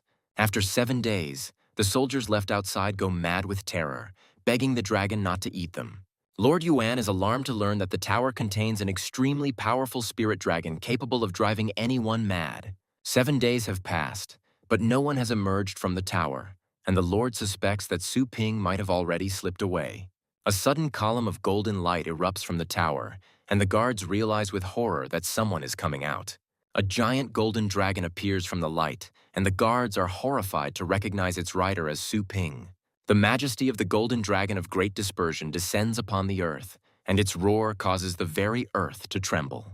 The dragon's overwhelming aura makes everyone fall to their knees, and Lord Yuan recognizes it with horror as the top 5-clawed golden dragon. The hero looks at his fallen enemies with disdain, reminding them that they just said he couldn't do anything. Lord Yuan can hardly bear the pressure, realizing that this is no longer a joke, and begs for mercy. A giant dragon, which has reached the level of the king of beasts, looms over the crowd, and its power makes everyone tremble in terror. The hero, with an innocent smile, asks what has the legendary Yuan so worried, since he hasn't done anything yet. Lord Yuan can hardly contain his anger, realizing that his opponent is deliberately mocking him. The young man, with a cold grin, reminds him that he should be the one asking what the Lord wants, since he wanted to kill him. The hero disdainfully declares that Longjiang is now his territory, and in the future he will not need their cold water. The young man threatens that he hopes the Lord will not do anything that will lead to unforeseen situations. The legendary dragon form art technique is cancelled, and the giant dragon begins to melt into thin air. The dragon dog that inherited the inheritance now possesses the power of the highest 7th stage and a multitude of new, deadly skills. The ancient dragon explains that he sealed 90% of the dog's power to prevent it from going out of control. The removal of the seals will occur gradually, and with each new stage, the dragon dog will gain more and more power. The hero is shocked because he cannot believe that after the removal of the last seal, his pet will enter a realm that is higher than the legendary one. Returning to the store, the hero receives a mysterious letter from another continent, and his heart is filled with anxiety. The letter turns out to be an invitation from the Shenzhuang-based City Cultivators Association. The hero decides to accept the invitation and sets out on his journey, hoping to learn more about the mysterious city from the old scoundrel. The young man is surprised to see a flying capsule parked at the entrance and realizes that they were already waiting for him. Having met with the chairman, the hero, without further ado, asks him to tell him everything about the city of Shenzhuang and its cultivators. The chairman explains that base cities are divided into levels depending on their scale and safety factor. Level A cities are impregnable fortresses, and there are only 7 of them on each continent, one of which is Shenzhuang. The breeders are not just warriors, but true blacksmiths who have mastered various methods of strengthening and feeding their pets. The base city of Shenzhuang is where cultivators were first born, and it has now become a mecca for all cultivators in the world. In its heyday, Shengguang was home to holy masters who could enlighten all things and raise the kings of beasts. With the fall of the saints, the number of legendary ranks has dropped sharply, and now the Association of Cultivators is looking for new talents. The hero, with cold determination, understands that despite his strength, he is still dependent on the system and needs to gain power. The chairman offers to organize a landing in low Earth orbit for the hero, but the young man is not thrilled with such attention. Not wanting to be the center of attention, the hero asks for a more discreet way, and the chairman suggests the underground train.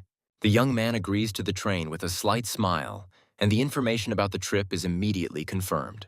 Finding himself in a luxurious first-class carriage, the hero is surprised to realize that a ticket for this train costs a fortune. Suddenly, an enraged red dragon appears in the carriage, and its appearance sows chaos and panic among the passengers. An angry owner yells at a little girl, accusing her of feeding his dog and then dying. Hiding behind a mask, the hero watches what is happening with disdain, not understanding why such a dangerous and poisonous beast was summoned. An enraged dog prepares to attack an innocent passenger, who begs for mercy in terror. The hero suddenly appears, easily grabs the beast by the neck, and with a cold grin announces that it's time for him to sleep. A mysterious girl runs into the carriage, begging not to strangle the dog as this will only kill him. The girl confidently declares that she is a nurturer and asks to be allowed to calm the enraged beast. The hero releases the dog with a slight smile, and it falls limply to the floor, unable to resist. The girl gently touches the beast's head, and her hand flashes with blue light, calming its rage. Under the influence of the sleeping magic, the dog falls asleep, and his breathing becomes even and calm. The hero watches in amazement at how easily the girl was able to calm such an aggressive beast. The girl proudly shows off her star gloves, which help her control her star power more precisely. The enraged owner demands an explanation, but the girl, with cold calm, declares that she made his beast fall asleep, and now he has nothing to worry about. The enraged owner demands an explanation, threatening that the girl will pay if his dog gets hurt. The girl tries to calm the impudent man, explaining that his dog ate a lot of sugar and must not be woken up. Tired of the screams, the hero grabs the insolent man by the arm, ordering him to silently take his beast. With icy calm, the young man orders them to apologize and then get lost, and his voice leaves no choice. Frightened to death, the dog's owner falls to the floor, unable to withstand the terrible gaze of his adversary. Humiliated and defeated, the man mumbles an apology, admitting that it is unethical to leave his pet alone. Having verified the hero's identity, the staff wishes him a good time, and he returns to his place. The flight attendant brings strawberry cheesecake, but the hero is surprised to say that he didn't order anything. The girl explains with a smile that Mrs. Zhang ordered it for him as a token of gratitude. The hero accepts the treat with a slight smile, just in time because he wanted to eat. A sudden jolt shakes the carriage and a tray of cheesecake flies to the floor, interrupting the peaceful meal. The ceiling of the carriage cracks, and the frightened flight attendant realizes with horror that there is something outside. Passengers run outside in panic and see that their train is being attacked by wild animals. The flight attendant tries to reassure passengers, assuring them that the train is equipped with a team of technicians who will sort everything out. The hero realizes with irritation that he won't even be allowed to eat in peace, and feels the approach of stellar power. The train is attacked by stone-armored beasts, their claws easily tearing through the metal casing. The dragon suddenly appears and easily deals with the attackers, but the hero notices that this is not the end. The captain of the guard is terrified, because among the attackers there are beasts of the 9th stage, and he orders his men to distract their attention. The creature that suddenly appeared turns out to be too fast, and the captain does not have time to react to its attack. Before the beast can strike, a beam of fire pierces it, and the soldiers, horrified, cannot believe that their enemy has been killed. The captain greets his savior with gratitude, not believing that he resolved the situation so easily. The captain assures with a smile that it is usually safe here, but the hero understands with suspicion that this is not the case. The hero realizes that even if such creatures have descended from the mountains, then perhaps something much more dangerous has appeared below. The young man is haunted by these anxious thoughts, and he decides to sign a contract not only to improve security, but also to expand his business. The young man understands that the attack on the city is only a matter of time, and Longjiang must become a Tier A city as soon as possible. A sudden meeting with the same girl from the train takes the hero by surprise, and she asks in surprise if he is from Shenguang. The girl, mockingly, cannot believe that the teacher does not know where their association is, and offers to show him the way. Finding herself at the entrance to the Dragon Academy, the girl proudly declares that she is its educator. When the guard asks the hero for his ID, he hands him an invitation from the association with a slight smile. Seeing the invitation, the guard bows in horror, begging the dear guest to pass through and not pay attention to his ignorance. The girl admiringly assumes that her mysterious companion is a powerful master who is hiding in the crowd. Not wanting to argue any further, the girl suggests watching a friendly match, and the hero happily agrees. The battle between Forest Monkey and Windbird begins in the arena, and their masters are ready for the competition. The hero is surprised to learn that it is not battle pets that are brought onto the field, but wild animals with which no contract has been concluded. The first competition is a test of controllability, where participants must force the animal to hold food in its mouth. The second competition is the ability enhancement competition, where participants use special materials for temporary strengthening. For a limited time, fosterers must strengthen any part of their pet's body, preparing it for battle. The empowered beasts rush into battle, and now they must fight each other to determine the winner. Swift Windbird leaves Forest Monkey no chance, and he finds himself in a losing situation.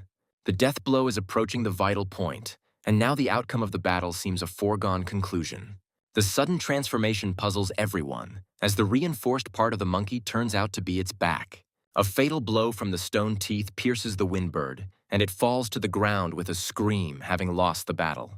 The hero understands that the match of the breeders is not just a battle, but a competition in the ability to reveal the potential of the beast.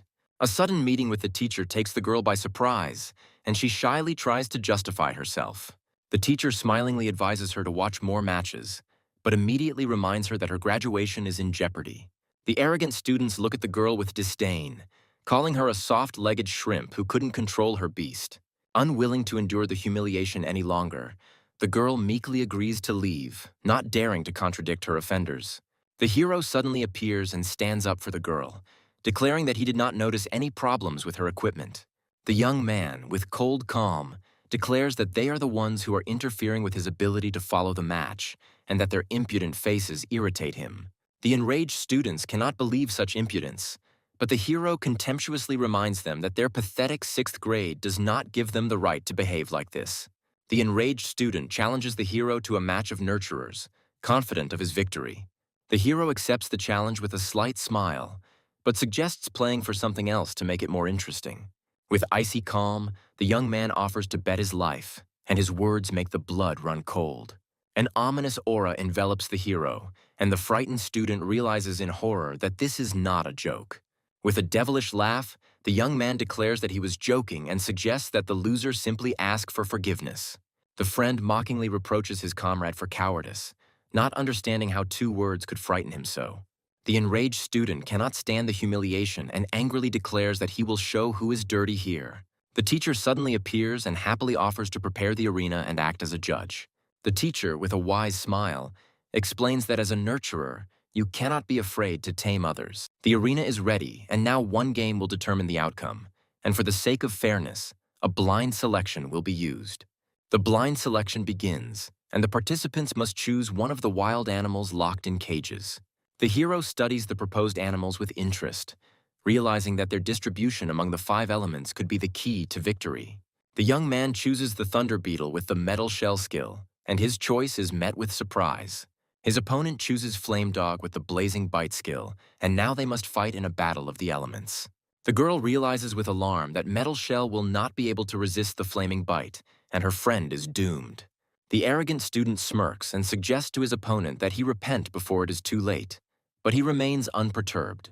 The first stage begins, and the animal's favorite food is placed in front of them. The winner is the one whose pet lasts 5 minutes. The girl recalls lessons where they taught that there are 2 methods for this stage: reward and punishment. Her opponent decides to skip this part and use the star power to directly command his beast. To everyone's surprise, the hero does nothing, and the girl anxiously thinks that he is still choosing a method. The arrogant student looks at his opponent with disdain, confident that he has already given up. Suddenly, Thunder Beetle begins to eat, and his owner realizes with horror that his pet is afraid not of him, but of the mysterious stranger.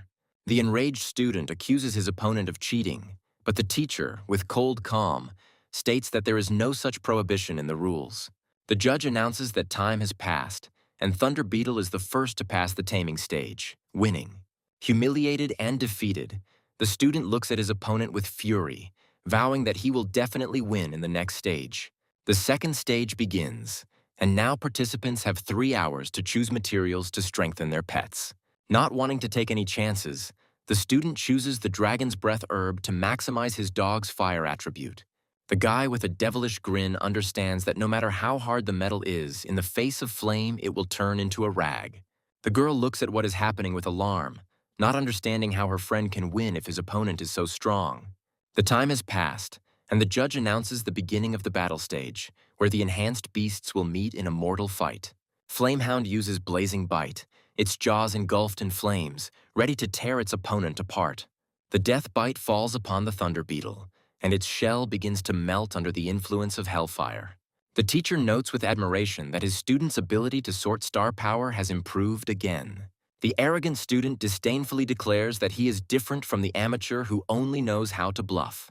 The teacher regretfully tells his student that he should practice harder, and his words leave him in shock. Suddenly, Thunder Beetle becomes covered in ice armor and his metal shell turns into frost shell. The student is horrified as he realizes that the frost shell initially restrains the fire attribute. The melted ice completely covers the dog's body, and now it is he who finds himself trapped, held back by the elements of water. Surrounded by a fiery aura, the hero appears in all his glory, and everyone understands that he is the great nurturer who has been hiding himself. With icy calm, the young man announces victory and threateningly asks how about fulfilling the terms of the bet. The student is terrified because he doesn't feel any fluctuations in star power, but his opponent is clearly at the 7th level. Not wanting to tempt fate any further, the boy decides to run away, but his attempt proves futile. A sudden blow to his legs causes him to lose his balance and he falls to the ground screaming. The student looks at his opponent with pain and bewilderment, not understanding what just happened. Meanwhile, his friends, unable to stay on their feet, fall to the ground one after another. The hero scornfully wishes them good riddance, and his words make the girl giggle. The girl notes with admiration that after the battle, the melted armor quickly recovered, and this is not a superficial improvement. The hero explains with a slight smile that he gave the Thunder Beetle the Juan-Han crystal, and after absorbing it, he changed. The girl is surprised to suggest that the fear of death could have unlocked the Thunder Beetle's full potential. Recalling ancient treatises, the girl understands that appropriate pressure and harsh conditions can have a positive effect on cultivation. The girl is delighted because she did not expect that someone had already implemented this complex theory, and she hurries to write down this news. The teacher asks with interest what this method is called, and the hero, after thinking for a bit, calls it deadly cultivation. The teacher is surprised to realize that his student's friend is not so simple and asks her to introduce him. The embarrassed girl introduces herself, and Teacher Dean, having apologized for his students, asks with interest the name of the mysterious stranger. The hero introduces himself as Shui Kuang, and the teacher is surprised to realize that he has never heard of such a name in the world of cultivators. The young man explains that he came here to watch a famous conference of nurturers, and this is pure coincidence. Teacher Dean offers to treat his new acquaintance to apologize for the inconvenience, but he politely declines. Not wanting to insist, the teacher expresses his gratitude and hands over his teacher ID card. This card provides comfortable living conditions and certain privileges within the academy, and the hero gratefully accepts it. The young man looks at the teacher with suspicion, not understanding whether he really wants to express gratitude or whether this is some kind of trick. The teacher says goodbye with a smile, reminding her to return his card, and the girl happily returns to her projects. Without wasting any time, the teacher activates the location function to secretly follow his new acquaintance. The girl is surprised to see her teacher, who asks with interest how her project is progressing. The girl proudly reports that she has completed the most difficult part of her research on mastering high-level skills. Suddenly, the teacher becomes serious and orders the topic to be stopped, and his words make the girl anxious. The girl is terrified because she does not understand what her teacher means, and his cold gaze makes her tremble. The teacher regretfully explains that there is a problem with her topic, and she will not be able to pass her final defense. The girl desperately realizes that all her research over the past year was wrong, and now she will have to start all over again. The teacher calms his student with a gentle smile, reminding her that she's a smart child and that she still has time to fix everything. The teacher regretfully realizes that he has not received any useful information, but admits that geniuses in two fields at once are a great rarity. Teacher Dean, with a sly smile, offers his student a new project that will help her rehabilitate herself. The task is simple: to obtain information about an out-of-town criminal who is currently in the library. The teacher's ID card gives access to the rarest books, and the hero spends a fortune on them without stint. With a huge stack of books in his hands, the young man asks the librarian to hold on to his card, promising to pick it up later. The library staff is shocked because they can't believe that a student could take out so many materials at once. The girls look at the generous stranger with admiration, realizing that he should be treated like the boss's son. Having immersed himself in reading, the hero realizes that the chairman was right, and Shenguang is truly a holy place. The young man enthusiastically studies books on raising dragons, elemental, and demonic pets. The hero realizes that, despite his rich experience, his knowledge is still superficial and insufficient. The young man plunges into the world of new knowledge with interest, and a quick glance at the pages opens up new, unprecedented horizons for him. Having read all the books, the hero is surprised to realize that the teacher's ID card gives him access to a separate reading room. The young man decides to return the books, hoping to convert the points he spent into star coins. In the corridor, the hero collides with a girl, and all the books scatter across the floor. The girl looks in surprise at the huge number of books and asks with interest where he got them. Having returned the books, the hero thanks the librarian and leaves, leaving the girl perplexed. The girl asks with surprise how he was able to read such esoteric books and what level he is. Upon learning that he is not a certified foster parent, the girl smirks and offers to take the exam with him. In the testing room, they are met by a menacing instructor who looks with disdain at those who are late. The instructor hits one of the students hard, reminding them that caregivers don't run away from their charges. The instructor mockingly kicks out latecomers, declaring that they have no place in the exam after a few lessons. Students are terrified because this month's exams are being administered by instructor Yan, who is known for his cruelty and strictness. One of the students despairs when he realizes that if he fails the exam 2 more times, he will be demoted. The girl explains with surprise that the rank of nurturers differs from the rank of masters, and 3 failures lead to a demotion of 1 level. Only after passing the 7th stage exam and submitting a dissertation can you consider yourself a qualified educator. The girl tells with admiration that only at the 8th level can one become a teacher, and at the 9th, a higher educator. The hero asks with interest how many tests he can take in a day, and the girl answers with a smile that it will be until the instructor finishes his shift. An enraged instructor yells at the crowd at the door, not understanding what they are waiting for and why they are not coming in. The hero declares with cold confidence that he will start from the first step, and he has nothing to worry about, because he will not be demoted. The instructor looks with disdain at the newcomer who came for his first test and orders him to register. The arrogant students look with mockery at the 3 children who were the first to enter the exam, not knowing what awaited them. The girl uses her technology to scan information about the hero, confident that now he will not be able to hide from her. The hero, with a slight smile, improves his vision in preparation for the upcoming test. An incredible force distorts space, and the girl realizes with horror that she is completely blinded. The young man creates a turbulence barrier, an advanced method that not only blocks but also distorts ambient light. The initial registration is complete, and the hero, registered as candidate number 44, goes to the examination hall. The first test was to dye the hair of test mice black using star power in 30 minutes. Without wasting any time, the participants begin the task, and the hero easily catches one of the large mice. The other participants struggle to complete the task, but their efforts pay off and the mice begin to change color. The instructor looks suspiciously at one of the boys, not understanding what he is trying to prophesy. Suddenly, the mouse bites the guy on the arm and he jumps back screaming, shocking everyone. Unable to bear the pain, the boy fails the exam, and the instructor forcibly throws him out of the room. Half the time has passed, and the instructor menacingly reminds the remaining candidates that they need to speed up. A sudden burst of golden energy envelops one of the mice, and everyone looks on in surprise. The audience is delighted because they can't believe that this guy in black is so good, but they don't understand what he's doing. One of the students explains with a smart look that the key to coloring is to manipulate the star power to stimulate the pigment cells. The hero controls the star power with ease, and his hand glows with a golden glow. In an instant, the mouse is transformed. Its fur becomes a rainbow of colors, and a stylish mohawk appears on its head. The student is shocked because he can't believe that it took his opponent only a few minutes to not only dye his hair, but also grow it out. The instructor looks at the mouse in surprise, not understanding how it could have been painted so carefully. Something happens in the hair, and the instructor realizes that 44 used elemental fixation, giving the mouse elemental abilities. The hero's incredible skill shocks the students. Such a transformation of attributes without materials goes beyond the limits of the first-level test. The instructor looks at the newcomer with interest, suspecting that behind the mask lies an old monster who hasn't pleased him this much in a long time. Impressed by the incredible talent, the instructor makes an exception, allowing 44 to move straight to the 7th stage test. The new challenge proves to be deadly. He must tame and strengthen a 7th-level blood mist ghost in half a day.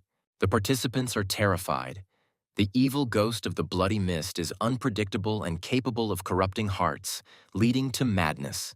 The hero declares with cold confidence that he does not need half a day, and that 5 hours will be more than enough. A terrifying monster emerges from its cage, and its strong smell of blood makes everyone tremble in terror. The girl realizes with horror that the ghost's psychic attacks allow it to devour the soul, ignoring any physical attacks. Wasting no time, the ghost uses its strongest attack, spirit possession, preparing to devour its victim's soul. The hero easily jumps onto the monster's head and mockingly asks if he is familiar with the Path of Thunder. A red flash illuminates the arena, and the hero easily suppresses the ghost's will, preparing for the next stage. The taming is over, and now the young man must strengthen his new pet. The hero realizes that this is the perfect opportunity to try out the recently learned method and at the same time prepare for future improvements to the small skeleton. Knowing that the ghost is afraid of thunder, the boy decides to strengthen its weakness by processing the herb of eternal life with the help of star power. The hero throws the created elixir with force, commanding the ghost to devour it, and it consumes it with a scream. A sudden glow envelops the ghost, and the girl is surprised to realize that this could be a sign of evolution. The instructor watches with admiration the calm work of the master, who seems to be in the middle of the river. A giant thunder phantom appears before the hero, and its majestic appearance makes everyone tremble. The students are shocked because the hideous ghost has turned into a majestic creature, and they do not understand what kind of evolutionary technique is in front of them. The hero explains that he suppressed the ghost's bloodline, and now it is resistant to divine and thunder attacks. But there is a downside. The empowered ghost becomes even more irritable and thrashes furiously against the bars of the cage. The students retreat in panic because the cage is creaking and the monster is about to break free. The instructor is alarmed to realize that something needs to be done before this thing breaks out and causes a bloodbath. With incredible strength, the ghost bends the bars of the cage, and now nothing can stop him. The hero, with a cold grin, reminds the insolent beast of the taste of the Path of Thunder, and his hand bursts into red flame. The ghost freezes, and the students realize in horror that this mysterious stranger has complete control over it. The young man easily passes through the bars of the cage and mockingly asks if he passed the test. The instructor is shocked, because this man not only passed the test, but advanced the ghost to perfection. The instructor enthusiastically declares that the abilities he has demonstrated allow him to compete with the best cultivators of the 9th level. Mr. Bai, the association's vice president, suddenly appeared and noted with admiration that it was a feast for the eyes. The instructor greets the vice president with reverence, and he invites the mysterious stranger to come with him. A terrifying realization dawns on the instructor, and he cannot believe that this young man could be the vice president's own student. In his office, the vice president respectfully addresses the guest from Longjiang and asks him to take off his mask. Mr. Bai explains with a smile that there are few young people with such characteristics, and they are easy to recognize. Taking off his mask, the hero realizes with a cold grin that the investigation was conducted very thoroughly, and his identity has already been revealed. The vice president asks the young man with a serious expression if he has heard of the 4 kings. The 4 kings are the 4 beast kings, the most powerful creatures that have ever existed on Blue Star. Insidious and destructive, they razed countless cities to the ground and became the #1 enemy of all mankind. The blood they have shed is enough to drown mountains, and their names strike terror into all who hear them. The vice president explains with concern that each of the four kings possesses power no less powerful than that of the kingdom of fate. The hero is shocked, because the kingdom of fate is the highest of the three legendary kingdoms. The young man has difficulty realizing that even with his full strength, he is only in the realm of the vast sea. In the distant past, four kings were gravely wounded by a great warrior who, at the cost of his life, sealed them beneath the abyss cave. Now they are guarded by young masters of legendary rank, and since then they have never invaded human lands. The hero suspiciously asks if the seal has been broken, but the vice president confidently replies that it has not. The vice president reports with alarm that an abnormal migration of ferocious animals has been discovered in the desert area. The young man recalls the recent attack on the train and realizes that this was the very same anomalous phenomenon. Mr. Bai is alarmed that this could threaten the safety of civilians and decides to call a conference to prepare countermeasures. The hero notes with understanding that the fosterers are more interested in taming than killing, since it is they who give power. The vice president regretfully admits that the wasteland is too vast and they still have no results. The hero realizes with disappointment that instead of wasting time on investigation, he should have focused on gaining strength. The vice president explains with a grin that opening the spirit is a secret art, accessible only to those at the peak of the 9th stage. Mr. Bai states that the young man is definitely suitable and will likely become the second person in history to touch the legendary and holy spirit. The hero asks who was the first, and the vice president tells of a great warrior who fought single-handedly against four kings. Inspired by the story, the young man enthusiastically asks to be taught the opening of the spirit before it is too late. The vice president regretfully declines, reminding him that to achieve the 7th level he must write a 50,000-word dissertation. The hero is irritated and does not understand why they cannot open the back door for him, since he thinks so highly of it. Mr. Bai firmly states that the more critical the situation, the more they must follow the rules. Having resigned himself to his fate, the hero sadly realizes that writing his dissertation will take an eternity, but immediately finds a solution. Meanwhile, in her room, Zheng Lingtong desperately tries to finish her project, realizing that she lacks real-life examples. Mentor Dean happily accepts the gift of 20-year-old wine, promising to consider giving it priority in return. Teacher Dean greets his student with a smile, but his gaze is fixed on the humiliated girl receiving the massage. The girl apologizes bitterly, admitting that her opponent was too strong and she was unable to discern the information. The crushing blow sends the girl flying, her face contorted in pain and humiliation. With icy contempt, the teacher calls his student trash, incapable of handling even such a trifle. The girl tells with horror that her opponent started with the 1st level test and easily reached the 7th. Teacher Ding sips his wine with unperturbed calm, already knowing this and expecting something else. The girl anxiously reports that her opponent has left with Elder Bai, and this news makes the teacher tense. The teacher suspiciously realizes that the old man also has his eye on this golden egg, and his patience is running out. With cold calm, the teacher orders his humiliated student to leave, and the girl obediently leaves. Teacher Ding gives an order to his faithful servant, and he readily accepts it. With cold determination, the teacher orders that the golden egg be taken care of by any means necessary, and his words leave no doubt. The Lion King title rank, Fan Longshan, readily accepts the order, his body enveloped in a golden aura. The hero eagerly examines the new goods in the system, realizing that it would be wise to stock up on traps first. The young man is surprised to discover 2 new rings for catching animals, one of which gives a chance to catch even the king of the beasts. Without wasting any time, the hero decides to contact the girl using her ID card to find her address. A stranger suddenly appeared with a friendly smile and grabbed the hero by the shoulder, inquiring about his conversation with the elder. The hero pushes the impudent man away with contempt, not understanding who he is and what he wants. Flames flare up around them, and passers-by realize with horror that this guy has gotten involved with the titular rank. In an instant, the hero grabs his opponent and forcefully slams him into the ground, demonstrating his complete superiority. Passers-by are in shock, as they cannot believe that this titled master was thrown to the ground like a bag of trash. The defeated warrior realizes that he did not sense any star power and assumes that his opponent used secret techniques. The enraged Lion King unleashes his true power, his body becoming engulfed in blue flames. With a devilish grin, He declares that his opponent is worthy of being his rival and calls upon his beasts. 4 giant red-gold lions appear on the battlefield, their fiery aura making everyone tremble. The spectators are terrified because before them are beasts of the 9th stage, possessing the pedigree of the king, and even with wings. The Lion King proudly explains that he tamed them as children, and now, by infusing them with dragon blood, he has made them even more powerful. The hero, with a cold grin, understands that his opponent has already asserted himself, and the time has come to show him his true strength. The youth summons his dragon dog of great dispersion, and its gigantic figure eclipses the sun.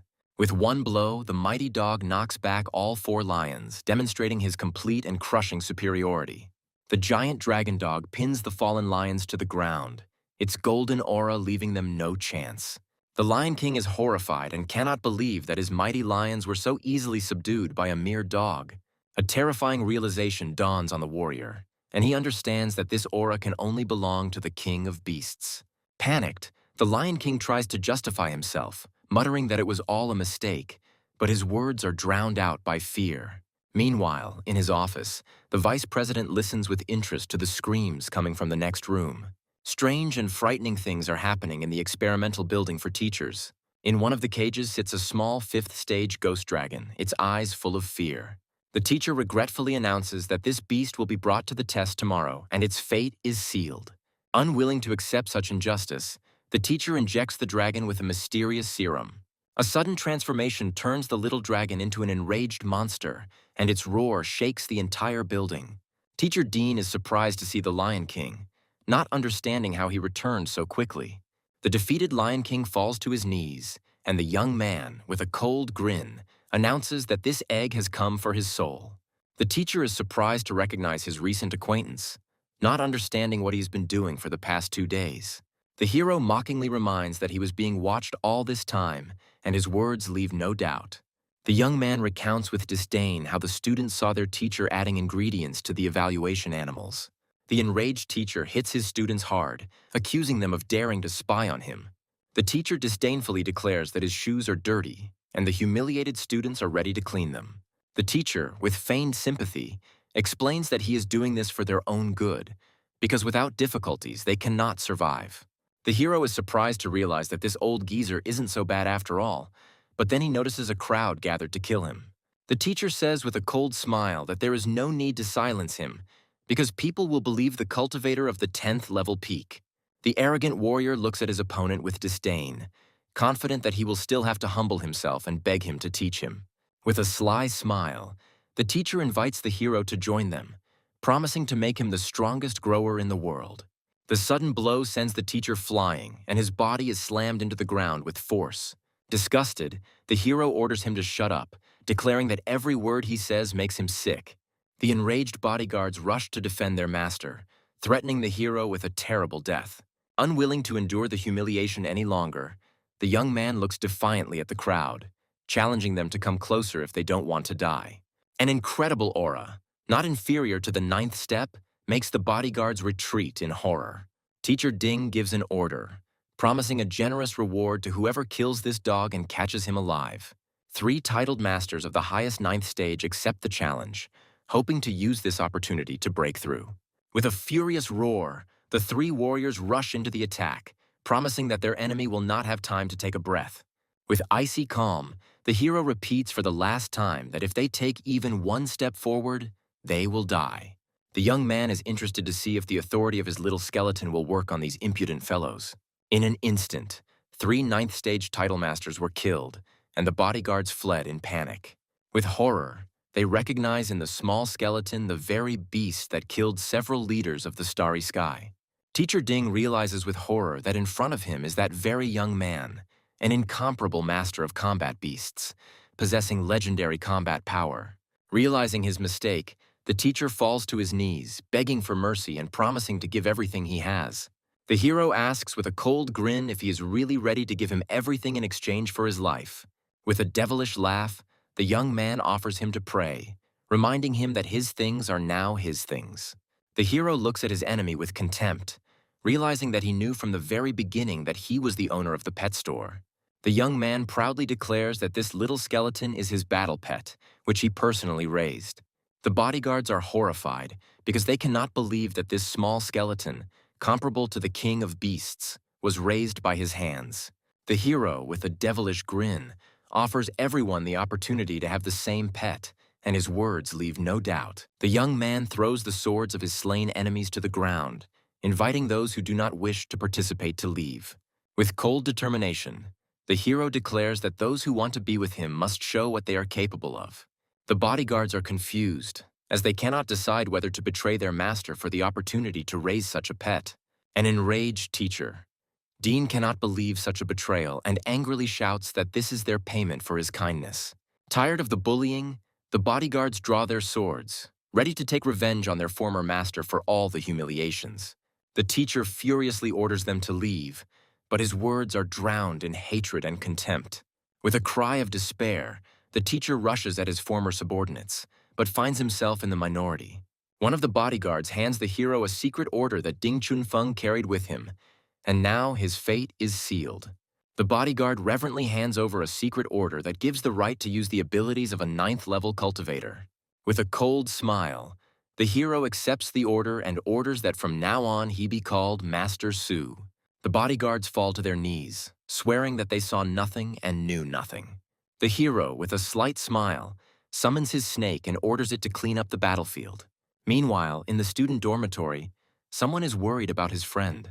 The girl anxiously knocks on the door, reminding her that Tun Tun hasn't eaten anything for 2 days. In despair, the girl doesn't know what to do, because tomorrow she has to present a report on a new project.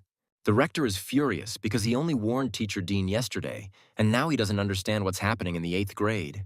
The secretary reports that the teacher's communicator is not responding and has not been seen since yesterday. The rector, with cold calm, orders that the location of the missing teacher be determined using his data. The rector anxiously asks where the others are, but his secretary only silently works on her laptop. The secretary regrets to inform you that Teacher Dean has gone missing and his whereabouts have not been found. The rector is furious because he cannot believe that a highly qualified specialist could disappear without any reason. The teachers mockingly assume that the old fox got his comeuppance, but they cannot understand who dared to do such a thing. Unwilling to wait any longer, the rector uses his power to find the missing teacher. To his horror, he cannot detect any sign of his presence for 100 miles, and his heart fills with anxiety. The rector calls upon his faithful servants, ready for the most decisive actions. With fury in his eyes, he orders a strict check of everyone who has had contact with the teacher and the beheading of any obstacle. In the midst of the investigation, an important call comes in, and the rector orders everyone to remain silent. A hologram of Vice President Bai appears in the office, and the rector respectfully greets his old acquaintance. The vice president regretfully expresses his condolences, but asks that no in-depth investigation be conducted. The rector is horrified because he cannot believe that Ding Chunfeng provoked such an important person as Elder Bai. Mr. Bai explains with disdain that this villain bullied the students and trampled the seedlings. The rector, with a false smile, thanks the elder for cleaning up after him. The vice president asks with cold calm why the rector did nothing, knowing about everything. Bowing his head, the rector regretfully admits that the thinking of the 9th-level educators has wavered over time. The elder threatens that he will not be able to protect him if he does not keep his word. Before disappearing, the vice president reminds them that a storm is approaching and it is their duty to protect the seedlings. The announcement of the instructor's early retirement and the splitting of classes evokes mixed feelings among students. The girl desperately realizes that if she is expelled from the class she tried so hard to get into, it will be unfair. The arrogant student looks at the girl with disdain, calling her a soft-legged shrimp who is no good for their class. A friend stands up for her comrade, reminding the impudent ones that she was just running errands for the teacher.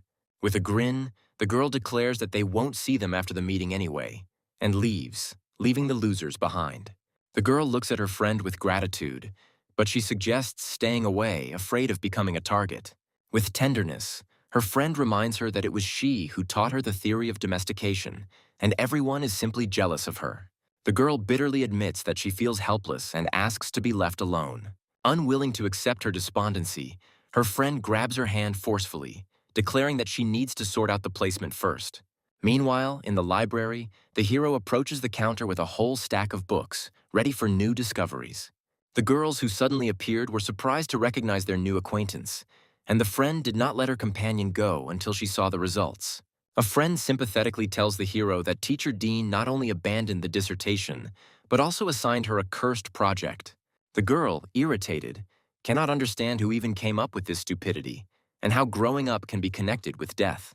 The hero offers his help with a slight smile, stating that he is looking for a person with extensive experience in writing dissertations. The girl regretfully replies that she would be happy to discuss such things, but class assignments will begin soon. The hero is surprised to realize that instead of causing shock, the death of the educator has become a matter of course. The young man is relieved to realize that someone from the association has taken action, and now he can calmly pretend that nothing happened. A friend anxiously explains that out of 100 students, only the top 30 will be chosen as instructors for other classes. The remaining 70 students will be thrown into Daisy's class, and the friend confidently declares that they will definitely pass. The girl looks at the floor in despair, sure that she will not succeed, and her heart is filled with pain. The hero looks at the poisoned girl with sympathy, remembering her humiliation and pain. A friend recalls with horror that in Daisy's class there are terrible living conditions and a lot of hard work, which in the academy is called physical education. A friend bitterly explains that in Daisy's class, one instructor has more than 1,000 students, and they have almost no opportunity to practice cultivation. The hero sympathizes with the fact that the students of Daisy's class dream of getting into Tianzi's class, but few of them are lucky enough to meet someone who can help them. With cold determination, the young man asks to show him Daisy's class, and his words surprise the girls. The academy is divided into two areas, one where the instructors and students of the Tianzi class live and study, and the other where the students of the Daisy class and servants live and study. Trucks bring in mountains of animal carcasses, and workers rush to sort them out before they spoil. The students of Daisy's class hopefully rummage through the pile of corpses, trying to find something useful for their research. One of the students finds the perfect specimen for his project, a dirty but still usable wolf. Another student finds a live animal and his heart fills with joy because now he can practice taming it every day. The students of Tianzi's class look with disdain at the poor souls who learn from what they left behind. The suddenly frozen hero, with cold calm, asks the girls to go ahead, while he himself stays behind to sort out something important. The girl asks in surprise if he really cares about things like the fate of lower-class students. The hero notes with a serious expression that the Dragon Academy, the best in the region, should not be so overloaded with students. The girls regretfully admit that this is how it has always been, and that is how they met.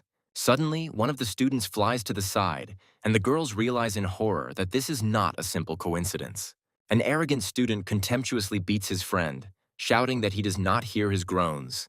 Tired of the bullying, another student, bat in hand, prepares to deliver the finishing blow. The girls are horrified because they understand that these scumbags are going to kill him. The hero suddenly appears and stops the blow with a cold grin, asking who he is to disturb his fun. The beaten boy, with tears in his eyes, begs the hero to leave, explaining that he is one step away from entering Tianzi's class. With a devilish grin, the impudent man reminds that a small resource can make a difference in this place. The friends watch the cruelty with horror, realizing that what is happening is beyond all bounds. A mysterious young man challenges the heroine to take matters into her own hands. The offenders revel in their power, humiliating the weak and boasting of the high position of their leader. A confident hero with golden eyes offers a dangerous deal, putting the fate of a beaten boy on the line.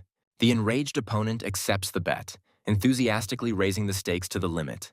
The young man's desperate decision shocks his companions, as he has challenged the strongest student. Fear makes her friend advise her to retreat, offering a humiliating apology for the sake of salvation. Arrogant enemies block the way, mocking any chance the heroes have to escape unpunished. The young man tries to instill confidence in the girl, reminding her of her true calling to save others. A steely determination lights up in the heroine's eyes, and the girl makes a fateful decision. The arrogant enemy promises to teach a harsh lesson by taking everyone to a place known only to him. The protagonist envelops his companions in a fiery aura, guaranteeing absolute safety. Tuntun listens to the boy's final instructions, fully concentrating on the upcoming argument. A gloating opponent announces the rules of a brutal competition in a huge arena. The arrogant young man mockingly hints at his opponent's weakness, anticipating an easy victory. The hostile crowd shouts insults, trying to break the girl's will before the fight even begins. The friend doubts Tuntun's powers, but the hero sees in her an unbending desire to overcome herself. The angry girl accuses the young man of recklessness, and he responds with a mysterious parable. The mysterious guy begins the story by illustrating it with the story of a fish in a transparent jug. The fish desperately beats against the invisible glass, symbolizing a hopeless struggle with one's own limitations. The wounded fish gives in, believing that its glass prison is the entire existing world.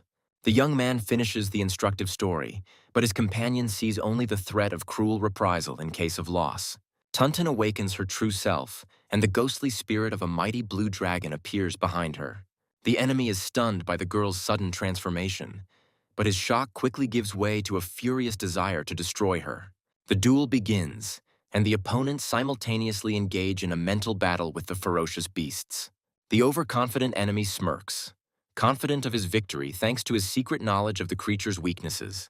The heroine finishes taming surprisingly quickly, calmly watching as her new pet devours the meat. Tong Tong's incredible success shocks her rival, and her friend is delighted to realize that the girl has regained her former strength. The opponent also copes with the task and, with anticipation, announces the beginning of the next stage of the battle: cultivation. The protagonist notices a deadly trap in the arena and realizes the need to warn Tuntun immediately. The enemy throws his enhanced beast, the enraged berserker bear, into battle. Tuntun responds by calling upon his majestic blue-maned beast, ready for a fierce fight. The blue-maned beast delivers a devastating lightning strike, unleashing all its might on the enemy. A powerful electrical attack envelops the bear, causing surprise and alarm among observers. The opponent grins maliciously, revealing his trump card. His beast is completely invulnerable to electricity.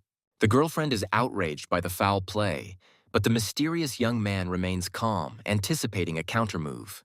The Tuntong beast suddenly becomes covered in stone armor, completely neutralizing the electricity and leaving the enemy stunned. With one decisive blow, the stone monster crushes the enemy, bringing Tuntun an unconditional victory. The girl calmly looks at the defeated enemy, demanding that the terms of their cruel bet be fulfilled.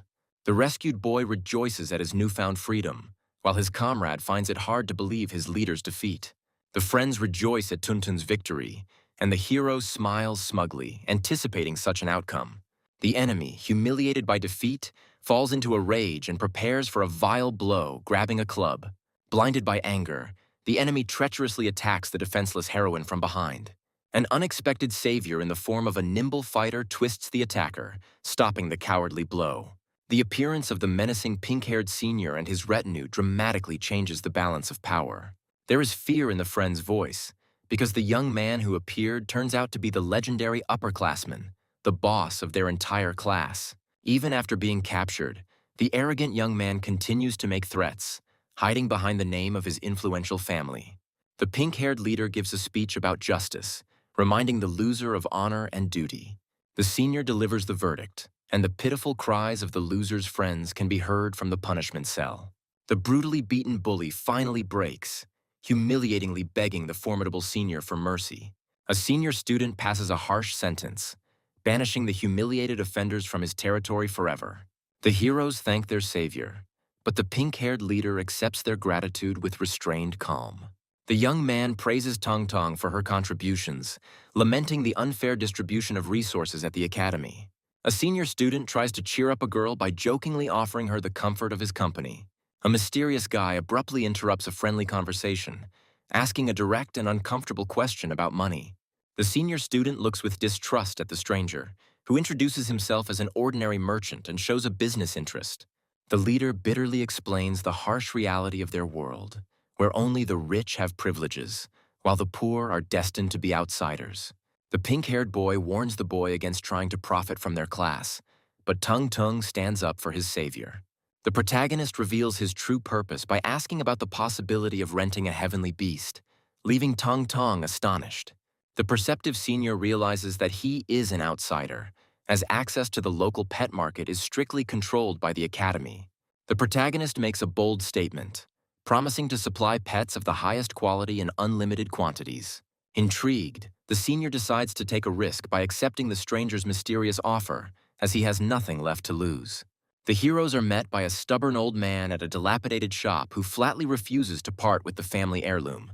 The disappointed hero looks with irony at the embarrassed leader, who awkwardly justifies his failure in the negotiations. A young man takes matters into his own hands, using a mysterious device to communicate with a certain powerful chairman. The young man makes an incredible offer to the old man, showing him an entire block of luxury buildings in exchange for his humble shack.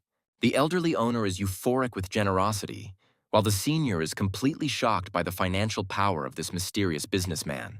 Having received the store at his disposal, the new owner immediately begins integrating it into his mysterious system. With a sly grin, the young man prepares to activate the mysterious chaos spirit pool, heralding momentous changes. Meanwhile, the beaten Feng Shu appears before his mentor, and the question of impending retribution hangs in the air. Feng Shu reports to the instructor, slandering the lower-class residents and portraying them as ruthless criminals. A beaten bully falsely begs the teacher for protection, portraying himself as an innocent victim of unprovoked aggression. The instructor doubts the student's story, calculating the risks of conflict with his influential family. The teacher promises to make an example of him, and the satisfied Feng Shu anticipates cruel revenge. Using cutting-edge technology, the mentor convenes a meeting with other influential instructors. The mentor announces the start of a brutal purge of beasts throughout the academy, taking the mission under his personal control. The fire bear mercilessly burns pets, fulfilling the order for total disposal. Students watch in despair as their defenseless pets are forcibly taken away for destruction. Kneeling, the elder of the DZ district cries out for mercy, denouncing the authorities' senseless cruelty. Feng Shu brazenly demands an apology from the offender to his mentor, reveling in his position and power. The elder is stunned by the monstrous accusation, refusing to believe in the guilt of his disciple. The elderly mentor furiously demands that the culprit be handed over, but his charges, in fear, deny their involvement. The beaten bully interrupts their lie, hatefully pointing to the senior as the main culprit. Having lost patience, Feng Shu resorts to direct violence, threatening cruel reprisals for concealment. At the most tense moment, the senior student appears with a heavy box, finding his humiliated teacher on his knees. The mentor, in despair, accuses his best student of recklessness that could destroy them all. Surrounded by his minions, Feng Shu relishes the moment, mockingly greeting the arriving hero. A senior student with cold fury in his eyes prepares for battle as the enemies with clubs close in on him. With a powerful blow from the box, the pink-haired youth enters into an unequal fight, sending the first opponent flying. Suddenly, a pack of ferocious pets bursts out of the mysterious cargo, ready to tear apart their offenders at the command of their master. The sudden appearance of three heavenly beasts at once plunges the elder and Feng Shu into a state of utter stupefaction. The pink-haired leader grins and proclaims the end of dependence, as they now have their own powerful resources. The student's bold statement astonishes the old mentor, causing him to believe the almost impossible. The young man gestures to the astonished teacher a picture of prosperity, a new shopping street full of happy residents and their mighty pets. The old teacher raises his hands to the sky in delight, while his student can only with difficulty comprehend this incredible picture of universal prosperity. The confident leader demonstrates the full abundance of the new store, which, in addition to animals, also offers rare types of food. The appearance of the rarest food, available only to the elite, causes shock and dark suspicions in the instructor and Feng Shu. The elder realizes that the shopkeeper offers high-quality resources at affordable prices, giving their class real hope. A humiliated Feng Shu desperately points to the shop, accusing its owner of smuggling and calling on the instructor to destroy the source of lawlessness. In response to the call, a giant golden dragon emerges from the depths of the store, leading a squad of enforcers ready to carry out any order. A giant golden dragon bursts onto the scene, its mere appearance causing terror and panic among the attackers. Feng Shu is stunned by the chilling divine aura emanating from this incredible creature. The mysterious owner appears from the depths of the store, his calm figure instantly capturing everyone's attention. With a cold grin and glowing golden eyes, the young man casually calls the mighty dragon his guard dog. The minions scatter in terror, saving their lives from the mere menacing roar of the incredible beast. Utterly broken, Feng Shu desperately begs his mentor to call for reinforcements, recognizing the complete powerlessness of his men.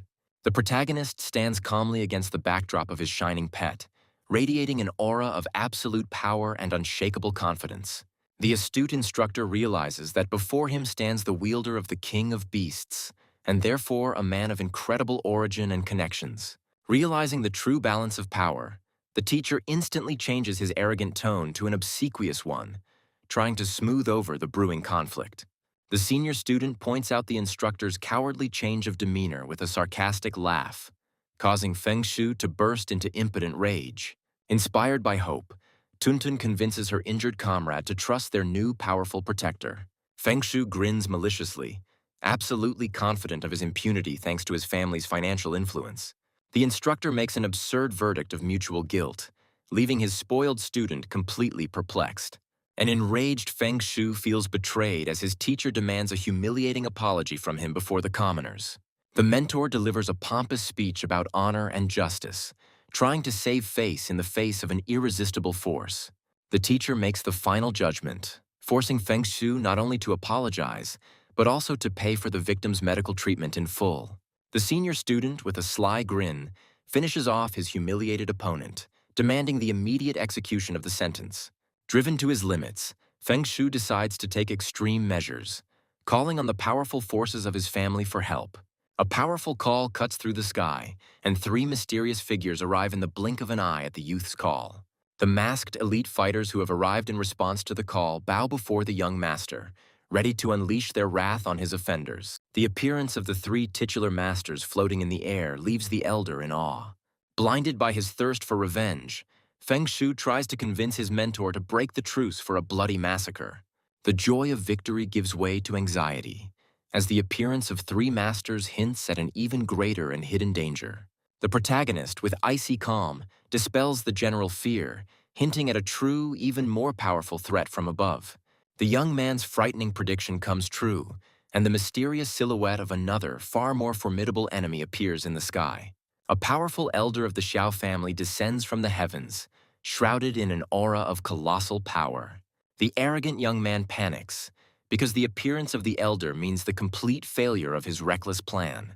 The elder's icy wrath falls upon his own grandson, who dared to abuse the family's power. In a pathetic attempt to save himself, Feng Shu points the finger at the heroes, trying to make them the culprits and justify his actions.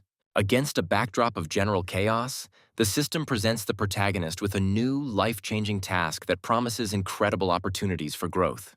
An unknown force shakes the earth to its foundations, taking the heroes by surprise and knocking them off their feet. A giant fist of pure stellar energy descends from the heavens, heralding imminent destruction. An enraged Elder Xiao accuses the heroes of insulting his family, preparing to unleash his righteous wrath upon them. Feng Shu gloats, anticipating a brutal reprisal, because his grandfather, the family's most powerful genius for the past century, has finally intervened. The local elder desperately begs for mercy, trying to reach the mind of the powerful master. The arrogant master rejects any pleas, demanding that you first accept his crushing blow.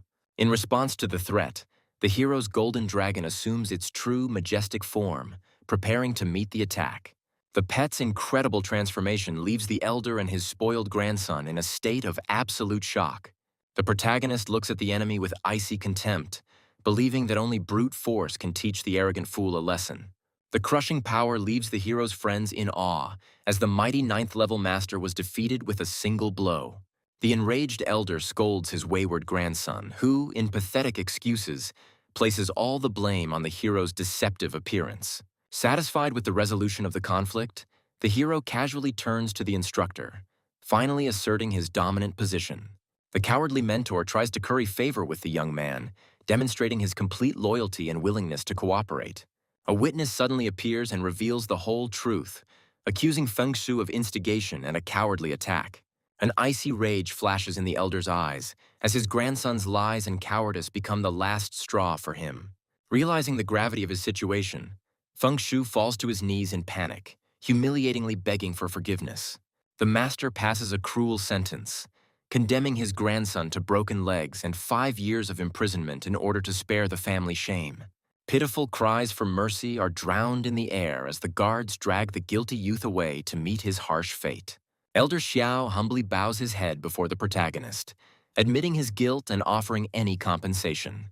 This incredible spectacle plunges all witnesses into awe as the 100-year-old master bows before the young merchant. The protagonist, with a mysterious look, only tells the elder his last name, leaving him with a painful space for guesswork. The old master's face reflects deep confusion, as this is the first time he has heard of a powerful family named Su. A sudden revelation strikes the elder, and he realizes with horror that before him is a descendant of the legendary Su Ping clan from distant Longjiang. The rescued residents warmly thank their protector, realizing what a terrible fate could have befallen them. With a slight smile, the young man accepts the thanks, but instead encourages them to become stronger and visit his store more often. The inspired senior enthusiastically offers his help at the store, wanting to repay the rescue and support. Inspired, Tuntun also asks for a job, striving to be closer to her mysterious and powerful patron. The next morning, Elder Xiao tries to make amends by presenting the hero with a briefcase filled to the brim with gold bars. The young man coldly rejects the generous gift, demonstrating complete indifference to wealth and leaving the donors perplexed. The young man ignores the apology and instead leads new customers into his store, where a fresh batch of rare food awaits them. A shining dragon-shaped artifact emerges from the hero's palm, emitting a mysterious purple aura. Those present looked at the unprecedented food in amazement, realizing its uniqueness and incredible value. Tuntong, hiding behind his comrade, reverently recognizes the artifact as the legendary purple dragon ginseng. The elder and the instructor are stunned, because they have in their hands the most valuable food that has been extinct for thousands of years. The protagonist calmly announces the price, causing Tong Tong to breathe a sigh of relief. But at that moment, they are interrupted. The elder and Tuntun engage in a desperate struggle for the right to possess the legendary artifact, begging the owner to sell it to them. The young man, with cold politeness, sends the heated customers away, inviting them to try their luck the next day. Desperation drives the instructor and the elder to make crazy bets, as they are ready to give away entire fortunes for the precious food. The incredible offers leave students shocked, as colossal resources and access to cutting-edge technology are at stake. A young man watches the auction, pondering the far-reaching consequences that the sale of this artifact will entail. The instructor and the elder, dreaming of fame and fortune, are already making grand plans for the legendary find. Tuntun timidly offers her idea, considering it insignificant in comparison to wealth, but the young man is ready to listen to the girl with interest. The girl reveals a hidden secret, because this ginseng is the key to reviving an entire era of the lost art of cultivation. The hero touches on a sore subject, and Tuntun bitterly confirms that the lack of resources has doomed their science to many years of stagnation. The arrogant instructor dismissively calls attempts to revive ancient species a completely useless endeavor.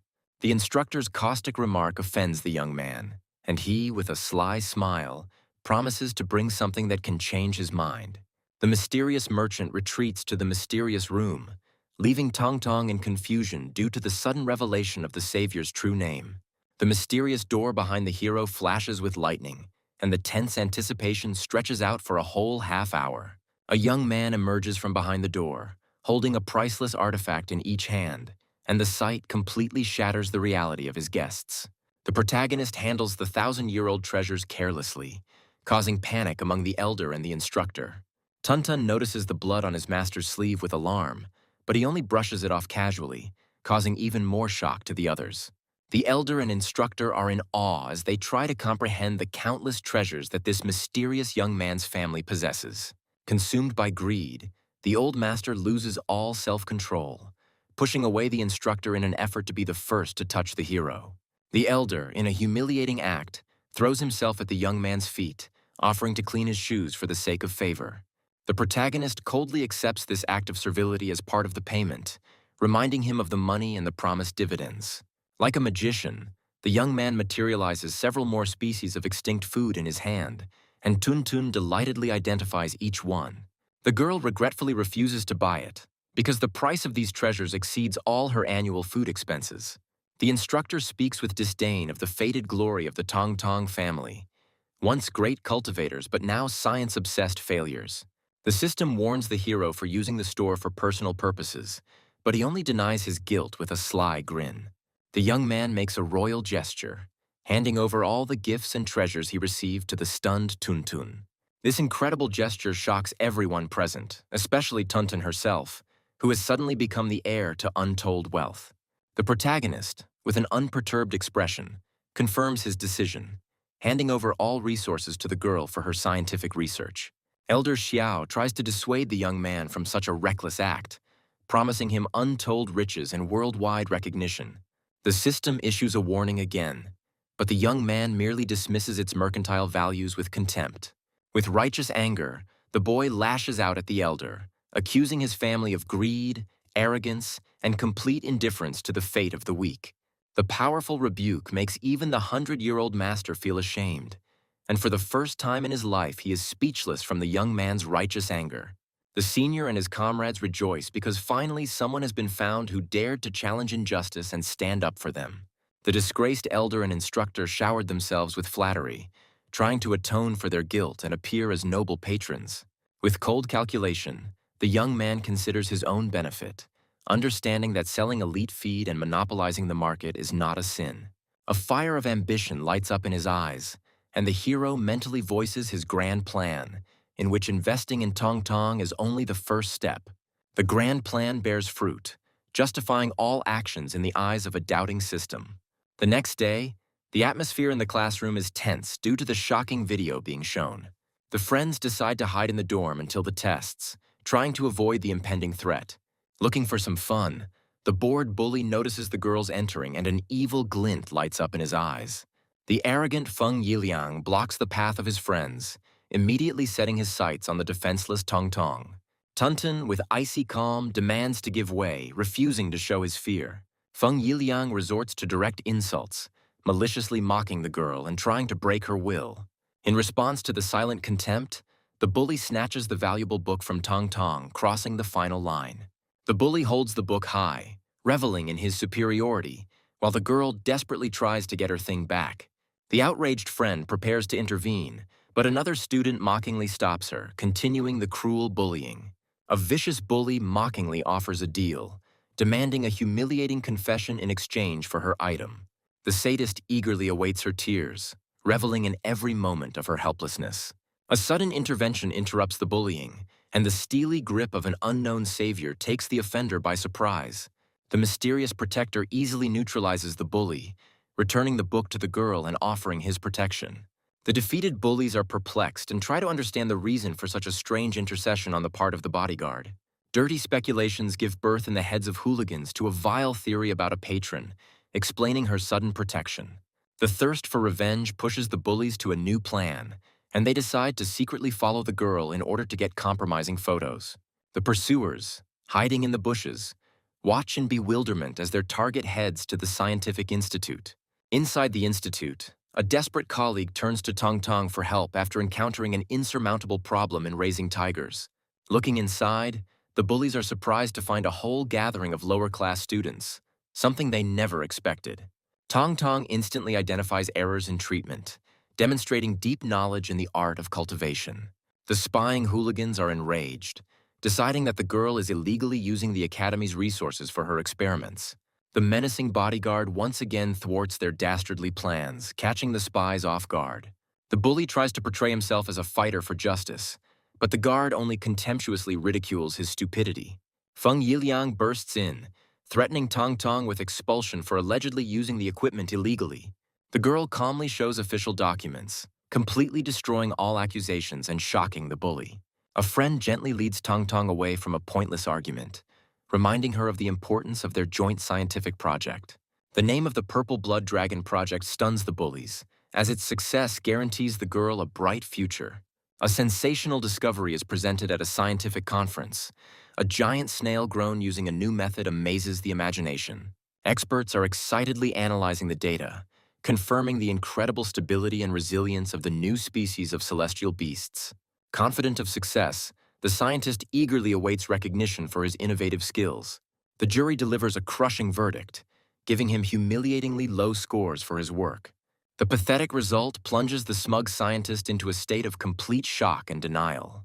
In desperation, the scientist tries to stop the judges, looking for the reason for his crushing failure. The judge dismisses the work with cold contempt, considering it to be nothing more than outdated and useless old junk. A grand conference of cultivators brings together the city's elite because everyone's future is at stake. A charming host announces the beginning of a grand event taking place within the walls of the prestigious Dragon Academy. The rector of the Dragon Academy addresses the participants with hope, wishing them luck in finding investors and fame. The powerful vice president of the association announces the main prize, which promises the winner membership in an elite society. The news of this incredible opportunity creates a frenzied excitement among the crowd, as everyone dreams of following in the footsteps of their legendary predecessors. The young man looks at others with envy, but his friend quickly brings him down to earth, reminding him of the unattainability of his dreams. Instructor Shu greets the guests with a polite look, allowing them into a closed area for special participants. Young instructors discuss their cunning plans to snatch up talent, anticipating the coming struggle. At this time, the main character confidently heads towards the arena, ready to use any opportunity to win. The appearance of a mysterious young man in the elite training grounds causes a wave of confusion and gossip among the instructors. Instructor Shai only watches the whispers with a smirk, because the general confusion only plays into his hands. The presentation of another participant ends in complete failure, as his optical camouflage technology receives only 3 points. The judge points out the primitiveness of the method with cold contempt, advising the author to return to basics. The humiliated participant desperately tries to stop the departing investor, but his pleas go unanswered. The conference's strict rules leave no chance for an easy victory, as even the strongest participants have yet to score high scores. The cold-eyed judge reminds us of the harsh rules, leaving no chance for the weak. Despair grips the participants and they panic and try to avoid the inevitable assessment. Amidst the general fear, Tong Tong's determined voice breaks the silence, drawing attention to itself. The girl's bold act surprises the judge, and he accepts her challenge with interest. Skeptical spectators survey the modest hall with disdain, predicting a complete failure for the girl. The judge, with icy calm, warns the heroine, advising her to abandon the hopeless undertaking. Tun Tun confidently dismisses any doubts, demonstrating his complete readiness for the presentation. The girl takes out a mysterious test tube containing a purple liquid, and the judge immediately recognizes it as the legendary blood. A steely determination lights up in the heroine's eyes, and she calls on everyone to witness the coming miracle. The girls begin a mysterious ritual by pouring purple blood into the mouth of a young dragon. The friends use the legendary method of blood forging, and their combined energy envelops the young dragon. The judge watches the ritual with skepticism, doubting its effectiveness. A powerful ghostly spirit emerges from the small dragon, heralding a grand transformation. An incredible pressure crushes the audience, forcing them to believe in the awakening of an ancient horror. A majestic image of the purple blood dragon, extinct for 9,000 years, appears in the hall. The girls examine their transformed pet with surprise and slight disappointment, expecting more impressive changes. Spectators discuss what happened in bewilderment, considering the legendary method to be just a myth and the result insignificant. The bullies eagerly await the girl's humiliating failure, enjoying every moment of her impending shame. The sudden realization of the experiment's true potential sends the instructors into a frenzy, and they rush to the stage. Tong Tong's face is shown on every screen, and the crowd explodes with questions, trying to figure out who this mysterious girl is. The instructors are shocked to recognize the girl as a modest student from the 8th group, reproaching themselves for their missed talent. Using technology, they instantly compile a complete dossier on Tuntun, revealing all of its secrets. The mentors, overcome with excitement, enter into a desperate struggle for the right to become the teacher of the young genius. Heavyweights, the association's vice president and the Dragon Academy's rector, enter the race for talent. The rector looks at his old rival with suspicion, sensing a catch in his sudden haste. The vice president pretends to be a decrepit old man with an innocent look, trying to lull the rector's vigilance. The perceptive rector does not believe a single word, seeing in his rival's actions a clear attempt at deception. Realizing that his ruse has been exposed, the vice president immediately goes on the offensive, using the power of teleportation. Unwilling to give in, the old fox uses a secret distance-closing technique to get ahead of his opponent.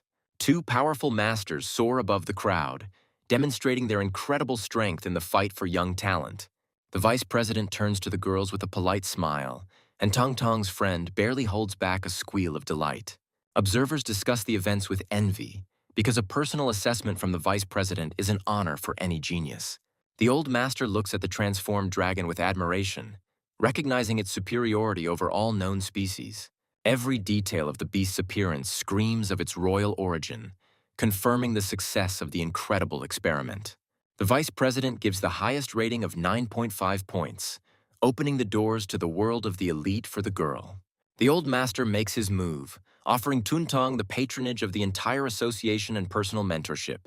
The academy's rector enters the fray, trying to retain a prized student with promises of unlimited resources and support.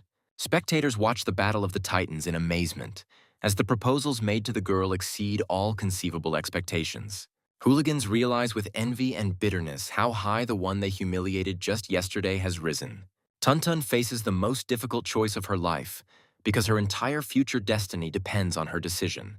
With unwavering determination in his eyes, Tong Tong announces his decision, keeping the entire audience in suspense. Spectators and participants are holding their breath in anticipation, as any choice the girl makes guarantees her a brilliant future. At this time, the main character leaves his place with an indifferent look, planning to return to the routine business of the store. Tong Tong politely declines all generous offers, declaring his eternal loyalty to the mysterious master Shu Kuang. This shocking statement causes chaos in the crowd, and the powerful patrons are furious and demand that the insolent man be found immediately. The young man himself freezes in complete bewilderment, barely realizing that they are talking about him. The hero's image appears on all screens, and the crowd disdainfully discusses the chosen one's unsightly appearance. The angry rector furiously demands an explanation from the girl, unable to believe her absurd choice. Tuntun speaks with warmth and gratitude about the selfless help of her owner, who saved her at the most difficult moment. This revelation shocks everyone, especially the bullies, because they realize that behind the girl's success stands a man capable of obtaining impossible resources. The young man puts the girl before a final choice, because his path lies far beyond this place. With eyes shining with devotion, Tuntun declares his readiness to follow the boss anywhere. The rector is desperately trying to keep the girl, because her departure would be a crushing blow to the reputation of the entire academy. Tuntun wisely reminds the rector of his own words about the value of travel and learning new things. The protagonist, from the height of his experience, speaks of the existence of secret methods inaccessible within the walls of the academy.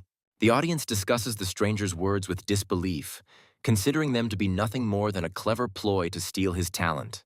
The enraged rector issues a bold challenge, offering to decide the girl's fate in a fair duel. The instructor, with a sly smile, encourages the hero to accept the challenge, anticipating a grand spectacle. The young man, with icy calm, declines the amateur match, hinting at something more. Shrouded in a fiery aura, the hero raises the stakes to the limit, demanding that their duel be broadcast to the entire city. Floating effortlessly through the air, the hero demonstrates a level of power control available only to masters of the title rank. The rector accepts the challenge with delight, anticipating how the entire city will applaud the talent of his academy. News of the daring challenge instantly spreads throughout the city, attracting the attention of curious spectators. On the roof of a skyscraper, the opponents agree on the rules, deciding the outcome of the duel in the battle of their animals. Students are overcome with horror at the sight of a ferocious monster that one of the participants must tame. The rector proudly boasts of the strength of his beasts, generously offering his opponent to choose a weaker pet. The young man thanks the man for his concern with a slight smile, accepting the challenge without the slightest hesitation. Surrounded by dozens of angry eyes, the hero confidently approaches the cells, ready to make his choice. Suddenly, a giant golden spirit appears behind the guy and his crushing blow falls on the bars. Of all the animals, the young man chooses the most inconspicuous one, smilingly calling on it to wake up from its sleep. The chosen animal awakens with a roar, and its menacing appearance fills the cage with a sense of hidden power. The audience watches in amazement as the young man subdues all the ferocious beasts with just one glance. The vice president admires the hero's incredible insight in choosing the strongest beast of them all. The rector, with a smug grin, acknowledges the talent of his rival's beast, but confidently declares the superiority of his dragon. Obeying its master's command, the mighty flaming dragon awakens, ready for the coming battle. The wise vice president explains that the dragon's bloodline can compensate for any shortcomings in talent. The old master reveals the academy's main secret. Their unique spirit awakening technique is the pinnacle of cultivation art. The rector proudly confirms his intentions, planning to teach Tong Tong this secret technique after she is enrolled. Confident of victory, the rector takes out a mysterious pouch, preparing to demonstrate his main advantage. A shining artifact, a century-old dragon bone capable of granting incredible power, bursts from the rector's hands. The rector releases the powerful dragon soul from the bone, preparing for the decisive stage of the duel. The instructors discuss the rector's generosity with envy, predicting the imminent defeat of his mysterious rival. Using the Spirit Awakening technique, the rector infuses ancient power into his pet. The enhanced dragon's incredible aura leaves the audience in awe, but they are shocked by the icy calm of his opponent. Instead of preparing for battle, the young man calmly feeds his beast rare grass, causing confusion in everyone. Having prepared the pet, the hero confidently begins his own, much more mysterious ritual. The skies above the city suddenly darken and lightning flashes through the storm clouds. The vice president is horrified to realize that something beyond comprehension is unfolding before him, a legendary gift from the Holy Spirit. The youth calls upon the power of the heavens, and his beast instantly masters the powerful flying flash technique. The speed and power of this cultivation shocks everyone, because the hero achieved the impossible in a matter of seconds. Two mighty beasts, the blazing fire dragon and the iron ice scythe, are ready for a deadly fight. Spectators doubt the young master's strength, as his beast shows no visible changes. Only the wise vice president understands that the young man has touched the very source of the element, granting his pet incredible power. The name Su Ping flashes through the old master's mind, and he realizes with horror that the young man may be connected to the Holy Spirit. The tension reaches its peak, and the two mighty beasts launch a furious attack, preparing to decide the outcome of the duel. The battle begins, and the flaming dragon unleashes a sea of incinerating fire on its opponent. The fire beast attempts to surround its opponent with flames, creating a real inferno on the battlefield. The temperature in the arena reaches critical levels, and the ice beast finds itself in a deadly fiery trap. The dragon delivers the finishing blow, unleashing a fiery slash capable of incinerating everything in its path. A devastating attack hits the ice beast, and the spectators freeze in horror, predicting its imminent death. The audience admires the rector's skill and is ready to enroll as his students. The smug rector revels in his apparent victory, delivering a sermon to Tong Tong. The girl shyly reminds the arrogant rector that the duel is far from over. The ice beast disappears without a trace from the ring of fire, but the hero, with a confident grin, knows its exact location. A sudden demonic wind rises and extinguishes the flames, leaving the rector perplexed as he tries to understand what has happened. The rector uses his powers to enhance his vision, trying to detect the invisible enemy.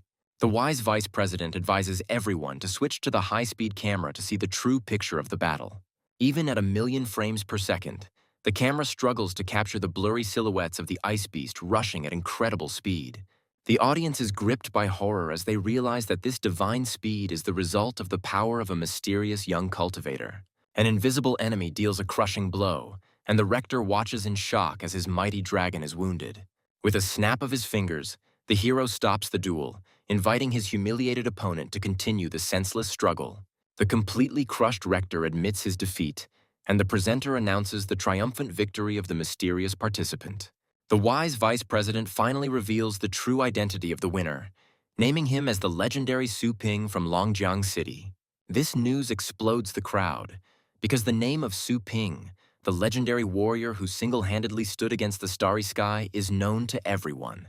Viewers are thrilled to realize that the young genius is the best choice for Tong Tong, capable of leading her to the heights of fame.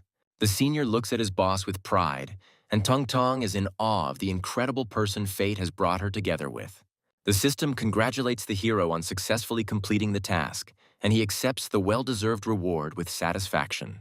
The defeated rector addresses the legendary warrior with respect, burning with curiosity to learn the secret of his unique technique. Su Ping modestly calls his technique the seal of the path of thunder, but refuses to teach it, citing his own imperfections. Clutching the energy of thunder in his hand, the hero makes a promise that one day he will find a way to pass this powerful knowledge on to the world.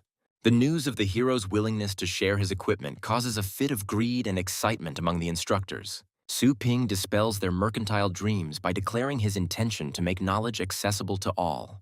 The hero recalls the suffering and injustice that prompted him to the idea of universal equality. Friends say goodbye to Tuntun with tears in their eyes, realizing what a great honor she has been given. The vice president demands that the girl perform an ancient ritual of respect by kneeling before her new master. Confused, Tong Tong prepares to carry out the order, but Su Ping politely declines Elder Bai's apprenticeship. The old master tries to insist on the ritual, but the girl respectfully supports the decision of her true mentor. The young man accepts tea with ease, rejecting any formalities or the need to be served. The vice president insists on observing ancient traditions, because a teacher is like a father to a student. Su Ping boldly breaks the centuries-old rules, freeing Tong Tong from the burden of humiliating rituals and vows. Su Ping offers Tong Tong the only true path, to develop her talent and become the best in her field. Having let go of old grievances, the hero, with a sly smile, offers the vice president a new business partnership. The young man reveals his plan to decipher ancient techniques, where Tong Tong's talent will be the key to success. Their conversation is interrupted by the appearance of a messenger who brings the vice president an urgent and alarming message. The messenger reports the safe return of the research group, which raises surprise and questions. The vice president is relieved to learn of the group's rescue, but calls an emergency meeting to discuss their alarming findings. Under cover of night, the entire elite of cultivators gathers at the association headquarters. Those present anxiously discuss the strange behavior of the animals, sensing the approach of an unknown threat. The hall is filled with the ominous speculation of the awakening of the Four Kings, legendary creatures capable of destroying all life. At the most tense moment, a research team enters the room, ready to report their horrific findings. The explorer captain reports with a heavy heart that there is no information about the Four Kings. The room explodes with questions, because the lack of answers only increases the general anxiety and fear. Instead of explanation, the captain shows a mysterious crystal, which his beast immediately swallows. Before everyone's eyes, an ordinary wolf undergoes a monstrous transformation, gaining incredible strength. This spectacle leaves everyone in shock, because the stone has granted the beast permanent strength, which usually takes years. The captain finally reveals the terrible truth. A new rift has opened in the wasteland, leading to another crystal-rich world. The scale of the threat becomes clear, as the rift is capable of attracting hordes of ferocious beasts, threatening the entire city. Those gathered make a fateful decision to establish a stronghold at the rift for protection and extraction of valuable resources. The captain proposes a risky plan to destroy the beasts, but it requires reinforcements from elite warriors. One of those present, with a sly smile, points to the ideal candidate to lead this deadly mission. The assembled crowd turns to Su Ping with hope, seeing him as the only one capable of leading the dangerous mission. The captain of the explorers looks at the young hero with doubt, questioning his real capabilities. Su Ping is wisely cautious, advising that one should first study the crystals thoroughly before making risky decisions. The captain dismisses the doubts, but the hero insists on the need for a longer investigation to identify hidden threats. The wise vice president supports Su Ping, reminding everyone of the importance of considering not only the pros but also the cons of new discoveries. The captain reluctantly hands over the crystal samples for examination, feeling that the young upstart is undermining his authority. The old master accepts the situation with philosophical calm, seeing it as an opportunity for the younger generation to prove themselves. After 5 hours of research, the scientists report that the crystals are completely safe, confirming the captain's correctness. The captain looks at Su Ping with triumph, reveling in his victory and emphasizing the futility of his warnings. The assembled support the captain, mockingly pointing out to the young hero his place and incompetence. Despite his recent humiliation, Su Ping continues to ask the captain direct and uncomfortable questions about the situation in the rift. The captain gives evasive answers, citing magnetic interference and a lack of information about the local population. The hero falls into thought, realizing the futility of further questioning and the need to act. After weighing all the risks, the young man decides to venture into the rift, as access to an incredibly powerful resource is at stake. Su Ping makes his move, offering to personally accompany the expedition and help fight the beasts. The captain scornfully rejects the offer, demanding at least 15 top-ranking masters as reinforcements. The wise vice president interrupts the captain with a grin, preparing to open his eyes to the true state of affairs. The old master proudly introduces Su Ping as a new legendary master whose strength surpasses dozens of ordinary warriors. This revelation plunges the overconfident captain into a state of complete shock and disbelief. Utterly crushed by his own ignorance, the captain humbly apologizes to the legendary warrior, acknowledging his unrivaled strength. The vice president orders the death-defying expedition to begin at dawn the next day. A combat helicopter flies over a crimson forest, approaching the location of a mysterious rift. The experienced warrior, master of battle beast Silver Owl, expresses doubts about the correctness of the chosen course. Her stern partner, Frost Wolf, reminds her of her decision to take the shorter but more dangerous route. The captain explains that the rift is hidden in a cave, and the dense forest makes it impossible to detect from a satellite. Despite many years of experience, the captain feels resentfully distrusted by his subordinates. Su Ping's intuition tells him that the captain is hiding something, and an oppressive tension hangs in the air. A surprise attack from the forest forces the pilot to take evasive action, and the helicopter finds itself in mortal danger. Experienced warriors instantly activate their combat modes, preparing for the inevitable fight. A horde of bloodthirsty demons emerges from behind the trees, their furious roar shaking the crimson forest. Two mighty warriors work together in perfect harmony, protecting each other from the countless attacks of demons. A powerful attack hits the forest, but leaves only barely noticeable scratches on the strange trees.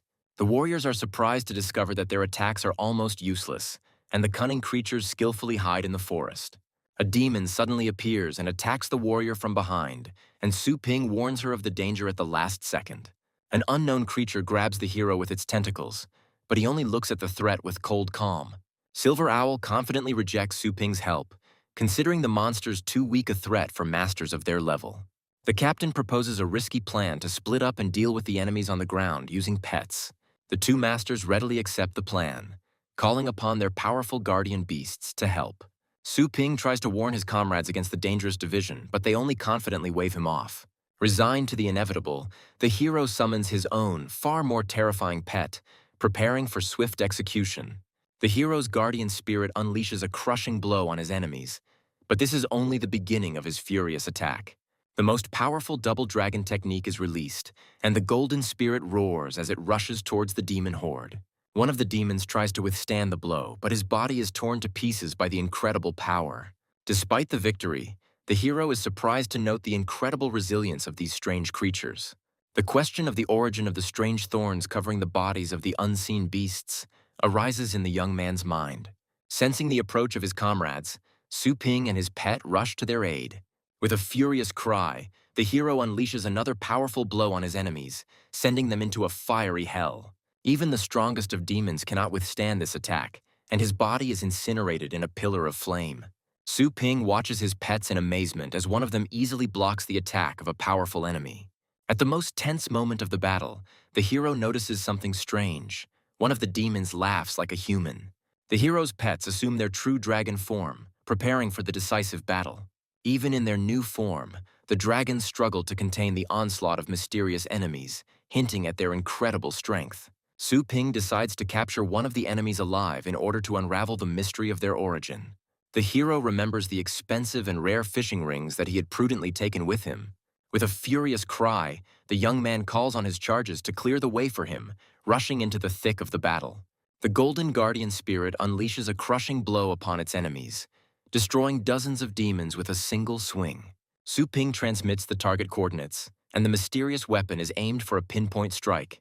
The mighty demon leader tries to resist the attack, but his body is incinerated in a pillar of divine flame. At the last moment, Little Skeleton delivers the finishing blow, piercing the weakened enemy with his sword. Two dragons, light and dark, join forces, preparing for the final battle with the remaining demons. Two mighty dragons combine their attacks, but their enemy easily dodges the crushing blow. The powerful demon fights his way through the fiery hell, repelling all attacks and continuing his advance. The cunning demon is surprised to discover mysterious rings on his body, not understanding their purpose. At the last moment, one of the rings activates, but the demon manages to throw it off.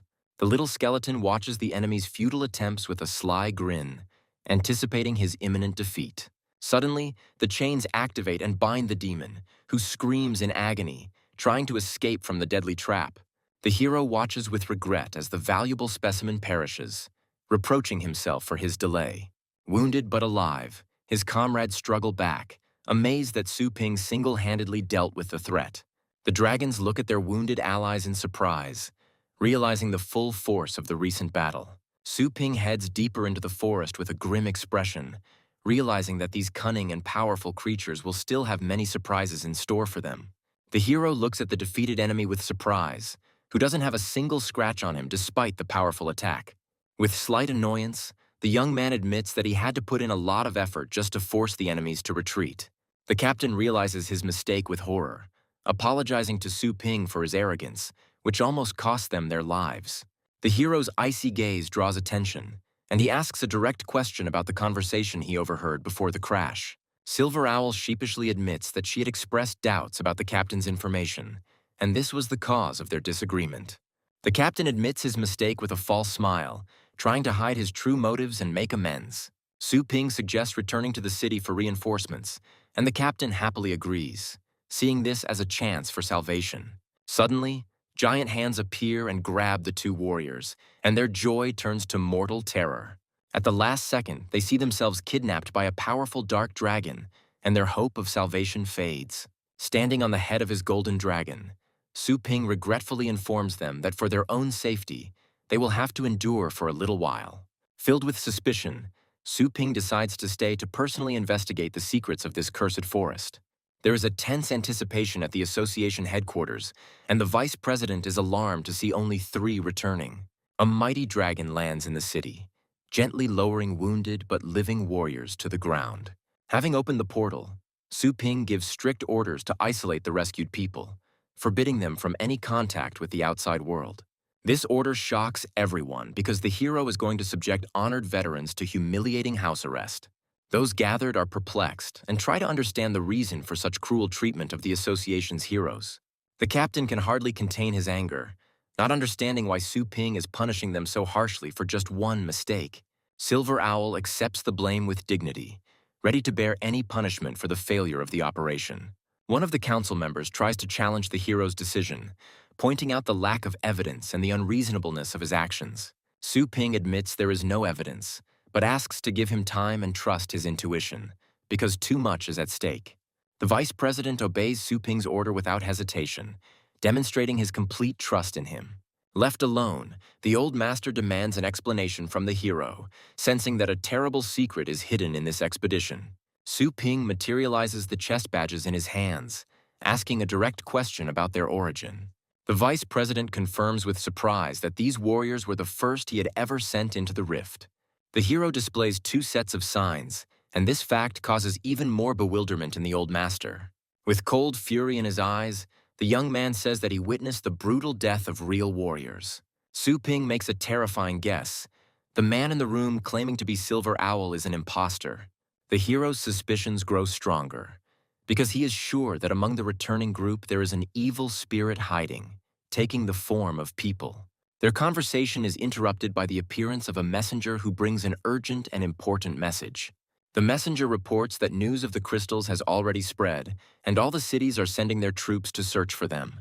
2 mighty beasts clash in a furious battle on the streets of Yakuza City. One of the beasts suddenly gains incredible strength and easily defeats its equally strong opponent. The defeated one, perplexed, tries to understand how his opponent was able to increase his power so dramatically. The winner proudly displays the mysterious crystal, revealing the secret of his sudden power.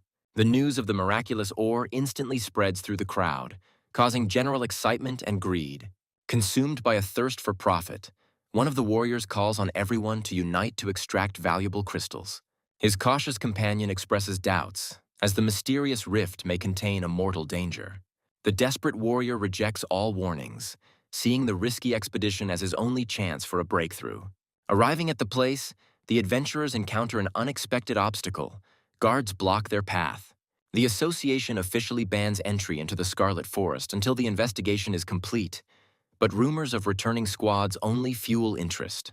The security guard announces with icy calm that the enrollment is closed, condemning all latecomers to disappointment.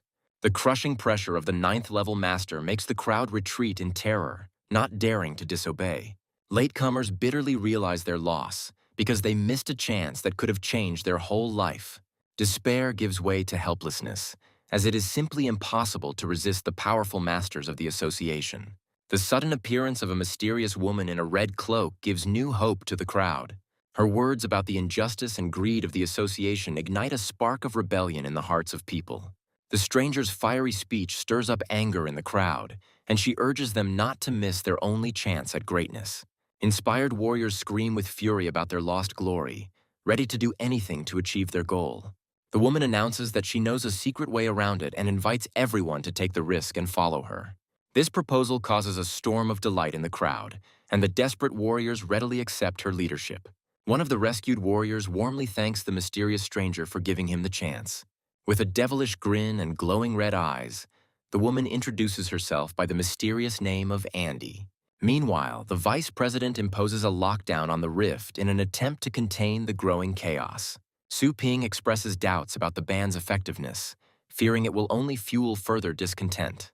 Clutching a mysterious ring in his hand, the hero decides to interrogate his own captive to find out the truth. The demon suddenly appeared and looked at his captor in surprise, not understanding how he ended up there. The enraged monster rushes into attack, promising to tear its enemy to pieces. Su Ping easily blocks the blow and breaks the demon's fingers with a crunching sound, demonstrating his overwhelming strength. Holding the broken enemy, the hero begins his interrogation, demanding immediate answers to his questions. The demon realizes with horror that his opponent had deliberately hidden his true power, and now he is at his complete mercy. The demon, with a mad laugh, rejects any attempts at interrogation, ready to die rather than reveal his secrets. With his arms crossed over his chest, the monster issues a daring challenge to his captor, offering to settle the matter in a fight to the death. Su Ping launches a lightning strike, but his fist passes through the demon's body without causing any harm. By using teleportation, the hero instantly appears behind the enemy, spending a colossal amount of energy on this. The demon looks around in fury, not understanding how his opponent was able to pull off such an incredible trick. Suddenly finding himself in a familiar store, the monster is surprised to see his owner and other customers. With a devilish grin, the demon sees the store's visitors as nothing but fresh prey, anticipating a bloody massacre. A suddenly appearing fiery sword blocks the monster's attack, saving the innocent from certain death. A charming elf in a maid costume easily deflects the blow, causing the demon shock and bewilderment.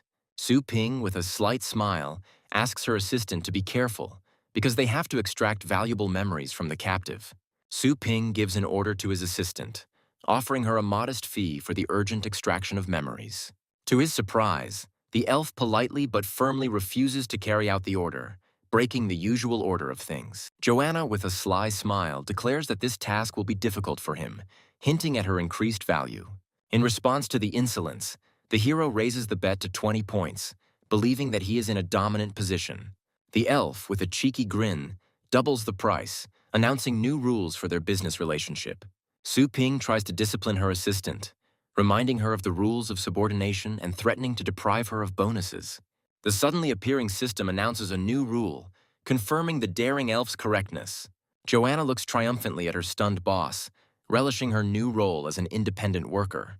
The system sarcastically scolds the hero for being overly dependent on help, but he only dreams with annoyance of a future where Joanna will become his slave.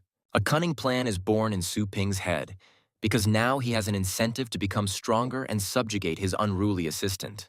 Pleased with the deal, Joanna eagerly begins to fulfill her part of the contract. The captive demon, in its death throes, tries to break free, but its body is pierced by a golden spear. The elf begins the soul-searching ritual with icy calm, penetrating into the most hidden corners of the demon's consciousness. Meanwhile, the desperate adventurers, with their last strength, wander through the Crimson Forest, approaching their goal. Their leader, Andy, is surprised to discover the presence of another powerful warrior among her group. Suddenly, Joanna screams and a powerful explosion throws Su Ping back, revealing the location of their hometown. The elf explains that a mysterious force took control of the demon and destroyed it before she could extract the memory.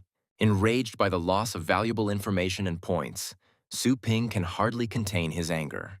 Joanna, with a serious expression, warns her boss that their new enemy is much more cunning and dangerous than the previous ones. Su Ping scornfully rejects any excuses and furiously demands a refund for the failed mission.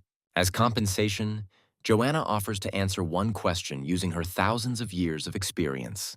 Su Ping shows the crystal, demanding that the elf reveal its origin and location. Joanna looks at her boss with feigned bewilderment, pretending not to understand what he is talking about.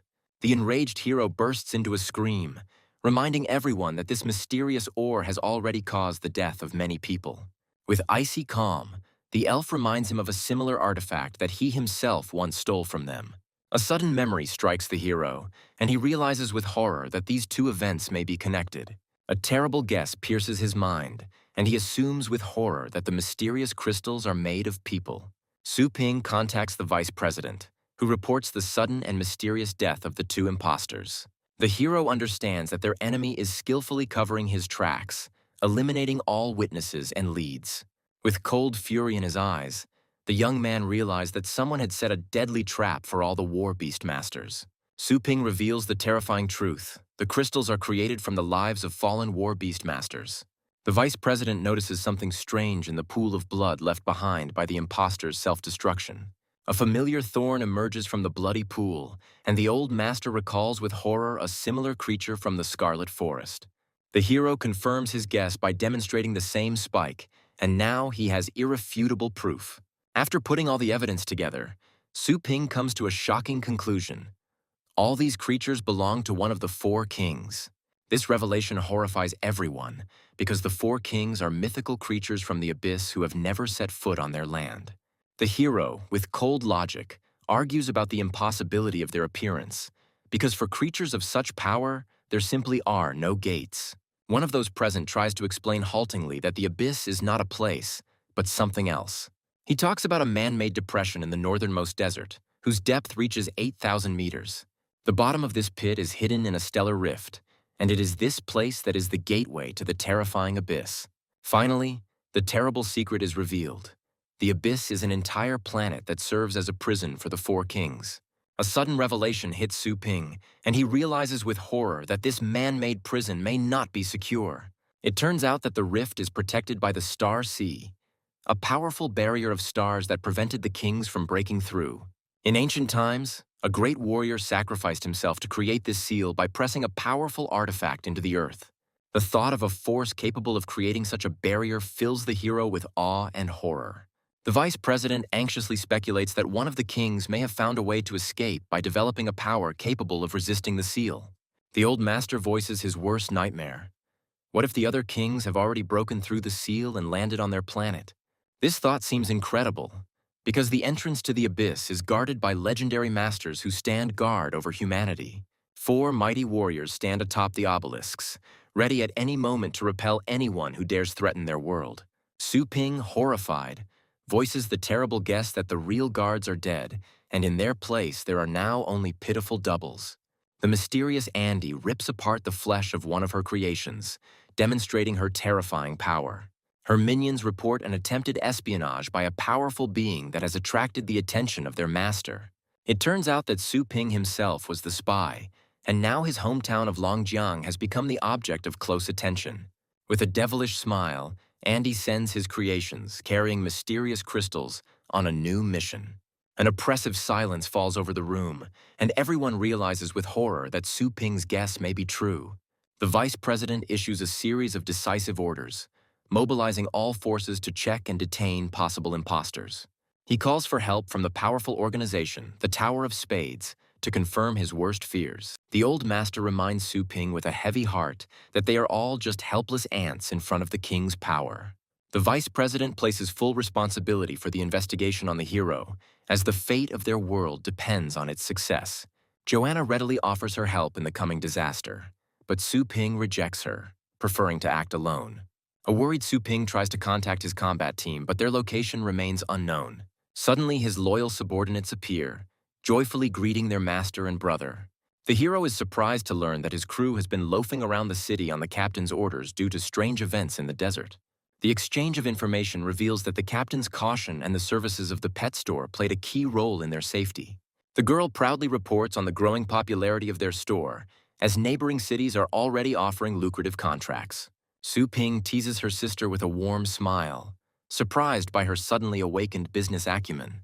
Gently stroking his sister's head, the hero completely entrusts her with all matters related to expanding their family business. An embarrassed but happy girl scolds her brother with feigned severity for ruining his hair. An unexpected call from Tong Tong interrupts their conversation, and the girl anxiously inquires about his condition. Tun recalls her recent success, but regretfully notes that her serum is currently only capable of transforming 1% of the bloodline. Tun proudly announces a major breakthrough, as they can now increase the beast's combat power by up to 80%. Inspired, Su Ping immediately offers his pet for an experiment and learns that the girl is already waiting for him at the store. The hero is surprised to learn that his materials allowed Tun to resume research into her ancestors and achieve such a quick result. After saying goodbye to his friends, the young man expends a colossal amount of energy on instant teleportation. In the blink of an eye, Su Ping is in his shop, stunning Tong with his incredible speed. With eyes shining with excitement, the hero is interested in the next projects, ready to provide any resources. Tun enthusiastically talks about two promising directions: the revival of extinct dragons and the investigation of a mysterious link contract. A sudden revelation strikes Su Ping, and he realizes with horror that his pet may possess the same feedback power. With a confident smile, the hero asks Tun to focus all his efforts on researching the communication contract. Meanwhile, a crowd gathers behind the building, attracted by the strange aura and the premonition of something grand. The mysterious organizer hands out handcuffs, promising complete safety from any harmful influences.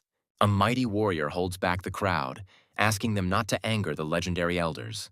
A motley group of adventurers prepares for the expedition, expressing gratitude for their cooperation. A sudden attack by a monster interrupts their gathering, and one of the participants finds himself in mortal danger. At the last second, the group's leader gives the order to flee, leaving his comrade to certain death. Abandoned to his fate, the warrior looks at the crystal in horror, realizing that he has been betrayed for the sake of profit. In desperation, he tries to escape, but his comrade blocks his path, condemning him to death. Consumed by greed, the traitor eagerly awaits the appearance of the monsters, ready to make a sacrifice. At the last moment, he forces a mysterious pill into his victim's mouth. A devoted warrior screams in agony, not understanding why his comrade, with whom they had gone through hell together, treated him so cruelly. In agony, the devoted warrior gains new, monstrous strength, but his human mind fades. The traitor looks in horror at the monster his comrade has become, but his own fate is sealed. A mysterious monster offers the newly converted a deal, promising to restore his human form in exchange for his soul. At this time, a group of adventurers approaches the snow-capped mountains, unaware of the impending danger. Their path leads to a mysterious ridge inhabited by legendary hermits who guard ancient knowledge. Suddenly, their path is blocked by an invisible barrier, and the adventurers are perplexed as they try to understand its nature. Realizing that they are facing a powerful defense, the group's leader falls to his knees, begging to meet the tower's master.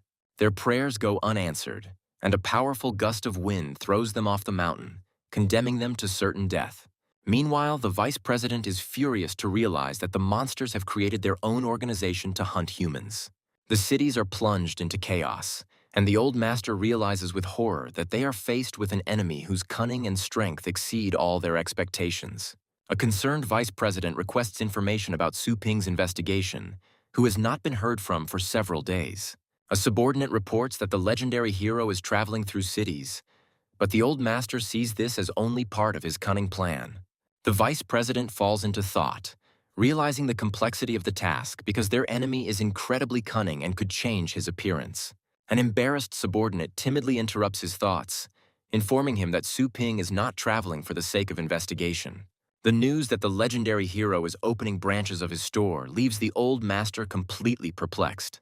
At this very time, Su Ping was calmly collecting rare ingredients, completely unconcerned about the impending disaster.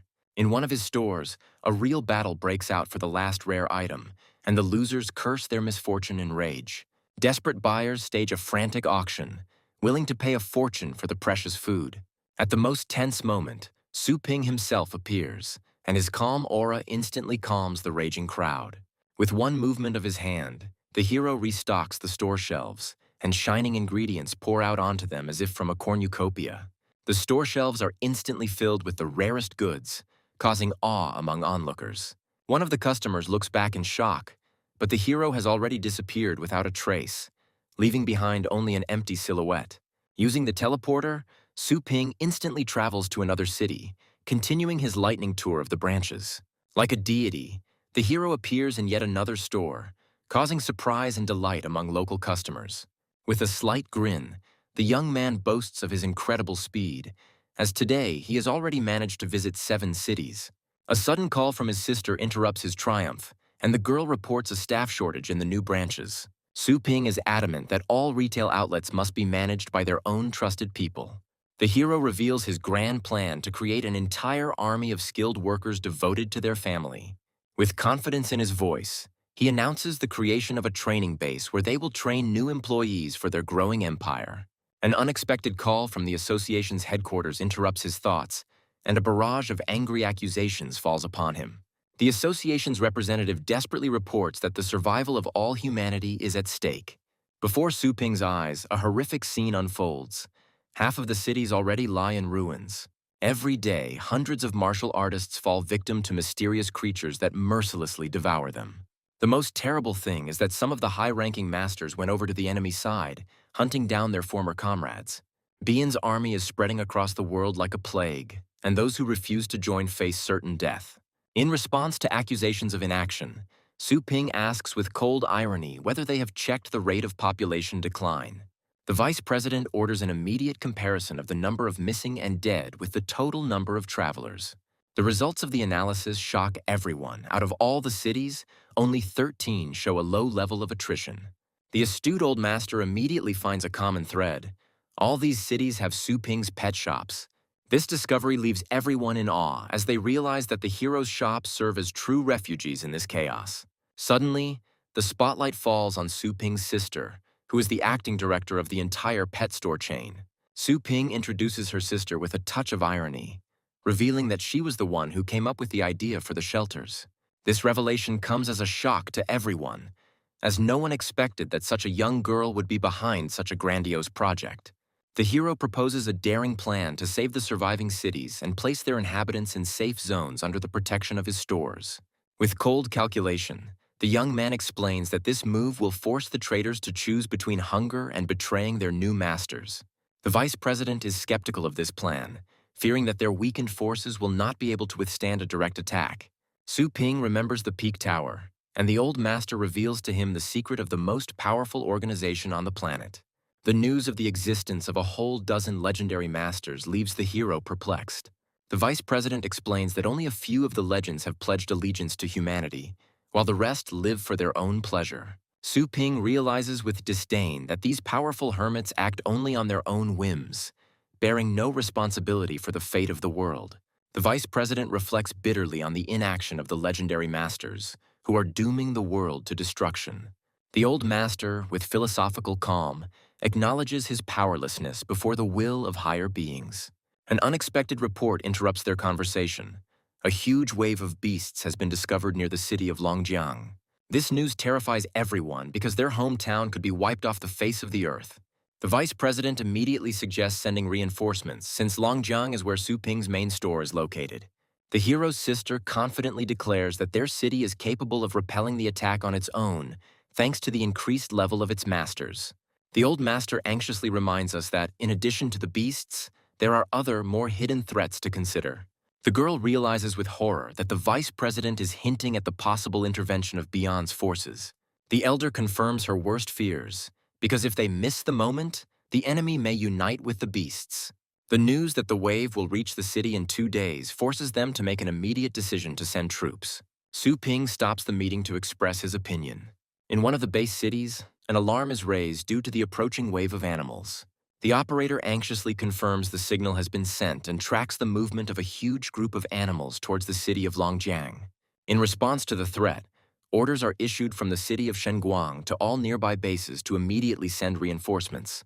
The mysterious blonde man pats the cameraman on the shoulder approvingly, pleased with his quick reaction. Having carried out the order, the operator is horrified to realize that inevitable death awaits him. The traitor mercilessly kills everyone in the command center, regretting the wasted time. With a devilish grin, he reveals his insidious plan, as the order to attack Longjiang was given by Lord Bian himself. His accomplice expresses doubts about the wisdom of killing ordinary people who do not possess powers. Driven by madness, the traitor revels in his newfound power, now a member of the mighty Bian Legion. A member of the Bian Legion dismisses any doubts with a grin, as their goal is complete domination of the planet. Base City number 43 fell in just 1 hour and 14 minutes after clashing with Beyond's Legion. At the same time, 4 more bases were destroyed, leaving no chance for the survivors. The continental perimeter is completely disabled, making tracking the wave of beasts impossible. One of the Legion officers asks in bewilderment why they cleared a path for the animals. His comrade explains with a wise grin that the beasts are just broken weapons that will inflict even greater damage on the enemy. A high-ranking officer looks with disdain at the burning ruins, anticipating the panic and despair of the residents. Another officer, with a devilish smile, confirms that their plan worked, and now all enemy forces are concentrated at Longjiang. Mysterious figures appear on the rooftops of the surviving buildings, as Lord Bian is the main player in this deadly game. 2 days later, a giant wave of beasts approaches the city, and a countless flock of winged monsters circles above them. In the command center, the vice president gives the order to prepare for battle, as Bian's forces have been spotted in the wave of beasts. At the city walls, Su Ping is met by a detachment of guards ready to carry out any of his orders. The hero orders his elite guard to stick to the original plan. Suddenly, Andy appears in front of him, and the two powerful adversaries exchange barbed greetings. At the forefront of the wave of beasts appears a giant elephant, whose roar shakes the earth, and the mayor of the city recognizes in it with horror the king of the beasts. A huge monster rushes straight towards the city, not noticing the trap set for it. Powerful explosions shake the ground, and one of the defenders happily notes that the beast has entered a minefield. Through the flames and smoke, the king of beasts continues his advance, protected by an impenetrable shell. To everyone's horror, the monster emerges from the fire completely unharmed, as conventional technology was not enough. With its incredible strength and defense, the giant elephant breaks through the minefield, opening the way for the rest of the horde. The defenders are horrified to see the giant elephant speeding up, intending to break through the city wall. With icy calm, Su Ping gives a short order, and his pets rush to attack. The dark dragon intercepts the elephant, but its claws scrape against the impenetrable armor. Thrown back, the dragon claws into the ground with a roar, barely holding back the enemy's power. Gathering all his strength, the dark dragon grabs the elephant and sends it flying with a powerful throw. In midair, the monster is struck by a devastating beam of purple energy, which incinerates it on the spot. The city's defenders rejoice because they have managed to defeat their first and most powerful enemy. They are surprised to discover that the dragon that defeated their enemy is a never-before-seen light-bearing purple dragon. Meanwhile, 2 mighty beast kings, one of fire and one of ice, clash in a fierce battle. Their combined attack collides with a powerful beam from the purple dragon, but at that moment, the defenders notice something terrible. To everyone's horror, 10 more beast kings appear behind the two, their numbers twice what they expected. Andy watches the proceedings with interest, wondering if a human dragon could surpass an ordinary king. From the depths of the fire emerges a demonic monkey, one of the strongest fire-type beasts. The defenders are horrified to realize that this monster's attack range is 10 times greater than normal, and its power has clearly been enhanced by Bian. Despite the mortal danger, one of the defenders believes in victory, because their dragon has already defeated the giant elephant. Su Ping's dark dragon takes a defensive stance, preparing to meet a devastating attack. An impregnable wall of the gods arises around the city, easily withstanding a powerful fire strike. Andy is intrigued by the unusual defensive skill, as it surpasses even the abilities of a purebred beast king. The city's mayor watches with delight the unique skills created by the legendary Su Ping. The hero notices something strange in the enemy's behavior. A giant elephant has sacrificed its life to clear a safe path through a minefield. Instead of surrounding the city, the beasts continue to attack one by one, causing confusion among the defenders. One of the warriors assumes that Bian is testing their strength, but quickly realizes that his supporters are not here. Meanwhile, the suburbs are teeming with animals, but there is not a single Bian soldier among them, which raises even more questions. The command center is horrified to realize that Bian did not use all of his forces to attack Longjiang. At the same time, in another defenseless city, portals appear from which Bian's warriors emerge. Hordes of monsters and soldiers descend upon the defenseless city, sowing chaos and destruction. Shocking information arrives at the Longjiang command center. Bian has attacked 11 other cities where Su Ping's shops are located. Andy watches the scene with a devilish grin, because their cunning plan worked, and now it's too late. She proclaims that Longjiang's defenders are trapped, doomed to watch the rest of the world burn in flames. The mayor of the city falls to his knees in despair, realizing his complete powerlessness before the treachery and power of Bian. The mysterious assistants report to Su Ping that everything is ready according to his orders. With a confident grin, the hero declares that it is not too late to fight back against the treacherous Bian. On the second battlefield, a barrage of bombs rains down from the sky, sowing chaos and destruction. The monster riders are horrified to see the approaching aerial attack. The Guardians' powerful bombs engulf enemy troops, but their defensive barriers withstand the impact. The attacker's leader is perplexed as to how a B-level city could obtain such a powerful weapon. Meanwhile, warships take off from near-Earth orbit, heading towards the main city of the starry sky. Drop capsules with troops land on the battlefield, and the enemy looks on in horror at the new reinforcements. Elite fighters surround enemy troops, leaving them no chance of escape. The command center watches with delight as Su Ping's brilliant plan distracts the enemy and delivers a crushing blow. The two powerful leaders, Su Ping and Andy, look at each other with a smirk as they prepare for the decisive battle. At this time, a logistics train rushes underground, unaware of the chaos happening on the surface. The workers on the train hear a strange roar, reminiscent of the roar of countless animals. Despite the alarming sounds, they continue their work, aware that a battle of unprecedented proportions is unfolding on the surface. The tremors from the battle reach even the underground tunnels, and the workers are horrified to realize the power of the Beast King. One of them screams in panic that this is Bian's doing, and now they have no chance of winning. The squad leader angrily calls everyone to order, reminding them of their duty to deliver ammunition to those fighting above. His fiery speech inspires the workers, and they believe with renewed vigor in the victory of their legendary hero. As they approach the station, they see the train surrounded by mysterious red creatures. Meanwhile, on the first battlefield, a giant fire monkey roars into battle. Su Ping's mighty dragon holds off the fire monkey's attack, protecting the city with his indestructible shield. On the city walls, artillerymen furiously open fire on the advancing horde, preventing them from breaking through.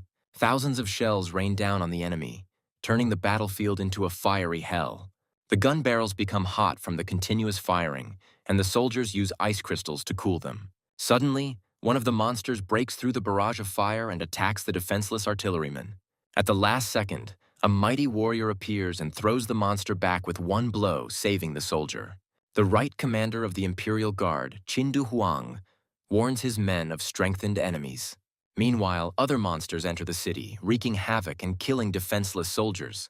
One of the warriors notices an unstable pulsating core on the monster's chest. The commander-in-chief is horrified to realize Bian's insidious plan to use the beasts as living bombs to destroy their walls. Su Ping's assistant asks him to take matters into his own hands, as leaving the city now would be tantamount to suicide. The first commander-in-chief of the Imperial Guard, Zhou Tianlin, gives the order to form a battle formation. A giant ghostly dragon appears above the city, ready to unleash its divine punishment on the enemy. One of the monsters tries to climb the wall, but his body is cut in two by a powerful beam of green energy. A gigantic spectral sword, born of a dragon, descends upon the horde, cutting down hundreds of enemies with a single blow. The city's defenders rejoice because they have managed to kill another Tsar, and now they have a real chance of victory. Meanwhile, on the second battlefield, an uneasy silence reigns, and the warriors sense something terrible approaching. Giant bloody tentacles burst from the ground, shaking the battlefield to its very foundations. Bian's soldiers watch with delight at the appearance of their lord, anticipating the imminent reprisal against their enemies. Monstrous tentacles grab elite fighters, sucking their life force and turning them into withered mummies. The surviving soldiers of Bian desperately cry out to their lord, begging him for help. They are ready to continue fighting, but their strength is running out, and they ask for only a little strength. Instead of helping, the giant tentacle grabs them, condemning them to the same terrible fate as their enemies. The last survivor screams in terror, not wanting to be abandoned and lose the strength he had worked so hard to gain. With a slight smile, Andy returns to the first battlefield, where her loyal servants are eagerly awaiting her. She rises into the air on giant tentacles, preparing to unleash her true power upon the city. Su Ping summons his purple dragon with fury in his eyes, preparing for the final battle. Giant tentacles grab the dragon, trying to crush it with their monstrous strength. The city's defenders watch the scene with alarm, and one of them calls upon his own dragon for help. The green ghost dragon rushes to the rescue, but its attack bounces off the impenetrable flesh of the tentacles. One of the commanders rushes into the attack with fury, but his blow only leaves a shallow cut. The little skeleton rushes along the tentacle at incredible speed, preparing to deliver a crushing blow. He unleashes a series of lightning attacks on the enemy, and one of the defenders screams in terror, warning Su Ping of the danger. Teaming up with his dragon, little skeleton launches a final decisive attack. At this time, the ghostly dragon tries to cover its master, but his shield can hardly hold back the enemy's onslaught. The city's proud defense collapses in an instant, and the defenders realize with horror their complete powerlessness. With a devilish smile, Andy reveals his true power, which belongs to Lord Bian himself. Suddenly, the system announces that Little Skeleton has entered the store and his time has come. Countless tentacles rain down on him, but the hero remains unharmed, as he is completely invulnerable within the magazine's range. With a devilish grin, Little Skeleton looks at his enemy, for now his death has truly come.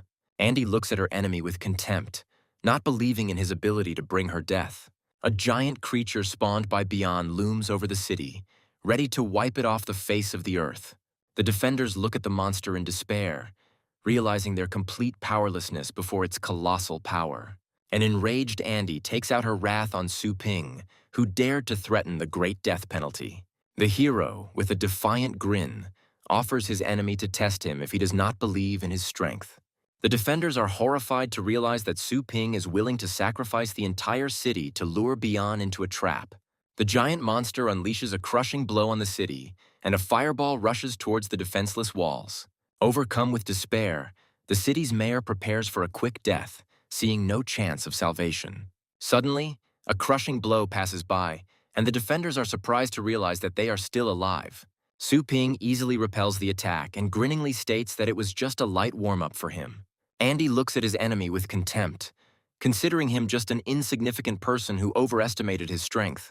Concentrating all his power, Su Ping brings down a divine fist on the monster. A crushing blow breaks through the enemy's defense, and Andy watches in horror. With a furious cry, the hero launches into a final attack, demanding that Bian return his fist to him. A powerful blow throws the giant monster far beyond the city, and it crashes to the ground with a roar. The defenders and the vice president watch in amazement as Su Ping sends Bian flying with one punch. The giant monster's vital signs begin to plummet, foreshadowing its imminent demise. The command center is overjoyed to announce victory, as the legendary Su Ping has successfully destroyed Bian. The city is saved, and the defenders celebrate their victory in euphoria, ready to kiss their hero. Su Ping accepts the congratulations with a slight smile, ironically noting that it's a good thing his admirer can't fly. Su Ping tries to reassure her enthusiastic fans with a warm smile. Suddenly, an ominous voice appears in his head, questioning his true strength. Consumed with rage, the hero soars into the sky, demanding that Bian show himself immediately. The defenders look at their master in bewilderment, as the body of the defeated enemy still lies on the ground. Joanna suddenly appears and with icy calm declares that he will not find it. Su Ping looks at her assistant in bewilderment, not understanding the meaning of her mysterious words. The elf declares with complete certainty that the one he calls Bian is not actually here. The hero refuses to believe it because he clearly heard his voice in his head. Despite all his doubts, the young man trusts his intuition, which has never let him down. With fury in his eyes, Su Ping rushes towards Joanna, demanding an immediate explanation. Joanna asks her boss a direct question about the difference between him and Bian. With a piercing gaze, she rephrases the question, asking about the difference between powers of different levels. The hero falls into thoughtfulness, trying to understand the true meaning of her words. Comical images flash through his head, where he is inferior in everything to his powerful enemy. The elf interrupts his thoughts with a grin, revealing to him the main secret. The master of the kingdom of fate possesses a certain law. This revelation astonishes Su Ping, and he is surprised to realize that his own way of thunder is that very law. Joanna scornfully dismisses his hopes, claiming that his level of legal knowledge is far from perfect. She reveals to him the terrible truth. Bian is actually a master of the law of space. With a slight smile, the elf explains that he simply transferred himself to another dimension where no one can get to him. Su Ping realizes with horror that Bian only escaped after Joanna noticed his spatial law. Su Ping realizes with horror that all this time he had only been fighting a fake, while the real Bian was safely hidden. Joanna confirms his guess with a grin, reminding him that without the force of law, he won't even be able to touch him. The elf tries to console her boss because even the fake body of an enemy is a valuable trophy. A fire lights up in the hero's eyes as he realizes that the fake body still contains enormous power.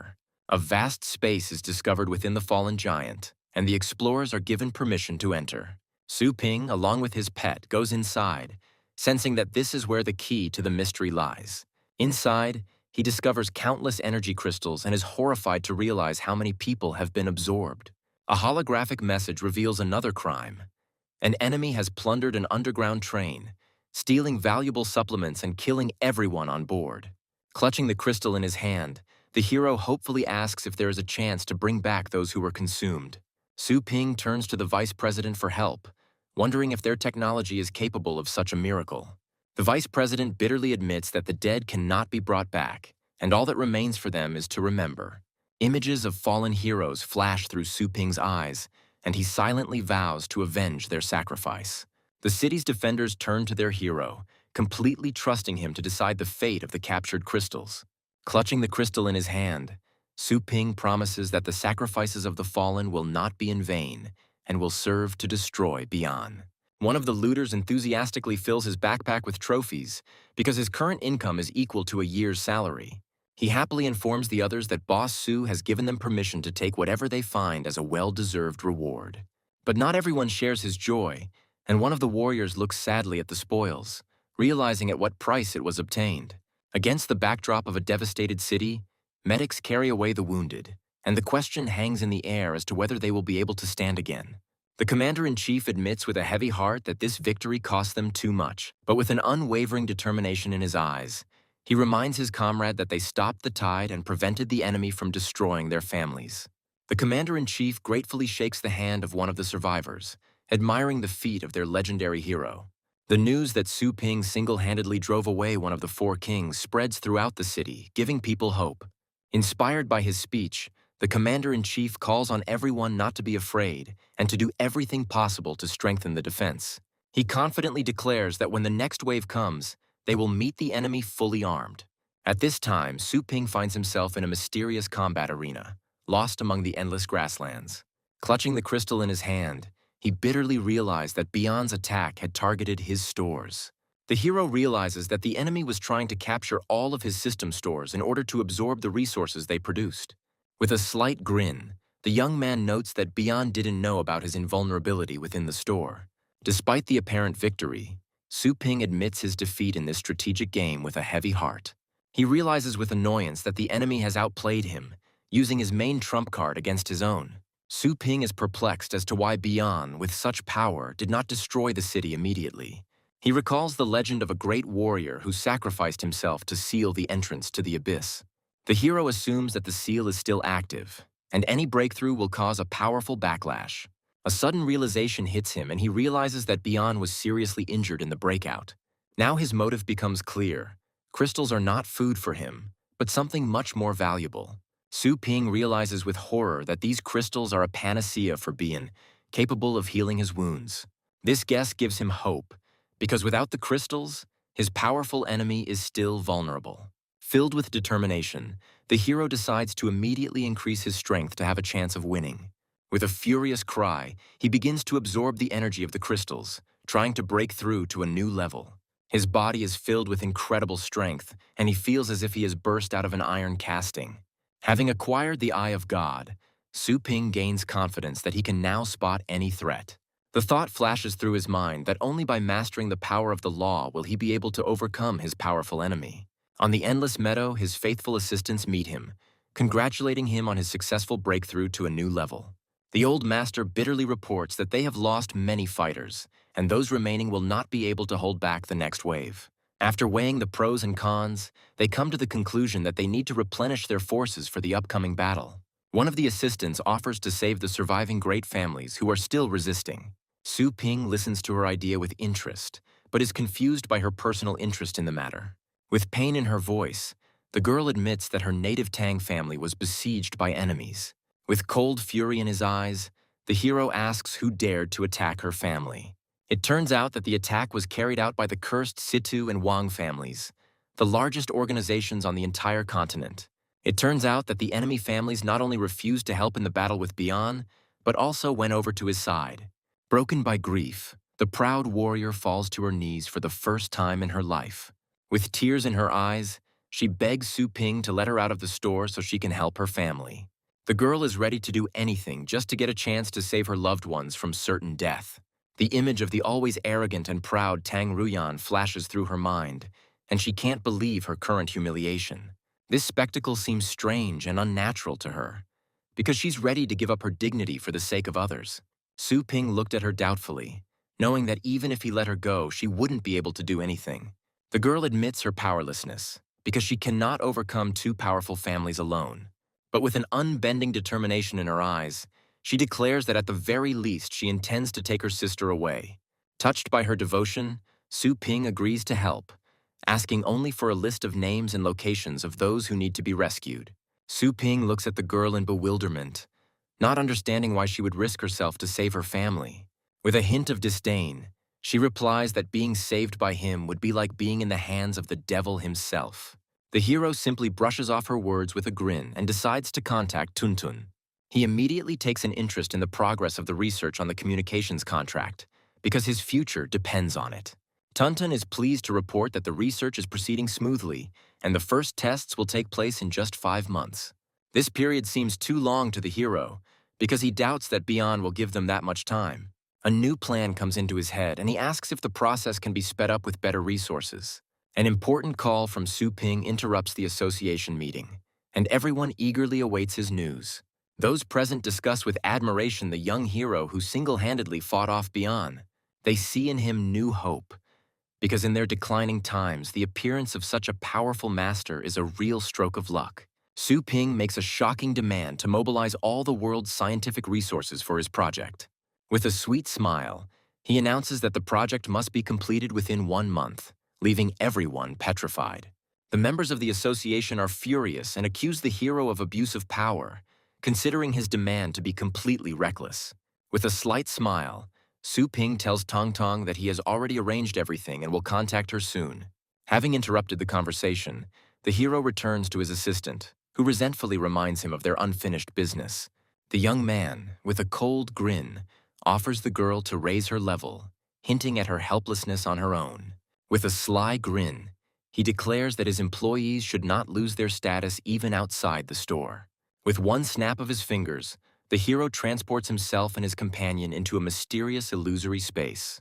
With a slight smile, Su Ping advises the girl not to ask unnecessary questions and to focus on her own safety. Suddenly, a giant monster appears before her, and its furious roar shakes the illusory world to its foundations. The ferocious monster deals a crushing blow, and the girl flies away with a scream. Wounded and bloodied, she falls to the ground, and Su Ping watches her with cold calm from the top of the cliff. The system reports the death of the temporary target, and the hero chooses the resurrection option without hesitation. The girl comes to, realizing with horror that she has just been in the next world. Su Ping reminds her with a grin that it's just an illusion and advises her to focus on the battle. Realizing her mistake, she deftly dodges another attack, using the rock as support.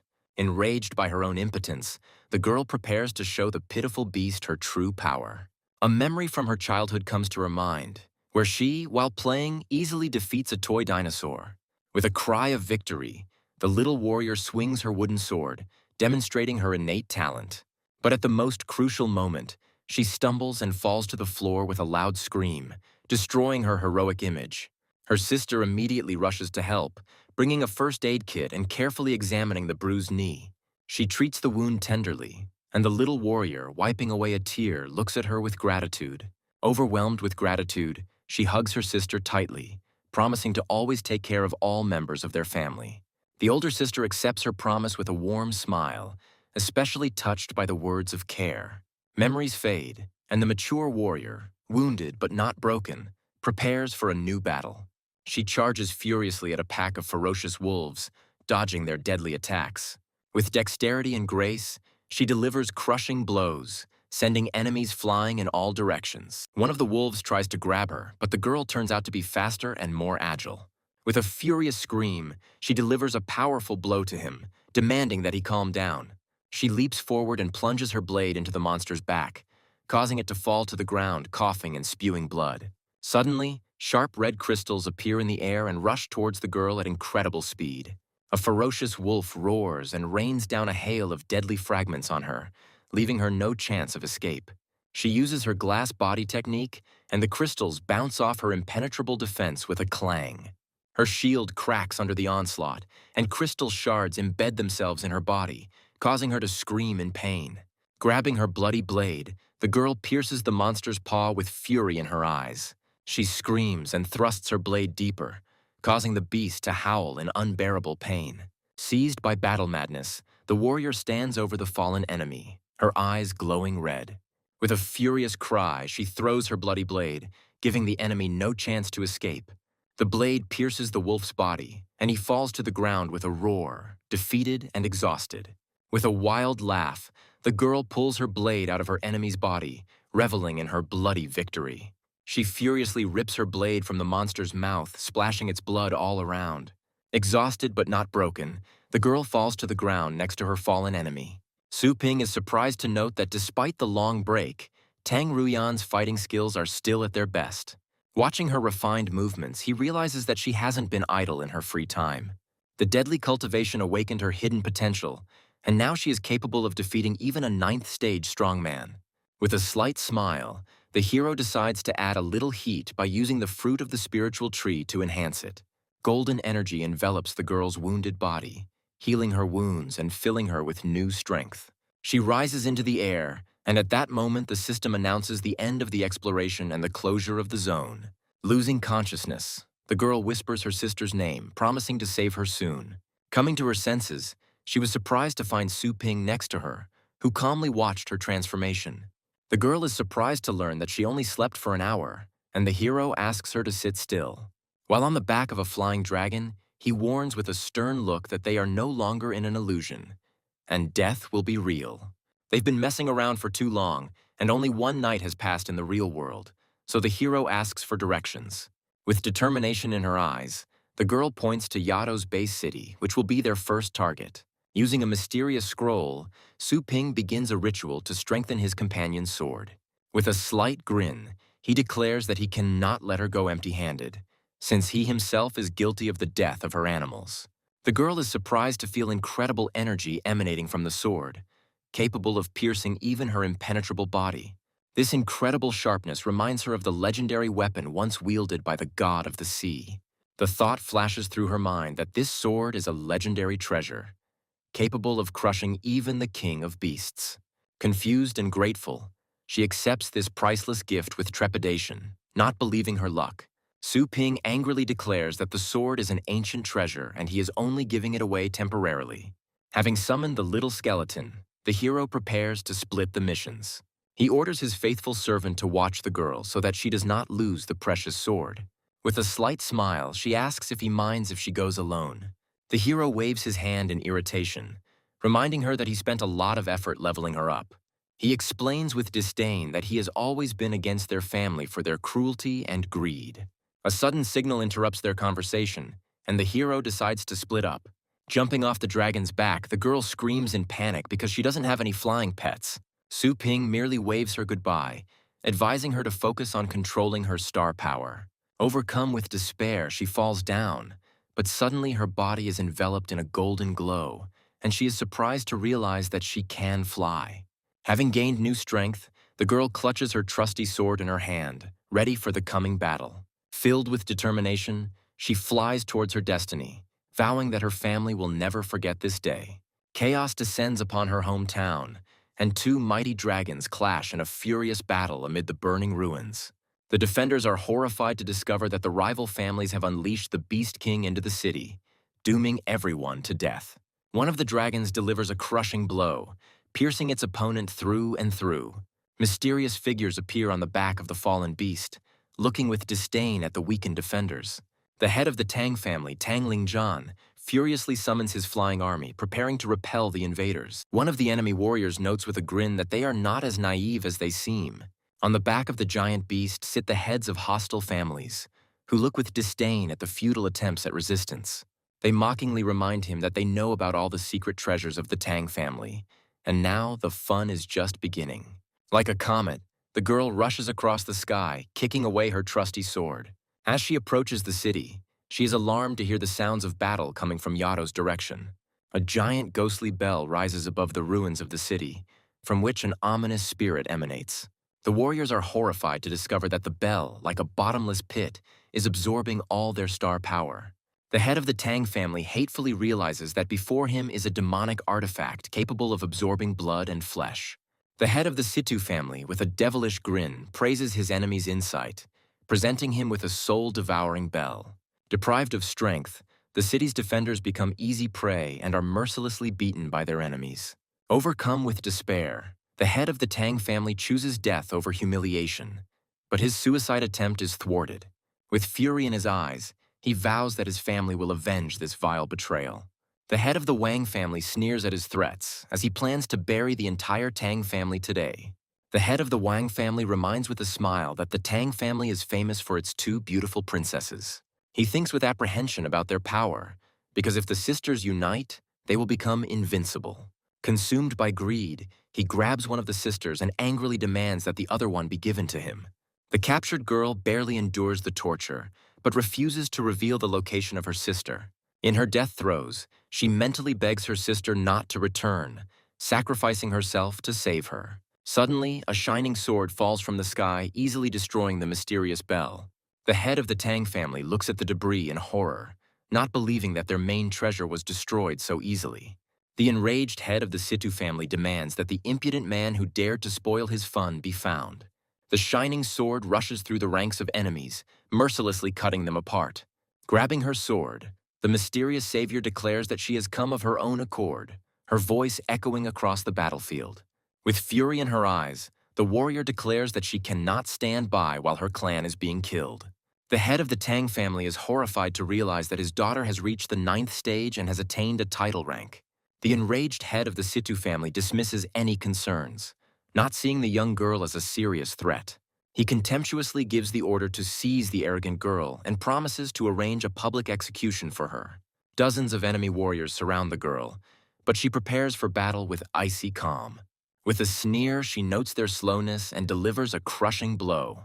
Her shining sword pierces the ranks of enemies, leaving only death and destruction in its wake.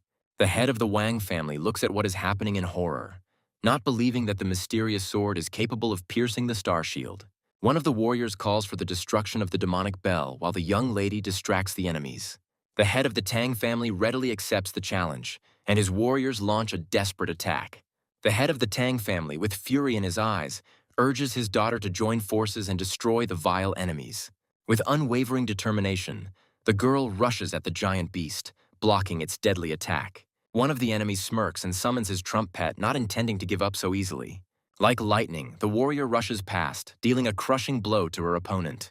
The enraged head of the Wang family vows to personally rip the skin off the arrogant girl who dared to slaughter so many of his people. In response to his threats, a giant monster falls from the sky, crushing the enemy ranks with a single blow. The loyal warriors of the Tang family rush to defend their mistress, ready to die for her. One of them uses a powerful technique called Blazing Sun Flash, blinding enemies. Seizing the moment, the warriors rush into the attack, dealing a crushing blow to the weakened monster. The giant beast falls to the ground with a roar, but its death throes claim the lives of dozens of brave warriors. The head of the Tang family furiously calls on his flying army to concentrate all its forces on the heads of the rival families. Elite archers, riding mighty birds, prepare to unleash a hail of golden arrows on the enemy. The head of the Situ family orders his beast to release a poisonous cloud to thwart the attackers. A deadly mist envelops the archers, and one of them falls with a scream, stricken by poison. At this time, two giant monsters attack Ruyan, trying to crush her with their monstrous strength. Like a whirlwind, the girl rushes through the ranks of enemies, cutting them into pieces with her shining sword. Suddenly, her body is entangled in mysterious tentacles, and she is surprised to feel her strength draining away. She finds herself trapped by strange, mushroom-like creatures that continue to drain her energy. The head of the Situ family reveals his trump card with a devilish laugh, puppets made from the corpses of animals. The head of the Wang family raises his sword, ready to deliver the decisive blow and destroy the Tang family forever. Immobilized and deprived of strength, the girl looks in horror at the sword raised above her. At the last second, Her sister rushes in front of her, trying to save her from the fatal blow. Her sword shatters into pieces with a crash, and she looks at the debris in despair. The little skeleton suddenly appears and pierces her body with his blade, and she falls to the ground in surprise. A giant ghostly skull consumes her soul, and everything around her is plunged into darkness. At the same time, Su Ping and his dragon continue their journey. With a furious cry, the hero unleashes a crushing blow on his invisible enemy. His golden fist slams into the giant monster's body, shaking it to its very core. The huge creature barely withstands the attack, but not a single scratch remains on its body. Su Ping looks at his invisible enemy with cold calm, preparing for the decisive battle. Su Ping grabbed Joanna's hand and angrily reminded her of his words. The elf replies with cold calm that even if Bian is exhausted, without the power of law he is out of his reach. She speaks with disdain about the gap between them that he will never be able to bridge. A sudden call distracts the hero, and he is surprised to see his faithful assistant on the screen. The assistant reports with alarm that the master has not rested once since the battle, and he fell asleep right on the fly. After coming to his senses, Su Ping inquires about the progress of the Link contract project, but learns of accumulated problems. He anxiously suggests returning immediately, but his assistant asks to let him finish his report. It turns out that their store has become incredibly popular, and now customers from all over the world flock to them. An elite research team assembled by Su Ping is hard at work in a state-of-the-art laboratory. The scale of the project is staggering, as it involves the best minds and cutting-edge technologies. The assistant enthusiastically reports that the communication contract is capable of changing the entire world of cultivation, and asks the boss not to worry. Having gained confidence in the future, Su Ping decides to help his comrades and finally defeat Bian. The hero returns to the report and learns that the call for help he responded to was from the Yuan family. This news surprises him, because Yuan Tianchen is one of the 3 legendary masters of the Asian continent. The image of the arrogant old man whom he once deprived of his powers comes to his mind, and he cannot believe his humility. Arriving at the scene, Su Ping looks at the pitiful horde of enemies with slight disdain, not seeing them as a serious threat. Suddenly, a giant monster grabs one of the defenders, and in his death throes, he screams for his comrades to save themselves. At the last second, a brave warrior comes to the rescue, and her blinding blow cuts the monster in two. Exhausted but not broken, she struggles to stay on her feet, cursing the endless horde of enemies. Gathering her last strength, she pushes her comrade away, saving him from a deadly attack. Suddenly, a giant golden fist falls from the sky, easily crushing one of the monsters. Following the first blow, hundreds of shining fists rain down from the sky, leaving the warrior perplexed. A golden rain falls upon the horde of monsters, and they scatter with a roar, trying to escape. The giant monster looks down on its pathetic brethren with disdain, considering them nothing more than a pile of trash. The girl realizes with horror that in front of her is the leader of this pack, whose brute strength exceeds all her expectations. The enraged monster rushes at his fellow creatures with a roar, declaring that he will deal with everything himself. He easily repels the attack of the golden fists, demonstrating his incredible power. One of the fists still breaks through his defense, and the monster falls to the ground with a roar, shaking everything around. The warrior is relieved to see that help has arrived and admires the destructive power of her savior. Overwhelmed with gratitude, she asks her mysterious savior to come forward so that the Yuan family can pay their respects. Hearing a familiar voice, the warrior turns around in surprise and sees her mysterious savior. The enraged girl cannot believe that she bowed to the one she considered her enemy. She attacks Su Ping in a rage, but he easily dodges her blows. The hero tells her with concern that her grandfather may be in danger. The girl dismisses his words with contempt, confident in the invulnerability of her legendary grandfather. Su Ping ironically reminds her of the recent battle in which he himself inflicted serious wounds on her grandfather. He remembers with regret the day he was forced to act in self-defense, which resulted in her grandfather's weakening. The hero anxiously warns her that the weakened master will become easy prey for Bian's rebels. With a piercing gaze, the girl asks the last, most important question about how he was able to wound her grandfather. Su Ping touched the protective barrier with a slight smile, hinting that not all strong people belong to famous families. The purple dragon angrily declares that anyone who dares to start a fight at their door will pay dearly. Su Ping notes with a grin that at first glance at their shop, It is clear that its owner has never used their services. The warrior dismisses his words with disdain, because for her, his store is a place for puppies, not for real warriors. The hero indifferently suggests that she decide for herself whether to go with him or not, but the girl is bound by her grandfather's orders. Torn between duty and the desire to help, for the first time in her life, she decides to disobey her grandfather and trust Su Ping. Grabbing her hand, the hero reminds her that he came to save people and demands that she immediately take him to the wounded master. Arriving at the scene, they discover with horror that the city is completely destroyed and all the soldiers are killed. Suddenly, their dragon is pierced by hundreds of red beams and falls with a roar, wounded and exhausted. At the last second, Su Ping saves the girl, carrying her away from the enemy's heavy fire. He explains that her pet won't be able to withstand that many blows and asks what her plan is. Bian's soldiers discuss the flying dragon with a grin, considering it an easy prey that can grant them a lot of strength. Hundreds of red beams rain down on the dragon, but his indestructible shield easily withstands the attack. Su Ping recalls that he sealed his dragon's power with 3 seals that can only be removed as his control grows. Realizing the time has come, the hero prepares to remove the first seal to test the true power of his pet. The skies above the battlefield darken, and lightning flashes in the storm clouds, foreshadowing something terrible. With a furious cry, Su Ping removes the first seal, and his dragon transforms, taking on its true divine form. The girl is surprised to notice that the dragon's appearance has changed, and his aura seems painfully familiar to her. Enraged enemies look at the transformed dragon with disdain, not seeing him as a serious threat. Hundreds of red beams rain down on the dragons again, but their combined shield withstands this attack as well. Su Ping watches the battle with confidence, knowing that his light dragon's body can withstand the enemy's fire. The purple dragon only uses its defensive techniques, as if playing with its enemies like children. At this time, the golden dragon takes on a hail of attacks with pleasure, enjoying the battle. Despite the barrage of fire, he remains unharmed, and his enemies are horrified and try to figure out what is wrong with his body. One of Beyond's soldiers screams in panic that they are in trouble after encountering a legendary ranked creature. The enraged warrior clutches her sword in her hand, not intending to let go of the enemies who have caused so much harm. Su Ping stops her with a grin, explaining that it was just a test of his dragon dog's properties.